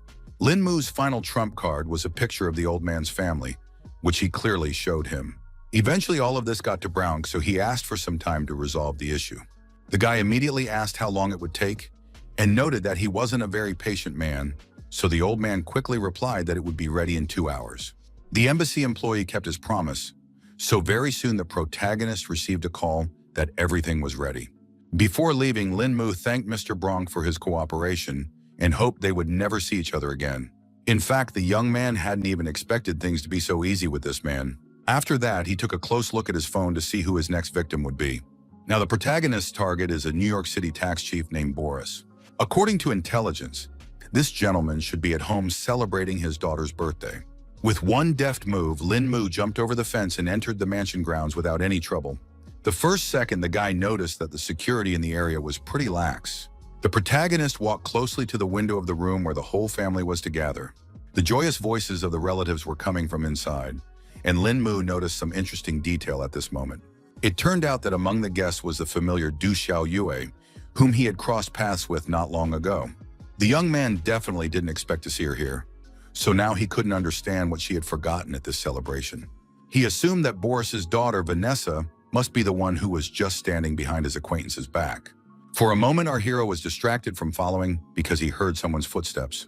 Turns out, someone was patrolling the area with a huge dog that immediately took notice of the stranger. The owner, who saw nothing suspicious, tried to calm the dog and explain that the young mistresses already had all their guests inside. Lin Mu managed to escape in time, so he was already inside the mansion, and thought about the fact that no one would catch him unless he wanted to. He was eventually spotted after all, because there were 2 additional bodyguards guarding the entrance to the room. The young man decided not to talk to the 2 guys and just jumped up to disarm the potential opponents. He quickly grabbed them by the neck and thus cleared his path further. Boris was unhappy that someone dared to disturb him and asked to find the house manager if there was any problem. At that moment, 2 defeated guards flew into the room, unable to resist the protagonist. The man was shocked that someone had dared to barge into his home so brutally and now stared wordlessly at the intruder. A sly smile shone on the protagonist's face as he said hello to his target. Mr. Boris had not guessed at all who stood before him, but after what he saw, he knew for certain that he had ill intentions. Lin Mu noticed at a glance the straightforwardness of the man, who was not at all afraid to talk about such things. Then he took a seat on the couch in the office and explained that he had come here to rush the IRS chief into a decision regarding the Low family's relocation papers.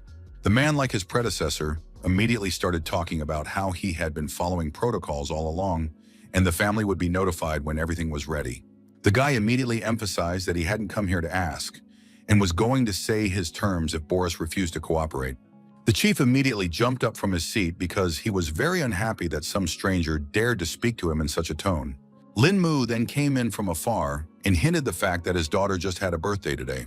The man immediately realized what the guy would be getting at, and began to beg that he leave her out of this whole situation.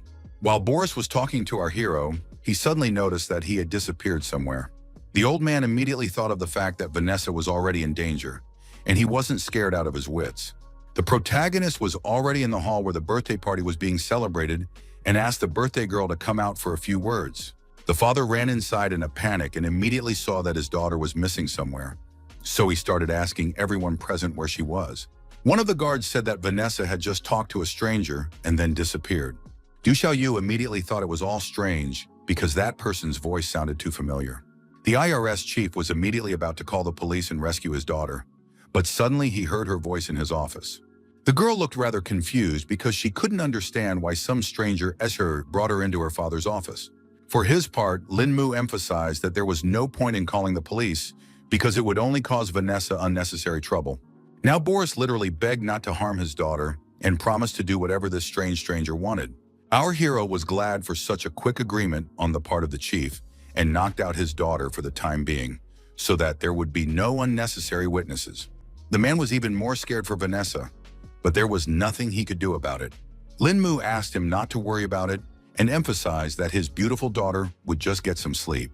The gentleman still continued to beg our hero not to harm the girl in any way and promised to sign all the documents right away. After it was successful, he picked his daughter up in his arms and she finally woke up. Vanessa was puzzled because she couldn't understand why she was sleeping in her father's study. The frightened man only continued to say that everything was already fine and asked the girl to hurry up and come down to talk to the guests. Meanwhile, the turn had already reached the quality control inspector, Mr. Apperton, whose mansion Lin Mu had arrived at. The protagonist found it strange that apart from the attendants, there were no guards here at all. The young man thought that such an attitude toward security was not at all like a high-ranking official. Literally, there were no guards in the entire manor, so Lin Mu was already beginning to suspect that something had happened to Mr. Apperton. He began to think that his target could either be a high-ranking master or simply didn't live in this place. The main character even got a little lost in such a huge room and realized that he needed to see if the inspector was in the house. After a while, the guy noticed that the interior was the same everywhere here, so it was too hard to navigate. Lin Mu finally noticed a detail that could help him find his target after all. It turned out that Mr. Upperton would indeed be an experienced fighter, so he didn't need a personal guard. He spent his free time training. That's why our hero didn't manage to find him in the manor so quickly. The man was in the training room and was just beating a punching bag, practicing his punches. The protagonist didn't even expect that the man at the head of the Quality Control Bureau would turn out to be an undercover mutant. Mr. Apperton was surprised to hear the voice of some stranger who, moreover, had so quickly discovered his secret. Lin Mu didn't hesitate and immediately explained that he had come here on behalf of the Luo family to negotiate with the quality control inspector. It turns out that Bronk had already managed to warn his colleague about the strange man, so the man was already going to straighten out our hero so that he would not provide any more problems. But also, the inspector promised to sign and approve all the documents for the move if Lin Mu could defeat him. The guy realized he was dealing with a pretty outspoken person, so he didn't mind exchanging a few blows with him. The inspector had already heard that his opponent had defeated the entire mutant team with his own hands, so he was excited to be fighting someone like that. He decided to attack the protagonist first because he couldn't wait for such a good fight anymore. Lin Mu immediately noticed that his opponent had a strong punch, but he had no trouble returning the first attack. Mr. Upperton continued his furious attack, his fists raining down on his opponent in a hail, each blow more precise and powerful than the last, leaving no chance for respite. Our hero noticed that this mutant was just as strong as the ones he had already met in Low Manor. But it wasn't that simple because Lin Mu had a pretty good block and didn't miss a single hit. Eventually, the guy decided to stop putting up with all these attacks and teach his opponent a lesson in return. Their fists came together with a deafening rumble, generating an incredibly strong shockwave. As a result of the monstrous force of the collision, both fighters were thrown in opposite directions. Now, even the protagonist couldn't understand what was going on because he felt that the opponent's strength had increased a lot from the past blows. Mr. Apperton was very happy about this opportunity because he hadn't had such a good battle in a long time. And next he was going to try out all new techniques on Lin Mu. The young man didn't startle because he himself couldn't wait for his opponent to show his full strength. The inspector decided to help him and was going to send our hero straight to hell with just one good punch. Apparently, the guy's reactions were so good that he had no problem dodging a direct hit. All of this only amused Mr. Apperton, so a smirk appeared on his face. Suddenly, his arm curved unnaturally, as if it were made of plasticine. The protagonist did not expect this turn of events at all, so he only watched as the fist was getting closer to his face with every second. At the decisive moment, Lin Mu lacked a fraction of a second, so a hard punch slammed into his jaw. Now the lad realized that his opponent's strength lay in controlling the position of his joints and muscles. He gently rubbed the abrasion on his cheek and said that he had no idea the man would turn out to be so arrogant. Mr. Apperton paid no attention to our hero's words, for he was already impatient to continue the fight. He didn't wait any longer and immediately delivered another crushing blow to the main character's head.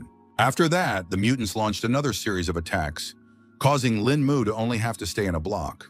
In the end, the guy fell to the ground because he couldn't use Qi and unleash his true abilities. He still found the strength to stand up after all, and emphasized that it seemed that normal combat techniques were useless against strong mutants. Upperton couldn't understand what our hero was talking about, and noticed that he looked somehow too whole after so many blows.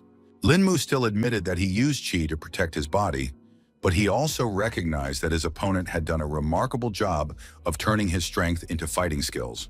It turns out that the inspector hadn't heard of Qi energy before, so now he was even more confused.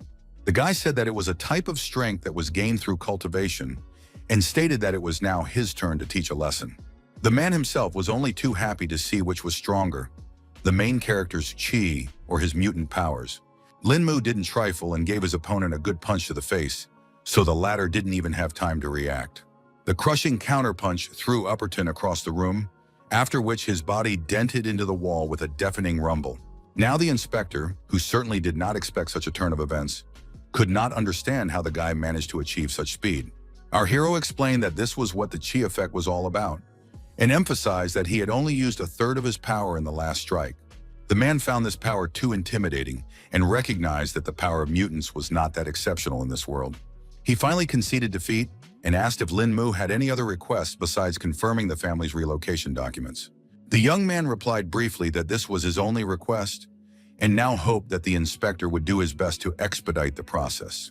Pretty soon, Luo Manor had already learned some good news about their documents.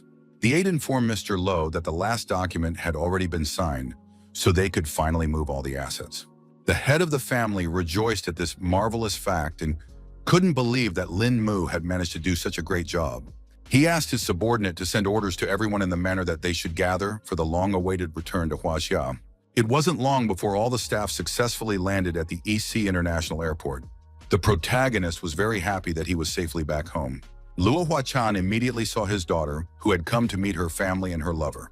Bai Yun immediately ran up to her father, whom she hadn't seen for so long. The girl threw herself into Mr. Luo's arms because she was so worried about them getting back to Huaxia without any problems. With a slight smile, the man hugged his daughter, calling her silly, for he vowed never to leave her alone again from now on. Bai Yun, who was now crying with happiness, remembered to thank the young man who had protected her father. The main character emphasized that it wasn't just his merit because the Lo family came back, thanks to everyone's hard work. Guy understood that Mr. Lo and his daughter had some plans to be together, so he decided that everyone else would go from here first. The old man again thanked all the allies from Baolun's group for returning to Huaxia in one piece and promised to help Lin Mu if needed. In farewell, the commander looked around at each warrior, demanding caution. After that, the other members of the group suggested that our hero first return to the Baolun base to report on the completed mission.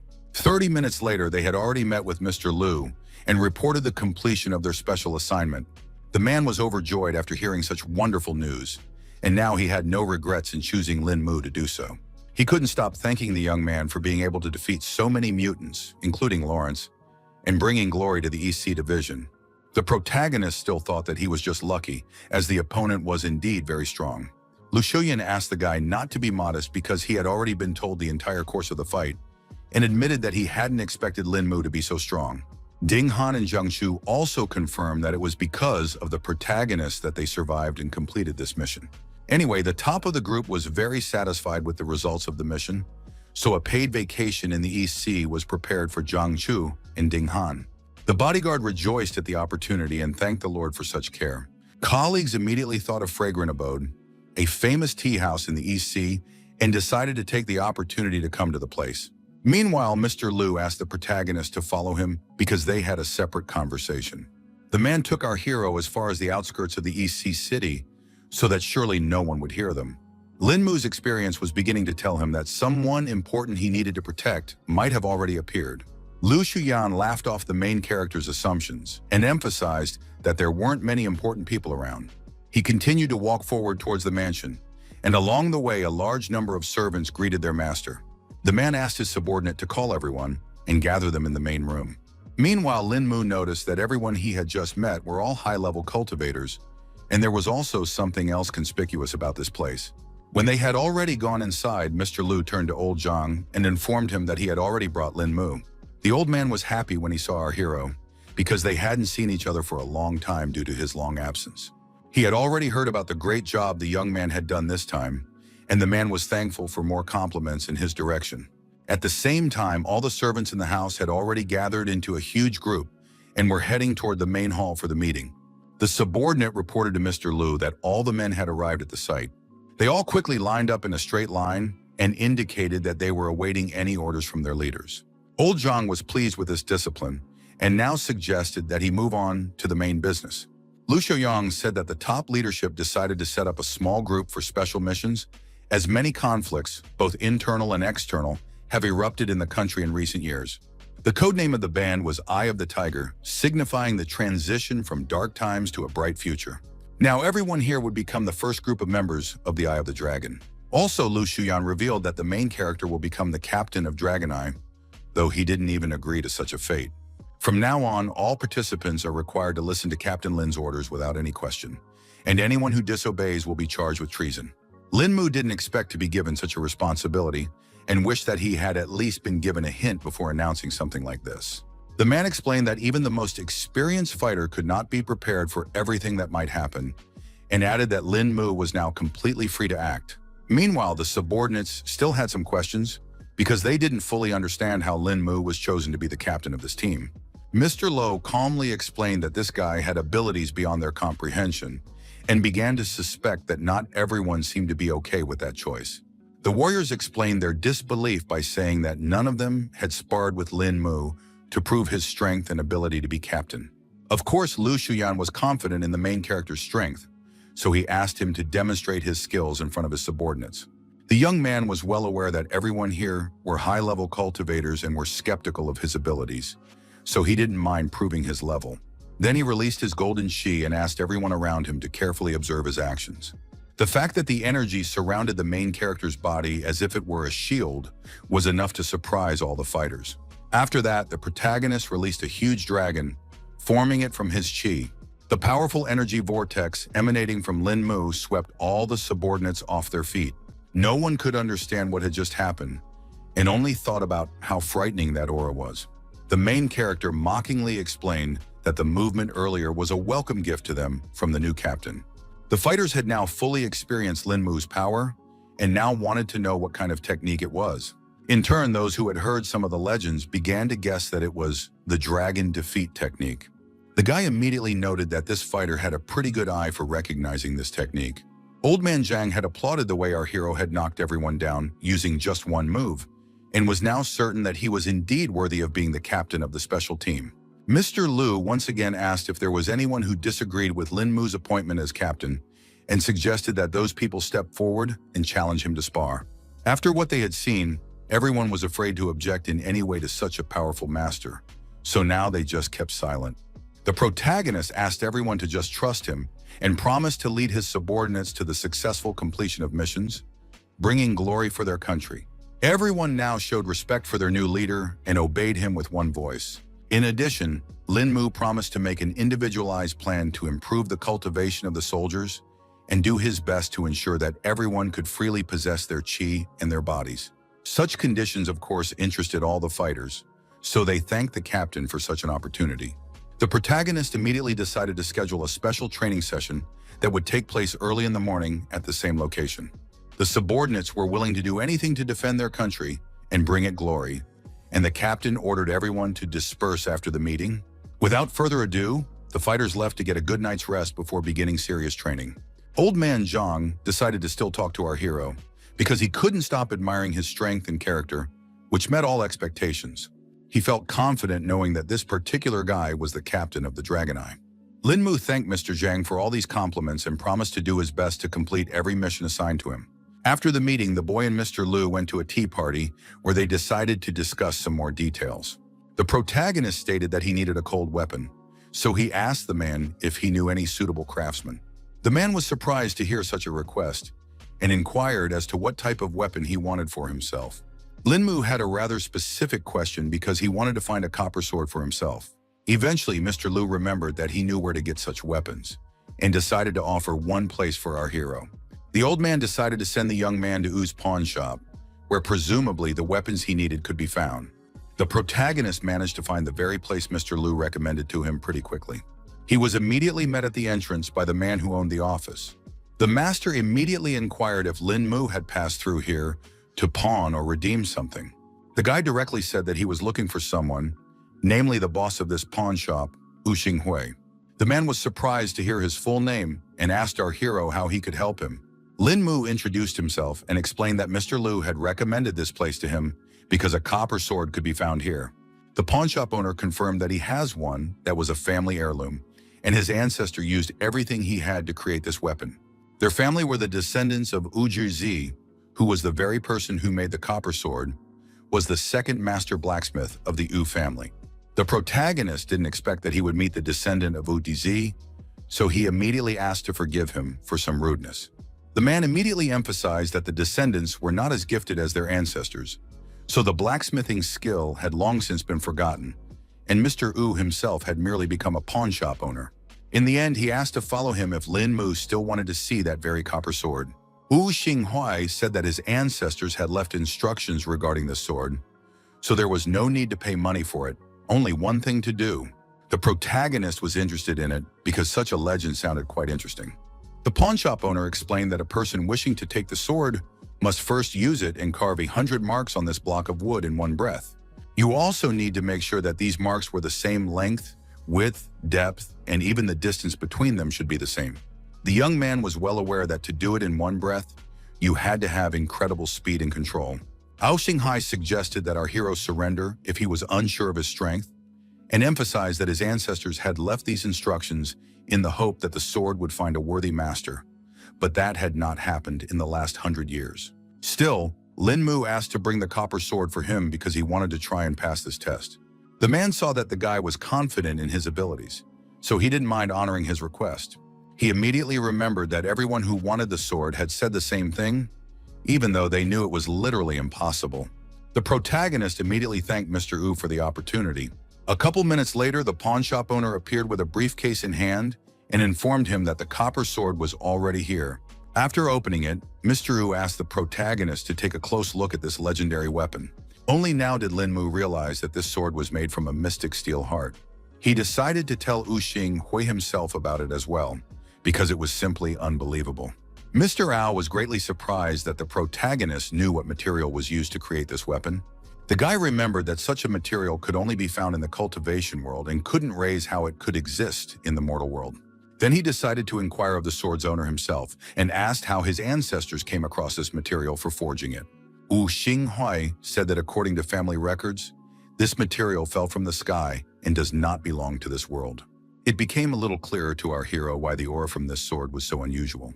The man also added that the name of this weapon was Qiu Hong and asked Lin Mu to try his luck sooner rather than later. Taking the blade in his hands, the lad made sure that it was incredible, for it was as thin as the wings of a cricket, and its flexibility was superior to any other sword he had ever seen. The protagonist tried to infuse the sword with his qi, and it worked because the blade became hard and sharp. He continued to marvel at the fact that his qi was flowing into this weapon without any difficulty, which felt simply incredible. The man pointed at the very same wooden block and suggested that Lin Mu finally proceed with the trial. The young man gripped the weapon in his hands tightly and concentrated to complete such a difficult task. He sliced the air in front of him several times, trying to make 100 cuts in a few seconds. Lin Mu reported that he had finished his assignment and asked Mr. Wu to check the results. The pawnshop owner lumbered over to the wooden block and began to scrutinize the cuts the guy had left behind. In the end, he saw that the protagonist had failed to fulfill all the conditions. Wu Xinghui excitedly informed Mr. Lin that he had not succeeded at all. In fact, the protagonist couldn't believe this fact, so he asked the man to wrap up on the other side of the block. The sword wielder didn't object, and without further ado went around the block on the other side. As a result, he saw the same 100 cuts on the trees, which were exactly the same, as if they had been made to fit a ruler.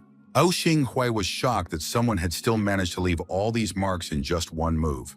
The guy laughed contentedly and asked if it was a confirmed fact that he was able to pass this test after all. At that time, the man happily announced that the protagonist had succeeded in passing the test, so now no one was worthy of this sword except Lin Mu. He solemnly handed over the case to the celebrant and confirmed that from now on, the Qiu Hong blade belonged to its new master. Other than that, the protagonist said he had another small request and asked if the pawnshop owner could help with that. The guy wanted to make a belt to hide Qiu Hong, so he asked Mr. Wu if he could make such a thing. The old man admitted that his skills weren't as good as they used to be, but he wouldn't mind trying to take on the job. Our hero was happy that everything was working out this way and gave Wu Xinghui his card, asking him to call when everything was ready. The man also said that he would make the belt as a gift because he was very happy that Qiu Hong had finally found his worthy owner. The protagonist then took his new weapon and said goodbye to Mr. Ao until their next meeting. After that, Lin Mu chose an abandoned wasteland on the outskirts of the city where he could try out his new sword without interference. The guy once again concentrated enough qi to merge with the blade into one. In his thoughts, he turned to Qiu Hong's sword and asked for a demonstration of his full strength. All with a few blows, the protagonist managed to chop a huge block of rocks into small pieces. The guy didn't even expect to find such an awesome sword in the mortal world and thought it was only for the best because it could help in battle. The next day, Lin Mu decided to meet up with an acquaintance whom he hadn't been able to say goodbye to properly due to his departure to New York. Yoshan Xian had already heard that it was because of our hero that the Luo family was able to return to the country safely. News about how the guy defeated a whole group of mutants quickly spread through the city, so the girl already knew all the details. Linmu couldn't stop marveling at the Yao family who had access to all the classified information. The girl said that Yao was an ancient martial clan, so they also have people working in Baolun's group. Now the young man was not at all surprised that she was so well informed about all the happenings in America. It turns out that our hero had some request for Yao Shenxian, so he held out a sheet with a list of herbs to her, asking for help in gathering them. The girl knew very well that these herbs were hard to find, so she immediately inquired why Lin Mu wanted to gather them. The fellow did not explain his plans in detail, and replied briefly that he wanted to do some pillorying. Yao Shengxian still kept up with him and asked what kind of pills he wanted to make. The protagonist continued to keep the secret and promised to tell everything when he had already made the cure. Eventually, an acquaintance agreed to help and was going to contact the family's alchemists to prepare all these ingredients. Lin Mu immediately thanked Yao Xinxian for helping him. Now the guy decided to inquire about the filming of the movie there. The girls said that they were flying to the capital to shoot some outdoor scenes and would be staying there for a couple of days, and asked if our hero would be free to keep her company. The boy's eyes lit up with delight because he was all for it, as he had wanted to visit the capital for a long time.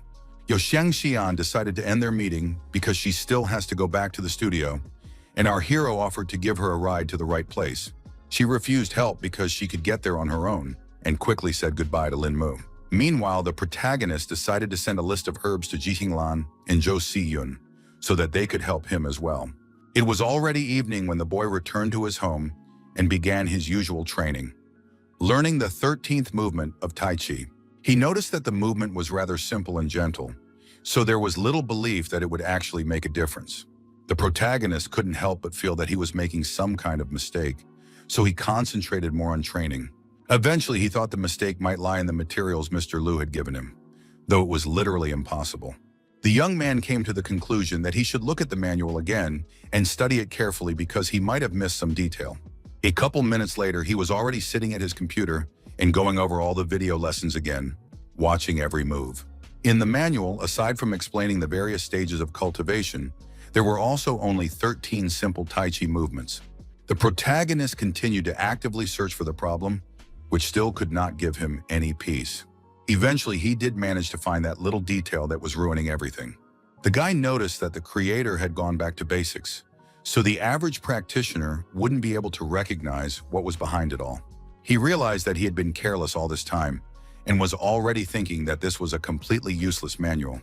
But the whole point was that Tai Chi's creator must already be at the golden core level, and if not for the meager spirit chi in this mortal world, he would be able to be of a higher level.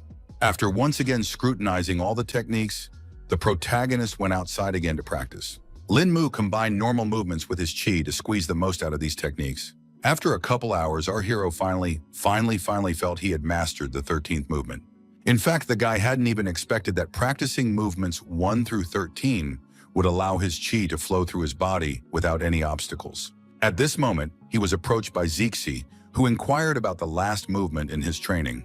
The girl noted that it was very similar to Tai Chi, but it felt a little different.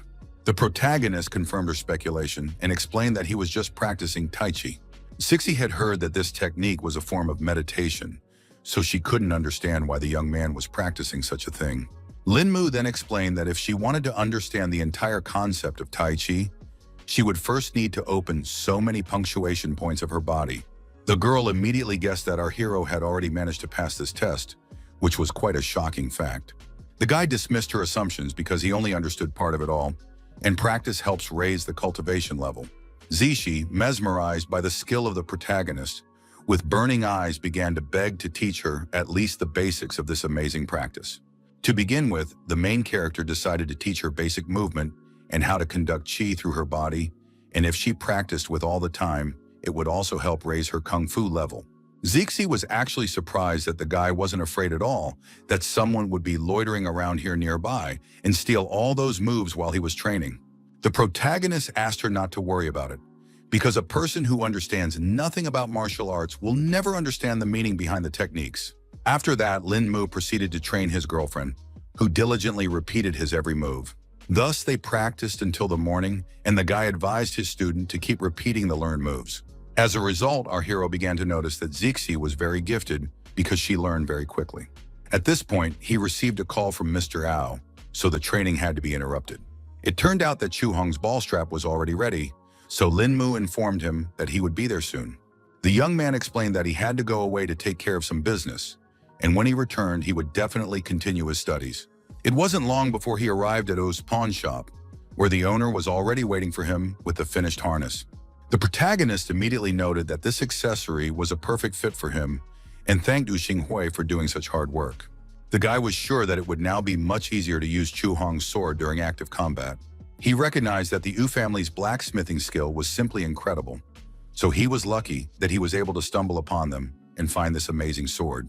The man thanked for the compliments and emphasized that it only proved that the meeting between him and the O family was destined by fate itself.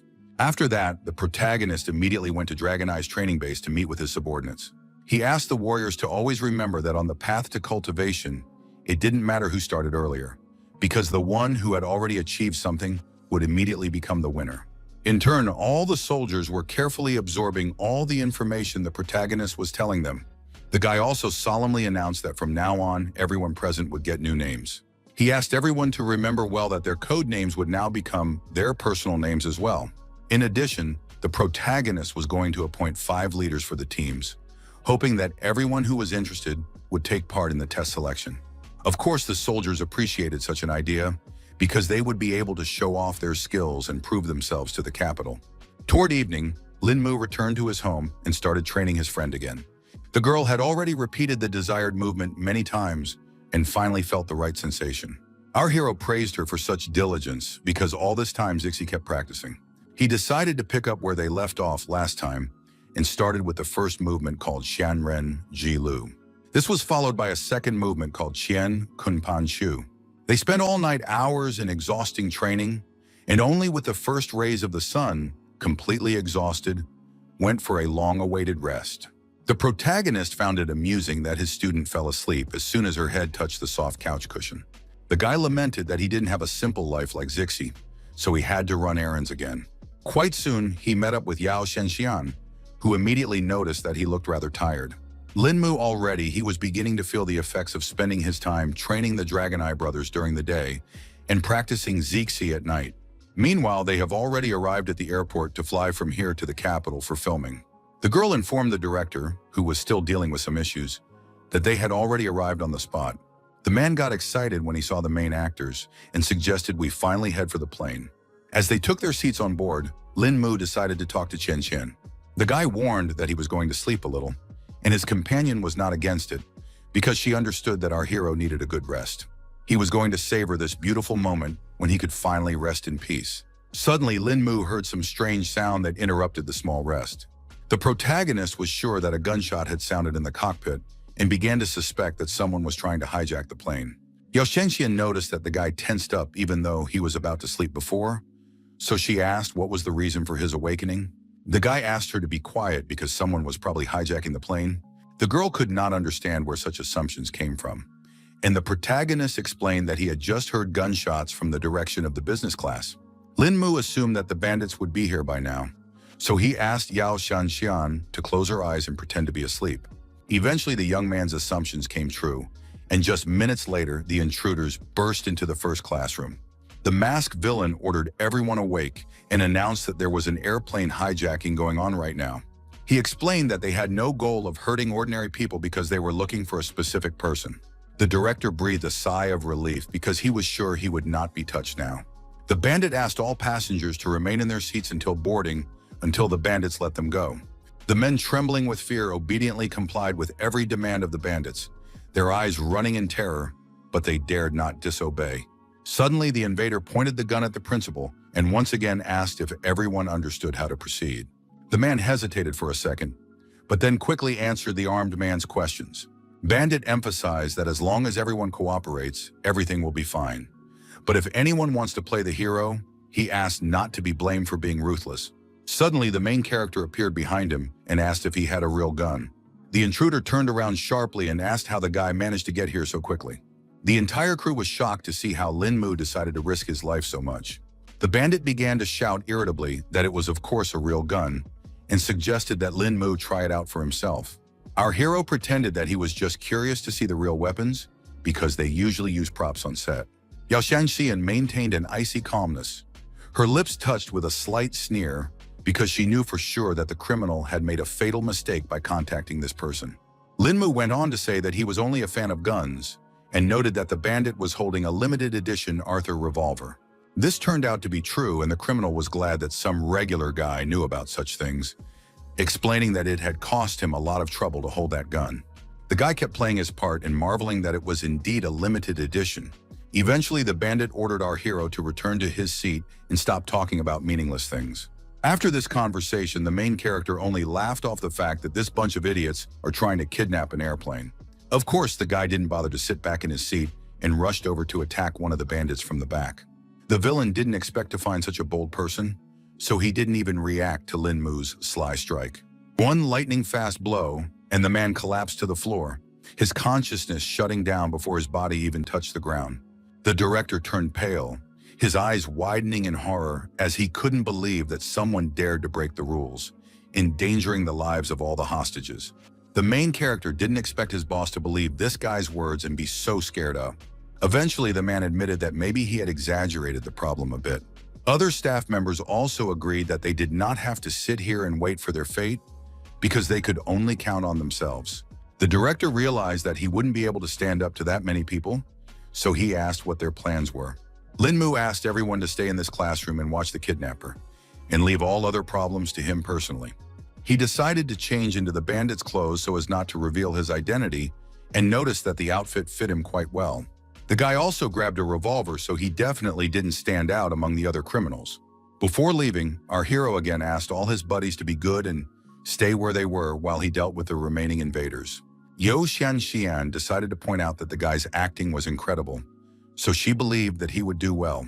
Before leaving, the young man once again firmly emphasized that everyone should stay smart and sit here while he checked the situation at the front.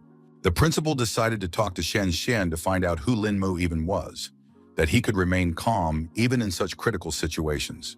The girl speculated that maybe this guy had trained with SWAT in the past because his skills were at the pro level. The staff agreed that the main character's final attack looked cool, and they used to think it could only happen in movies. Either way, the man hoped that Lin Mu knew what he was doing because he had his whole life ahead of him to die here on the airplane. Meanwhile, the aircraft continued to fly quietly despite all the battles that were going on inside.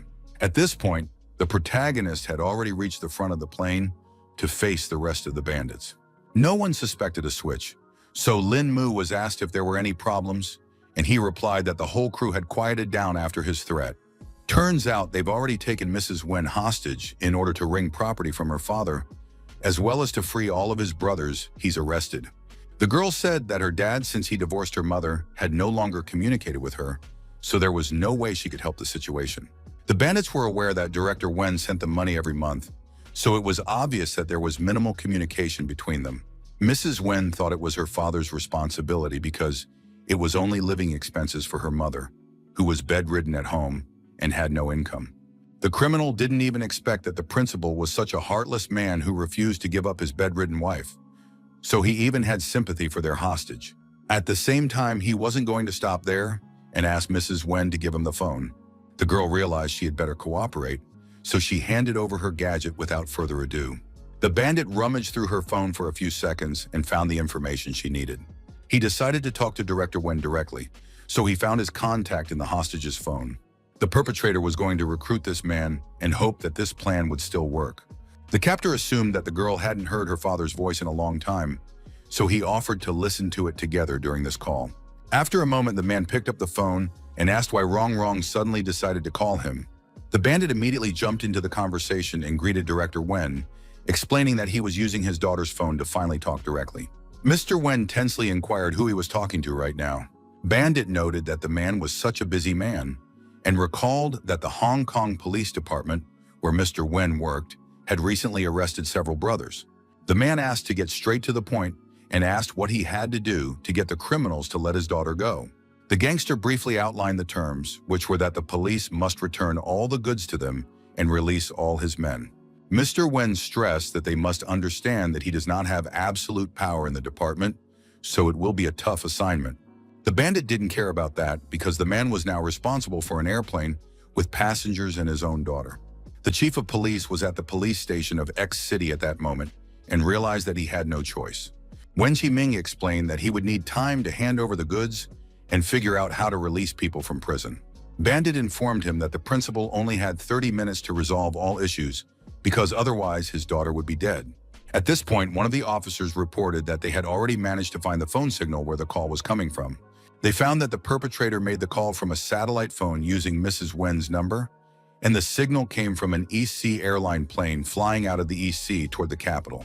Eventually, the gang leader ordered that the pilots be forced to reroute and continue to stick to the plan of making an emergency landing. The disguised Lin Mu was fine with such an idea and agreed to do it himself because he just wanted to use the restroom. At this moment, one of the bandits asked everyone to hurry up since there was such an important reason. The protagonist seized the opportunity and returned to his acquaintances in first grade. Everyone tensed up when they saw the cloak guy because they didn't fully understand whether Lin Mu or the bandit was standing in front of them. The young man assured that it was him and said that the terrorists wanted to change the route, so he was just going to say hello to the pilots. He again asked everyone to stay in their seats and not move until he returned.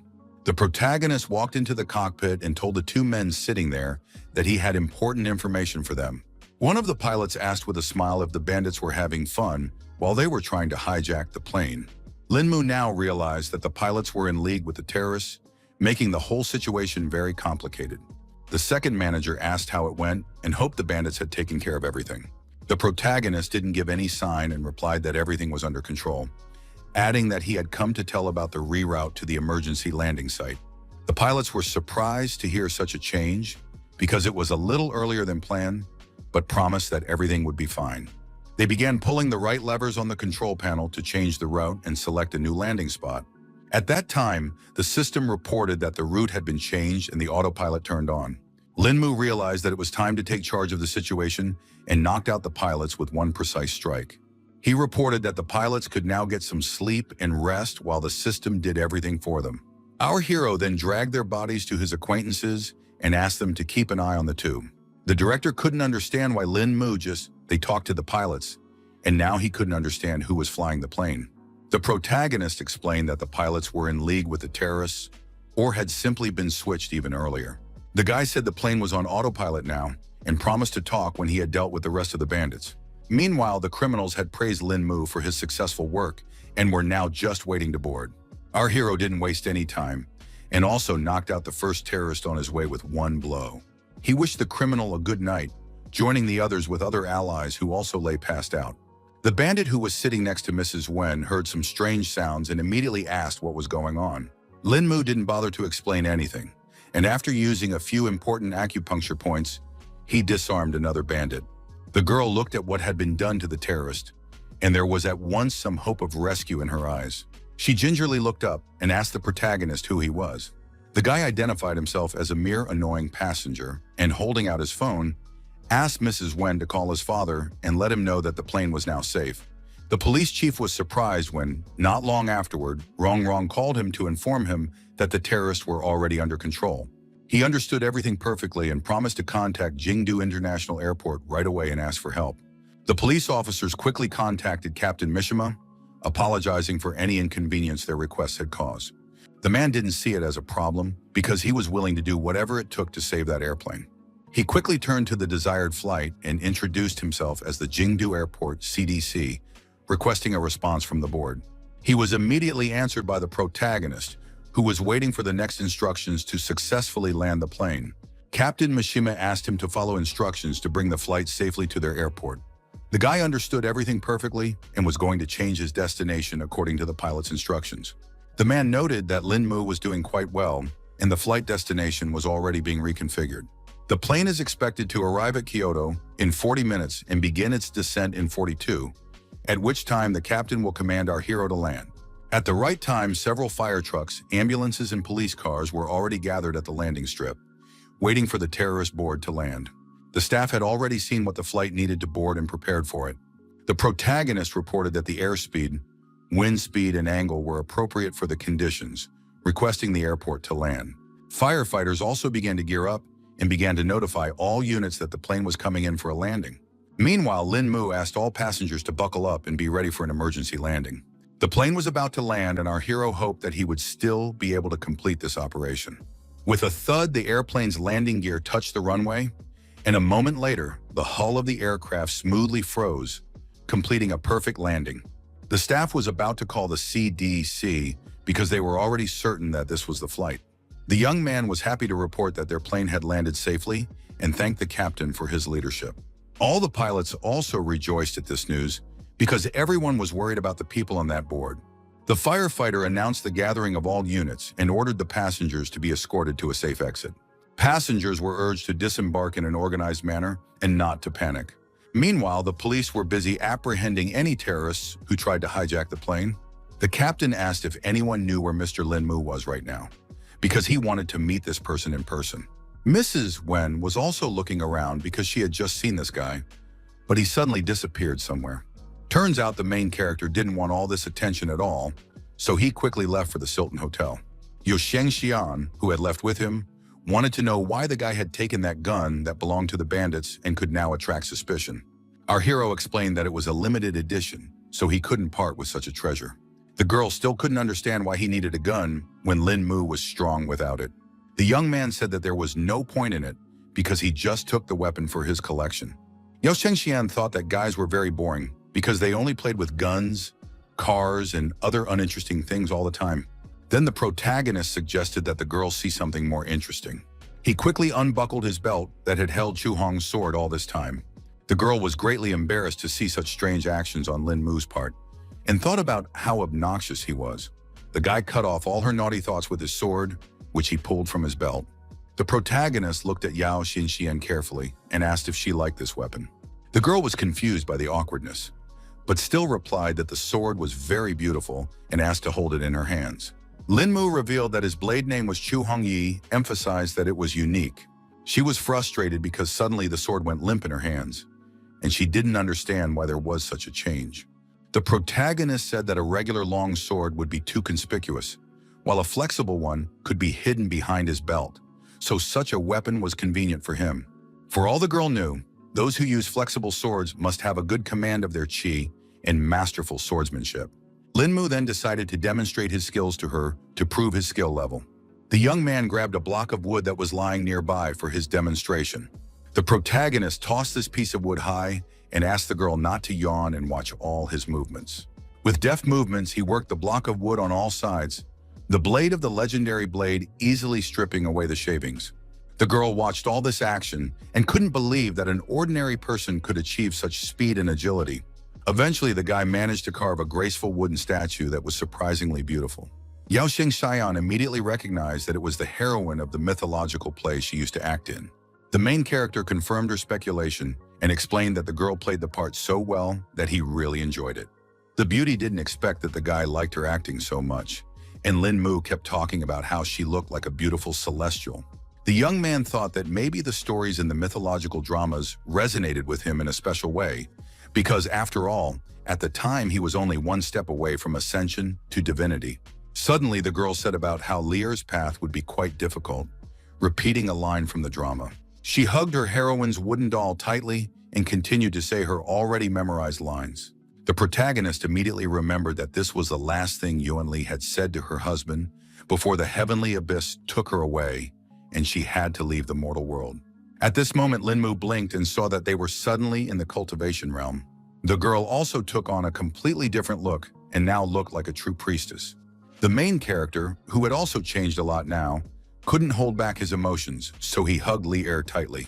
Lin Mu gently kissed the extraterrestrial beauty, repeating a scene from that very mythological drama. A second later, they had already returned to the real world, and Yao Shanshan couldn't understand what was happening. The guy quickly apologized for the misunderstanding, and the actress blushed a lot because she definitely didn't expect them to go this far. The girl couldn't understand what had just happened between them because she too saw that they were in some strange place and in such strange outfits. Lin Mu thought that it couldn't be a mistake because at that moment, he had definitely returned to his original cultivation realm. Meanwhile, a group of mutants in America were still trying to save Cloev in the same way. The professor explained that their comrades' over-impulsiveness had caused a surge of energy, so now it was only possible to keep him on the borderline between life and death. The captain felt that this garbage was just wasting their strength, so there was no point in keeping it any further. The man asked what were the chances of recovery from the brain injury, and Hamill replied that it was too difficult to determine. It was the old man who had raised this giant all along, so his fate rested on his conscience. He still had one wild idea, for which was to find a powerful mutant with mental powers and thus control Koev's body. The captain guessed that the professor just wanted to make a puppet of the giant to use in battle. Hamill confirmed that theoretically this plan could be put into action. The military man thought it was just a great idea, so he asked the old man to get to work immediately. The professor had already begun to think through how he would pull this operation off and had taken orders from General Thomas. Events now shift to the capital of the United States of America, where all the major officials have gathered. The meeting hall was completely filled because many important events have taken place in the country in recent times. General Thomas also entered the meeting room, and his appearance at once attracted all eyes. Everyone was hoping that the military man would explain in detail what had happened during the last operation. Mr. Thomas explained to the congressman that the failure was mainly due to the sudden appearance of a very strong figure on the enemy's side. The others were unhappy with these results because the military said they had carefully weighed the enemy forces before launching the operation. The general confirmed and emphasized that after the assessment, they did believe that the task would be successfully completed. The congressman couldn't believe that they had sent so many men and ended up failing someone opponent. Mr. Thomas reported that the thing was that their level 4 mutants couldn't even withstand a single bout of this man's attacks, so he suspected that his real strength surpassed level 5. He was sure that against such an opponent, they didn't stand the slightest chance of fighting back. All the officials could not understand how a one-level difference could be so significant. Meanwhile, the first filming days with the main character have already begun in Kyoto. They worked very hard together with Yao Xinxian to make the movie come out perfect. The director, who watched the whole thing through the cameras, was very pleased with their work. In fact, both actors were very shy about being so close on camera, so Lin Mu asked how well he was acting. The man thought the whole thing was just great, and the guy's control of his micro-mimicry was better than any actor he'd seen before. Yao Xinxian noted that she too had put out a lot of emotion, and so she couldn't understand why no one was saying compliments to her. At this point, there was a slight pause because the assistant reported that someone had called the protagonist's cell phone. It turned out to be Captain Zheng, so the guy immediately asked why the comrade had decided to call him. The man chuckled at the fact that the young man was such a busy man, but at the same time he feared he might undermine his health. Lin Mu still guessed that if the captain called, he definitely wouldn't ask about health, so he asked to get straight to the point. At that time, Zheng Chu directly said that they were currently at the Tenlun Corporation branch and asked the guy to stop by if he had a spare moment. The protagonist didn't expect that Baolun's group had branches in Kyoto, so he didn't even consider visiting his friends. Lin Mu arrived at the right place and couldn't stop marveling at Kyoto, because even the branches here were great. He remembered that Zheng Chu seemed to have said to go up to the 3rd floor. The protagonist stepped swiftly into the elevator car, his fingers quickly typing the desired floor as the doors closed smoothly behind him. In a matter of moments, the elevator took him to the correct floor, where the disguised branch of Baolun's group was located. At the entrance, the protagonist was greeted by Ding Yunyan. His eyes immediately flashed with recognition, because in front of him stood the very person whose name had been on everyone's lips for the past few days. The guy wasn't high with this employee yet, so he asked for an introduction. The man then introduced himself as the staff of the Kyoto branch and shook Lin Mu's hand in honor of their acquaintance. He reported that Captain Zhang was already waiting for our hero inside, so he decided to personally escort him there. The captain was very happy when he saw Lin Mu because he had already missed him. The young man suspected that something serious had happened, but Zhang Chu couldn't what he meant and just offered to have tea like normal friends.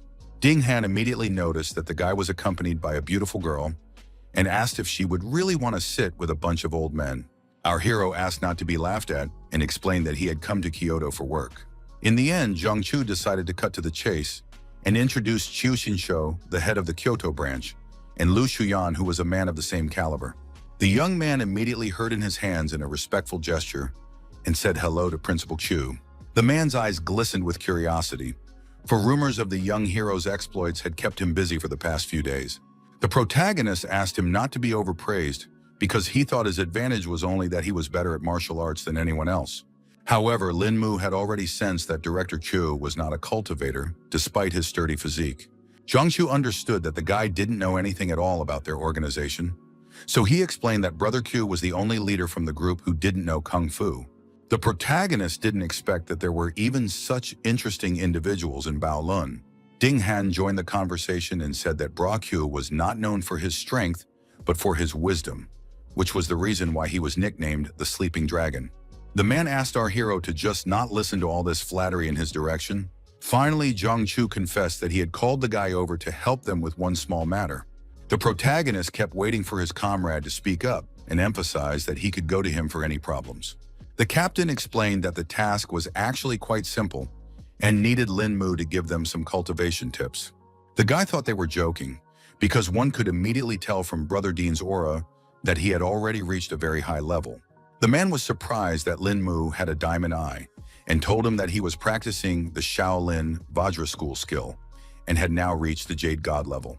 The director said that Union was the symbol of the Kyoto branch, and initially he was the one they wanted to send to New York to help the Luo family.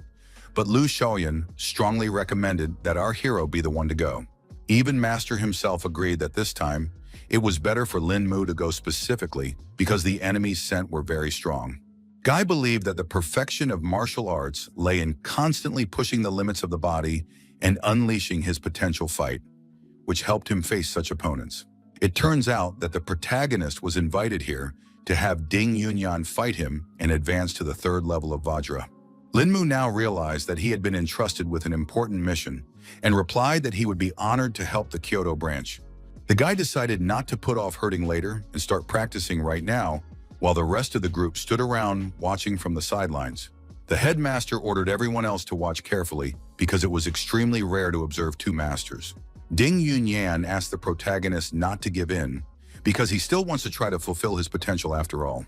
The young man promised that he would not restrain himself, so his opponent decided to start the fight first. In turn, Lin Mu prepared himself to mount the first attack. Now the Kyoto Filia staff wanted to see if he could break that barrier. In turn, the protagonist calculated that if a warrior wants to awaken his powers, he must experience what might is. He was just waiting for his opponent to attack to demonstrate how easily he would stop that strike. Lin Mu only had enough to put his hand forward for Ding Yunyan's fist to instantly stop. At this, the guy didn't recover and released his spirit dragon because he promised not to hold back in this fight. Director Q immediately recognized the technique that our hero used and definitely did not expect that he had already mastered the 18 dragon palms. The rest of the staff were also shocked by such ferocious power and thought it was a long-forgotten technique. The man explained that this technique was not lost. It was just that no one could master it, but now Lin Mu had proven that he was a true martial arts master. Meanwhile, Ding Yunyan had already admitted that the young man was quite good at fighting, but the latter asked him not to stop and attack further. The problem was that now the Filia employee couldn't even move a finger, so the next strike was in doubt. At that time, the guy advised Brother Dean to try to use the Shaolin School's Vajra skill to counter his attack. The man immediately listened to our hero and quickly used Lotus Block to defend himself from the powerful attacks. Before striking, Lin Mu warned that he was about to use more than half of his strength right now. Ding Yunyan had managed to defend himself enough, so now he was only waiting for his opponent to attack him. Finally, they made contact with their palms and a powerful shockwave rippled through the hall. The employees began to feel that their energy was too powerful, so even they themselves needed to hide. Director Q had not expected at all that the young man would be able to pass through Yunyang's finest prime so quickly, and this level of strength was beginning to terrify him. Meanwhile, Lin Mu himself reflected on the fact that his opponent's power was much less than him, but Ding Yunyan was still able to block the flow of his power. The man even started to feel a little nervous, because the Lotus Fist was the most powerful technique in his arsenal, and it had always led to victory before, but that wasn't the case now. In the end, it no longer mattered to him whether he would win or not, because all that was already left was the desire to have a glorious fight. Ding Yunyan quickly made the decision to use the 8th Lotus style to attack Lin Mu again. He rejoiced that he was finally lucky enough to meet a master with whom he could unleash all his power to break through the limit. The young man also recognized that the Shaolin Vajra School was something really special because his opponent's strength grew with every strike. Unlike Ding Han's secret technique, Ding Yunyan's battle technique seemed to contain some unpredictable power. The man began to feel that our hero was testing his movements, and the Lotus Fist was just calculated to awaken every cell in his body and achieve an increase in strength. Lin Mu was becoming more and more interested in his opponent's technique, so he wanted to take a closer look at his opponent's abilities. Ding Han began to feel that his aura had intensified, and Zhang Chu suspected that our hero just wanted to tussle with the Lotus Fist. It was getting fiercer by the second, but Lin Mu continued to dodge all the attacks with ease. The young man once again began to feel that Ding Yunyan's strength had increased significantly in just a few seconds, which was simply an astonishing phenomenon. The man was about to attack our hero again, but before he did, he asked how he felt about the Lotus Fist technique. Lin Mu recognized that his opponent's technique was indeed getting stronger and more ferocious, so he had better try out the recently mastered 13 forms of Tai Chi. He decided to parry this blow quickly, assuming it might cool his ardor. Ding Yunyan didn't immediately realize what the protagonist was about to do, so he didn't have time to react to his parry. The man couldn't believe that just now, Lin Mu really had completely neutralized his technique. Even Zhang Chu couldn't understand what was going on, because the main character seems to see through Ding Yunyan's actions. Eventually, the Filia employee was able to react to the change of scenery in time and ended up attacking the guy several times with Lotus Strike. The protagonist was able to place a solid shield in front of him with the help of the 13 Tai Chi forms, so all of the opponent's attacks were useless. In fact, even Lin Mu was starting to feel the pressure, so the defense was becoming harder and harder to hold on to. Despite this, the guy still managed to neutralize Yunyan's technique with simple Tai Chi movements. The headmaster was no longer surprised by anything because the young man had already used the 18 Dragon Palm before, so such tricks were within his power. But that didn't change the fact that the 18 Dragon Palms and the Lotus technique were like heaven and earth in the world of martial arts. Everyone marveled at just how deep Lin Mu's understanding of the harmony of arts was, allowing him to suppress the Lotus technique with the most ordinary technique. Meanwhile, the protagonist began to realize that the next events in the battle depended solely on him. The guy quickly regrouped and landed another blow on his opponent, who was a bit distraught after his crushing setback. Ding Yunyan didn't have time to block such fast attacks, so he flew away from Lin Mu without strength. In the end, the fighter recognized that Brother Lin was unimaginably strong, so he would admit defeat after all. It seems that it wasn't the end yet, because the main character's chi energy began to form into a golden dragon in front of him. Principal Q noticed that this ornament was similar to Taiji's skillful dragon drawing. Others noticed that there were no energy fluctuations in the young man's palms at the same time, so they began to suspect that it was only an illusion. Zhang Chu and Ding Han felt that they still needed to intervene in this fight, so they shielded their comrade from Lin Mu.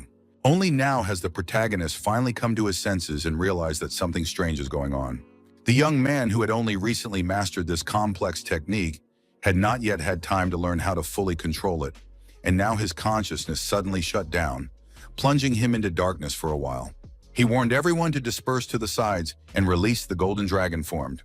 Eventually, a small explosion sounded nearby, but the guy was able to steer it away so much that no one was hurt by it. Seeing the game that had been left in the floor, Ding Yunyan was scared beyond belief, because it could have been himself in that spot. It was quite revealing because the walls here were made of the strongest concrete, so the headmaster couldn't even think that Lin Mu was capable of creating such a thing with one palm. Zhang Chu felt that this was all too much because if a person was hit by such a blow, he was afraid that there would be nothing left of the victim. The young man apologized for nearly losing control and asked his sparring partner if he was okay after such a scuffle. In spite of his serious condition, the man replied that it was only a small scratch for him, and he now worships the skill of our hero. Director Q ordered all subordinates to quickly leave this room and think hard about what they could learn from the battle they had seen. At that moment, a call came to our hero's phone, which distracted him a little from the aftermath of the past fight. It turned out to be Yao Xianxian, who was somehow awake at this late hour. The captain noticed it right away and started laughing at the fact that this beautiful young lady was worried about the fact that the guy still wasn't home. It seemed that something serious had happened after all, because the girl had fallen down in the middle of the bathroom and was now asking Lin Mu to hurry back to her. With a trembling voice, she literally begged to be saved, but the explanation came with great difficulty. The protagonist tried to shout to the girl, but she had already hung up the phone and did not answer his questions. Shanxian plopped down on the bathroom floor and tried to say that she wouldn't last long, but Lin Mu couldn't hear it anymore. Zhang Chu heard that the guy had something going on and excitedly asked why his girlfriend was calling. The protagonist immediately handed the phone to his comrade and asked him to track the girl's location as quickly as possible. The captain quickly ran into Xiao Ke, who could help them with this matter. He explained to his subordinate that he urgently needed to know the exact location of a particular number. The guy quickly connected his phone to the computer and started searching for Yao Xianxian.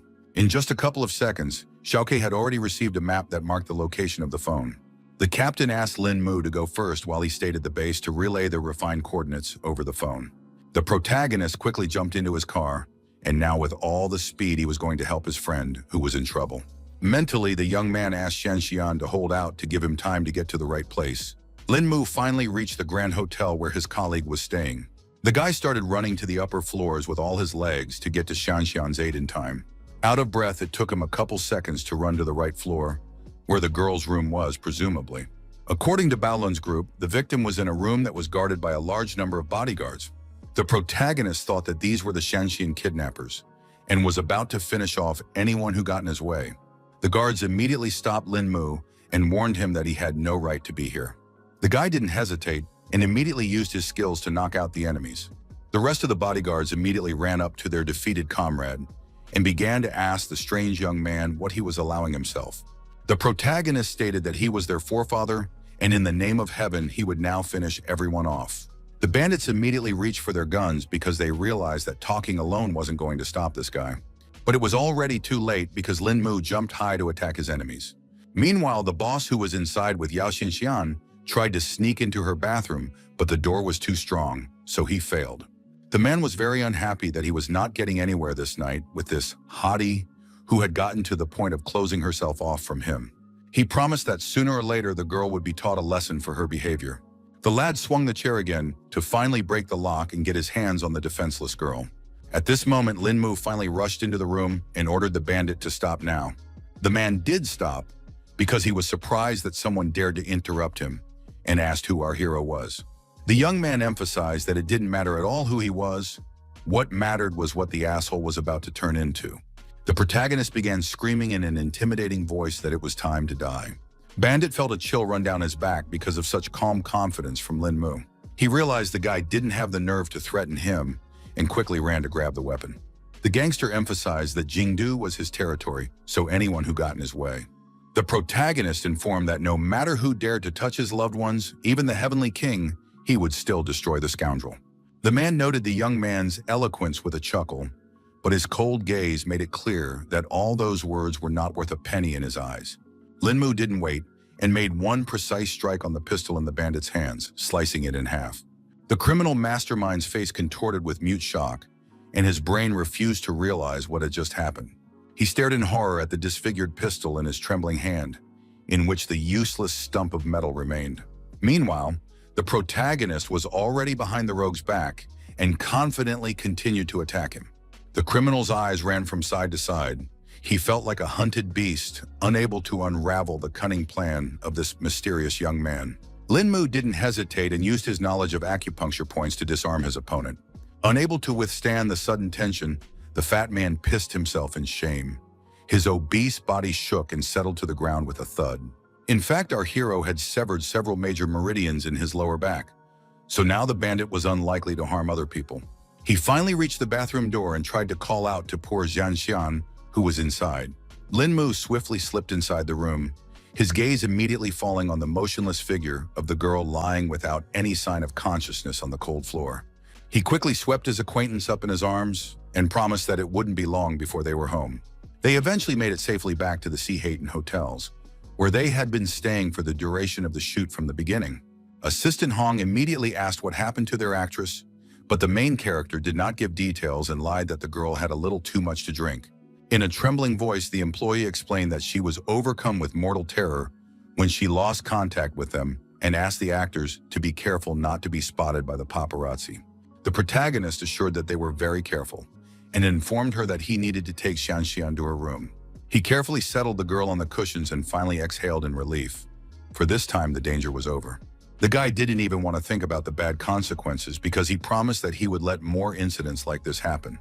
Also, our hero noticed that the sleeping pills that Xian Xian drank were quite strong and had penetrated every cell in her body, causing her to be in such a state. In short, Lin Mu needs to help the girl get rid of these toxins to speed up the process. With his cultivation level, one could use needle transformation for a long time and thus carry around a set of silver needles all the time, which could be needed so suddenly. The poison has already spread throughout Xianxian's body, so the protagonist needs to act as quickly as possible. When the girl finally woke up, she revealed that before that she had met with her classmate who had set her up so meanly. The protagonist immediately asked if she had a photo of a classmate, and Zhang Xian replied that they had just taken a photo together that evening. The girl also revealed that the sneaky, lousy girl's name was Shen Shui. The next day, Lin Mu already knew all the information about the classmate that Brother Zhang had helped him with. Our hero now had a whole dossier on Shen Shui in his phone, which was supposed to help avenge Zhang Xian. In the evening, the young man decided to go to the very bar where the girls had rested the previous night. The face of the employee at the entrance of the establishment immediately lit up with a smile, and he greeted their new guest. The protagonist immediately handed him the phone with Shen Shui's picture on it and asked if this girl was here. The guy immediately said that she was a frequent guest at their establishment, and she was currently at the bar, and Lin Mu pretended that he was her friend and asked him to take him to this girl. Meanwhile, near the bar, the evening life was boiling. Everyone was chatting and drinking cocktails. Shen Shu herself had hooked up with some other bandit and was now listening to his life stories. A man was talking in all seriousness about how he had killed one lover of his. It seems the girl definitely didn't expect to hear something so horrible, so she froze in mute shock. In the end, the bandit only laughed and explained that it was all said just for a harmless joke. Then he turned to Lin Mu, whom he mistook for a waiter, and asked him to bring 2 more margaritas for them. The protagonist, observing this whole situation, immediately thought that this girl did not create a good impression. The man was displeased that the young man still stood still and did not fulfill his order. That was when Lin Mu finally decided to approach their table and explain that he was not a waiter. The guy immediately declared that it was Shen Shui he was looking for, pointing his finger directly at her. The gangster wasn't happy that the kid was starting to pry because he had already bought this beauty. Our hero knew how to influence such people, so he carefully opened his jacket, revealing the pistol in the pocket, and began to threaten this impertinent man. The bandit was not at all frightened and started talking about how he didn't mean to insult Lin Mu at all, promising that he would leave this place right now.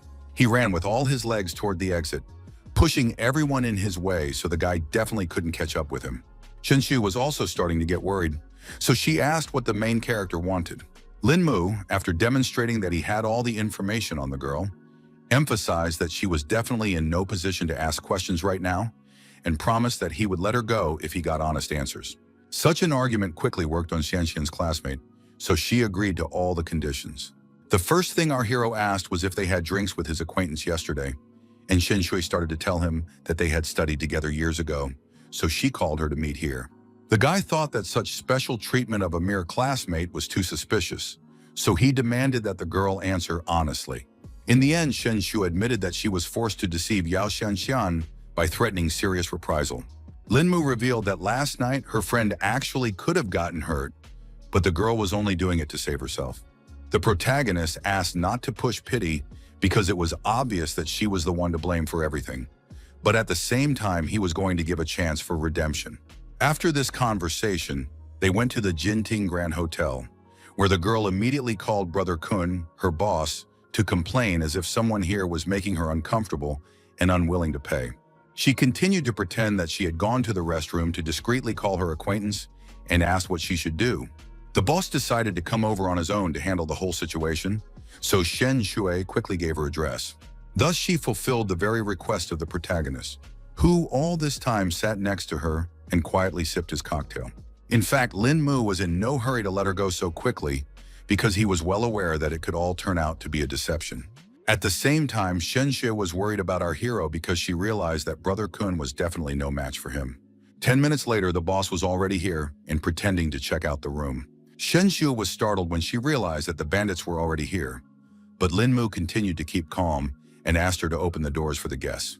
There was already a whole group of guys standing in the aisle who had come to deal with the intruder. Brother Kun asked the girl to stand aside while he talked to their client. He didn't expect to see some brat here at all, so he interrogated whether this guy had really offended Shinshui.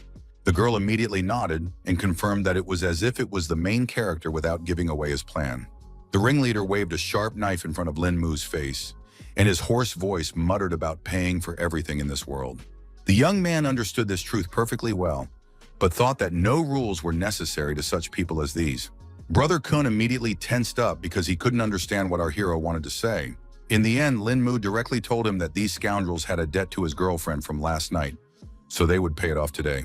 The bandit instantly understood what was being talked about and guessed that this was the guy who had injured Mr. Dune. The young man himself felt that he had still been quite kind to such trash and had kept him alive, so that man should definitely thank heaven for that. Brother Kun was incredibly angry with me about this incident because it was the first time their client was hurt that night, and such incidents could simply destroy the entire reputation of their organization. The Dong family had also promised a reward of 10 million for the villain's head, so the bandits were only happy that Lin Mu himself had come to their doorstep. In fact, the protagonist was not at all frightened or surprised by the fact that such a high reward was given for his life. Meanwhile, Thug emphasized that anyone who is an enemy of the Dong family automatically becomes their rival as well, and added that they don't use sneaky tricks. The protagonist immediately noticed that this guy definitely did not go for a word in his pocket. He tried again to intimidate his enemies with the gun that had been hiding in his jacket the whole time. The bandit didn't care about that at all, so he was the first to rush forward to attack. Now he decided that such an insolent man must have experienced the full force of his uncontrollable rage. Lin Mu immediately noticed that his opponent had a very high speed, but it wasn't a problem. The guy immediately guessed that the bandit wanted to use the knife to get his attention, then stabbed the blade into his shoulder to prevent him from pulling the trigger. He assumed that this thug had definitely had a lot of practice if he wanted to pull off a stunt like this in one move. Lin Mu was obviously not an easy fighter, so he was easily able to dodge such an attack. Thus, Brother Kun simply forced our hero into hand-to-hand combat, which was much more dangerous for him. The protagonist aimed his fist directly at his opponent's blade without fear of being hurt. With a light flick of his finger, he created an invisible wave of force, and then the knife blade cracked with a clang, splitting into two pieces. The bandit froze abruptly in place, his eyes widening at the realization of his own defenselessness, as he now clutched only the useless fragment of a blade in his hands. This blade was made of high-grade steel, and it only took a month to sharpen it alone, and Lin Mu had dealt with it so quickly. Lin Mu was well aware that Brother Kun was just solving money matters, so he asked to take him to the ringleader, promising that he wouldn't cause any more problems. Suddenly, the enemy sharply bounced to a safe distance, making it clear that he does not intend to help the protagonist. The bandit didn't see the point of it because it was just the guy's own problems, which didn't intersect with his interests. The protagonist coldly explained that he would never have paid attention to them if their actions hadn't affected people dear to him. In the end, Brother Kun recognized that Lin Mu was strong, but the leaders of the gang were also no slouches, so going up against the likes of them was dumb. The young man emphasized that it would no longer be the bandit's own problem, because he only needs to take our hero to the top. The gangster couldn't stand up to the guy anymore, so he agreed to help if the guy didn't give him away. Lin Mu understood perfectly well that the guy was afraid, but he also emphasized that he was definitely not in a position to set conditions. Brother Kun explained that if his bosses found out that he was the one who snitched on the gang, they would just kill his whole family. The protagonist promised that he would not give away the bandit, so he asked to finally take him to the right place. It wasn't long before they pulled up to Kaishuan nightclub, one of the most famous places in Jindu. Brother Kun had explained to Lin Mu that the person he was looking for, known by the nickname Leopard, should be here, but his real name remained a mystery. The young man thanked him for his help, but warned him that there would be no mercy if he had just been tricked. Before parting, the bandit even wished our hero good luck, because he understood perfectly well what kind of people he would be dealing with. The lad quickly approached the boys who were standing outside the club and told them that he had some business to attend to with Leopard and asked to be shown the way. The bandits were outraged that some youngster wanted to talk to their brother Leo and advised him to leave the place nicely. The protagonist has realized that he's not going to have an easy time dealing with these guys, so he needs to deal with them forcefully. All the guards tried to stop Lin Mu, but he scattered them in different directions and went inside without any problems.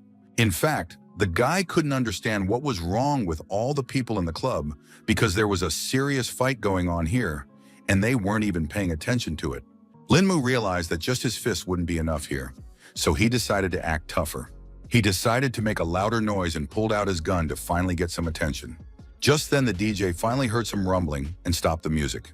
The protagonist didn't wait and fired another shot, assuming that now everyone would finally scatter.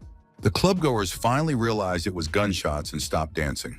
Lin Mu said that his bullets didn't care who they shot at and gave 10 seconds for everyone to leave the publication. Chaos reigned in the room at the sight of the battle weapons, and the crowd rushed in terror towards the exit, knocking over everything in their path. After that, the dance floor was left a complete mess, and Lin Mu tried to shout for Leopard to come out before the guy blew the entire club to smithereens. The bandit patted such the skills of our hero and noted that he had not seen such daring youth for a long time. The young man immediately interrogated if it was really the same Leopard standing in front of him. The man in the leopard coat confirmed that he was the leader of the gang. He inquired as to the reason why the protagonist had made such a big fuss here. Guy inquired whether Leopard had received a guest with the surname Dunn last night. The bandit immediately realized that the man who had crippled his client stood before him, not expecting him to come to her lessons himself. Lin Mu explained that he had decided to save a little time and advised the leader to let his men go if he didn't want the same fate for them. The leopard thought it was all just bragging and suggested that the young man go through his fighters first. He had already had to face death many times to achieve his position, so he wasn't afraid of some kid. The bandit wasn't happy that the kid had decided to trash an entire club, so he wasn't going to let him leave here alive. Lin Mu was still calm despite his opponents surrounding him from all sides.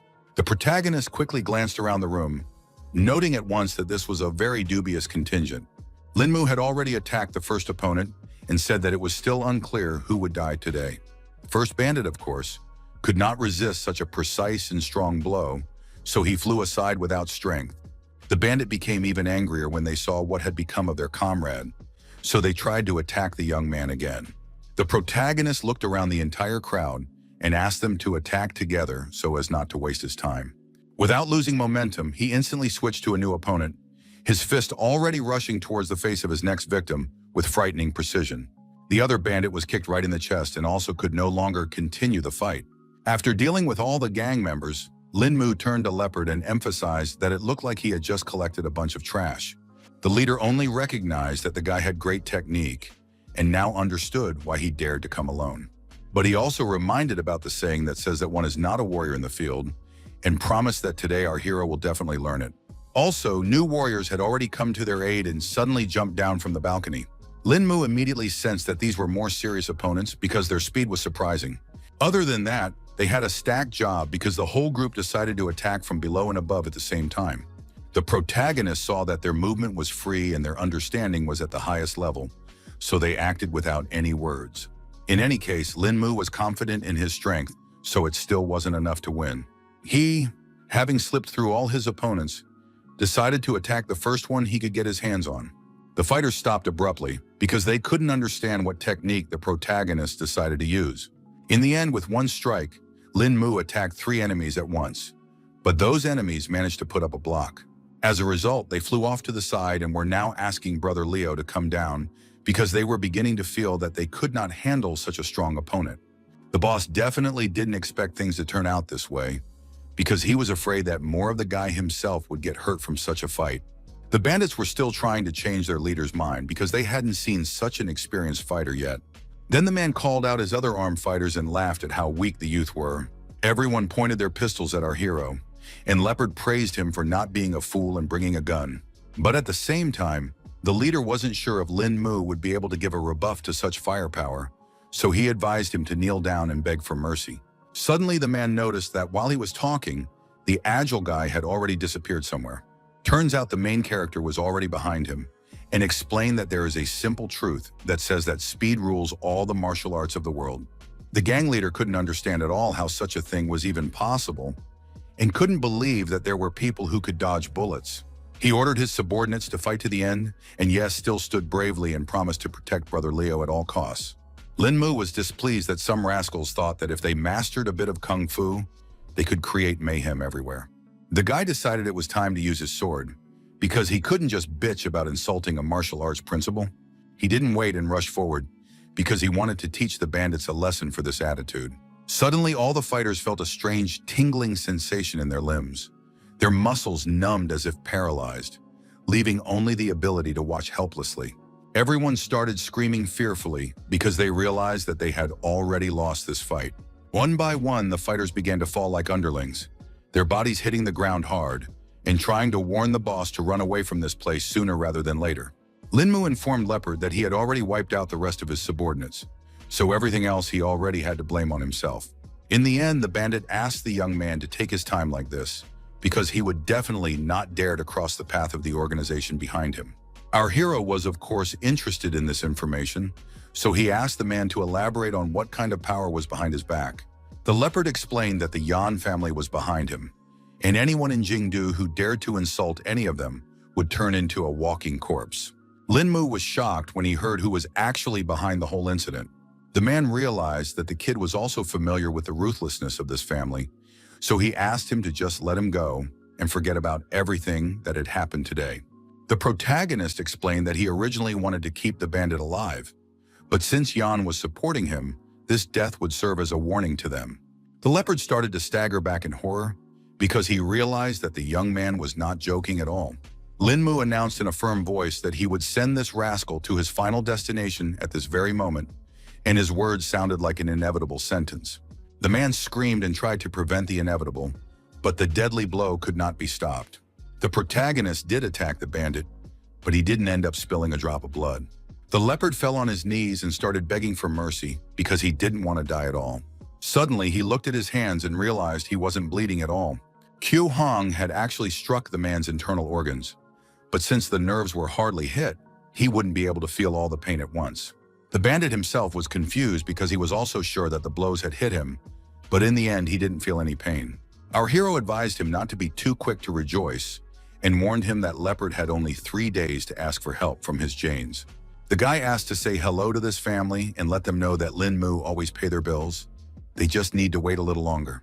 An hour later, the whole gang had already learned about what had happened at the club that evening. The leopard returned to his subordinates and ordered them all to gather in his office. He was finally starting to feel pain and was now asking for help, so the guys were about to get the car ready and take Leo's brother to the hospital. The leader immediately brushed aside their offer because he wanted to see Hedyan right now to report on the latest developments. It wasn't long before all the bandits arrived at the Yan family's house, where no one had heard of Linmu's antics yet. The aide had come to the boss and had already reported that the leopard had arrived on the scene. Yan Zhongping, unsuspecting, inquired about what his fixer wanted. The leader of the gang, who had come begging for help, had to be led inside under arms because his legs were already failing. The man was shocked to see the bandit in such a state, so he immediately asked what had happened to him. His voice rumbled like thunder as he demanded the name of the one who dared to raise a hand against his subordinate. Leopard said that yesterday some brat suddenly came to the club, trashed the place and beat up all his guys. Also gave a message for Mr. Yan Zhongping was already incredibly angry, so he ordered the bandit to quickly tell him. The man was scared to repeat it, but he relayed that the guy wanted to settle the score with his master and would do it in person. Then the head of the family was even more surprised because he didn't expect that there were still insolent people who could throw such a thing towards the Yanyas. Eventually, all the gang members would fall to their knees and start begging the leader for rescue because their boss was already in agony. Yan Zhongping had actually smelled the smell of decomposition back when the leopard had entered the Tui, so she assumed that all of its organs had long since been interrupted. Linmu was able to use Leo's inner strength to destroy his organs and leave the outside unharmed, which showed his profound skill. The man suspected that this young man must have easily killed the bandit, but still spared just for a casual message. Then Leopard added that also, the guy wanted to see if there was anyone in Yan's house capable of saving him. He also knew of Boss Yan's great abilities, so he begged to find a way to save his life. Yan Zhongping realized that there was no choice, so he asked the other bandits to help his leader stand up. The leopard looked at his boss with hope in his eyes and started talking about how he knew from the beginning that he wouldn't be left in trouble. The leader asked not to be thanked because he was in the same boat as his subordinates anyway. A heart-rending, shrill scream escaped from the bandit's agonized mouth. It turns out that the man had no intention of treating his subordinate, but only decided to put an end to his suffering. As a result, the leopard differed far to the side Everyone else could not understand why Boss Yan had acted this way. The leopard collapsed helplessly, its body going limp, and in a moment a dark scarlet puddle began to spread rapidly across the floor beneath it. The young thugs stood in a daze, their faces contorted in horror at the sight of their all-powerful boss reduced to a bloody heap on the floor. Mr. Yan indifferently said that his subordinate was dead and asked the others to carry his corpse away. The boys were very frightened by his strength and immediately began to follow orders. They tried to do everything as quickly as possible because they were afraid of getting under Yan Zhongping's hot hand. The head of the family watched Ali doubtfully, realizing that he probably hadn't fully grasped the depth of the reasons that had led to such ruthless actions. The subordinate called himself stupid and admitted that he didn't understand anything, but was sure the boss must have his reasons for doing so. Yan Zhongping explained that he had killed the leopard because it was no longer salvageable, and besides, he had not told the whole truth. He suspected that the bandit had done something unforgivable to get this man to kill him, and since he dared to ask him to deliver a message, this guy must not be afraid of offending the family. Ali understood it all now, but he never would have thought that someone in the world had the audacity to threaten their clan. The man explained that the world is full of people like that, but they just wouldn't dare cross them. The head of the family still understood that it was unlikely that this brash man really had the claimed power, because their dialogue would no longer have to take place. Meanwhile, police officers who wanted to see the girl arrived at Yao Xianxian's hotel.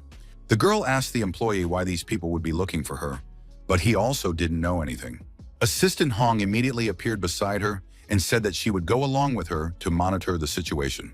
All this time, Officer Fu had been in the hall looking out the window, waiting for the girl he needed. The police officer escorted the girl to the correct location and informed her that a police officer was waiting for her in the break room. The man would be happy to see Yao Xianxian and friendly extended his hand to say hello to her. The first to enter the conversation was the assistant, who stated that she was the lady's confidant, and for security reasons they needed to look at the officer's ID. The old man didn't see it as a problem, so he immediately showed his ID. The girl noted that the ID was different from the others, so the policeman explained that he was in a special unit. The officer told them that they are dealing with unusual cases, so they need Miss Yao's help in this investigation. The girl didn't understand anything and wanted to know what was required of her in such a case. The man wanted to ask her some questions because in the evening, 2 days ago, she had visited a 5-star hotel with a certain lady named Shen Shui. The aide understood that leaking this information could have badly affected the actress's reputation, so she emphasized that it was a personal matter and Ms. Yao had the right not to answer. The old man then assured that their station could guarantee that the girl's private life would never become public. Yao Shengxian gently placed her hand on the shoulder of the worried assistant, letting her know that the situation was under control, and agreed to go along with the police. Now the events are moved somewhere in Thailand to the base of the local mafia. Solinar, the leader of the faction, couldn't figure out where his goods were, so he reprimanded all of his subordinates. The guys reported that the mission failed because a mastermind showed up, interfering with their work, and the right people couldn't get to their destination. The man couldn't understand what all his men were doing, that they couldn't handle some common intruder, and he wasn't about to believe that Chinese masters were now found at every turn.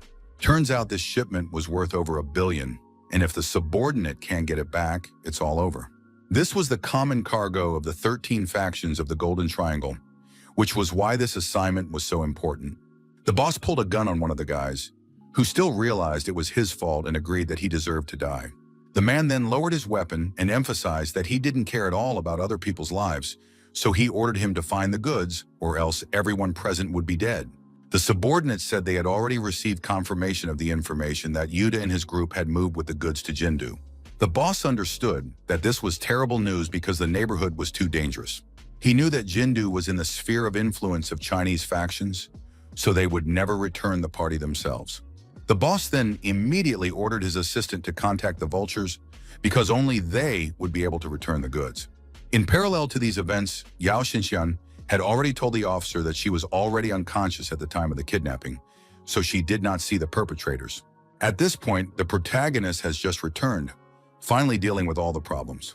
The guy noticed that his acquaintance seemed to be busy and wondered who the gentleman was next to her. At that time, Xianxin introduced Lin Mu in front of the policeman and told him that he was the one who would play the male lead in their movie. The protagonist said hello to the officer and immediately extended his hand to cement their acquaintance. The old man immediately had some strange feeling, so he began to suspect that this young man was far from being an unusual person. The protagonist noticed that Mr. Fu was looking at her strangely somehow, so he inquired what the matter was. The officer was confused because he didn't even know what to say, so he replied that it was okay. In the end, he thanked Mrs. Yao for her cooperation, as the overall situation was now clearer, but perhaps he would contact her again in the future. Toward the end, Lin Mu asked Officer Fu in all seriousness to be careful. Yao Xianxian couldn't understand why the guy was looking at that gentleman so tensely, and thought that he had already noticed something unusual. The guy explained that when they shook hands, he had sensed the officer's true qi, so he assumed that he must be a high-level cultivator. The girl was greatly surprised because she couldn't even think that this old man was such a strong master. The protagonist thought that the policeman was intentionally hiding his energy, but he still managed to discover this feature. Mr. Fu, who had already gotten into his car, also wondered why, when they shook hands, he felt a powerful pressure from Lin Mu. He began to be even a little afraid because of the abnormal aura emanating from our hero, and already thought that he had managed to stumble upon the Grand Master. Meanwhile, one airplane landed at a private landing site in Vietnam. It turned out to be one of Solinar's old associates, one they hadn't crossed paths with in years. Cecil was surprised that the bandit had suddenly summoned him, so he inquired as to what was so important. The man said that he had some difficulties, so he urgently needed the help of a friend. The guy had already heard about the situation, so he didn't mind dealing with the case, because he was like a fish in water in this matter. Over dinner, Solinar recounted all the details of what had happened and begged his old friend to help him. The comrade agreed that there were too many craftsmen in that area, so it was not certain that all of them would get out of there unharmed, so the fee would have to be raised a bit. The case was very important, so the man was willing to pay any price for this help. Cecil, given that they were old friends, decided not to bore the chatter and showed two fingers to explain his price. The bandit had only been once to pay $20 million and remembered that, according to the old rules, the first half had to be in advance, the second half after the job was done.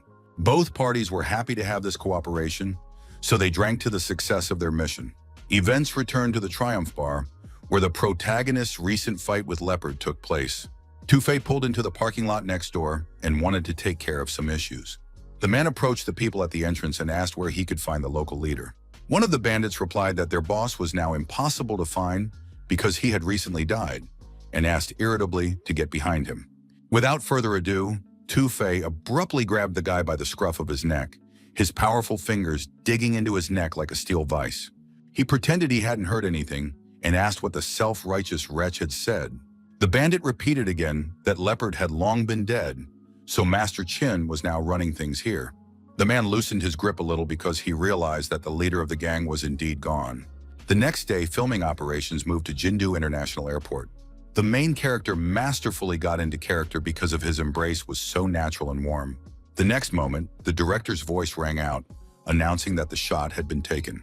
The staff member reported that the couple had done a great job and could now get some rest, and they would continue after lunch.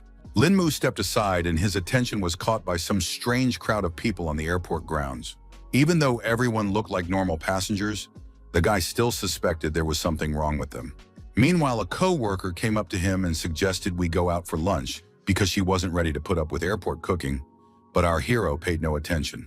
The young man said he was going to go get a glass of fruit juice for them, but actually went to see what the crowd was all about. Yao Xianxian couldn't understand why the guy went to get the juice again if it was literally in his hands. In fact, the protagonist wanted to find out the key nuances of this mysterious situation. In a few seconds, Lin Mu thought out a small plan for himself and crashed into one man in the crowd. It was as if he had accidentally spilled his juice on the stranger, so he was now apologizing for his soiled clothes. The man replied that there was no problem with that because he could just change his clothes.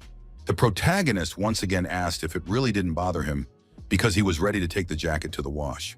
The stranger replied that he suspected that he would still meet Lin Mu, but right now he already had to go about his business. After that, the young man returned to Yao Xianxian, who was waiting for him to grab something to eat for them. Our hero laughed off the fact that she believed he went to get food and told her that he saw something suspicious in the crowd and decided to get a little closer. The girl was immediately interested when she heard such news and began to listen to Lin Mu attentively. Guy suspected that everyone in this crowd was a military man with special training and there were even 7 with special abilities among them. Yao Shengxian shrieked when she heard such shocking news, and our hero immediately asked her to be quiet because she might attract the opponent's attention. Lin Mu decided to contact his partners and report that a lot of fighters had gathered in Jindu, so something big was going to happen. Meanwhile, Tu Fei arrived at the Tai family mansion after failing to find Leopard. Tai Haisheng was surprised to see little Fei, from whom there had been no word for so many years, and now realized that he had only been abroad. The guy said that he had too many enemies at the time, and if he hadn't run away, they might never have seen each other again. Da-san noted that at least he could have contacted them from across the border during all this time, because he himself thought his comrade had been badly injured when he covered him from the knife. Tu Fei sighed heavily and explained that some things couldn't be explained quickly. It took time and details to get the full picture. The old man decided not to rake up the past and asked little Fei why he had come to him in the first place. The guy decided not to hide anything and stated that he wanted to make a big deal with the Tai family. Tai Haisheng remarked that he had succeeded overseas over the years since he could talk to him about big deals, and wondered what it was all about. Tu Fei said that after this deal, the old man would be able to get more than 70% of the mainland supply, and speculated that such a thing might have interested his future partner. The head of the family did show interest, so he asked for more details, but he was also afraid that he wouldn't be able to absorb such a big chunk by himself. Turns out this guy was representing Solinar and had approached the old man for that very reason. Meanwhile, Captain Zhang and his men had already arrived at one of the ports in the city to monitor the whole situation, but no one had discovered anything unusual. The man, betraying his excitement, asked where the protagonist had been all this time. Lin Mu already suspected that something serious had happened in his absence, so Brother Zhang told him that 2 tons of cargo had fallen through the ground. The captain decided not to delay and take the young man to the scene at once. Our hero asked what the guards had to say about it, but even they didn't notice anything unusual. The warehouse was searched up and down, but in the end nothing was found, and moreover, the rest of the goods were left untouched, indicating that the cargo had been taken out through the main gate. At the same time, those who had a shift today assured that they did not step down, which only adds to the mystery of the incident. Lin Mu then inquired when they had determined the disappearance, and the partner said that it had happened last night when the police were inspecting the goods. The lad immediately concluded that, in any case, they did not yet know the exact time of the theft. The captain confirmed his words because the last inspection was as long as 3 days ago. But they also have a chance to get a more precise time, so he's already sent his men to get the footage from the cameras, and then at least they'll be able to find out some details. One staff member reported that he did receive the tape, but he wasn't sure if it would help in their investigation. In the end, the problem turned out to be that the data had been deleted by someone and was now unrecoverable. The protagonist inquired about the cargo that caused such a strange occurrence. Zhang said that the goods were seized not long ago from an international terrorist group that is now in intensive care. Suddenly, the capital noticed that his subordinate had already managed to contact his superiors. Meanwhile, as it turned out, someone was lodged in a skyscraper that was not far from the port and was watching the actions of our heroes. They watched all the group's activities intently from the window through the blinds. The man behind the spyglass informed his allies that so far the harbor was empty. It turned out to be Officer Fu, and in the meantime, his subordinate reported their target out. Even this policeman agreed that this Lin Mu was not as pro as it seemed at first glance. The old man immediately inquired what was so interesting that his employee had noticed. It was so serious that the policeman asked his supervisor to come over and see for himself. In the next instant, Officer Fu's pupils dilated dramatically, his eyebrows flying up at such an unexpected revelation. It turns out that such a strong reaction was because the main character was next to Zhang Chu. The police officer immediately remembered that in a case 2 years ago, the captain had tried to delete everything and asked the officer what the man was all about. The old man said that he too became aware of Zhang Chu from Bao Lun's group after the same case. The officer was even more surprised when he heard that the man was connected to the very same mysterious organization. The officer explained that Bao Lun was a secret unit of the Chinese army, which included the highest level of armed forces. Now they no longer had the need to continue their surveillance, so Mr. Fu decided to gather everyone else to discuss the situation. Meanwhile, the protagonist met with the port security guard, who reported that the security service conducts a guard change every 6 hours and surveillance at the post goes on around the clock. Lin Mu took note of this information and said that he would need to examine each soldier. He quickly chose the first guy to examine and used special powers to scan his body. Eventually, after careful examination, the protagonist finally uncovered an important clue. Now, the young man realized that it was not at all surprising that the soldiers had not noticed anything unusual. Lin Mu informed the captain with seriousness in his voice that the consciousness of all the guards had been attacked by someone else. The main character explained that no one remembered anything because a time period had been removed from their memories. For his part, Zhang did not expect at all that someone would be able to brainwash their soldiers. Moreover, the protagonist suspected that everyone had been indoctrinated with fake memories, further confusing the situation. Although the guards answered firmly and clearly, they had blank looks on their faces, and it was all because the memories weren't true, causing them to react like robots trying to go back to that day. The captain realized that their enemy was able to affect so many people at once, which proved that a powerful psionic was fighting against them. Lin Mu was sure that they were the same fighters from the airport and asked Zhang Chu where they could be found now. And the latter, after some thought, suggested that the group was probably hiding in one of the major hotels in the city. The supervisors said he had already organized 24-hour surveillance of them, but so far no one had detected anything suspicious. He also showed on a map all the movements of these people in the last 2 days. The protagonist, after considering these routes, immediately noticed an interesting detail. Lin Mu saw that these soldiers were all scattered quite far away for a normal group. The captain wanted to see for himself and realized that this mark had only recently appeared, so he decided to urgently request confirmation.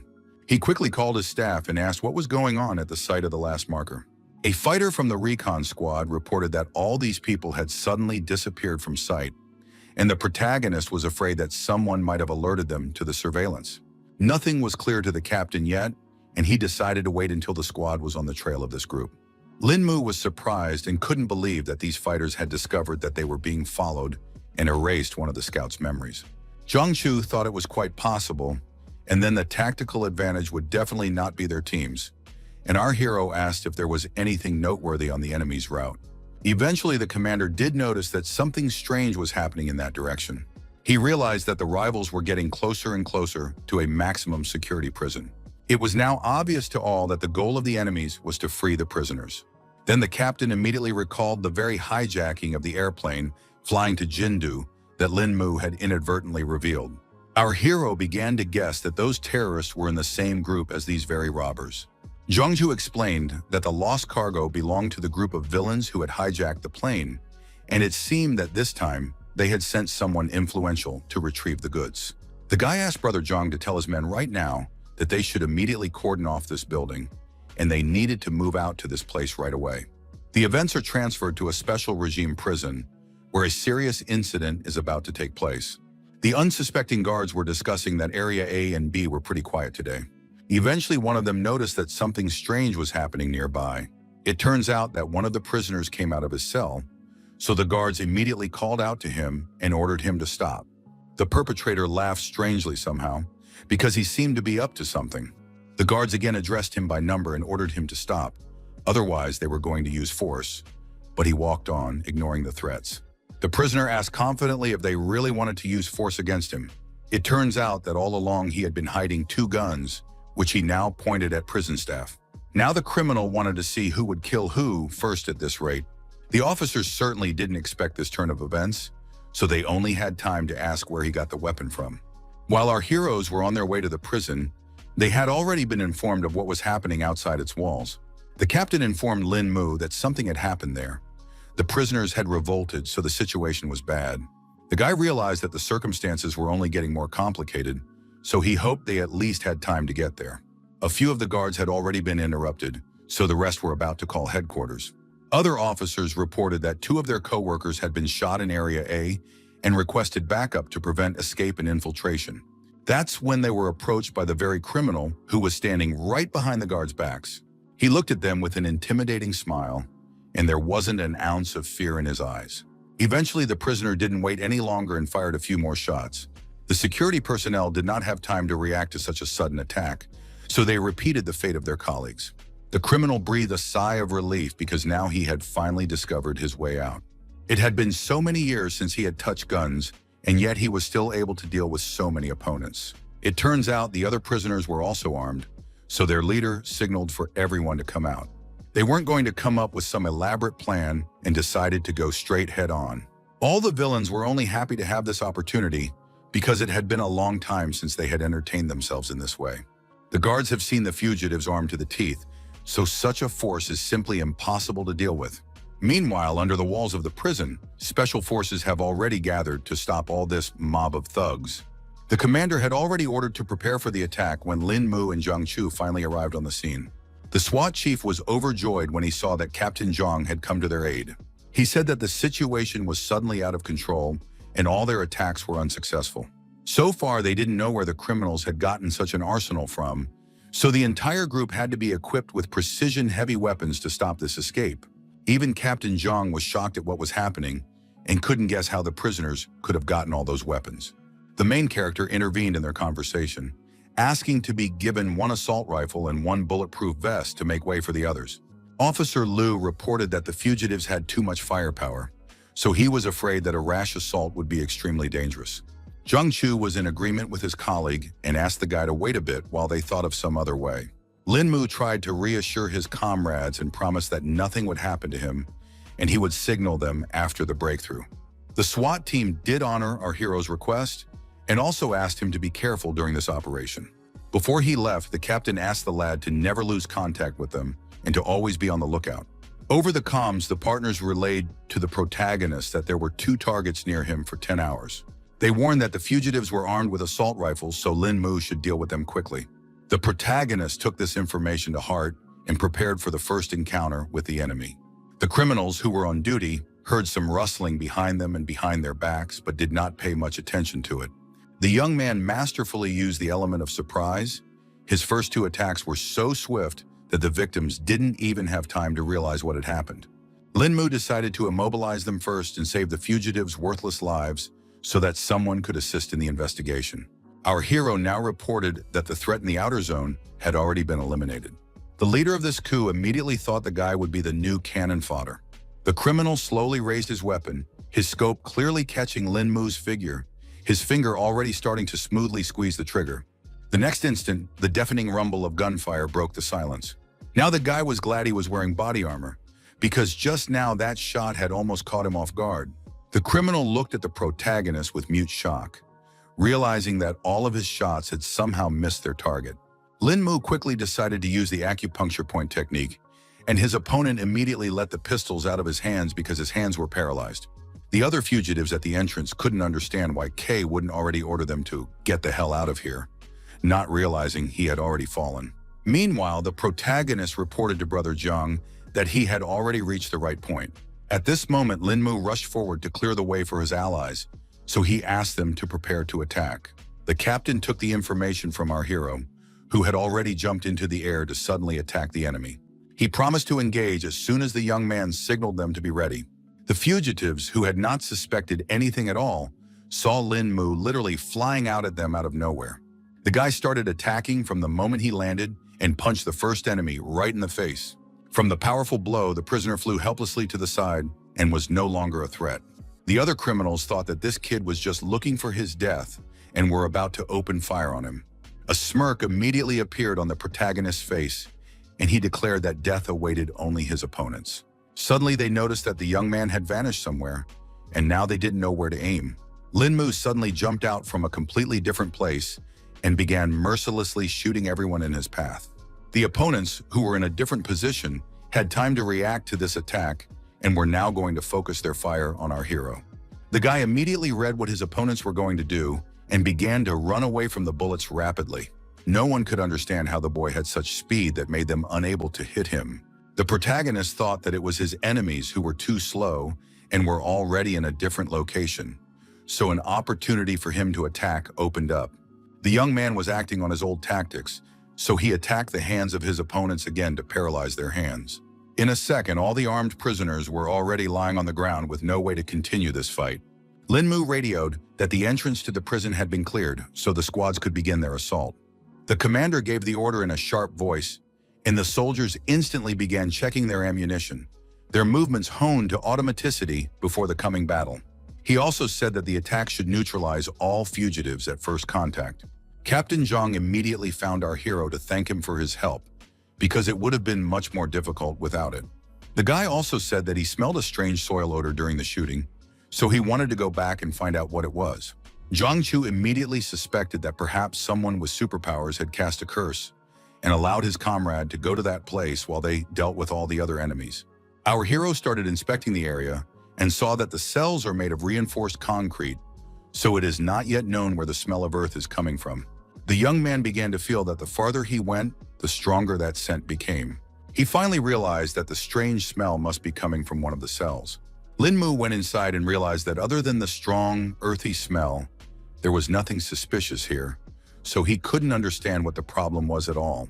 He crouched down beside one bunk to take a closer look at the cell and still noticed one interesting detail. It turns out that somewhere under the bed, a ragged piece of paper was visible, which the guy immediately reached for. Now the situation is clearer, and the protagonist finally realizes what was going on. He realized that these fugitives had managed to dig a huge tunnel that helped them escape from here. Lin Mu suspected that they couldn't have run far, so if he moved out now, he might be able to catch them in time. In the end, the young man's guesses came true, and most of the prisoners were already fleeing through the forest. It turns out that their guide was Tu Fei, who sensed a dangerous aura approaching, causing him to tense up. The young man abruptly froze in place, causing the entire group to stop, causing his partners to anxiously ask what was wrong. The leader explained that he sensed someone approaching them, so he asked all the prisoners to go on without him while he covered the entire team. They were also accompanied by two people with superpowers, who immediately thought that the police had caught up with them after all. Tu Fei was displeased that his allies were so careless, as they weren't out for a walk, because of which it was better to keep an eye out. At that moment, the protagonist just popped up on them and decided to reveal his location. He immediately asked who were these daring rascals who dared to free the Jingdu prisoners. The leader of the faction had not expected such a strong master to be sent against them, and now realized that they would have to adapt to such conditions. The protagonist only laughed off the fact that the criminals still hoped to fulfill their plan. Tu Fei admitted that they don't expect everything to go flawlessly because all they have to do is leave China. Either way, he was sure that some youngster couldn't beat their strongest team. Such self-confidence only brought a smile to the face of the protagonist, who understood the balance of power perfectly. Lin Mu released a powerful wave of energy, his voice sounding menacing and confident as he declared that he wouldn't be killed so easily. The opponents didn't expect at all that this guy was hiding so much energy within him, so they even started to panic a bit. Our hero also knew that all of his opponents had superpowers, but he wasn't afraid of that, so he asked them to attack him first. The fugitives' allies were even more surprised when they realized that the young man already knew about their main power. The beast that was with them was also certain that Lin Mu was destined to die today. Lin Mu then asked if his enemies had encountered Lawrence and Cloev, whom he had been able to kill without any problems. Tu Fei definitely didn't expect to meet the person who managed to defeat these strong mutants here. His allies still felt that they shouldn't take the word of some petty lout, and were already about to climb into battle against him. The monstrous mutant decided to take on the protagonist and attacked him first. He unleashed a monstrously powerful punch, but Lin Mu lightningly bounced sideways, leaving his opponent punching the void. The young man's eyes flashed with icy flames, his voice sounding like steel as he announced the start of his attack. After his first attempt, he still managed to successfully strike his opponent. The shockwave spread through the mutant's thick layer of fat, creating eerie ripples on his body like a stone thrown into water.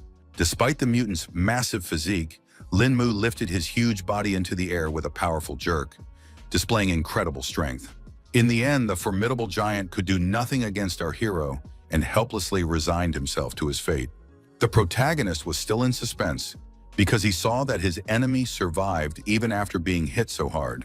The mutant grinned wryly, watching the bewilderment on the young man's face, because he knew the reason for the ineffectiveness of that attack.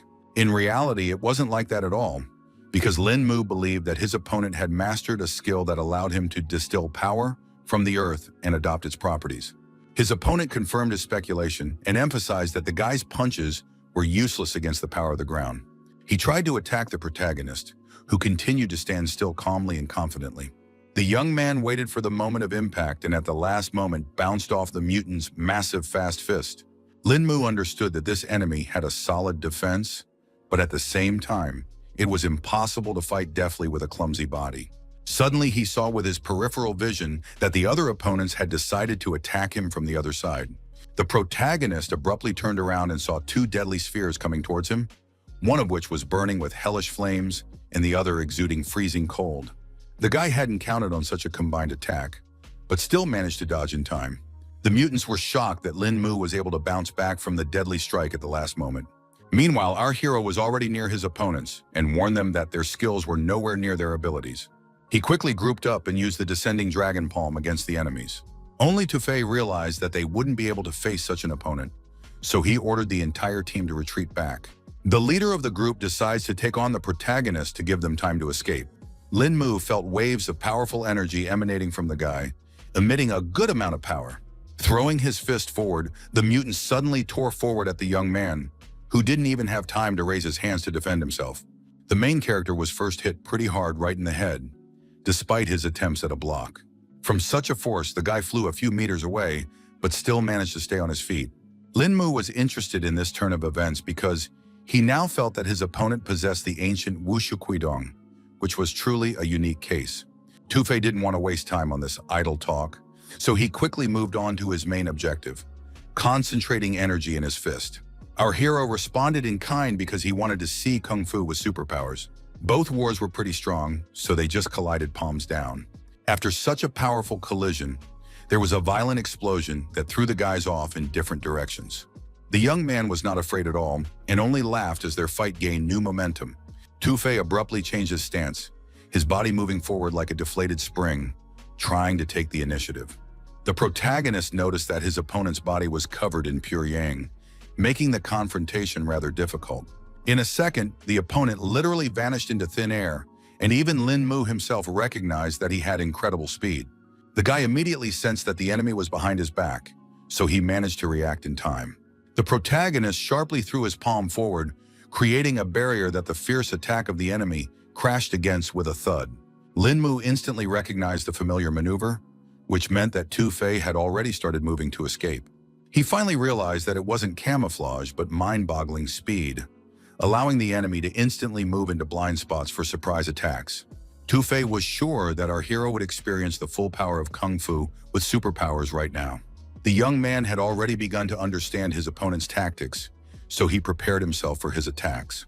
In the blink of an eye, their fists came together again in a furious duel, each blow accompanied by a flash of energy. After the powerful blow, both fighters flew off in opposite directions, instantly assessing their new positions. Now, Tufei felt that he had underestimated his opponent's skill after all. The protagonist admitted that he too had initially underestimated the strength and skills of his opponent. But at the same time, he asked his opponent not to think he could win this fight with just a couple punches. Meanwhile, the other mutants began to realize that Tufei and Zhengchu were equal in strength. The allies realized that their leader wouldn't last long, so it looked like they would have to intervene. The protagonist took the opportunity to use the descending dragon palm once again. The hand was rapidly approaching Tufei, who realized that he wouldn't have time to dodge. Eventually, Mutant had to block all of these attacks, but it didn't help much. He now realized that the 18 palms of the descending dragon was being used against him, and he couldn't believe that someone had mastered this forgotten teaching. In turn, our hero was surprised that he would have to use this technique against his opponent, because it only happens in extreme cases. Tufei said that he had been cultivating in China since he was little, so he was like a fish in water in the field of ancient martial arts.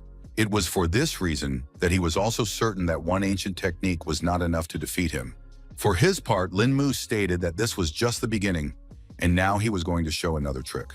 Suddenly, the guy didn't stop because he felt the aura around him start to actively fluctuate. Ice-cold goosebumps ran down the hero's back as he physically felt the deadly energy of the enemy focused solely on him. Eventually, our hero looked around and realized that it was the work of another mutant who was secretly watching from behind a tree. The guy was beginning to suspect that this had to be the same psionicist who had erased the guard's memory. The enemy began to feel that there was still a little bit left to penetrate Lin Mu's mental barrier, after which he would become defenseless. The next moment, his confidence shook because he sensed something amiss. The fighter couldn't understand why his consciousness was reflected and tried to realize what had just happened. The mutant looked around confused, his eyes widening at the realization that the area around him was completely unfamiliar, as if he had been transported instantly. He raised his charge and saw Lin Mu's eyes in the sky, causing him to suspect that he had hit the guy's mental projection. The protagonist was pissed off by a trick the enemy was trying to use, so he wanted him to experience all the madness on his own skin. The guy began to feel incredible pain and begged Brother Fei in agony to save him. The mutant thrashed convulsively on the ground, its fingers digging into its own skull, as if trying to keep it from exploding. His allies watched in horror at their comrade's condition, unable to understand what had happened to Neil. They began to suspect that the guy's abilities were out of control, causing such a terrible condition. Meanwhile, Tu Fei and Lin Mu continued to exchange strong blows, but neither of them hit their opponent. The mutant was getting to push our hero away from himself and stepped back to check on Neil. Brother Fei quickly ran up to the guy who was still rolling on the floor in agony and asked him to hold still to allow him to be examined. He probed with chi energy at Neil's head, who couldn't stop screaming that he was in a lot of pain. Eventually, Tu Fei realized that things would be too bad because their ally was seriously injured.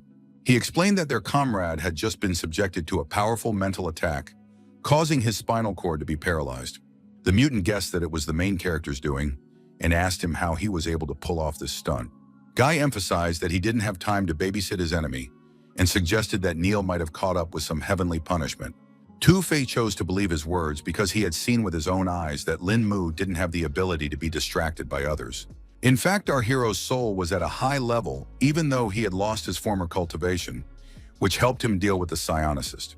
It was for this reason that for such a weak soul, an encounter with a young man turned into a shortcut to the other world. The mutant realized that the guy had decent strength because he was the first equal opponent, but also Tu Fei regretted that our hero was a leaguer, because with his abilities, you could bring the whole world under him. Lin Mu emphasized that a true cultivator should follow the righteous path and do good, not gain wealth through iniquity. He was certain that only the noble ones could absorb the boundless energy of heaven and earth, so one must discard the source of all evil to attain greater power. In turn, Tu Fei thought that this was just some nonsense, because everything done today was just for the sake of gaining power. Meanwhile, the protagonist has decided to change his tactics and try to win the enemy over to his side because he can still get on the right track and help China.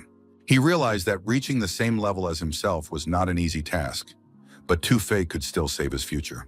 The mutant's eyes widened in surprise, his jaw involuntarily dropping as Lin Mu's suggestion was clearly out of all possible scenarios. The protagonist reiterated again that he can give a chance for a better life, but the choice will be left to the guy himself. Tu Fei's allies, who felt that not a single word of the people from the government could be trusted, finally broke into this conversation. Eventually, the leader ordered Tutas to take all the wounded while he dealt with the enemy. No one could understand what Brother Fei was saying because there was no way they could abandon their comrade.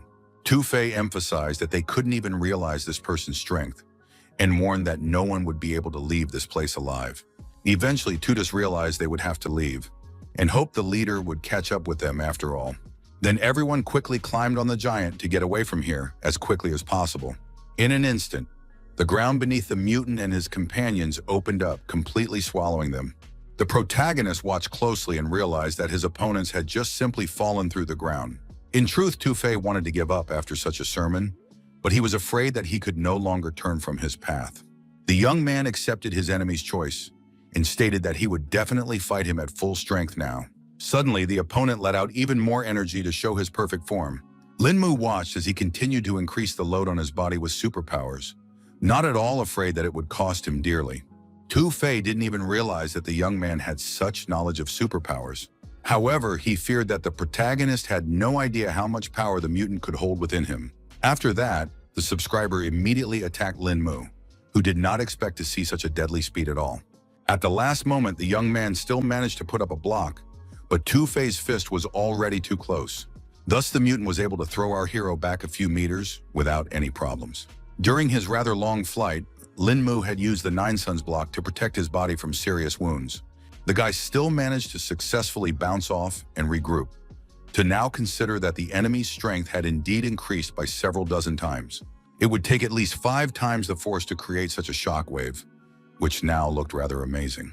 The protagonist became as serious as possible because he realized that now he had no right to make a mistake. At this moment, Tu Fei began to catch up with the young man and laughed at the fact that he seemed to have now realized how powerful superpowers were. In any case, The young man felt that compared to true chi, this was all just like child's play. But it wasn't that simple, so our hero froze in place again in shock, not expecting such a strong opponent. Tu Fei once again attacked Lin Mu and suggested that he try to endure a couple more of these blows. Even such a high-level master couldn't resist the mutants' combined attacks and flew from side to side through the forest. The situation was getting worse, and at this rate, even the 18 palms of the descending dragon would not be able to penetrate such an enemy. Our hero was beginning to feel that now all he had to do was use his last hold.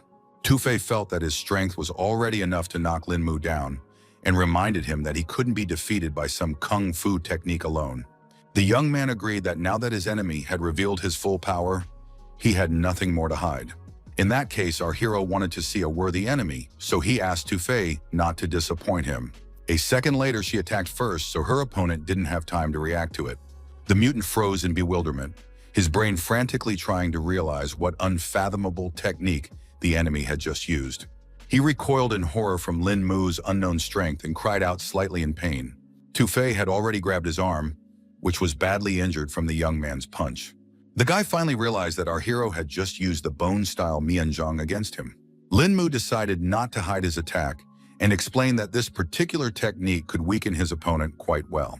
The mutant admitted that the kid had caught him off guard because no one would have guessed that he had been able to master the ancient arts of Jigan and Jiu at such a young age. Still, he felt that even such high-level techniques wouldn't be able to save our hero from death. Despite such serious threats, Lin Mu didn't believe that the opponent wanted to neutralize Mianzhong's weakening effect by adding more strength. Tu Fei confirmed his crazy intentions and noted that this was the only way he would be able to understand how this technique weakened him, and then the young man would definitely lose. The protagonist still did not give up and accelerated for another strike, emphasizing that the opponent should not overestimate himself. It turns out that while the mutant was focusing on his defense, Lin Mu managed to find his weak point. Only now did Tu Fei realize that this entire fight was a huge distraction. In just a second, the guy was already flying off to the side, feeling the full power of true chi on him. He crashed into the ground with a deafening rumble, as his body had no time to react to the protagonist's lightning-fast attacks. Now Tu Fei could hardly stand on his feet, so he thought that he had encountered a real devil. Suddenly, from somewhere out of the darkness, Lin Mu's hand appeared, who was already about to use the cloud-dispelling stroke.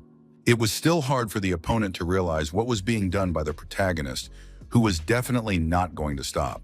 At the last moment, he managed to put out his arms and let out sharp spikes from his body to protect himself from Lin Mu's strike. Despite his defenses, the young man found a gap and lightning fast. His fist was already rushing towards the stunned Tu Fei's face.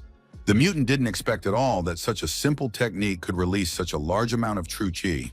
In the final phase of the fight, Tu Fei could not even raise his arms, which made his face a target for our hero's fists.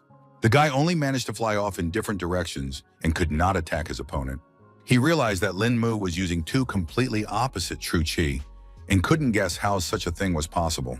The protagonist guessed that the enemy would definitely be interested to know how he switched between the two polar chi so easily. Tu Fei knew very well that people who could cultivate true chi were extremely few, and even they only mastered close chi. Eventually, the young man admitted that it was all a credit to Tai Chi, which he had only recently learned. The mutant was even more surprised because he had previously thought that this martial art only existed in legends. The protagonist also used to count before, but still managed to find the knowledge he needed. But now he had managed to learn the truth of Tai Chi after all, which allowed him to use such powerful techniques. Lin Mu explained that to know Tai Chi means to know the world from beginning to end, to see all things as one. To demonstrate his strength, the guy decided to destroy one tree, which has now shattered into small pieces. Although our hero had only mastered the first stage, it was already enough to demonstrate the full power of Tai Chi. Tu Fei could now only think of this power instilling terror in anyone who saw its effects. He collapsed heavily to his knees, his head bowed submissively, and his lips whispered one last plea for a merciful death. The protagonist asked his opponent to just get out of here because he can't fulfill such a request. Tu Fei couldn't understand what the reason for the rejection was, and thought that he wasn't worthy of even a couple punches. In the end, he decided not to wait for Lin Mu's decision and end it all on his own. The young man quickly intervened and gave his opponent a hard slap to finally come to his senses. The main character thought it was all nonsense because Tu Fei had gone through so much hardship to train this body for cultivation and ended up getting rid of it so quickly. Linmu emphasized that a large number of people in this world cultivated tirelessly to reach the level of this mutant. At that time, the guy revealed that he had been hanging around with local bullies since he was a little kid to get a chance to practice martial arts, all for a chance to cultivate true chi.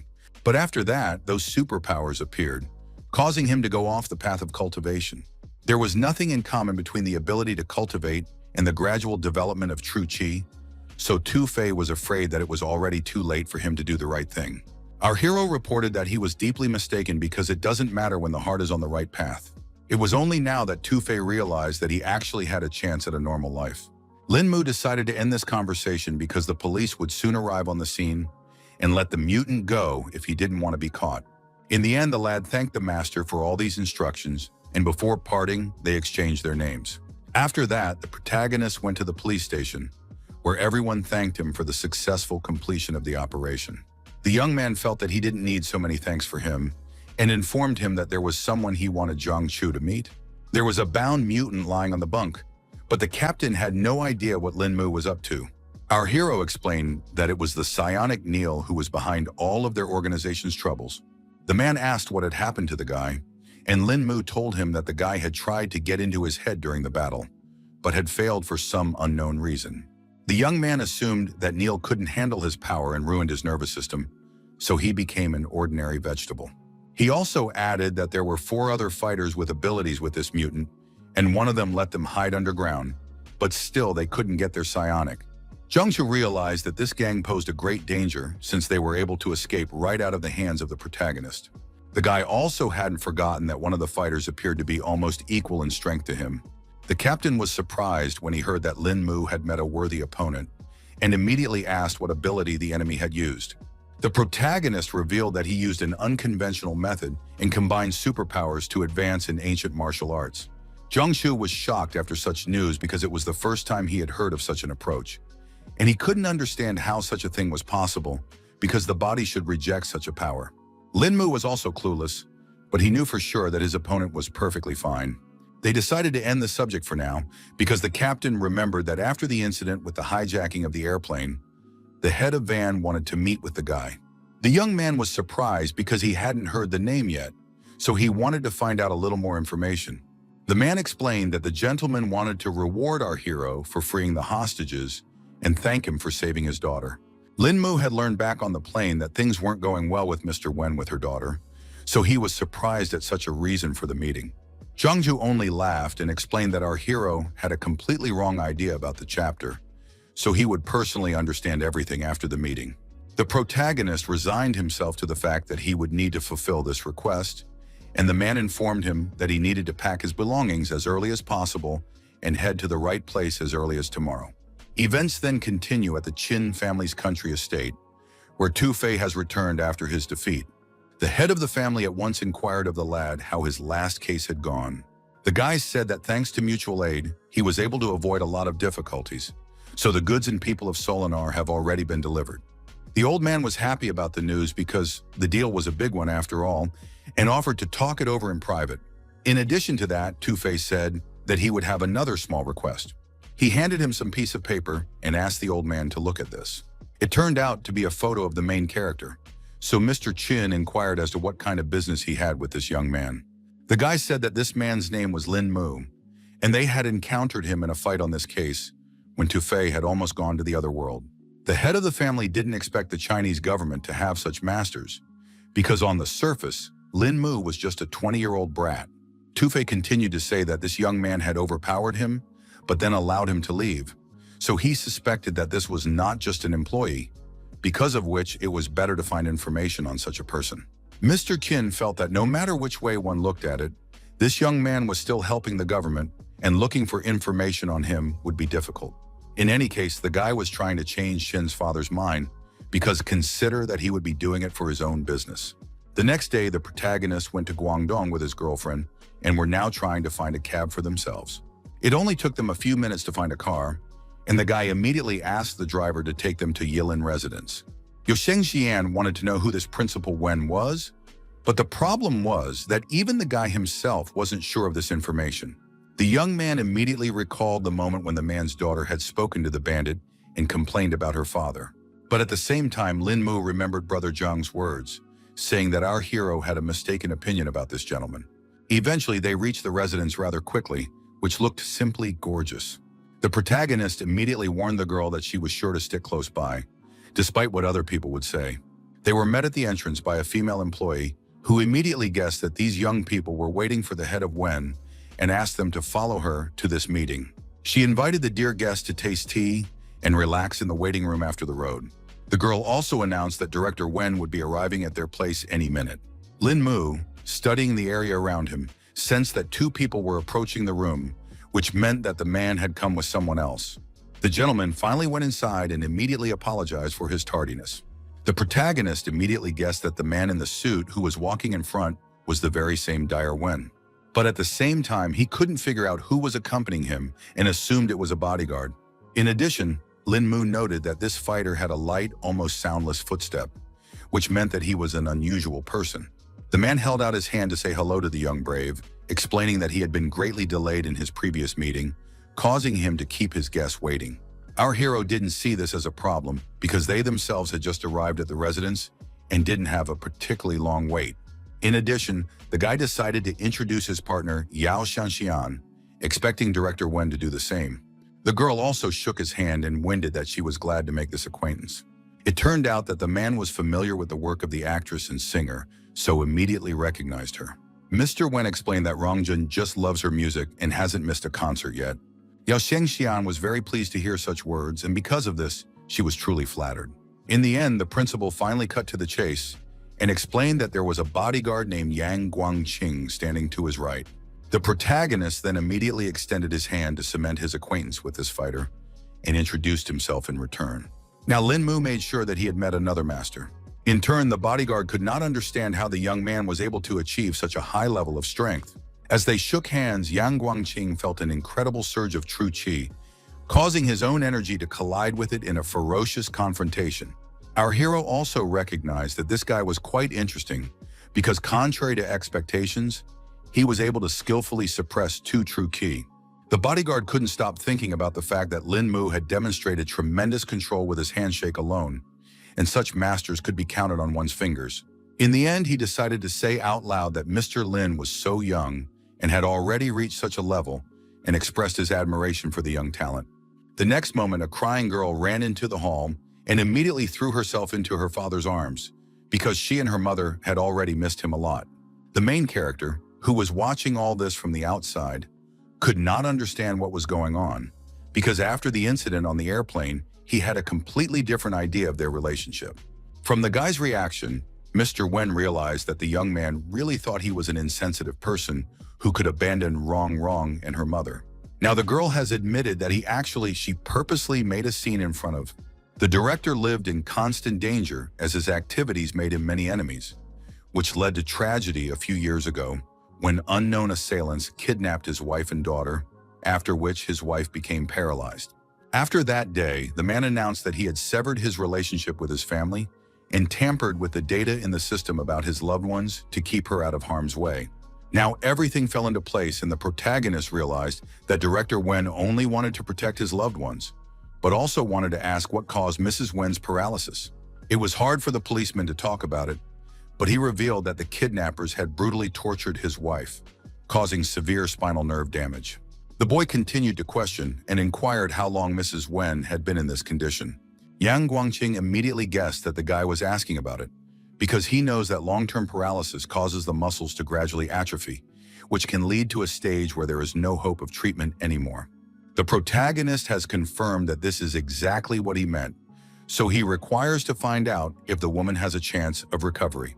The man said that in the year his wife was paralyzed, they tried the most advanced medical technology, but all was in vain. However, they still didn't give up, and all these years, every day, In would give his wife a foot massage to keep her muscles working. The bodyguard assumed that Mr. Lin knew a famous healer who could help them with this problem. Lin Mu then explained that he himself was somewhat proficient in healing, so if Mrs. Wen's legs were in really good condition, he could try to help. Mr. Wen hopefully grabbed the guy's shoulders and asked if he really had a way to heal his beloved. The protagonist admitted that there is a way, but everyone better prepare for the worst, because after all, the woman has been immobilized for quite a long time, so the treatment will not be easy. The headmaster immediately apologized for his behavior because he realized that he had lost his temper for a second because the young man's words had ignited hope in him. The man asked Lin Mu not to worry and just do his best, and the outcome was not important to him, so he would be grateful for the effort anyway. At this moment, Yao Shengxian had just retreated to the restroom and now didn't understand what she had managed to miss in just a couple of minutes. Upon seeing her idol, Rong couldn't contain her emotions and shouted with joy at the top of her voice. The girl also immediately recognized the principal's daughter and immediately extended her hand to say hello to her. Rongjun still couldn't believe her eyes and realized that her idol was so suddenly right in front of her. She happily revealed that she went to all of the singer's performances because she simply adored her work. Yao Shengxian did not expect that the girl would turn out to be such a loyal fan, and also replied that she was happy to make this acquaintance. Principal Wen decided to intervene a little in their conversation, and now that everyone had gotten to know each other, he suggested that they have lunch together. He turned to Sister He, who had already appeared in the hall in a second, and asked for lunch to be served. The protagonist immediately noticed that from the cauldron came a mixed aroma of many kinds of medicinal and kitchen herbs, but they did not interfere with each other at all and brought a kind of feeling of lightness. Meanwhile, the servant opened the lid, from under which came an incredibly appetizing smell, and asked all the guests to sit down at the table. Shenjian also immediately noticed the flavor that made her mouth fill with saliva and wondered what kind of soup it was. She too saw that there were a large number of ingredients in the dish, which only made it more appetizing.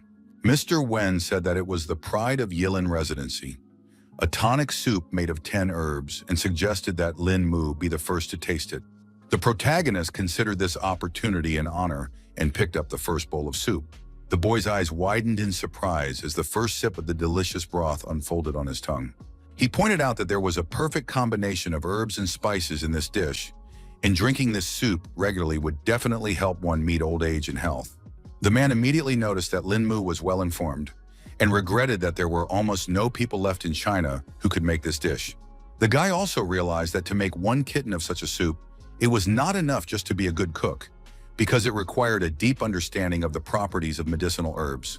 Director Wen was now happy that they seemed to have finally found someone who could appreciate Master Wang's work. Then our hero asked to be introduced to this distinguished gentleman because he had some questions about herbalism. The guy actually lacked many of the ingredients for the incense decoction. Even though Qinglin helped, it wasn't enough, so it was Master Wang who could help him in this matter. There was no problem with that because the man had been friends with the herbalist for years, and it was the man who had opened this residence. In the end, Lin Mu thanked the Lord for giving him the opportunity to taste such an exquisite delicacy. A couple hours after the meal, the whole company decided to take a walk around the grounds of the residence. The protagonist decided to inquire as to what time it would be convenient for the head of Wen to take him to his wife. The man replied that it could be done immediately after meeting with Master Wang, because after all, he couldn't wait a minute if there was a possibility of his wife finally getting rid of her ailment. Lin Mu didn't see this as a problem, so he promised that they would depart quite soon. Mr. Wen thanked him again for his help and indicated that they needed to go the other way to find the kitchen and the owner of the residence. At this time, the old man, who was definitely not expecting guests, was already preparing his next culinary masterpiece. The boy carefully stepped inside and called out to Master Wang to talk for a bit. From his demeanor alone, the man realized that this was the same Lin Mu whose exploits Yang Guangqing had spoken of with such admiration. The main characters still felt that he didn't deserve Mr. Yang's praise because he still had a lot to learn from his elders. Also, the master had already heard that the young man was studying herbs and asked if he wanted to do some research with him. Lin Mu didn't even dare to ask such a thing and explained that he only needed to clarify a couple of questions regarding herbalism. The guy said he had one ancient recipe, but for a long time he couldn't find most of the ingredients, so he wanted to find analogs and see what would come of it. The old man immediately agreed that it was quite a tricky recipe, and even Mr. Wang, who had overlaid the apothecary business, had not heard most of the ingredients on the list. This question also stumped our hero, because of which he did not know if it was even possible to find suitable herbs in this world. Still, the master knew one way if a guy wanted to get all the right ingredients so badly. Lin Mu was very interested in this, so he eagerly asked what the old man meant. Mr. Wang then inquired if the young man had tasted his tent grass, and the latter replied that it was the best soup he had ever tasted. The old man said that there were even several dozen ingredients in this dish and asked how many of them our hero was able to taste. The young man stood at a complete loss, his eyebrows drawn together in an agonizing attempt to unravel the hidden meaning of the master's words. In the end, Lin Mu guessed that the person was talking about obtaining a new ingredient by mixing. Mr. Wang said that a book called Shen Nun's Treatise on Medicinal Herbs had been passed down in their lineage, which talked about synthesizing ingredients from suitable components. Hearing this, our hero immediately remembered that in the cultivation world, the issue of drug synthesis was still unsolved, so a small error could be fatal. It is for this reason that so few people in alchemy dare to do blind testing, and most rely on long-standing practices. Such knowledge interested Lin Mu, so he asked the old man for permission to familiarize himself with Shen Nung's treatise, and the latter certainly did not refuse, because Guanqing's friend was also his friend. But Mr. Wang in return asked for help with one problem, because it was a matter of some difficulty. The protagonist began to listen to him carefully and asked him to elaborate on the situation. The man inquired if Lin Mu had ever heard of the peacock stone. The young man immediately guessed that he must be talking about a special mineral that, when added to the elixir, could enhance the effects of the other components. The master confirmed his hunch and hoped that the protagonist would now help him in his search at a chance, even if the odds of stumbling upon him were slim. Lin Mu didn't mind helping in such a matter, so he promised to definitely find the peacock stone for Mr. Wang. Then the old man asked to follow him to find the Shen Nun treatise for the young man. After that, they went to the bamboo garden, but our hero couldn't understand why the master had chosen that particular place. The master explained that everything was correct because the text they needed was tucked away in the bamboo stalks of this garden. It turns out that the restorative effect of bamboo is extremely powerful, so you can leave a rare book in it and not worry about anyone paying attention. The old man already knew the text of the treatise by heart, so there was no point in keeping it to himself now, and handed it to Lin Mu. The young man carefully took the wrapped piece of paper in his hands and could not believe that such knowledge had fallen into his hands. In fact, Lin Mu didn't even know how he could thank the master for such a unique gift. Mr. Wang asked our hero not to worry about all this, because he had nowhere to put this treatise anyway, and went off to finish his pot of soup. After the meeting, the guy immediately went back to Principal Wen and apologized for waiting so long. The man assured that everything was fine because Lin Mu had returned rather quickly, and asked if he had been able to resolve his issue. The young man said that he was able to find help because Master Wang was a man of rare generosity and helped him out a lot. Now he offered to finally take on Mr. Wen's consort's ailment so that no more precious time would be wasted. They headed to the old Laoshi quarter, where the Wang family's mansion was hidden among the narrow alleys and ordinary houses. The girls sat down on the couch and waited anxiously for the result of the main character's efforts. Meanwhile, the protagonist began his examination and first decided to feel and measure Mrs. Wen's pulse. Master couldn't wait for Lin Mu's conclusions, so he kept asking what his wife's condition was. Guy felt that the woman's spinous process at the bottom of her spine had been damaged, though her back was still well intact.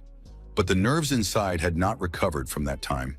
He explained that thanks to years of meticulous care, Mrs. Wen's leg muscles really hadn't lost their tone, and her condition was much better than he had anticipated. The man rejoiced at this news, so he asked what the chances of his spouse's recovery were. In the end, the protagonist concluded that the probability of recovery was above 70%. He asked the director to turn his spouse over onto her stomach so he could perform acupuncture on her lower back area. Mr. Wen gently helped his wife and asked if she was comfortable lying like that. Lin Mu couldn't stop being happy that Master Mu had passed down the secret acupuncture technique. He filled with his energy and was already confident that this technique should heal Mrs. Wen. Yang Guangqing, who was watching the process from the side, noticed that the guy was using silver needles concentrating true qi, and once again marveled at our hero's abilities. Meanwhile, Lin Mu asked his patient not to worry, promising that the treatment would be quick and painless. In fact, the woman hoped it would hurt at least a little, because after all these years, she had already forgotten about the feeling. The protagonist didn't wait any longer and started executing his secret technique. He was going to take yin and return yang to Mrs. Wen's body using needle convergence. Lin Mu was as serious and concentrated as possible because now he had no right to fail. The bodyguard never ceased to marvel at his fine control of the force and was sure that if he maintained such precision, everything would go off without a mistake. Mr. Wen was also in mute shock because his spouse's lower back seemed to be enveloped by some silvery gas. After a couple seconds, our hero felt that the damaged nerves in his lower back had already fully recovered. So now what was left was to inject the needle with true chi to revitalize again. Gathering the energy in his palms, Lin Mu smoothly but confidently directed its flow into the woman's body, where it began its healing work. The guy finally reported that the treatment was successful and asked the director to roll the spouse back onto her back. The man asked his beloved how she was feeling, and she replied that she seemed to feel something in her legs. The protagonist explained that the focus of the lesion had already fully recovered, so the patient's body only had to go through the process of adaptation. The headmaster was incredibly happy about this news, and now he didn't even know how he could thank Lin Mu. The guy asked him not to worry about it, because the man himself had been a great help long ago when he met Mr. Wang. After that, the man stayed to give more massages to his dear wife, and our hero was left to rejoice that their family would be reunited again. The girls immediately ran up to Lin Mu to ask how everything went, and he told them that after a period of time, Rongrong's mother would make a full recovery. Yang Guangxing came out after him, who couldn't even think that Brother Lin possessed a healing skill as good as a martial art, and called him a talent sent by heaven itself. The protagonist again asked not to be overpraised because his knowledge was superficial, as were his skills. The bodyguard still believed that Brother Lin had great promise in his years, so he believed that the young man would surpass his predecessors. Lin Mu thanked him for his kind word, and meanwhile, Rongrong decided to talk to her mom, who was already on the mend. At this point, our hero informed them that it was time for them to go and wish the family a good time together. The man admitted that they had been waiting for this beautiful day for a long time and asked the young man to understand why they wanted to be alone. Yao Shenxian was surprised by what had happened because she didn't know that Lin Mu had mastered healing, so she asked when he had time to learn such a thing. The main character said that the deeper one dives into martial arts, the better one understands one's body, which of course helped in treating people. 2 days later, the filming was finally over, and Lin Mu arrived at his home, where a long-awaited vacation awaited him. The girlfriends immediately rounded on the guy and wanted to know how the events had turned out during the guy's departure. The young man said that filming is certainly going well. Only in the middle of the movie there were a few musical numbers, which was another challenge for him. The indignant Zixi immediately called the protagonist a cheat because he starred with Yao Shenxian, so also complained about it. The girl emphasized that Lin Mu simply does not realize how many people would like to meet their idol at least once. Only now did the guy notice that his friend seemed to have injured her shoulder, so he inquired as to what had happened during his absence. Zixi took her time to explain all the circumstances and replied that she had only hurt herself a little. The protagonist still insisted and wanted to know how it happened, but for now he just walked over to inspect the wound. Only the girl's touch was already hurting, so she cried out and tried to flip Lin Mu's hand away. The young man didn't appreciate at all that the shoulder was already in such disrepair and demanded to know what had happened while he was away. Song Liangju also agreed that their friend was not weakly injured, so in a good way, the details of the incident should be told. Zixi finally admitted that they had been noticing the surveillance for several days now, and her attempts to find out the source led to the disturbing revelation that a lot of people were actively interested in Lin Mu. The protagonist didn't expect it was all because of him, and asked if the girlfriends had managed to find out the identities of the agents. The girl explained that that was exactly why she was trying to get on the trail of her enemies, but they eventually figured it out and revealed her plan. The guy was unhappy that she was risking so much just to spy on someone, and emphasized that it was too dangerous. Zixi thought it was okay because she had managed to escape after all, but Lin Mu immediately reminded her of her severe injury. Then the friends, sensing the escalation of the conflict, decided to stand up for the girl and explained that she did all this only for the sake of the young man himself. The protagonist asked them not to do such things again, because if something happened, he wouldn't forgive himself until the day he died. He finally decided to discuss it all later, and asked the girl right now to personally couch so he could help her with her shoulder. Lin Mu wondered if her friend realized who had attacked her, but all she knew was that this fighter had a powerful firepower. The guy immediately concluded that they were dealing with a pyromancer and deftly unwound the bandages on Zixi's arm. It was no surprise to him now that the wound had left a marked characteristic of firepower, so if the wound wasn't clean soon, it would only get worse. The protagonist wanted to clarify the whole situation in as much detail as possible, so he asked if the enemy knew what the girl looked like. Zixi highly doubted it because she had anticipated everything and wore a mask to keep herself hidden. The young man praised her for such foresight and warned her that he would now clean the wound of the pyromancer's mark. Everything was already ready, and all that was left was to inject some true chi to completely heal the injured woman's shoulder. Literally a couple seconds later, the main character announced that he was done and allowed the girl to get up from the couch. Zixi thought that some kind of miracle had just happened now, because her wounds had healed before her eyes. Even all the pain was gone, so she called Lin Mu a true miracle worker. But he blamed himself because he didn't train the girl enough, causing her to get hurt. Her friend immediately tried to lie because she really didn't put much time into training and wasn't really in a hurry with her improvement. Lin Mu quickly recognized this lie because he already knew the girl very well and suspected that she had already completely forgotten Taijiquan as well. He finally recommended that she get a good night's rest while he took care of a few important matters. The girls were actually hurt because the main character spends so little time with them and has now become such a busy man. After meeting with his girlfriends, Lin Mu went to a certain mansion in Huayun. The owner said that he bought the house not more than a year ago, and if their family wasn't leaving the country in such a hurry, he wouldn't have sold the mansion so cheap. The man frankly admitted that he was accustomed to speaking plainly, and looking intently at the hero, asked if he would accept the bargain if he lowered the price a little more. Lin Mu replied that he was fine with everything, so he was willing to pay at any time, as the most important thing for him was for them to make a deal as soon as possible. The master was glad to have found someone as straightforward as he was, and decided to tell his men right away to take care of all the formalities. Eventually, they shook hands to seal the deal and exchange thanks. Having dealt with the issue at home, our hero went to the base of his team Dragon Eyes. He decided it was best for his allies to move closer here to react quickly if something unforeseen happened. At this moment, all the fears were just actively practicing their kung fu without waiting for the commander to return. Everyone was very excited when they saw Lin Mu come to them and stop their training. The protagonist explained that he had just completed a mission and inquired about the soldiers' training. Dragon 3 reported that in addition to daily cultivation training, they also organized sparring sessions on their own to help raise their actual combat experience. Lin Mu immediately noted that martial practice was one of the best ways to advance in cultivation, and now asked if they were able to choose a squad leader. All the fighters immediately lined up and reported that they nominated Dragon 3, Dragon 5, Dragon 14, Dragon 19, and Dragon 23 for the role of commander. The protagonist has announced that the strength of all these soldiers has earned them all recognition, so he is now officially appointing them as squad leaders.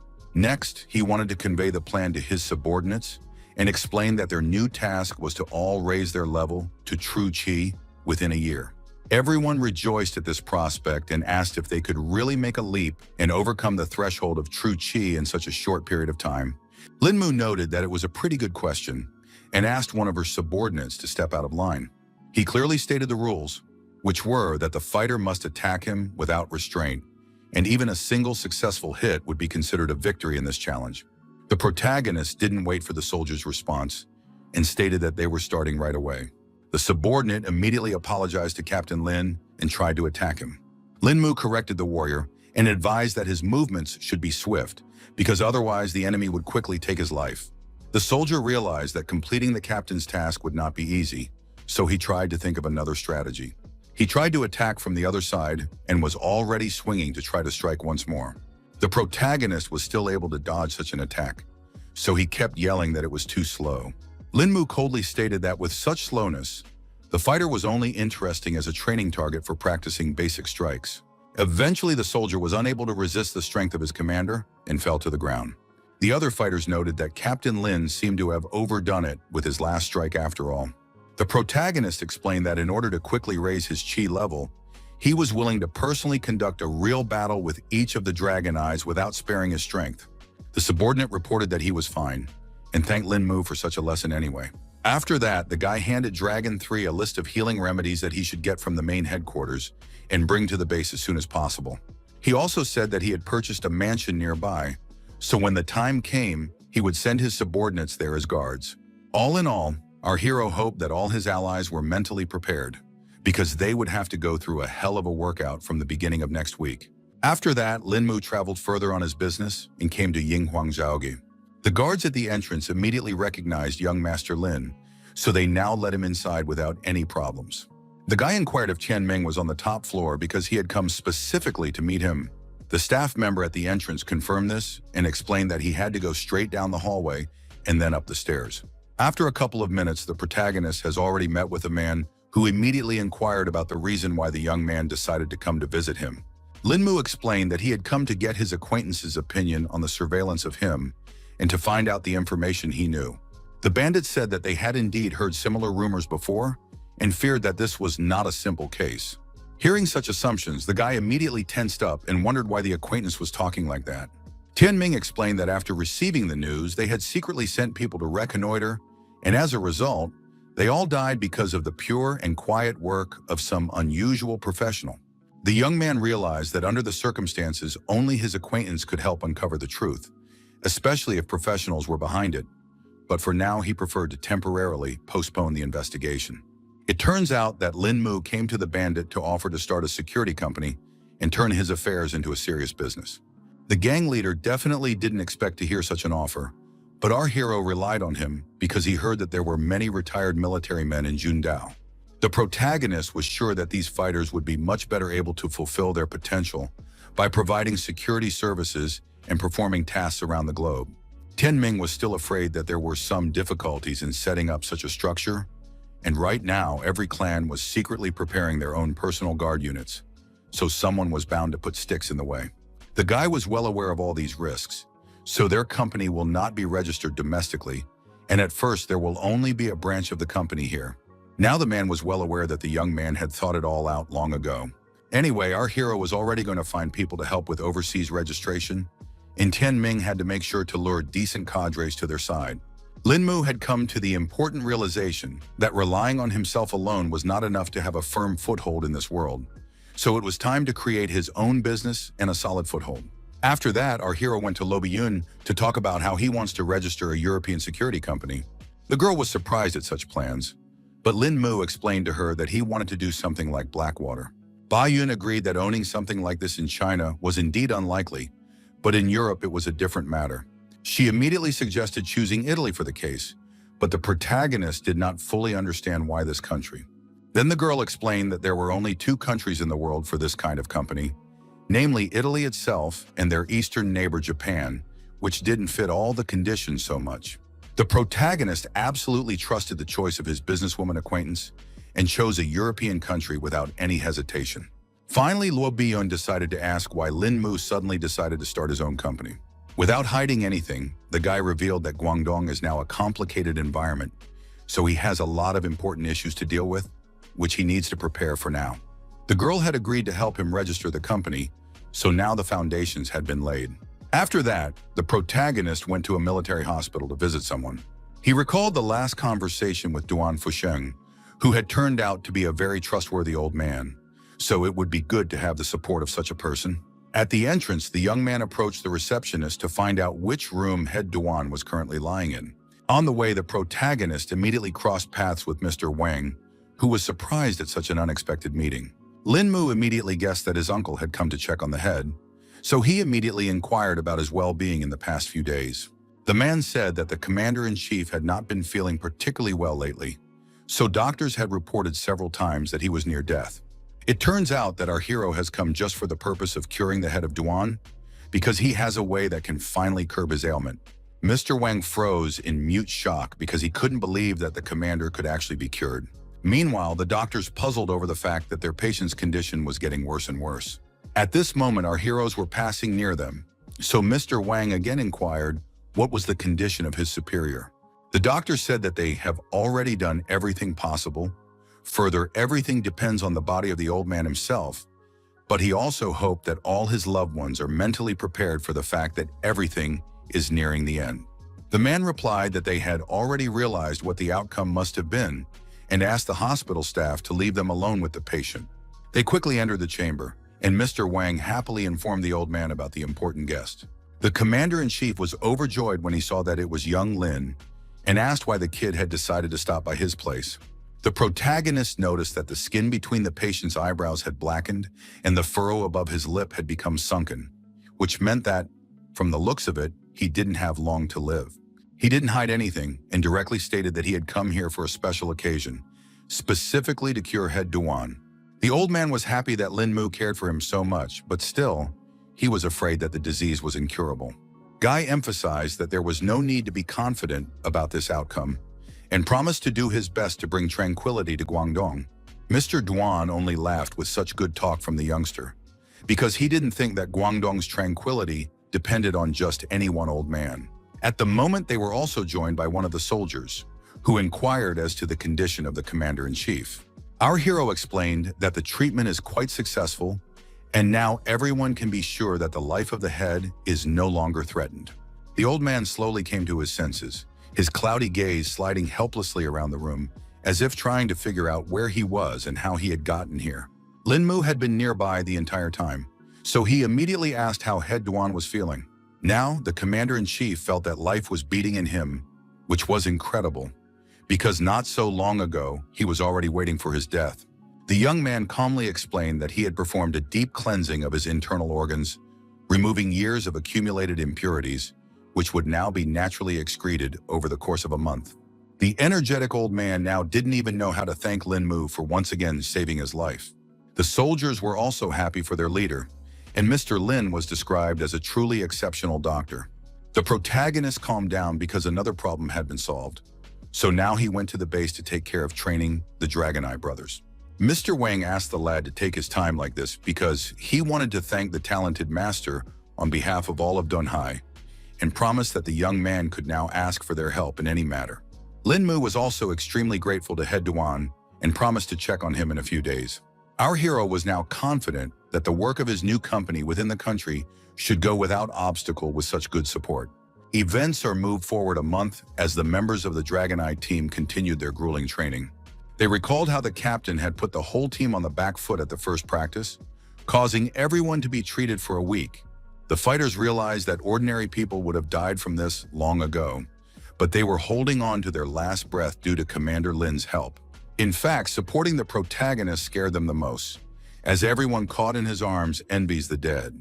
Lin Mu suddenly found himself behind the backs of his subordinates and noticed that they seemed to be well rested already. The squad leader then immediately ordered everyone else to stand up and line up in front of their leader.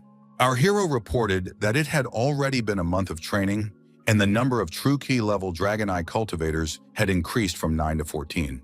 He was pleased with the results and thought it showed the obvious effect of his rigorous training. Although a few people have not yet reached the level of true Shi, the intensity of the training will continue and they will definitely succeed. All the soldiers didn't mind and were willing to go all the way to the end with Captain Lin to achieve high success. Lin Mu was happy to see such an attitude in his subordinates and suggested starting with the first squad. The protagonist stood in the center and asked all the fighters to show what they had learned along the way. The team members also asked for guidance from Captain Lin to further work on their mistakes. The first soldier overcame his fear and lunged forward, his fist whistling through the air, aiming precisely at the target just as the commander had ordered. Lin Mu noted that he had pretty good speed, but accuracy was still lacking. Our hero was still able to dodge all attacks with no problem, so he ordered his team to attack all at once. After only 15 minutes, all the fighters hit the ground without strength and once again lost to their teacher. The captain announced that this was the end of today's training and praised all the students who had done well today. Everyone around them could not get up from their seats because the pain from the wounds was too strong, and the attempt to move caused new waves of agonizing spasms.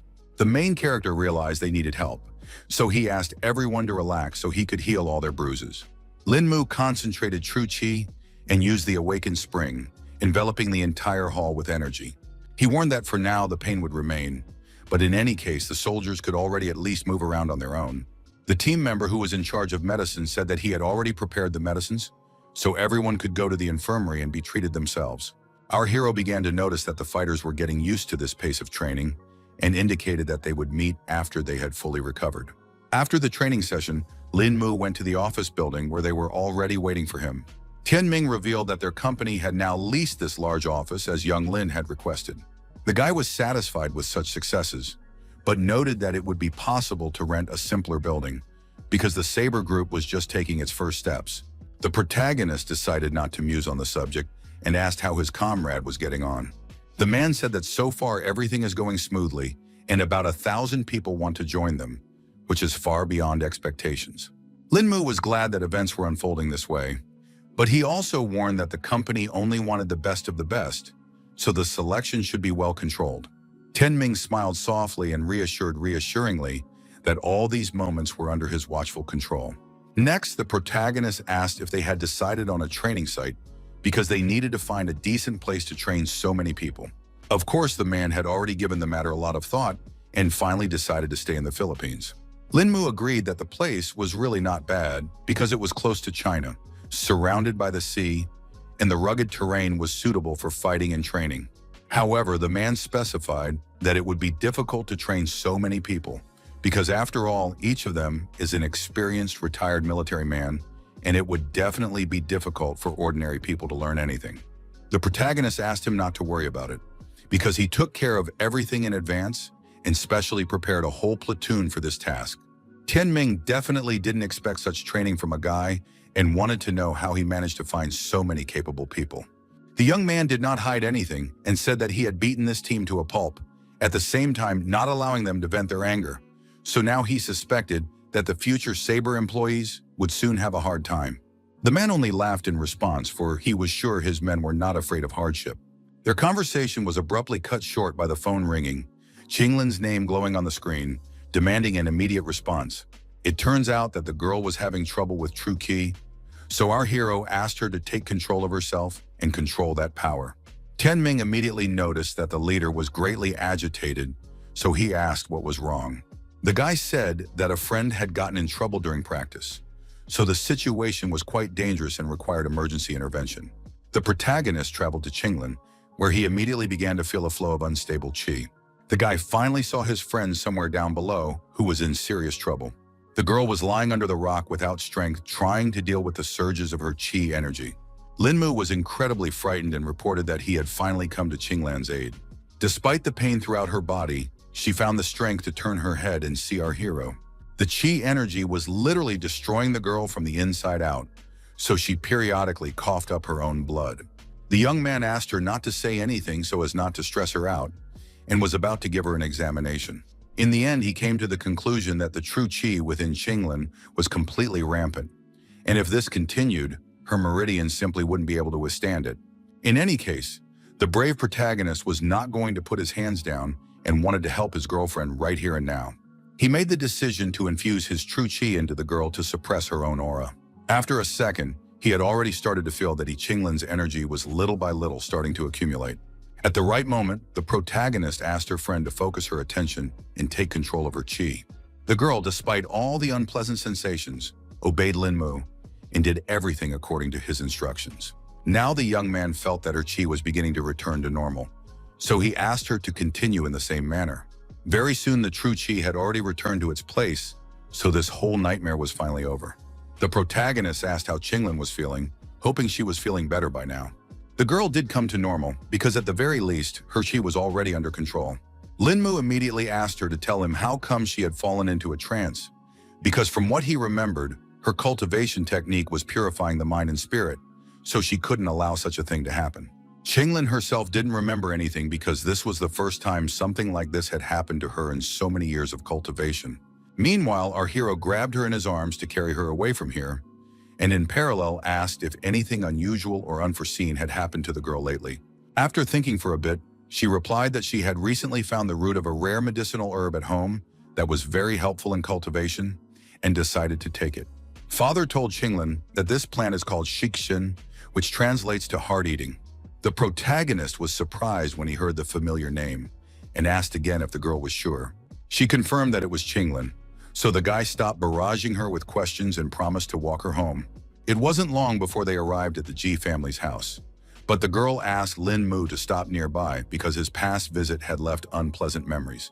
The lad took no offense at all at this, for such a trifle cannot lay his heart low. At this moment, one of the estate staff appeared on the horizon and inquired on what business a guest was visiting a lady so deep in the night. Qinglin was very confused, so she didn't even know how she could to justify herself to Fobor. At this point, the old man noticed that there was dried blood on the girl's lips, so he inquired what had happened to her. Grandpa found out about the incident almost instantly, so he immediately went to see what had happened to his granddaughter. In turn, the girl herself immediately began to talk about the fact that it was the main character who saved her from death. Mr. G immediately began to suspect that it was because of the attention of Qinglin's friend, whom he disliked so much.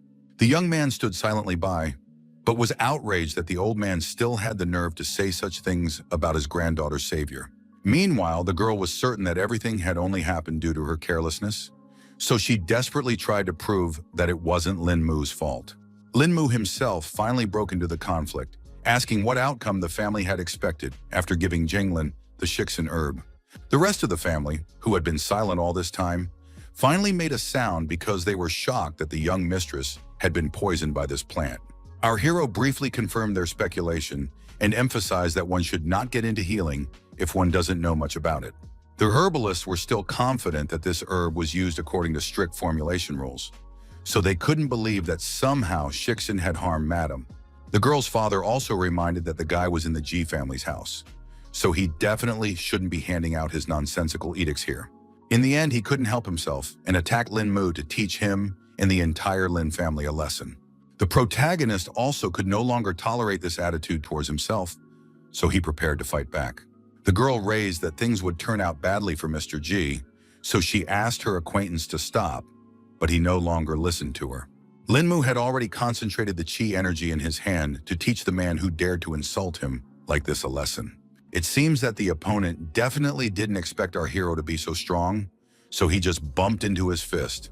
The man had been hit incredibly hard in the stomach and now couldn't understand and how the young man managed to move with such speed. In the end, he couldn't do anything against Lin Mu's strength and simply flew off to the other end of the room. In turn, the protagonist solemnly announced that the battle was over before it had even begun. The head of the family couldn't believe his eyes because he never suspected that this boy hid such power behind him. He didn't wait and decided to also engage in battle with Lin Mu to learn similarly strong techniques. The young man was only glad of this opportunity and, preparing for a new fight, concentrated even more energy around his body. The others noticed that our hero had absolute control because a second ago his aura was raging, but now it was centered in the palms of his hands. In fact, the secret was that the guy had learned to freely mix the power of opposing elements thanks to Tai Chi. Meanwhile, Mr. G had already gotten into a fighting stance and motioned for Lin Mu to attack first. As always, the protagonist didn't trifle and immediately unleashed the Tai Chi dragon towards his opponent. One of the brothers couldn't watch the head of the family being put at such risk, so he covered him with his own body. The man with confidence in his eyes instantly moved into a fighting stance, his body tensed like a spring, ready for action. He quickly used the Jiankun space technique and completely engulfed the dragon with his palm. The protagonist couldn't understand what was going on because he hadn't encountered such techniques before. But at the same time, even such an experienced master tensed up when he sensed the huge amount of true chi that this kid had as well. In the end, the old man decided to use star spinning to see how Lin Mu could handle such a strong attack. The opponent declared with confidence in his voice that the sword that Lin Mu pulled out of its sheath would stab into his own chest. The protagonist instantly recognized his opponent's intention to deploy a strike, and now it was clear that the Jia family really possessed a lost martial art, which completely explained their arrogant behavior. Now the Tianji dragon flew into Lin Mu himself, who was a bit confused by this turn of events. Eventually, the guy pulled himself together because he finally realized that he couldn't be defeated by such simple tricks. The protagonist wanted to teach Mr. G a lesson for insulting his family, so he unleashed an even stronger and fiercer dragon. A powerful vortex of chi suddenly formed in the center of the hall, and with a rumbling sound, it began to smash everything around it, tearing rocks from the floor and sweeping away objects in its path. The old man couldn't understand what had just happened, because the youngster had just managed to unleash a colossal energy in an instant. His brother finally asked the protagonist to stop and respectfully acknowledge his power. Master Ji Shongchun, introducing himself as Qinglin's great uncle, asked the young man with genuine amazement in his voice how he had reached a level beyond all possible rivals at such a young age. Lin Mu then revealed that he had no mentor and had learned everything on his own through cultivation. Mr. G couldn't understand how this was possible, because even with innate talent, it was impossible to reach such a result on one's own. In turn, his brother believed that our hero had a talent sent down from heaven and asked if he had really saved the girl from a seizure. Lin Mu confirmed his words and explained that Qinglin was in serious danger, and if he had come a little late, terrible things could have happened. Ji Chun wanted to know how the girl could go into a trance with such a stable cultivation technique, and the guy briefly explained that the reason was because of the Shixin herb taken. The old man noticed that our hero was clearly knowledgeable in healing, so he asked him to teach his family how to use this herb, which was a valuable resource. The young man didn't mind making a recipe for them, so the master immediately inquired about what it would take. The protagonist said that he would get all the supporting ingredients, but they should keep the Shixin herb for him.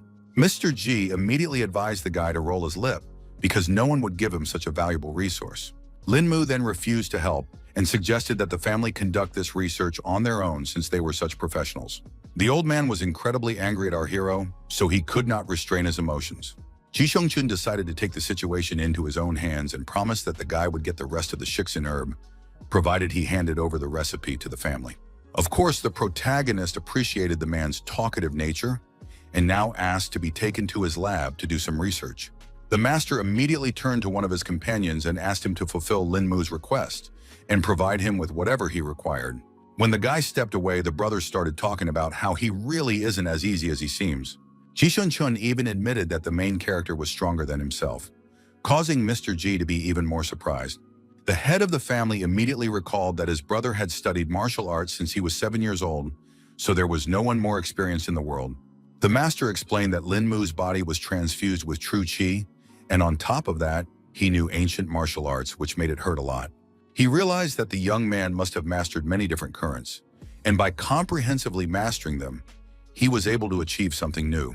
Mr. G immediately asked how this youngster was able to master several schools of combat and even combine them into one technique. In the end, Ji Chun simply concluded that what his brother had just done was extremely inconsiderate, because such a young man with a lot of experience was better off not getting angry. Meanwhile, the protagonist had already been led to the Ji family's laboratory, where he had to show them a special recipe. The man went to a girl named Yao, who worked here as an assistant, and asked her to provide Mr. Lin with Shixin herb.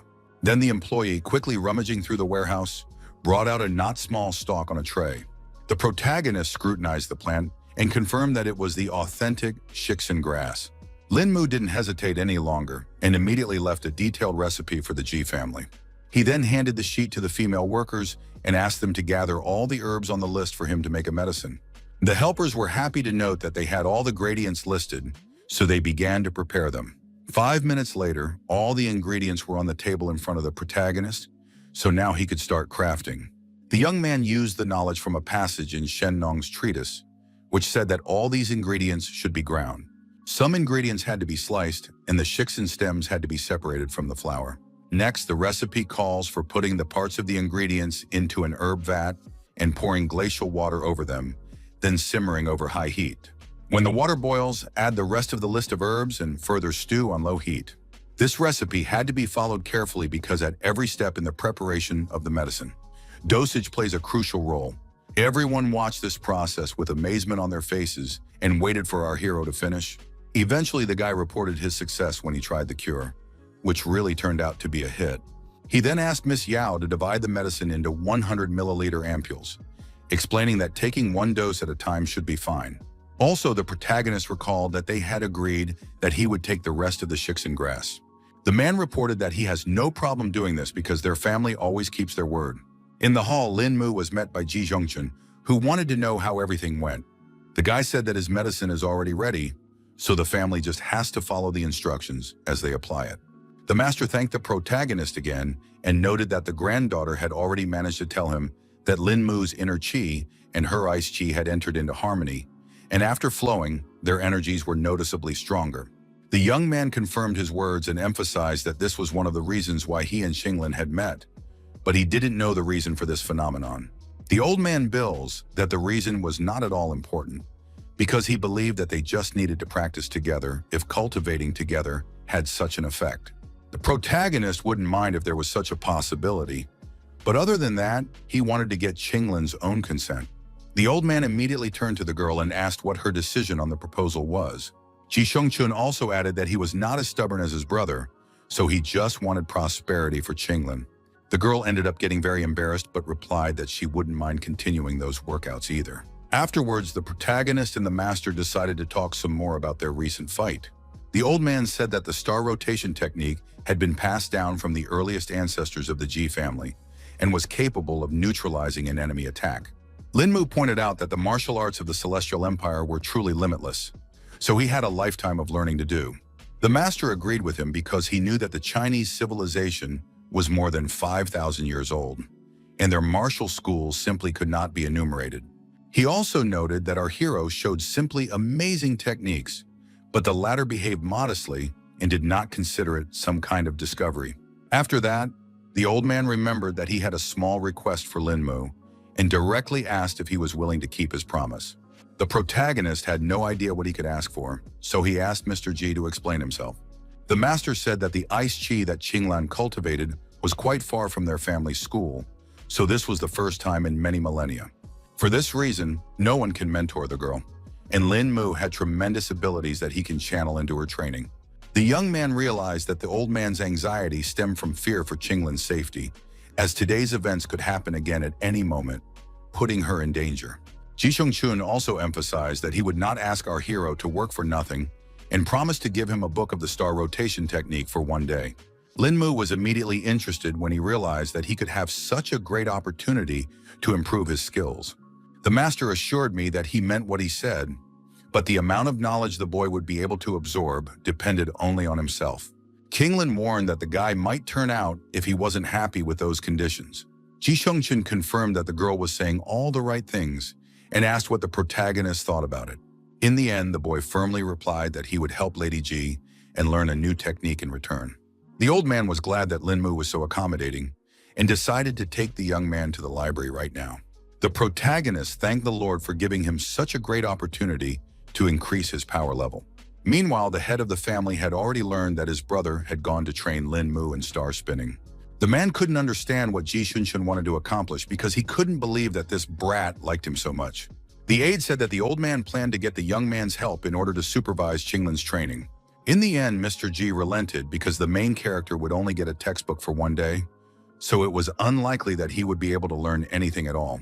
He understood that star spinning was the highest technique of the Jia house, and a large number of people in their lineage had dedicated their entire lives to mastering it, but had ultimately failed. Meanwhile, the protagonist has already made it to the library to pick up the promised payment for his help. Lin Mu noticed that this place was heavily guarded because he saw a large number of traps on the way here. The master explained that their family simply wouldn't have lived to see these days if they had forgotten precautions. After going through all these obstacles, Ji Shengchun finally reported that they had come to the right section. There were many ancient texts collected here, but the old man wasn't sure if they would be useful to Lin Mu. He quickly found the right shelf of books to give our hero the star spinning technique. The textbook had fallen right into his hands, so now the master announced that the young man could finally begin his training. In fact, the protagonist did not expect these very texts to fall into his hands.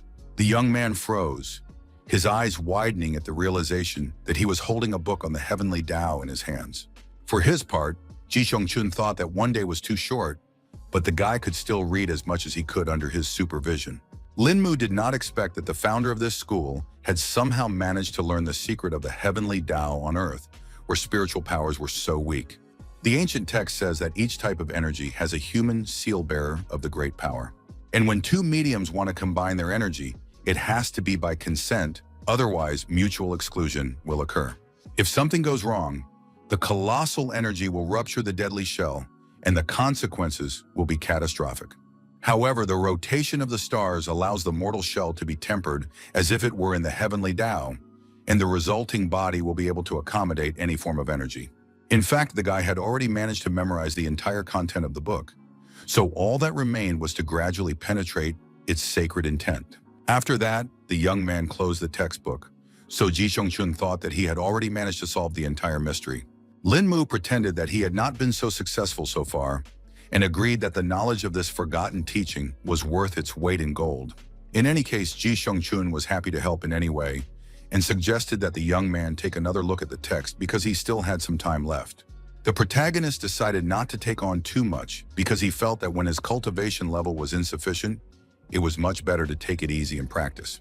Now, the master believed that Lin Mu definitely had a great future, because not everyone would be able to gain strength and overcome their greed with unique knowledge in front of them.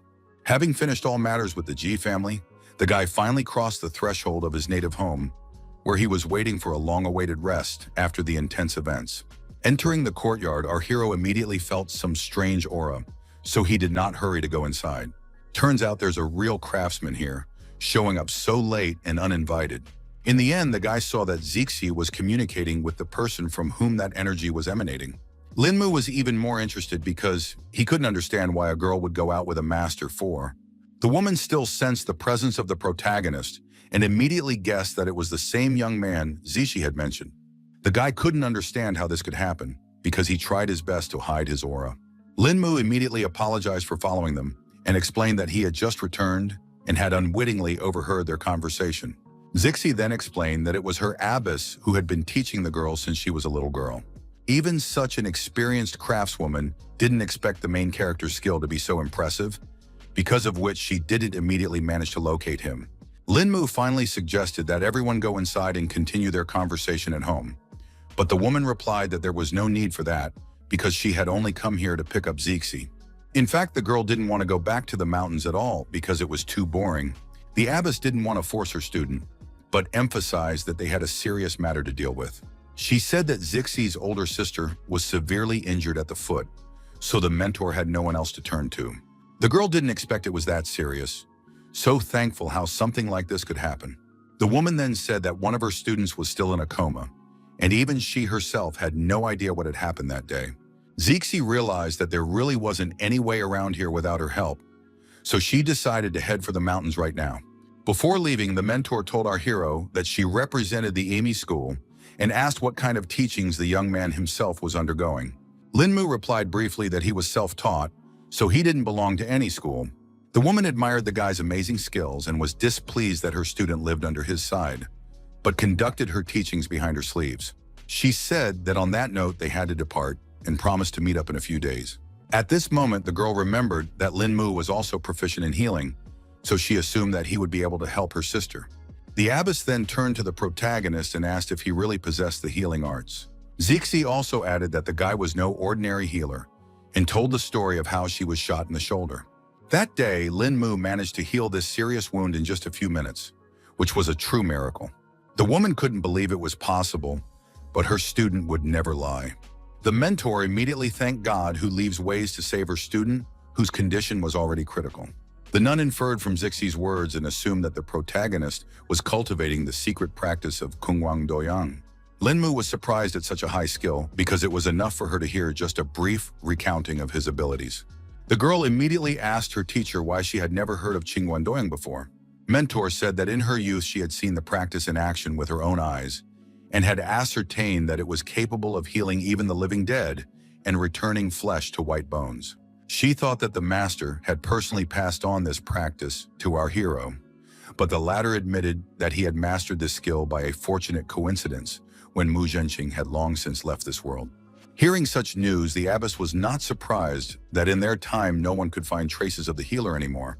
She finally asked us if the protagonist would be willing to heal her student if he had reached such heights in his training. The guy didn't seem particularly eager, but he wasn't even allowed to say a word. Zixi immediately started talking about how she and the abbess were too close to each other, so she wanted to save Big Sister. The woman wasn't happy that her student was being so brash, so she asked her to drop the nonsense. The old nun had respect for our hero, so on her knees she begged him to save the novice and give some glimmer of hope. Linmu was immediately confused because he didn't expect Master to resort to something like this. At the same time, the woman realized that this technique takes a tremendous amount of energy, so she just didn't know how to pay for such help. The protagonist then explained that he was misunderstood because he couldn't stand by when someone was dying anyway, and warned that he couldn't guarantee the healing of the student.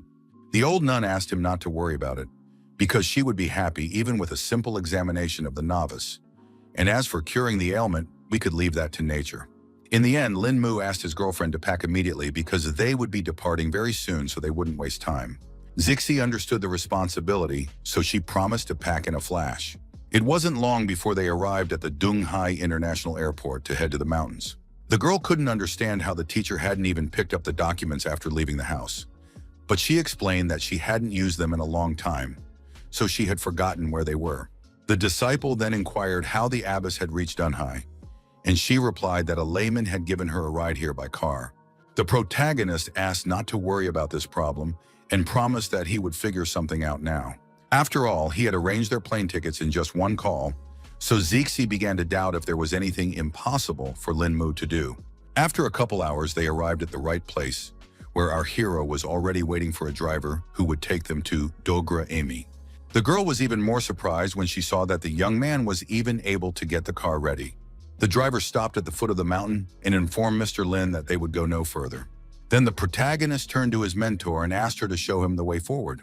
Then the woman showed the shortest way up the mountain and asked Lin Mu and Zixi to stick to her side. The boys immediately obeyed the teacher, who now began to run rapidly upward. The protagonist noticed that the abbess still had a lot of strength and was easily able to do Jingong. It wasn't long before they finally reached the Jingchen nunnery, which was almost at the very top of the mountain. The nun hoped that Lin Mu wouldn't experience much discomfort because everyone here lived in simplicity and detached from the outside world. Actually, the guy didn't see it as a problem, because in such a quiet and peaceful place, with so little routine, he only wanted to stay and devote himself to cultivation. At that moment, two female students came outside and were excited to see their teacher return. They also said hello to Sister Zixi, who hadn't been here for quite some time. The abbess of the monastery immediately inquired about the condition of Nianshen's wound. The girls reported that, unfortunately, the sister was still in a coma. When the woman asked our hero to follow her and led him to the injured student's room, Zixi herself froze at the threshold as she was shocked when she saw her elder sister's condition. She still couldn't fathom that something like this could have happened to a girl. Meanwhile, the nun asked Lin Mu to come over and examine Niancheng's wound. The protagonist took the patient's hand and examined her body with chi energy and couldn't understand how this was even possible. The young man realized with horror that he had assessed the damage too superficially, as the girl's actual injuries were far worse than he had originally thought. The organs have already almost stopped working, and the soul of the victim is barely held in the body. So if such a thing happened to an ordinary person, death would have come long ago. At this moment, Zixi asked with hope in her voice what was the condition of her elder sister. Our hero reported that the injury was really very serious, and it's just a miracle that life is still being sustained in Nancheng. The abbess said that when her disciple was brought back to the temple, she immediately gave her a great cycle pilu, also prolonging her life with true qi. The young man immediately guessed that it was about the pill from the Shaolin temple, and the woman said that at one time she knew a Buddhist mentor from there. In fact, Lin Mu didn't even think that he would encounter the real version of the bone-hardening pill that he used in his practices. The guy noted that without this Shaolin miracle cure, the victim would definitely not last long. Zixi still looked at our hero with hope and asked if Qingguan Doyang could save her sister's life. Lin Mu explained that he only had one way to save the patient's life, but even if he succeeded, it was unlikely that she would be able to cultivate. It was hard for the girl to believe something like this because just recently Niancheng was fine. In the young man's estimation, the enemy the nun faced had no intention of leaving her alive, but still she returned home on her last strength to deliver something important. In the end, the mentor only now realized that she had completely overlooked this so important detail. The protagonist calmed her down and reminded her that if the abbess hadn't taken up the healing, there was no way they would have saved Nancheng by now. Putting all talk aside, the young man declared that this matter could not be delayed, so he proposed to proceed right now to the rescue of the girl. He asked if the monastery had medicinal raw materials, and the nun replied that there were some ingredients, but it was not proper for them to keep many healing herbs. Lin Mu then asked Zixi to bring a pen and pencil so he could write down all the herbs he would need for the medicine. The protagonist explained that their sister's injury required treatment with medication and external exposure, so they would proceed in two ways. After a couple minutes, he handed the mentor the recipe and asked her to combine the ingredients as per the described requirements as soon as possible. The woman was happy to report that they had all the herbs on the list, so right now she was going to tell her sisters to get it all ready.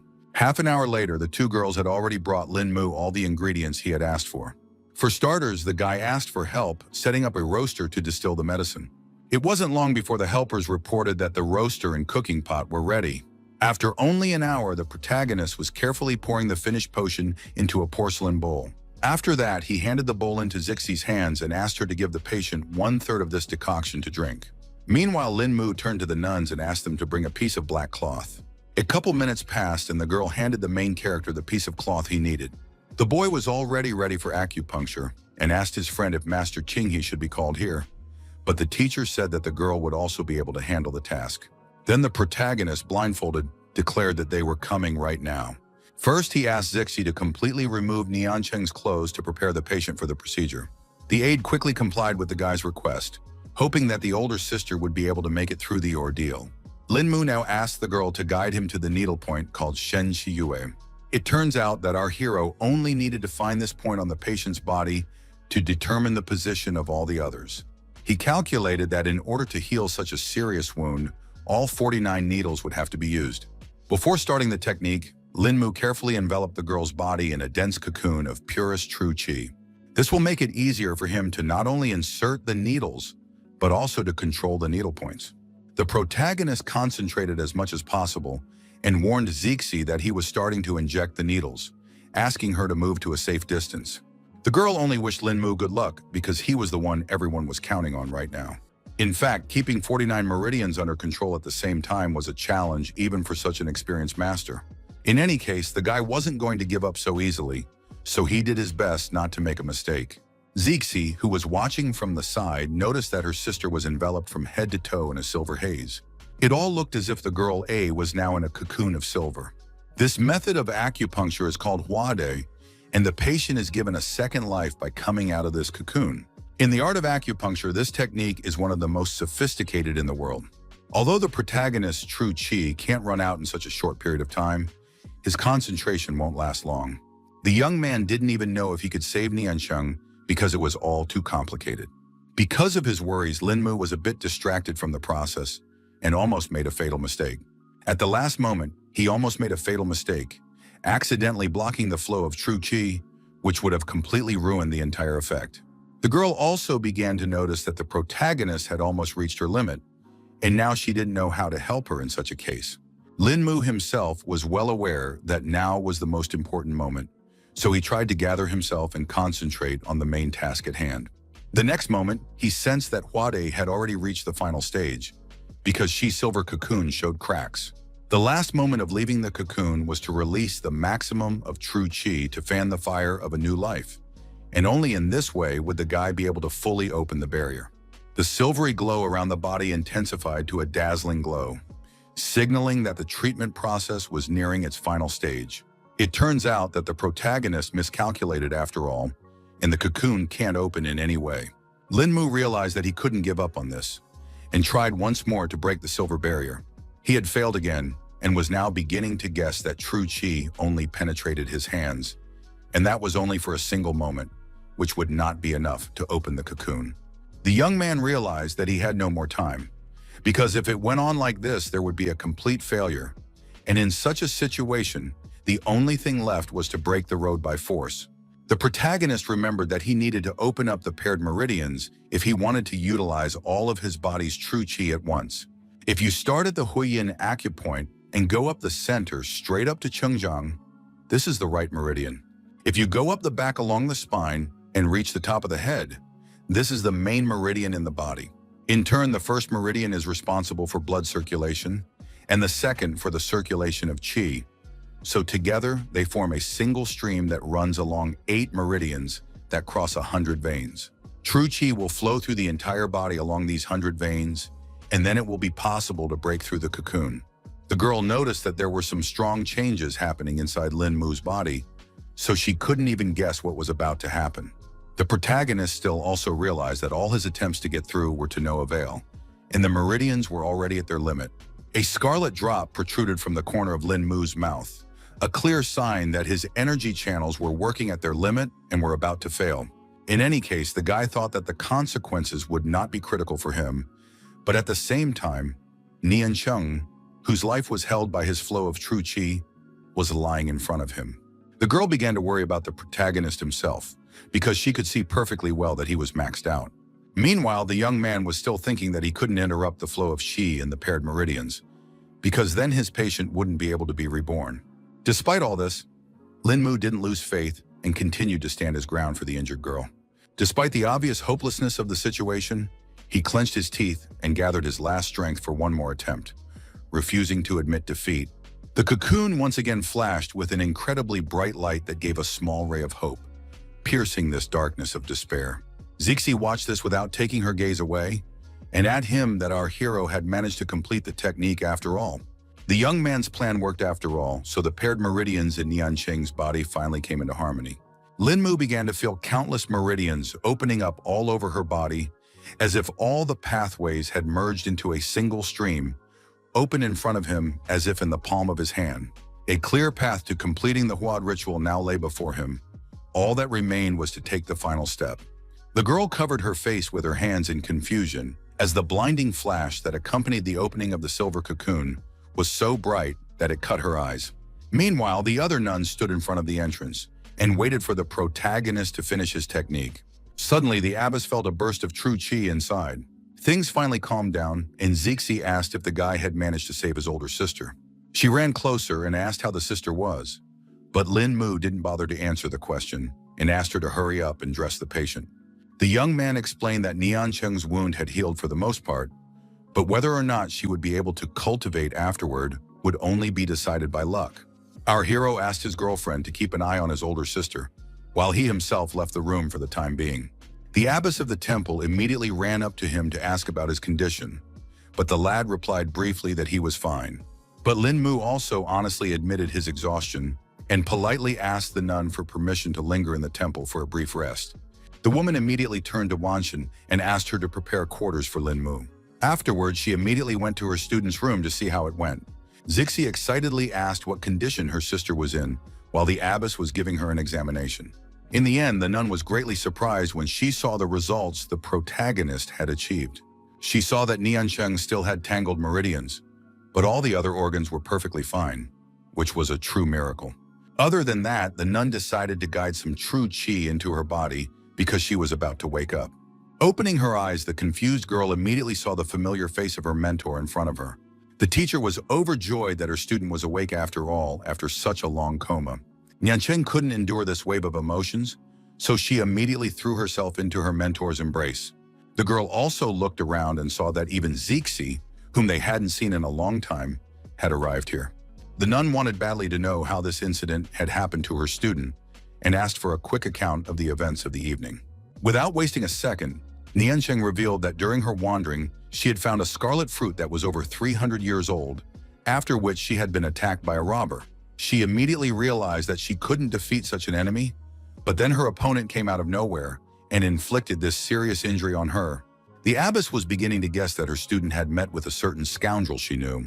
Now the nun began to blame herself for what had happened, because in her years she had not nailed this brute who had now nearly taken Nian Cheng's life.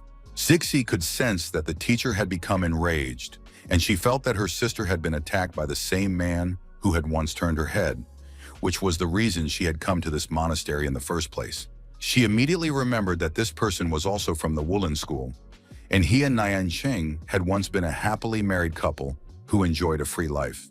But then this man coveted power and to get it, sold his wife to another man, setting a trap. After that, the girl was bullied, because of which she almost killed herself, but fortunately, the teacher saved her and took her to a convent. The mentor couldn't even think that after so many years, the wily hands of this animal would reach her student again, and promised that this time he would have no mercy. Meanwhile, Lin Mu stayed in the commuter room and meditated to recover his strength. He immediately sensed that someone had entered the building, so he stopped his practice. Turns out it was Zixi who came to inquire if our hero was able to recover from such a strain. He replied that he was already fine, so the girl promised to bring something to eat because she was sure Lin Mu was exhausted for such a hard day. The young man did not refuse such help because he was indeed a little hungry. The girl had warned him that they didn't eat meat at the monastery, so she had prepared a snack for him from what was available here. She made vegetable soup for our hero, which was often prepared for the Mother Superior. The guy's eyes flashed with delight at the sight of the dish, because the aroma and the sight were so tempting that he immediately drooled. Zixi was expecting an assessment from our hero, but he didn't even expect that Lenten soup could be so delicious. At this moment, Nian Cheng walked in and wanted to express her gratitude for saving her. The protagonist quietly spread his hands, explaining that helping his friend Zixi was just as urgent for him. Then the nun placed some kind of scroll on the table and explained that she couldn't repay Lin Mu's noble deed anyway, but this way she would at least do a good deed for him. The boy wondered what the young masteress had prepared and added that he did not need any gifts because he did everything from the bottom of his heart. For her part, Niancheng emphasized that she was a lonely nun, so she did not have any wealth with her, but she was able to find a small gift for her savior. Zixi asked the guy to accept this gift from her sister, but he was in no hurry to do so because he felt too awkward. It turns out that the girl decided to give our hero the very fruit she found during her wanderings. Upon seeing it, the protagonist could not believe that he had gotten the very fruit he had only heard about in legends. Lin Mu still asked the nun to keep this item because it would come in handy when recovering. Niancheng was very upset because she thought that her gift was not enough for Mr. Lin. The protagonist shook his head, explaining that the situation was exactly the opposite, and he simply could not accept such a valuable gift. She explained that she was now going to quit cultivation and lead the life of a simple nun from this day forward, so she no longer needed the scarlet fruit. Suddenly, someone's shrill laughter was heard in the building, and it definitely didn't belong to someone from the monastery. Niancheng immediately reacted to the stranger's presence and confidently asked loudly who was here. Meanwhile, the protagonist felt that the uninvited guest must have high skill. The mentor also went outside and asked who dared to break into her chambers deep in the night. She asked the stranger to show himself and promised that the old nun would treat the guest to a good tea. This person's voice only laughed from the fact that 30 years had passed, and old lady Qinghe was still as old-fashioned as ever. The nun asked what her old acquaintance wanted, and he explained that a bird had whispered to him that a 300-year-old scarlet fruit had appeared in the convent. The abbess immediately tried to pretend that it wasn't true, because their small monastery would definitely not be able to get their hands on such a rare fruit. The stranger didn't care whether it was true or not, because either way he was going to look for this fruit on his own. Qinghe suggested with a slight irritation in her voice that her mysterious acquaintance stop hiding and start talking substantively if he really had something to say. In the end, the woman was the first to throw herself into the fray and emphasized that he definitely didn't need to underestimate the old nun. The stranger chuckled again at the fact that the abbess had trained for so many years, but never added to her strength. The nun herself realized that this demon was impossible to catch, so if there was a serious fight, she could only strike at random, but then there would be nothing left of the convent. Meanwhile, Zixi had already realized that something wrong was going on, so she asked her sister to hide the scarlet fruit sooner. Turns out it was already too late, because the stranger had found his main target. Lin Mu was the first to react to his presence, and immediately alerted the girls that Ra was already inside. It turned out that it was indeed Niancheng's husband who had decided to visit his wife. The man declared that they would not be able to get his scarlet fruit so easily and attacked our heroes. The abbess was greatly angered when she verified that it was Feng, whom she called a half-human, half-elf. The enemy was curious to see if the nun had adopted those legendary techniques that had been guarded behind the walls of the monastery for centuries. The protagonist had already come to the rescue and noted that the man was quite brazen since he dared to come here alone to rob defenseless people. Feng became even more angry when he heard some kid allowing himself to talk to him like that. The young man looked firmly into his opponent's eyes and declared that he had no other trump cards besides his own courage, but that was enough to fight. The robber had already had time to notice that our hero was highly skilled and was about to subdue him. He didn't wait any longer and quickly rushed out of his seat and was about to attack Lin Mu. The abbess at once warned our hero that he must be careful, for the adversary was not so simple. Feng only continued to laugh at the fact that some brat dared to stretch his strength. He stated with cold certainty that even the most outstanding natural gift wouldn't help the protagonist stand up to his power. A moment later, space shook from the monstrous release of the villain's dark power. The protagonist was not at all afraid of such an opponent and was about to see who would die first today. Feng also wasted no time and had already used the Nine Suns Bone Claw technique to finish off the young man. The abbess, who was watching the duel from the side, realized that the guy, although he was an outstanding cultivator, was still not capable of handling such an enemy. After a couple seconds, the strongest competitors collided and tried to overpower each other.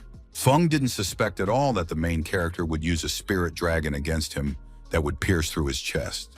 In the end, the opponent helplessly fell to the ground, unable to respond to Lin Mu to this strongest attack.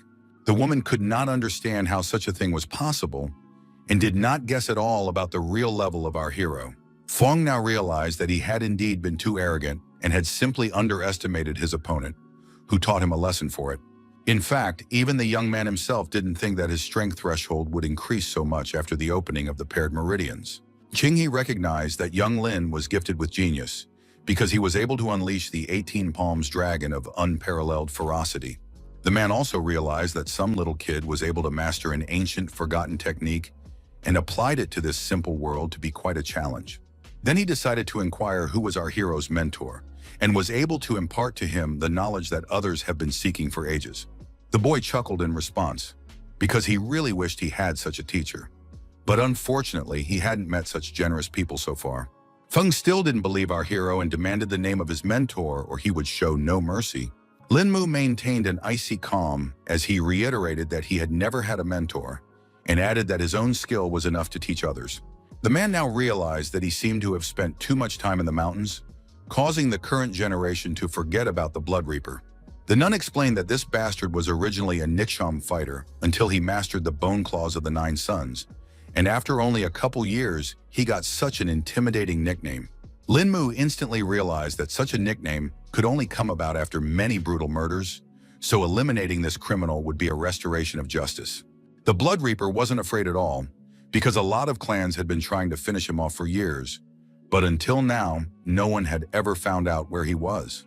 In the end, he simply suggested that our hero compare the Descending Dragon's 18 Palms technique and his bone claws of the 9 suns.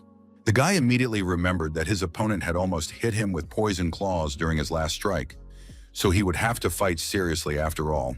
He, pulling a hidden sword from his belt, declared that he could kill his enemy without secret techniques. Feng thought that the kid had already gone completely insane with his insolence, since he dared to go against the Reaper himself. Our hero decided not to waste time on idle talk and made several accurate and strong blows. The villain had no idea about Lin Mu's flexible sword, so he was at a loss to understand why the attacks were so strange. The young man who was about to mercilessly massacre the scoundrel had swept his claws of the 9 suns definitely didn't know how to do that. In the end, Feng was unable to resist this whirlwind and snapped off all of his poisonous claws. Still, he managed to group up and re-attack with his extra huge arms. The protagonist stood frozen in amazement for a moment, feeling a cold sweat on his back as a sight so sinister and unnatural appeared before him, as if the darkness itself had come to life. He was sure that such a man was a real nuisance to the locals. After a couple of attacks, the man realized that Lin Mu wasn't being taken by his usual attacks, so he decided to try a new method. In fact, Feng realized that the youngster's strength was immeasurable, and he might not be able to bear his second blow. He realized it was better to back off now, because Scarlet Fruit already belonged to him. Our hero had time to see that the dastardly coward had decided to hide behind a poisonous cloud. Lin Mu declared that it was not easy to escape from him and prepared to chase after his opponent. He wasted no time and concentrated the energy in his hand to form a dragon splitting the field. Very soon, the kid managed to catch up with the enemy, who didn't expect that the little guy had already brought the Nether Dragon technique to such a high level. The protagonist was going to see how Feng would dodge such a thing. The man tried to dodge at the last moment, but the powerful blow still caught up with him, sending his body into an agonizing flight, and he screamed loudly in unbearable pain. Still, the guy suspected he had miscalculated his strength a bit and let his enemy get away. It turned out to be true, so Feng had the opportunity to come back after a time and take revenge on the damn brat who had humiliated him so much. Lin Mu didn't waste any time and went in pursuit of his rival because he was sure that the old man was living his last day today. The young man stopped abruptly and felt that there was someone in the bushes near the monastery. The protagonist stopped where he was and tried to figure out where Feng had gone. Now he began to guess that the blow was so powerful that it not only knocked the fugitive off his feet, but gave his body an additional acceleration, hurling him forward with unexpected force. Meanwhile, the insistence pondered that during the last battle with the old demon, their strengths were equal, but now Lin Mu appeared. It was still hard for the woman to believe that the young man could defeat his opponent with such ease. She couldn't even guess what kind of training the main character went through to harden his body to such a degree. At this moment, Lin Mu's familiar voice sounded above the abbess's head, announcing that he had returned. He reported that the old man knew how to save his own skin after all, so he couldn't catch up with him, but ended up bringing some other people. It turned out that the young man had managed to catch some 2 guys in the woods who had appeared here in some unknown way. Lin Mu suspected that these guys were climbing under the temple walls at this late hour, not out of good intentions. Afterward, it turned out that these guys were familiar with Master Qinghe, so they were even more scared because of that. The woman finally realized that it was he, Yang Cheng, but she couldn't believe that this person still had the conscience to show up here. The terrified young man raised his trembling hands in panic, covering his face, and began desperately begging the teacher for mercy. Then the protagonist decided to intervene in the conflict, who asked the mentor to calm down and figure out what's wrong first. Qingyi explained to Lin Mu that this worm was the one responsible for what happened to the novice of the convent. The protagonist was also angry when he heard that this particular guy almost killed a defenseless girl. At this moment, Nianshan herself came out, finding it hard to hold back after seeing her abuser. Through clenched teeth, she uttered the name of He Jiangcheng, who had inflicted so much pain on her. Meanwhile, the protagonist guessed that the guy must have been here at the behest of old Demon Feng since he wanted to steal the scarlet fruit. He also noticed that the combat skills of these thieves were higher than the local disciples, so he couldn't understand why they didn't just rob the monastery and take the fruit while the teacher was away. The bandit was pretty scared, so he promised right here and now to tell them why they were here. He explained that the trail had brought their team here that day, but they had sensed the presence of a strong master and decided to step back and enlist Mr. Feng's help. Now everything fell into place for the mentor, and she realized that the villains were only working with the old demon because of a strong rival. He Jiangchen immediately promised that he would definitely make amends for what he had done to his ex-wife. The girl only held back her tears and kept silent because she hadn't believed her husband for a long time. The abbess couldn't stand it and grabbed the vile creature, whose words sure meant nothing, about to cut his doggy life short. The man was frightened for himself and hoped that the nun would still show him some mercy. It was already too late because Lady Qingyi had made the decision to end such a scoundrel who had no place on this earth. He Jiangcheng, unable to resist the crushing force of the blow, was thrown aside. The helpless boy had no choice but to scream in pain and choke on his own blood. The abbess believed that if one death saved 100 lives, it meant that it would do a good deed for all. The other bandit was scared out of his wits when he saw what the woman had done to his comrade. The next moment, the nun moved on to him as well, for she realized that this fellow was made of the same dough as his mean friend. The robber's wide-open eyes expressed animal terror, their gleam and trembling pupils eloquently begging for mercy. The abbess had no pity for this insolent man and hit him on the head with all her might. The bandit obviously couldn't take the blow, so a thick scarlet veil began to cover his eyes. Qingyi believed that these guys had done too much evil, so something like this wouldn't be redeemed even by death. She asked her students to bury the bodies of the bandits and to do it far away from the convent, so as not to desecrate the land. In fact, she had no idea that it was because of these two that she would have to cross herself today and do something that would forever be a bloody stain on her conscience. After that, Lin Mu handed over the scarlet fruit that Nianshan had given him to his mentor. The woman believed that saving a life could never be repaid, so she also wanted the protagonist to keep the legendary fruit for herself. Eventually, our hero gave thanks for such a gift and had already decided that he would make a pill from the scarlet fruit that would serve Zixi well. The mentor still wasn't happy because they were making a gift just for Lin Mu, and he's still trying to bring him back to the monastery. The young man explained that it could now be considered that the fruit belonged to him, so he could dispose of his gift as he wished. The woman couldn't object to anything because the protagonist was basically telling the truth. Lin Mu reiterated that the scarlet fruit wouldn't help him much in cultivation, but it would be a great bonus for Zixi. The mentor then quickly turned to her disciple and told her to thank young Lin right now. The guy asked not to do all these formalities because he was doing all this out of old friendship. Already 2 days after the recent events, he had already prepared as many as 30 scarlet fruit pills. Our hero decided to keep 25 pieces for Zixi, which should have been enough for her for a short time, and save the remaining 5 for Xianxian. He realized that his other friend was about to reach the true qi level, so the medicine would help make the transition smoother and faster. Zixi offered the young man to stay at their monastery for a while longer, but he could not afford to do so because he had too much to do in Dunhai. Lin Mu asked the girl to train hard because now her sister had lost her strength and couldn't help. Before parting, she smiled softly and with a light sadness in her voice asked the protagonist to be careful and take care of himself.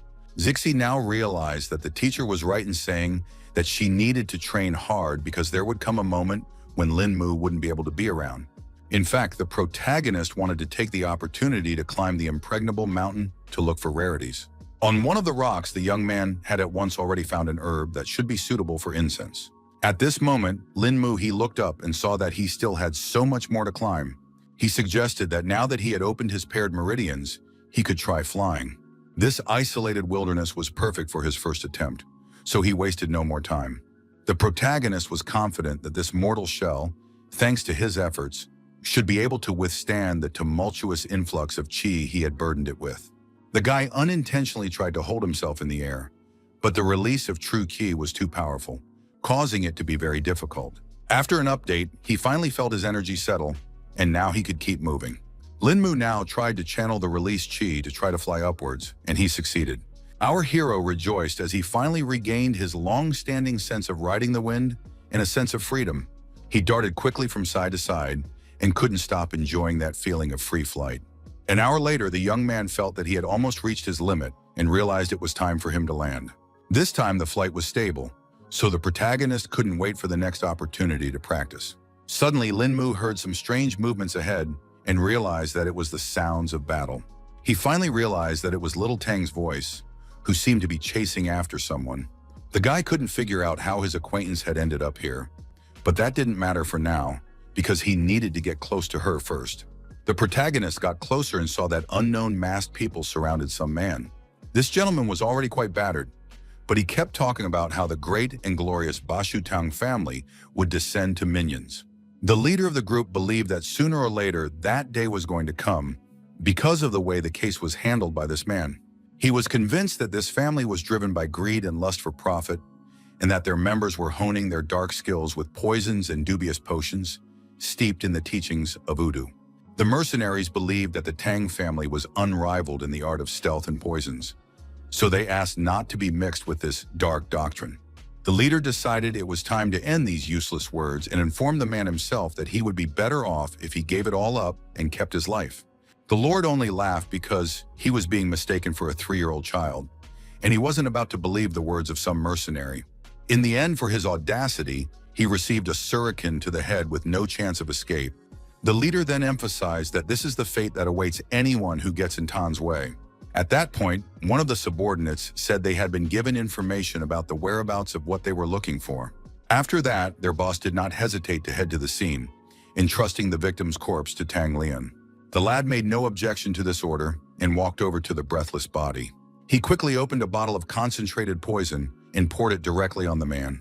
The protagonist, who was watching from the sidelines, didn't expect Tang's poison to be so caustic. After a couple of seconds, there was nothing left of the body, and the guy concluded that the mercenaries had used a special powder to dissolve the corpse. The protagonist noticed that that guy's weapon-throwing technique exactly mimicked Little Tang's, and it was most likely a mid-level Tang member. The issue was that these people in black had now killed a person without blinking an eye, which was not at all like what Tang Bei had described to him. Linmu realized that he couldn't just let this situation go, so he decided to conduct his own investigation. Meanwhile, the Tang family mercenaries had already found new victims for themselves and began to interrogate them. All of the staff members in trembling voices told of their ignorance, but the bandits only grinned as they watched those literally tucking their tails in fear and realized that such genuine terror was hard to fake. Eventually, the leader decided to take one of them with him and asked him to inspect the place they had just been given. The main character immediately noticed that they were going out in such a hurry, so he was afraid that it might not end well for Little Tang. Afterwards, everyone went to the Haoshan parking lot to cover their tracks. In the end, it turned out that among them was indeed Tang Bei, who was hiding behind a dark robe. Linmu continued to keep an eye on this grouping and now made sure that his classmate was among them. The protagonist realized they were heading to an address they got from one of the hostages and tried to find a way to follow them as quickly as possible.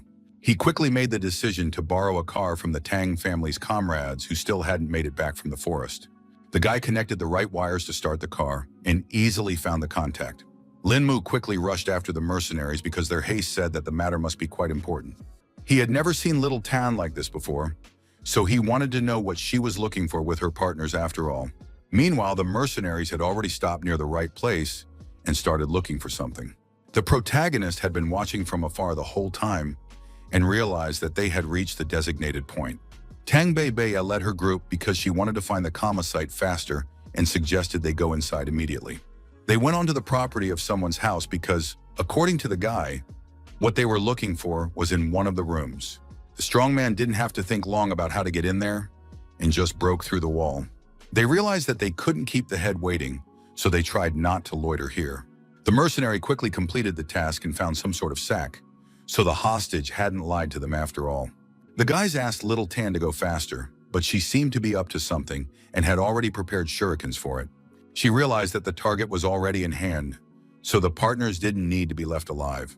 When they decided to jump the fence, the girl concentrated and decided it was the right moment. In the end, the girl threw the 2 shurikens towards her comrades.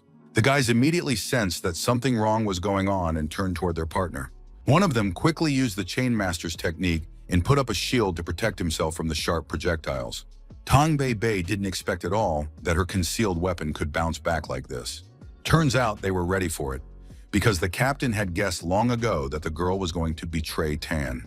Little Tan realized that her worst fears had come true and immediately asked how her partners knew of her intentions. The guys only explained that the captain hadn't trusted the girl from the beginning, which was why they'd been able to catch her so easily in the hot seat. They noted that Ben wore her mask well after all and endured all this time until the right time. The fighters also admitted that the deaths of the girl's father and brother were also their work. That time, his brother had briefly returned to check on Little Tang, but his carelessness had given away his location, and that was enough to put him on the trail. Because of this, the girl couldn't hold back her tears and now wished her former partners dead even more. At this point, the protagonist intervened in the conflict, who couldn't believe that the former Bashu Tan would be bred into something like this. The bandits immediately started looking around because they could tell who was talking to them. One of them noticed that someone was able to get close to them without making the slightest noise, which meant that their opponent was a true master. Because of this, the guy turned to his comrade and suggested that he finish off Little Tan first so he could chit-chat with some strangers later. The mercenaries quickly rushed towards Tang Bei Bei with a cry that she would definitely die today. Suddenly, rocks came whistling down, hitting the brigands in the backs, and under the hail of rubble and dust, they stumbled, losing their balance. The girl felt a master coming to her rescue and asked him to show himself right away. In the end, she saw that it was in the Lin Mu she knew. She couldn't believe that things had worked out like this. She was utterly perplexed and inquired how our hero had come to be here. The guy said that he was minding his own business on Mount Amma and suddenly heard a familiar voice at the foot, whereupon he followed his acquaintance. He immediately asked Tang Bei Bei to cry and hold nothing back to make her feel better. The girl immediately remembered that Lin Mu had always said that her parents were good, so now she couldn't understand why they had been attacked. At this moment, one of the mercenaries woke up and now couldn't understand who the young man who dared to meddle in the Tang family's affairs was. Baby thought that there was no point in listening to these guys because they were going to die soon anyway. Meanwhile, she herself decided to see what was in the bag for which they had come to this house. The partner had laughed at the fact that the girl had been wondering all along what they were going for, and now wondered if she was satisfied. Because of this, Tang Bei Bei became incredibly angry and decided to finish off this insolent man right now. She had caught fire with the fire of revenge, and now wanted to take this bandit's life after her father's.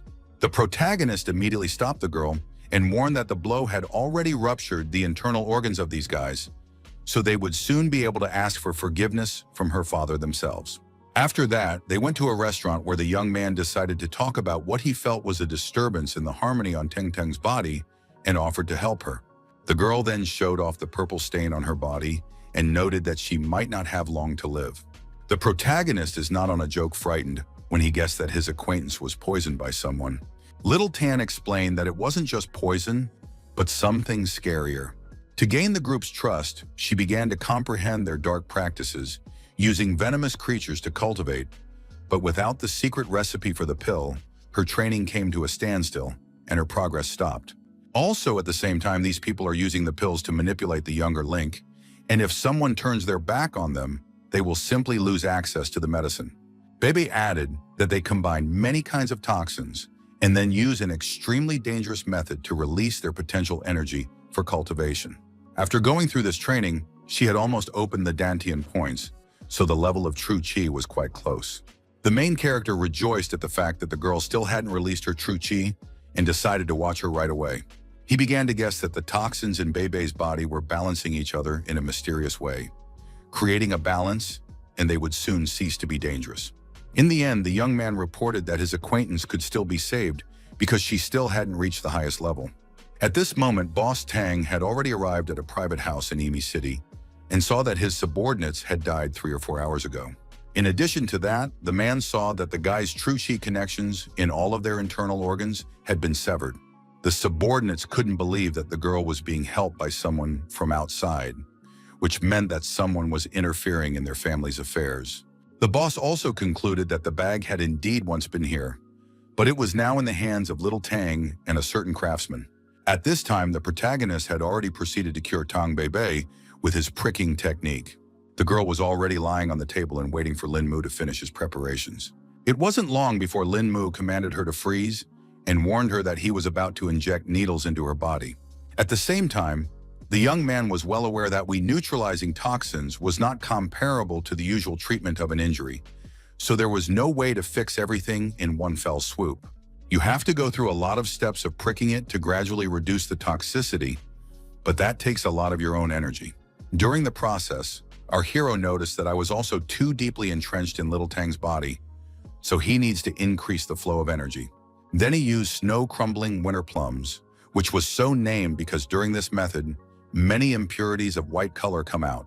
15 minutes later, the protagonist continued the treatment and asked his acquaintance to hold on until the end because it was very unpleasant. Eventually, almost all of the poison finally came out of the body, which had concentrated into one large drop. The toxins removed were already out of balance, and if they penetrated deeper into the skin, the effects would be irreversible. After that, the guy immediately felt that his body was quite drained, and he didn't expect it to take much more strength than Wade. At this moment, Tang Bei noticed that Lin Mu wasn't feeling well because he was too pale. The protagonist replied that he was just a little tired and promised that it would all go away when he got some rest.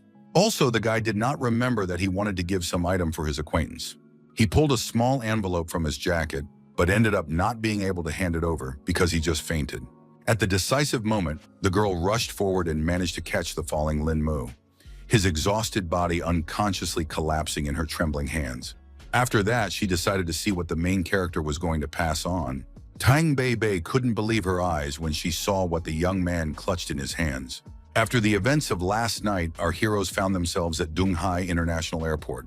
Tang Bei admitted that the guy had scared her out of her mind yesterday, but he calmly explained that the poison treatment had taken a lot of energy. It turned out that before passing out, our hero was trying to give his acquaintance her baby photo, so she asked where he got it. The young man didn't understand at first what it was about, but then he realized that he hadn't had time to do all of this because he had just blacked out. He admitted that he actually passed on the photo at the request of a man. Lin Mu also added that he had a box for little Tan, but he wanted to give it to her after they got home. Quite soon they arrived was the country house of the protagonist, so now he was trying to find the very box. The guy hid it pretty well, but in the end he still managed to find this gift for Bei. He explained that the person who had handed over the box had apparently gotten to know their relationship well and had asked him to give it to the girl. Little Tan accepted the gift, but couldn't understand at all what was inside. The protagonist himself also had no idea about the contents, so he asked the girl to hurry up and open this mysterious box. Tang Bei was greatly surprised when she realized that this was where her photos from high school were located. There was also a savings book and some kind of bank card lying next to the photos. On the very same box, the girl found an ancient book called Heavenly Rain Watering Flowers. The guy hadn't heard of such a tutorial, but he immediately noted that it looked like some sort of rare battle drill. With tears in her eyes, Bei explained that it was a lost relic of the Tang family, lost over 2 centuries ago, hiding the incredible secrets of learning to wield hidden weapons. All these years, their family had been searching for these texts, and now they were suddenly in the girl's own hands. She was immediately reminded of how much she missed her parents, but at the same time, she was a little relieved because she could at least find the lost manuscript. Lin Mu was already doubting whether his acquaintance needed all this truth because she had already gone through so many difficult events. Through her tears, Tang Bei asked if that person had said anything else. The main character relayed that he wanted to tell the girl that they would always be one family, no matter what happened. You girl couldn't understand why this mysterious, generous man was talking about family. The young man looked intently at little Ting and asked if she had even the slightest suspicion about who might have been behind the gift. Baby cried even more because she realized that it was probably her older brother who had run away from the family many years ago. At that time, everyone said that he was a scoundrel, that he stole from the family, because of which the girl almost killed him with her own hands, but now realized that she was very wrong. After a conversation with his acquaintance, The protagonist went to the office of his security company to settle business matters. It turns out that Tian Ming was the one who decided to suddenly summon the young man for some reason. The company director explained that the people they sent had passed on new information and said that something had recently happened in the Lin family. The man pulled out a small flash drive and explained that the case was quite serious, so our hero had better see it. From the very first seconds of the video, you could hear that there was some kind of conflict between the family members. It turned out that they were whispering about the fact that the old man's father had stopped participating in the family's affairs for many years, and one of the brothers was obviously hatching dark plans for the helpless old man. The man was worried that the will had gone missing and was afraid they would just be cut out of it. Eventually, one of the brothers pretended that such nonsense could not be spoken right in the house. The other man immediately laughed at the fact that he was so frightened and emphasized that there was no need to feign innocence here. He was even certain that it was his brother who had killed Lao's consort and deliberately let Lin Mu off their hook. The second brother immediately replied that before our hero, then something was wrong with him, because even the assassins could not cope with him. The man was immediately angry when he heard such news, because in the matter of inheritance, not the slightest chance should be left to chance. In the end, they ended this conversation on the fact that the old man is already taking poison under the guise of medicine and will definitely not live long, and it remains for them to prepare people to find the will as soon as possible. Lin Mu immediately asked how many people knew about it now, and the assistant replied that there were only 3, considering the scout. Our hero asked to hand over the money to their employee and decided to call it a day. Immediately after this meeting, the guy decided to go to his family's mansion. The butler was overjoyed when he saw the young gentleman who had finally returned to visit his grandfather. Lin Mu continued to pretend that he didn't know anything at all and asked what the old man's condition had been recently. The aide said that the gentleman has really not been on the mend lately, but his mind is relatively clear right now. When they entered the room, Senior Lin, helpless as a baby, obediently opened his mouth as the maid brought him a spoonful of food. At this, Lin Mu asked for them to be left alone so that they could talk in peace. Mr. Lin, despite the presence of his beloved grandson, continued to remain silent.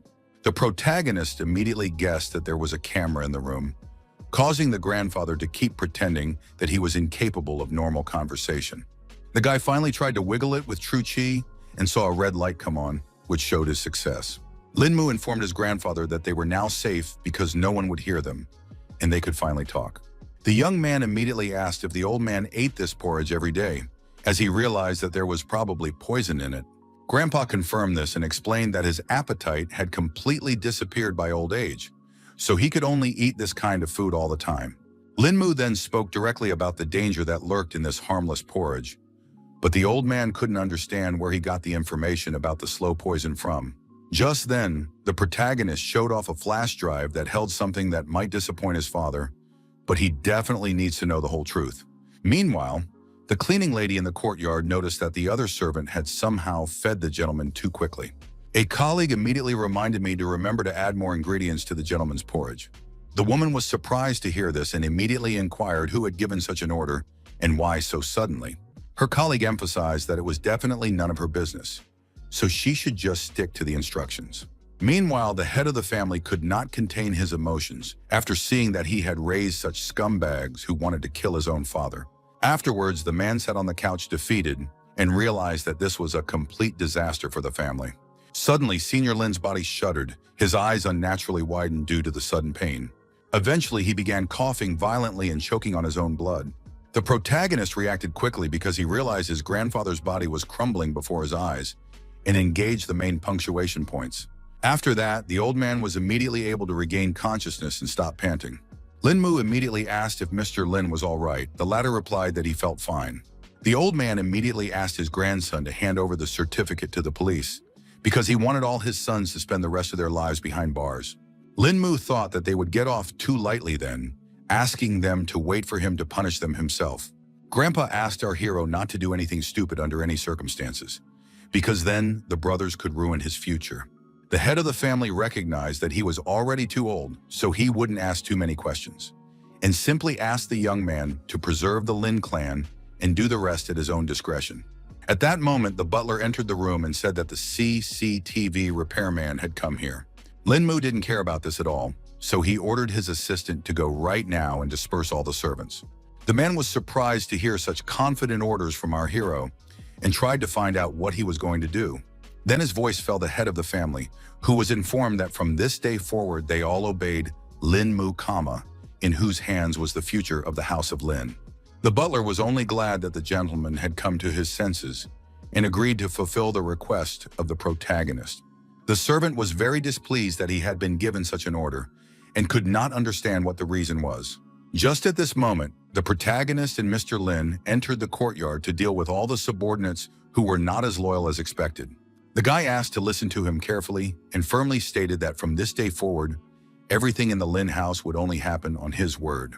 One woman thought that according to conscience and logic, their dismissal should be by Mr. Lin's free decision, so the young man couldn't just chase them away.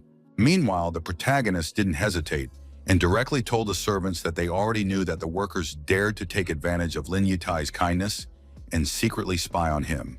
The subordinates continued to stand their ground and say that the young master was just throwing mud on them, even though everyone here was an honest person. The woman who had been feeding the old man all this time stepped forward and decided to confess that she was the one who had been cooking the porridge. Then the guy asked her to bring one serving of this poisoned food as soon as possible. A couple minutes later, the maid had already carried out the instructions and returned with a full plate of porridge. Turns out our hero's plan was that everyone had to eat a bowl from here, and whoever sheds a drop has to get the hell out of here. The entire servants were shocked at such a cruel decision by Lin Mu, and couldn't believe that he was actually making them up to do such a thing. Lin Mu thus only confirmed that there was something wrong with the porridge, and wondered if the police would have any questions if he gave all this information to them. In the end, the guy started to concentrate chi energy around him in order to teach everyone around him a lesson for ruining Lin Yitai for so many days. Within a second, all the workers were on the ground and screaming because their heads were literally splitting. The young man swept the left eardrums of all the subordinates, burst with his true chi. The old man asked what his grandson had done to these people, but Lin Mu replied that he had only taught them a lesson so that they would not harm others in the future. The next moment, the protagonist grudgingly noted that he still couldn't see the glistening heels of the servants. All the employees realized that this guy was no joke, so they immediately started running away from the mansion grounds. Thus, they had completed the purification in the house, and now Lin Mu decided to neutralize the effects of the poison in the old man's body. The young man explained that Lin Yitang wouldn't need to take anything because he would do everything with acupuncture. They quickly entered the house, after which the protagonist carefully laid his grandfather on a flat surface and began the acupuncture process.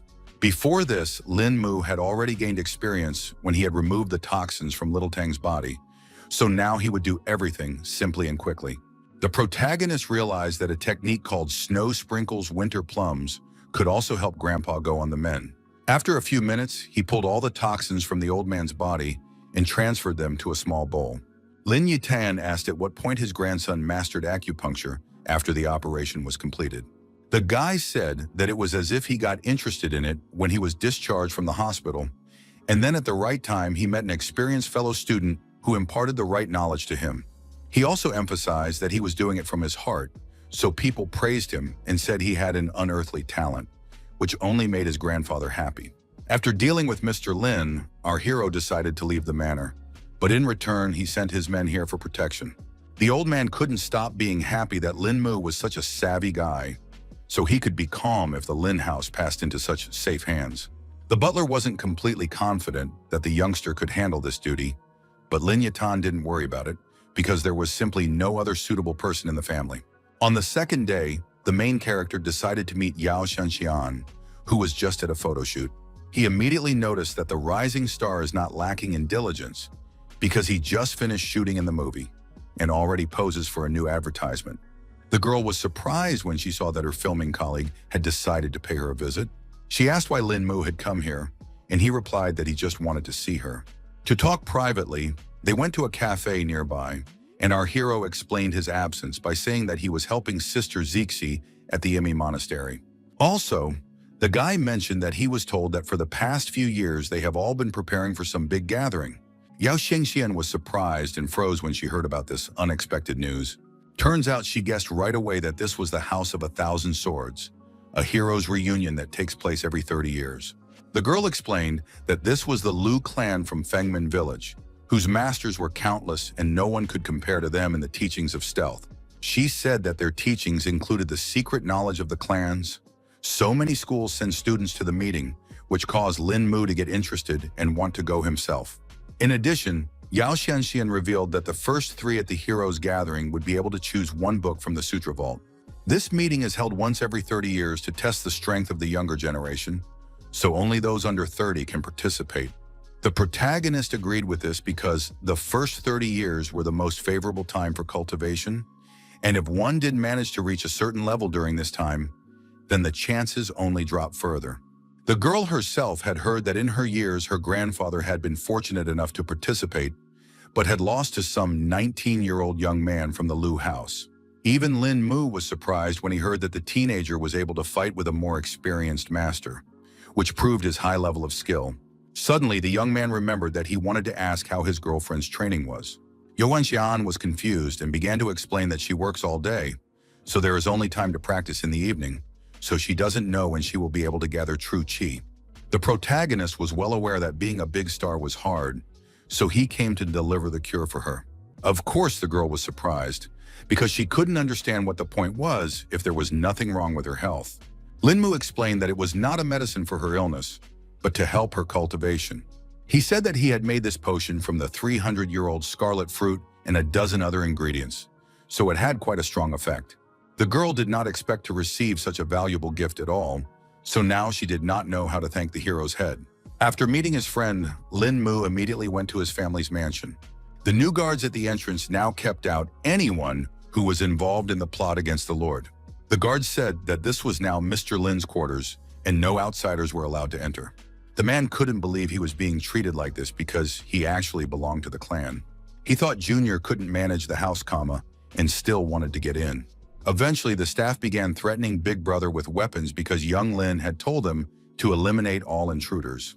At this moment, the old man was just sitting by the window, watching his son not being allowed into the mansion. Meanwhile, the protagonist has gone to a real estate development in Dunhai, where according to information from Tianming, those who are keeping tabs on him are hiding. He decided to use the mask he still bought at the black market during his visit to America. Just now, there was a gathering of Chris's second squad of superhumans, at which the staff were to report for their catch. All the soldiers talked about how tracking the right person goes quite hard because they can't even learn anything new besides the name of their target. Suddenly, they heard some unfamiliar voice address Mr. Chris, apologizing for the impertinence. All the subordinates immediately pointed their pistols in the direction from which the sound had come. But the leader asked them to leave, intending to speak to the dear guest himself. The man immediately sensed that a celestial master had come to visit them and suggested that he step out of the shadows. The disguised Lin Mu emphasized that it didn't matter who he was, because it was much more important who Mr. Chris was looking for. The special agent said that Mr. Lin's influence in the Middle Kingdom cannot be overestimated because he was able to get information and find surveillance with such speed. The guy pretended that he was only a friend of their target and asked what the agents would do with the information they received after the stakeout. Only now did Mr. Chris realize that it wasn't Lin Mu himself in front of him, so he asked if this man knew about his friend's encounter with the superhuman squad in New York. The man complained because that time our hero had not weakly cracked Clove and made him an invalid. He stressed that Lin Mu had a direct connection to all of this, which was why their organization had sent this surveillance. But the young man decided to wonder what would happen if they did find their target. Mr. Chris did not hide anything and revealed that their organization has now split into two factions that have completely different views on the situation with the protagonist. In turn, the man himself believed he was in the resistance faction. The guy immediately decided to wonder what their resistance's plans were. The leader of the tracking said that their researchers sharpened their focus on sharing experiences there with Chinese master cultivators because they could complement each other.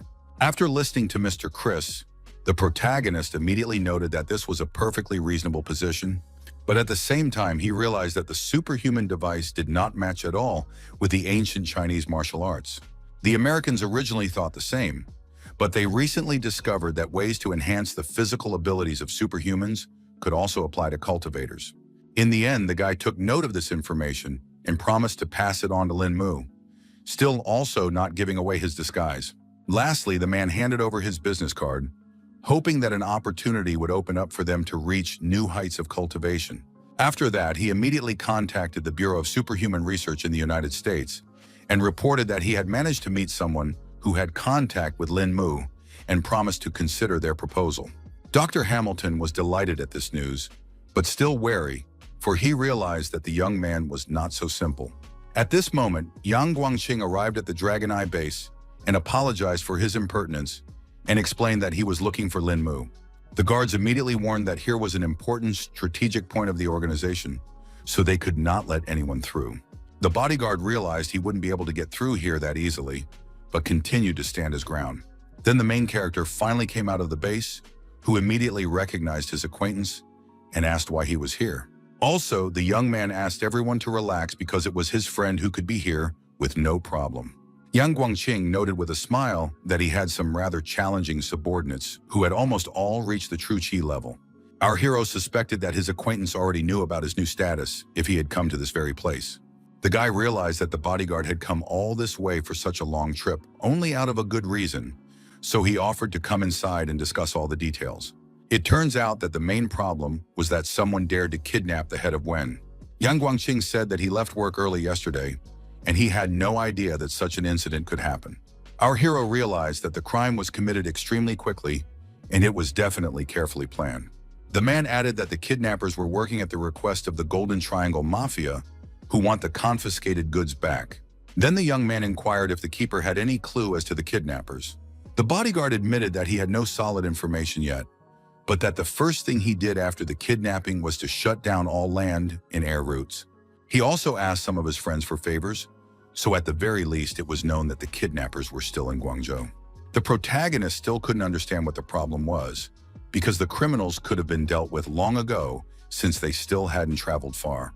Yang Guangqing explained that there was also a master among them who knew an ancient, unfathomable martial art that greatly helps them. In the end, he asked Brother Lin to follow him to Guangzhou and rescue Mr. Wen. Lin Mu, as always, refused all formalities because he couldn't refuse such an important mission. After that, he immediately went to the hall to meet the entire Dragon Eye team. He informed the soldiers that they must now rescue the man from captivity, which was a rare opportunity to test his true strength. To begin with, the captain ordered the 2nd and 4th squad, after manning up, to leave immediately for Guangzhou and then report their arrival. Our hero also decides to stop by Dunghai University to meet up with little Tang, whom he recently saved from poison. The girl immediately inquired why Lin Mu had decided to appear at the university and asked who was beside him. The young man introduced Yang Guangqing as an old acquaintance and said that they were planning to take Bei Bei to Guangzhou for a while. The girl did not even have time to agree to this adventure, but the protagonist has already pulled her along and informed her that he had already packed all the things. That same night, some strangers tried to sneak into the grounds of Lin Mu's new mansion. They hoped that there were only 2 girls left in the house now, who they could easily take hostage and do all their bad deeds. They then tried to hide in the shadows, and their leader asked them to act quickly and not make a mess. It turns out that the enemies didn't miscalculate at all that the protagonist had a good security system. Only now did the bandits realize that they had been given inaccurate information, but it was too late because the guards had surrounded them on all sides. The trained fighters of the protagonist were the first to rush into battle, because under no circumstances were they going to let the outsiders escape from this place. Eventually, the enemies decided to engage after all and see what these guys were capable of. After a second, the bandit created that he didn't manage to hit his target at all because he was fighting against a nimble kid. In just a second, the guard was behind the intruder's back and disarmed him with one precise blow. In this way, they spent another long time beating up all the strangers who dared to so boldly break into the mansion's territory. In the meantime, the guards were trying to act as quietly as possible so as not to disturb the girls who were relaxing inside. They were quite successful in doing so because Songling Ru didn't pay attention to some quiet noise outside the window. Meanwhile, our heroes have stopped at an abandoned construction site and have been keeping an eye on the factory across the street, where, according to information received, Van is located. Lin Mu was already actively solving matters on the phone because he was immediately informed of the territory invasion. All the allies immediately inquired what had happened, but the fellow briefly only explained that some leisurely guests had paid a visit to his house, but they had already packed for them. Bei Bei immediately remembered that Teacher Sun and Xuanzhong were still at home, so she asked if they were fine. The protagonist asked not to worry about their friends because they had everything under security control. At this moment, Yang Guangqing interrupted their conversation because he saw some important detail. The bodyguard was already certain that this was the place where Mr. Wen was being held. The guy looked through the binoculars and now couldn't understand why the factory across the street was still running at this hour. The protagonist began to suspect that the workers inside had also been taken hostage, and Yang Guangqing confirmed that more than 1,000 people were now in danger. At that moment, a panting soldier came running in and reported that he had managed to get a plan of the factory building. He said that there were too many hostages, so they could not afford to storm the factory, and now no one knows what is going on inside. Yang Guangqing, after comparing all these facts, came to the conclusion that the special forces should wait for the order at the starting position and would only receive the command when the situation was clear. In turn, the protagonist suggested to start by penetrating deep into the territory of the factory to reconnoiter the situation. The bodyguard has also agreed to this adventure because the two of them can definitely figure out what's going on inside. Very soon, our heroes have already found themselves on the territory of the factory, where everything is swarming with enemies. Yang Guangqing, who was walking in front, emphasized that time was of the essence, so they should get into the deepest depths as quickly as possible. The young man asked his companion not to rush so forward, for there was surveillance posted everywhere. Our hero emphasized that they would have to be more cautious, and the bodyguard agreed because things would go badly if they were spotted. Meanwhile, the workers inside the factory were actively engaged in some kind of work. Yang Guangqing assumed that the kidnappers were dressed as employees, so it was no wonder no one suspected anything. He realized that this was a gamble that would be to the bandits' advantage, and for the time being he suggested going around the building from the other side.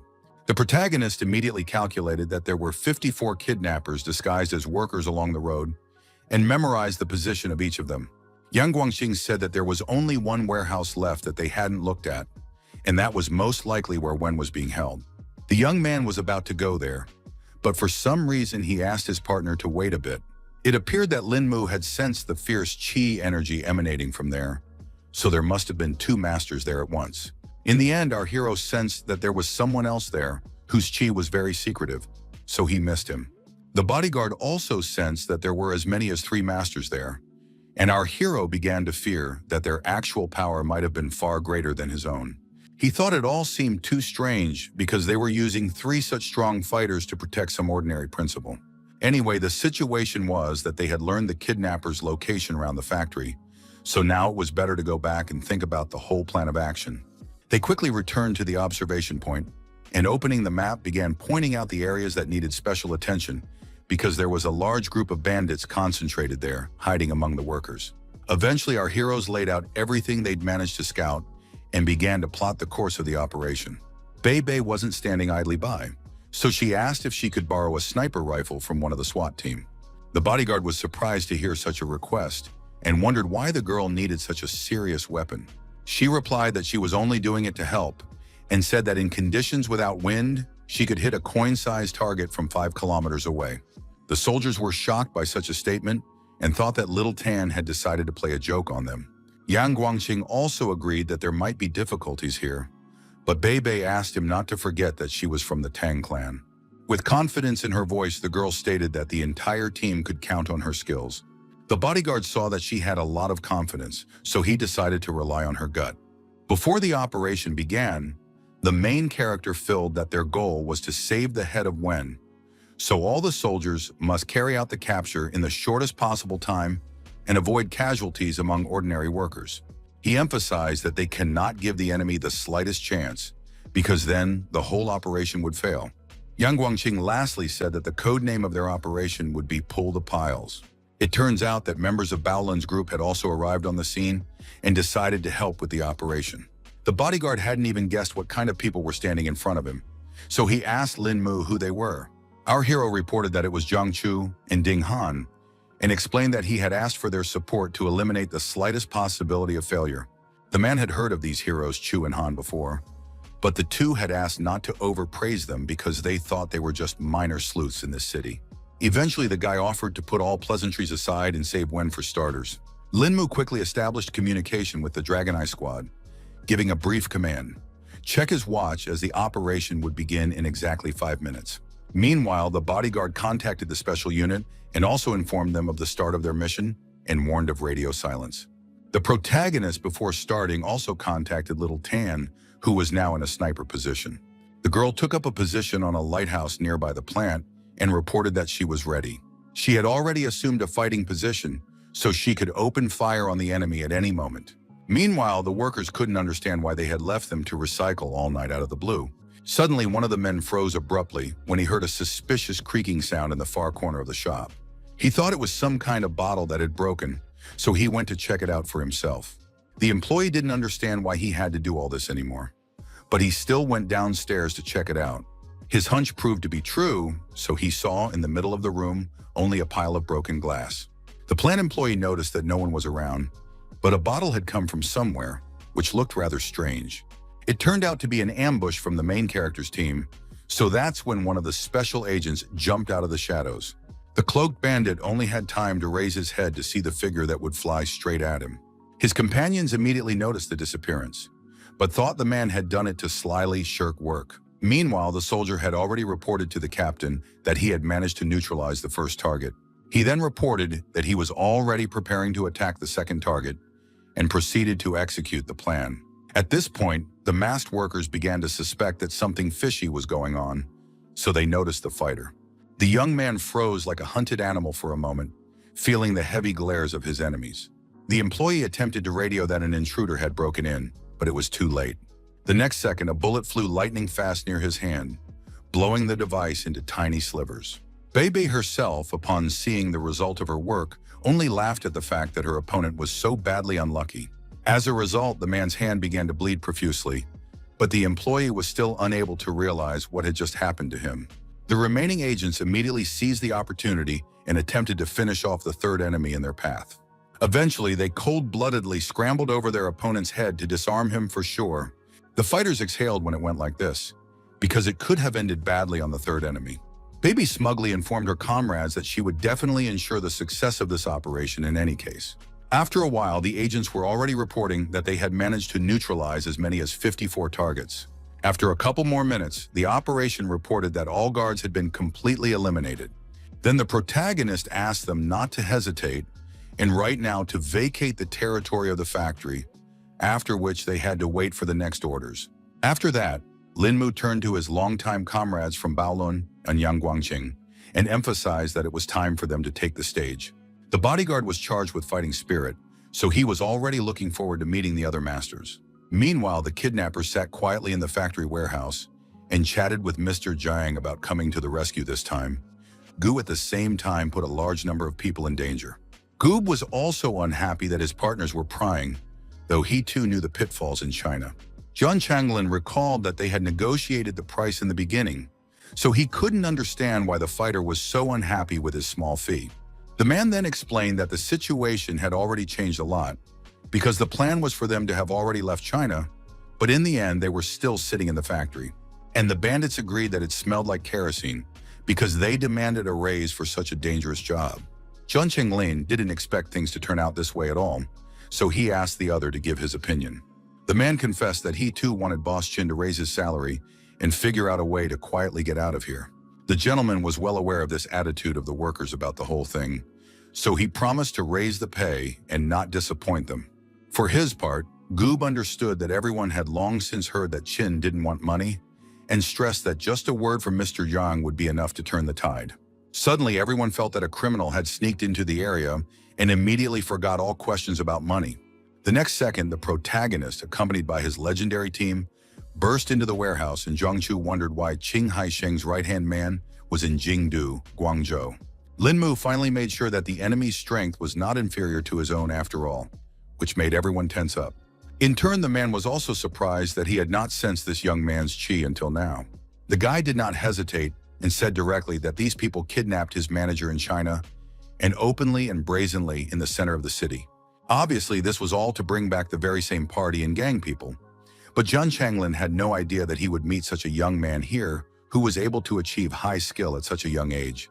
Linmu emphasized that he didn't belong to any school, and his cultivation skills were superficial, so he joked that he hoped to receive guidance from his opponent. The man still kept saying that a person who had reached a high cultivation level on his own was incredibly rare, so he would never be able to accept Linmu properly. The protagonist felt that all this talk was going to come to a dead end anyway, so he asked the bandits for permission to inspect the warehouse. Zhang Changlin replied that there was no problem with that and asked the whole team to make themselves at home while they were here. He looked behind his back and pointed to a box they had asked not to touch because it was as if a friend had handed its contents into the possession of the bandit. Then Yang Guangqing intervened in their conversation. He just wanted to look at everything in this warehouse and see if these guys were lying to them. Also, the protagonist understood that Mr. John was hospitality itself and again asked for guidance from him. In the end, the man finally agreed because he too wanted to see what the guy's training had gotten him to. Thus, our hero drew off one enemy and left a couple of masters behind him for his companions, while the remaining man would go to rescue the head of Wen. Ding Hanyu and Zhang Chu only needed one look for them to understand each other's plan perfectly. They managed to pull the other couple of masters away, and in the meantime, Yang Guangqing had to save the principal. A furious battle had already broken out in the confined space of the warehouse, so the air was filled with the muffled sounds of blows and the sharp exhalations of warriors. The protagonist had emphasized from the beginning that he was asking courtesy of Mr. Zhang, so now he had decided to use dragon appeasement. The man immediately felt this power because he was also aware that it was the lost 18 dragon palms. The young man noted that his opponent was very observant, but was no longer going to stop and attacked him. Zhang Changlin was also of the uneasy kind, so he used the Tian Shan plum fracture to protect himself from being hit hard. The protagonist was immediately interested when he saw his opponent using such a rare technique. He immediately remembered that he had seen this technique on a flash drive that Liu had handed over, and under that name, all the martial art techniques were broken down. In turn, the bandit leader himself could not even think that such a young man would be able to oppose him in any way. Now that the man knew that Lin Mu was familiar with his techniques, he decided to make him feel the power of the Tian Shan plum fracture. Meanwhile, Yang Guangqing confidently advanced through the warehouse while everyone was busy fighting. The bandit noticed that the bodyguard was trying to seize the moment and wasn't about to let him finish the job. The bodyguard didn't see at all that he had already been spotted, so he ran with all his legs to the cherished box with the principal. In the next instant, a dazzling flash appeared right in front of Yang Guangqing, and the shockwave hurled him to the side. Suddenly, the man saw that it was definitely unusual pyrotechnics, which surprised him even more. Everything around him began to ice up rapidly, and the bodyguard was a couple of steps away from being hit by the wave as well. Next, someone used the vortex against the guard, but the guard thought it was just child's play. Regardless, he still wasn't able to dodge another attack from his side so easily. In the end, Yang Guangqing only now realized that all this time, the other masters had been hiding in the box. These two strong fighters said that Lin Mu's team had to go through them first if they still wanted to save at least someone. The protagonist could not even think that the most real superhumans would be present here, and realized that until this moment, the power of these enemies was insensible to him. A mutant named Ross, who was skilled in the ice arts, noted that the Chinese master was not at all impressed with his appearance. That was why he aimed all of his ice spikes at him, so that Yang Guangqing would definitely experience his full power. For his part, the bodyguard wasn't afraid at all, because he wasn't impressed by some superhuman who allowed himself to talk so smugly. He promised that the foreigner would learn what the Chinese school taught today, and immediately used the Golden Dome for protection. Ross was not in the least startled when he saw that his ice had ricocheted off to the side after all. Meanwhile, on the other side, he was attacked by Weber with a hurricane shaft that seemed to demolish everything in its path. Our hero desperately tried to shout to his comrade and warn him about the superhuman with a whirlwind. Not so easy. The bodyguard was not at all afraid of his rivals and asked the leader not to be afraid, promising that he could take on these two enemies. The man used the Golden Dome again, causing that energy tornado to scatter in different directions. After a second, the vortex had gathered itself together and now descended upon Brother Ian with renewed vigor. Muton still believed that Chinese Kung Fu was not cool at all, and that all this praise was just empty words. Meanwhile, the protagonist had already moved into close combat with Zhang Changlin, who was also obviously not going to give up. At this moment, Yang Guangqing noticed a whirlwind that was somehow different from all the previous ones. The man thought he had already been mistaken for a weakling, and then declared that an old tiger never shows its true strength. Lin Mu even had to distract himself from his fight because he couldn't understand what his comrade was up to. After observing the bodyguard's technique, the guy finally concluded that he had decided to use the palm behind the clouds. The man did not stand still and immediately entered the vortex to destroy it from within with his own hands. Eventually, the bodyguard realized he was failing and couldn't believe that nothing worked against the superpower. All the while, Mutant kept laughing off the fact that it turns out Chinese kung fu is worthless. Yang Guangqing was already at his limit because the tornado ring suddenly engulfed his palm behind the clouds. Gradually, the man began to feel that he would now completely lose control of his true ki, which would be a complete failure in this battle. Yeroi clenched his teeth, realizing that it was only going to get worse as the tornado ring gradually consumed his partner. The guy decided to intervene in this confrontation and asked his comrade to stop the true chi and just trust him. The bodyguards himself knew how to act in such situations, but now it was several times more difficult to control everything. The superhumans were already beginning to suspect that this guy was going to be in trouble soon because he had simply underestimated the power of the devouring tornado. Weber himself rejoiced that his technique had never yet failed him in battle. At this time, the protagonist had already had to return to his rival who was keeping him from their battle. Zhang Changlin's movements sped up because he must have noticed that the young man wanted to help his friend, so he was in no way willing to let him do so. But Lin Mu was not going to give up so easily and decided to use his strongest techniques to show that he was no match for this mutant. The guy let out so much energy that it sent fiery sparks throughout the warehouse. The opponent had only to cover his hands from such bright flashes and marvel at the incredible strength of our hero. Zhang Changlin couldn't believe that the boy had actually managed to escape from his strongest control. Meanwhile, the protagonist turned to his brother Ian and asked him to stop his admission now. The bodyguard didn't hesitate and immediately complied with Lin Mu's request, who must have known what he was doing. After exerting himself so hard, he coughed up blood and almost fell back into the vortex again. The young man had already concentrated as much as possible to continue this fight and asked his comrade to take a break on the sidelines for now. Without wasting a second, our hero quickly threw himself at the devouring vortex and announced that he would now take this enemy on. Lin Mu quickly ran up close to this green tornado and used the Great Flying Dragon technique. Everyone around him immediately realized that this was another long-lost and at the same time most powerful technique. Strong chi energy enveloped the vortex from all sides, so it began to rapidly shrink.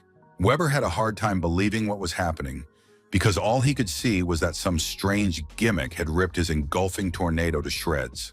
The protagonist did not stop there, so he once again concentrated energy in his hands. In the end, he unleashed 3 more huge dragons to finally finish off all the opponents. The ferocious dragons that were the embodiment of Lin Mu's aura were already flying forward, ready to sweep away everything in their path. The young man decided to use the strongest dragon pearl technique, so he definitely wouldn't fail. Bei was watching everything through the scope of her sniper rifle and was shocked when she saw the technique the main character used. There was another huge explosion in the warehouse, as if someone had decided to detonate several dozen bombs at once. The SWAT team, who had been standing guard the whole time, couldn't understand what was happening in the opposite part of the factory. The commander still asked them to remain calm and stand in their original positions until new orders. Meanwhile, all the comrades were once again convinced that Brother Lin possessed immeasurable fighting strength. The mutants watched the consequences of our hero's attack in bewilderment, unable to understand how such a thing was even possible. Even his enemies recognized that this young man had simply terrifying power. Zhang Changlin silently watched his opponent and seemed to be just glad that he wasn't at the scene of this explosion. In the end, he admitted that he just didn't expect the kid's kung fu to reach a whole new level. The protagonist still thought that everyone was just flattering him because he was only adding his hunches to the ancient martial knowledge. Bandit had been sure that such a young man could not possess such tremendous strength and skill, but now realized that he truly had a talent not of the world to be envied. Gub asked what they should do next, but the leader replied that they had no more options, because if they continued the battle, they would die right in that warehouse. It was hard for the man to accept such an answer, but at the same time he himself understood perfectly well that it was pure truth. Zhang Changlin informed everyone on his team that they were definitely inferior in this battle, causing their assignment to fail. Jiang Shu and Ding Han were adamant, so they couldn't let the enemy escape at the very last moment. The bandits still felt they should get away while they could, and not let our heroes defeat them completely. The leader of the group turned to them and warned that it was still unknown who would die first in a battle to the death. Moreover, the villains have come here prepared and can ensure a successful escape. Only now did Lin Mu realize that all this time, his opponent had been holding the detonator in his hands.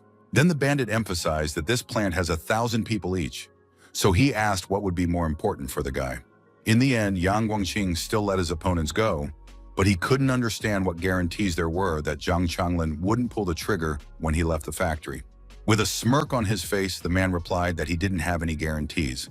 But our heroes didn't have a choice either, so all they had to do was trust each other. Meanwhile, a helicopter was already hovering over the warehouse, still waiting to pick up the fugitives. As they prepared to land, Jun Changlin expressed his hopes that they would meet Lin Mu in a more relaxed environment next time. A couple minutes later, the entire crew of bandits were already on board and said their final goodbyes to the main character's team. After that, they immediately began to untie Mr. Wen and told him that they had gone through a lot to be here. Yang Guangqing used the walkie-talkie and informed all the squads that Operation Pull the Piles had been completed, so now they needed to call in the bomb squad and evacuate all the workers. The protagonist tried to reassure his comrade and assured him that no one would blow up the factory, but here he was still tense. The man didn't trust the bandits, so he asked how Lin Mu had such confidence. It turns out that the young man had felt a deep reverence for ancient martial arts in his heart during the battle with his rival, so there was still some nobility left in him. At the same time, the helicopter was flying calmly over the city, saving all the criminals from justice.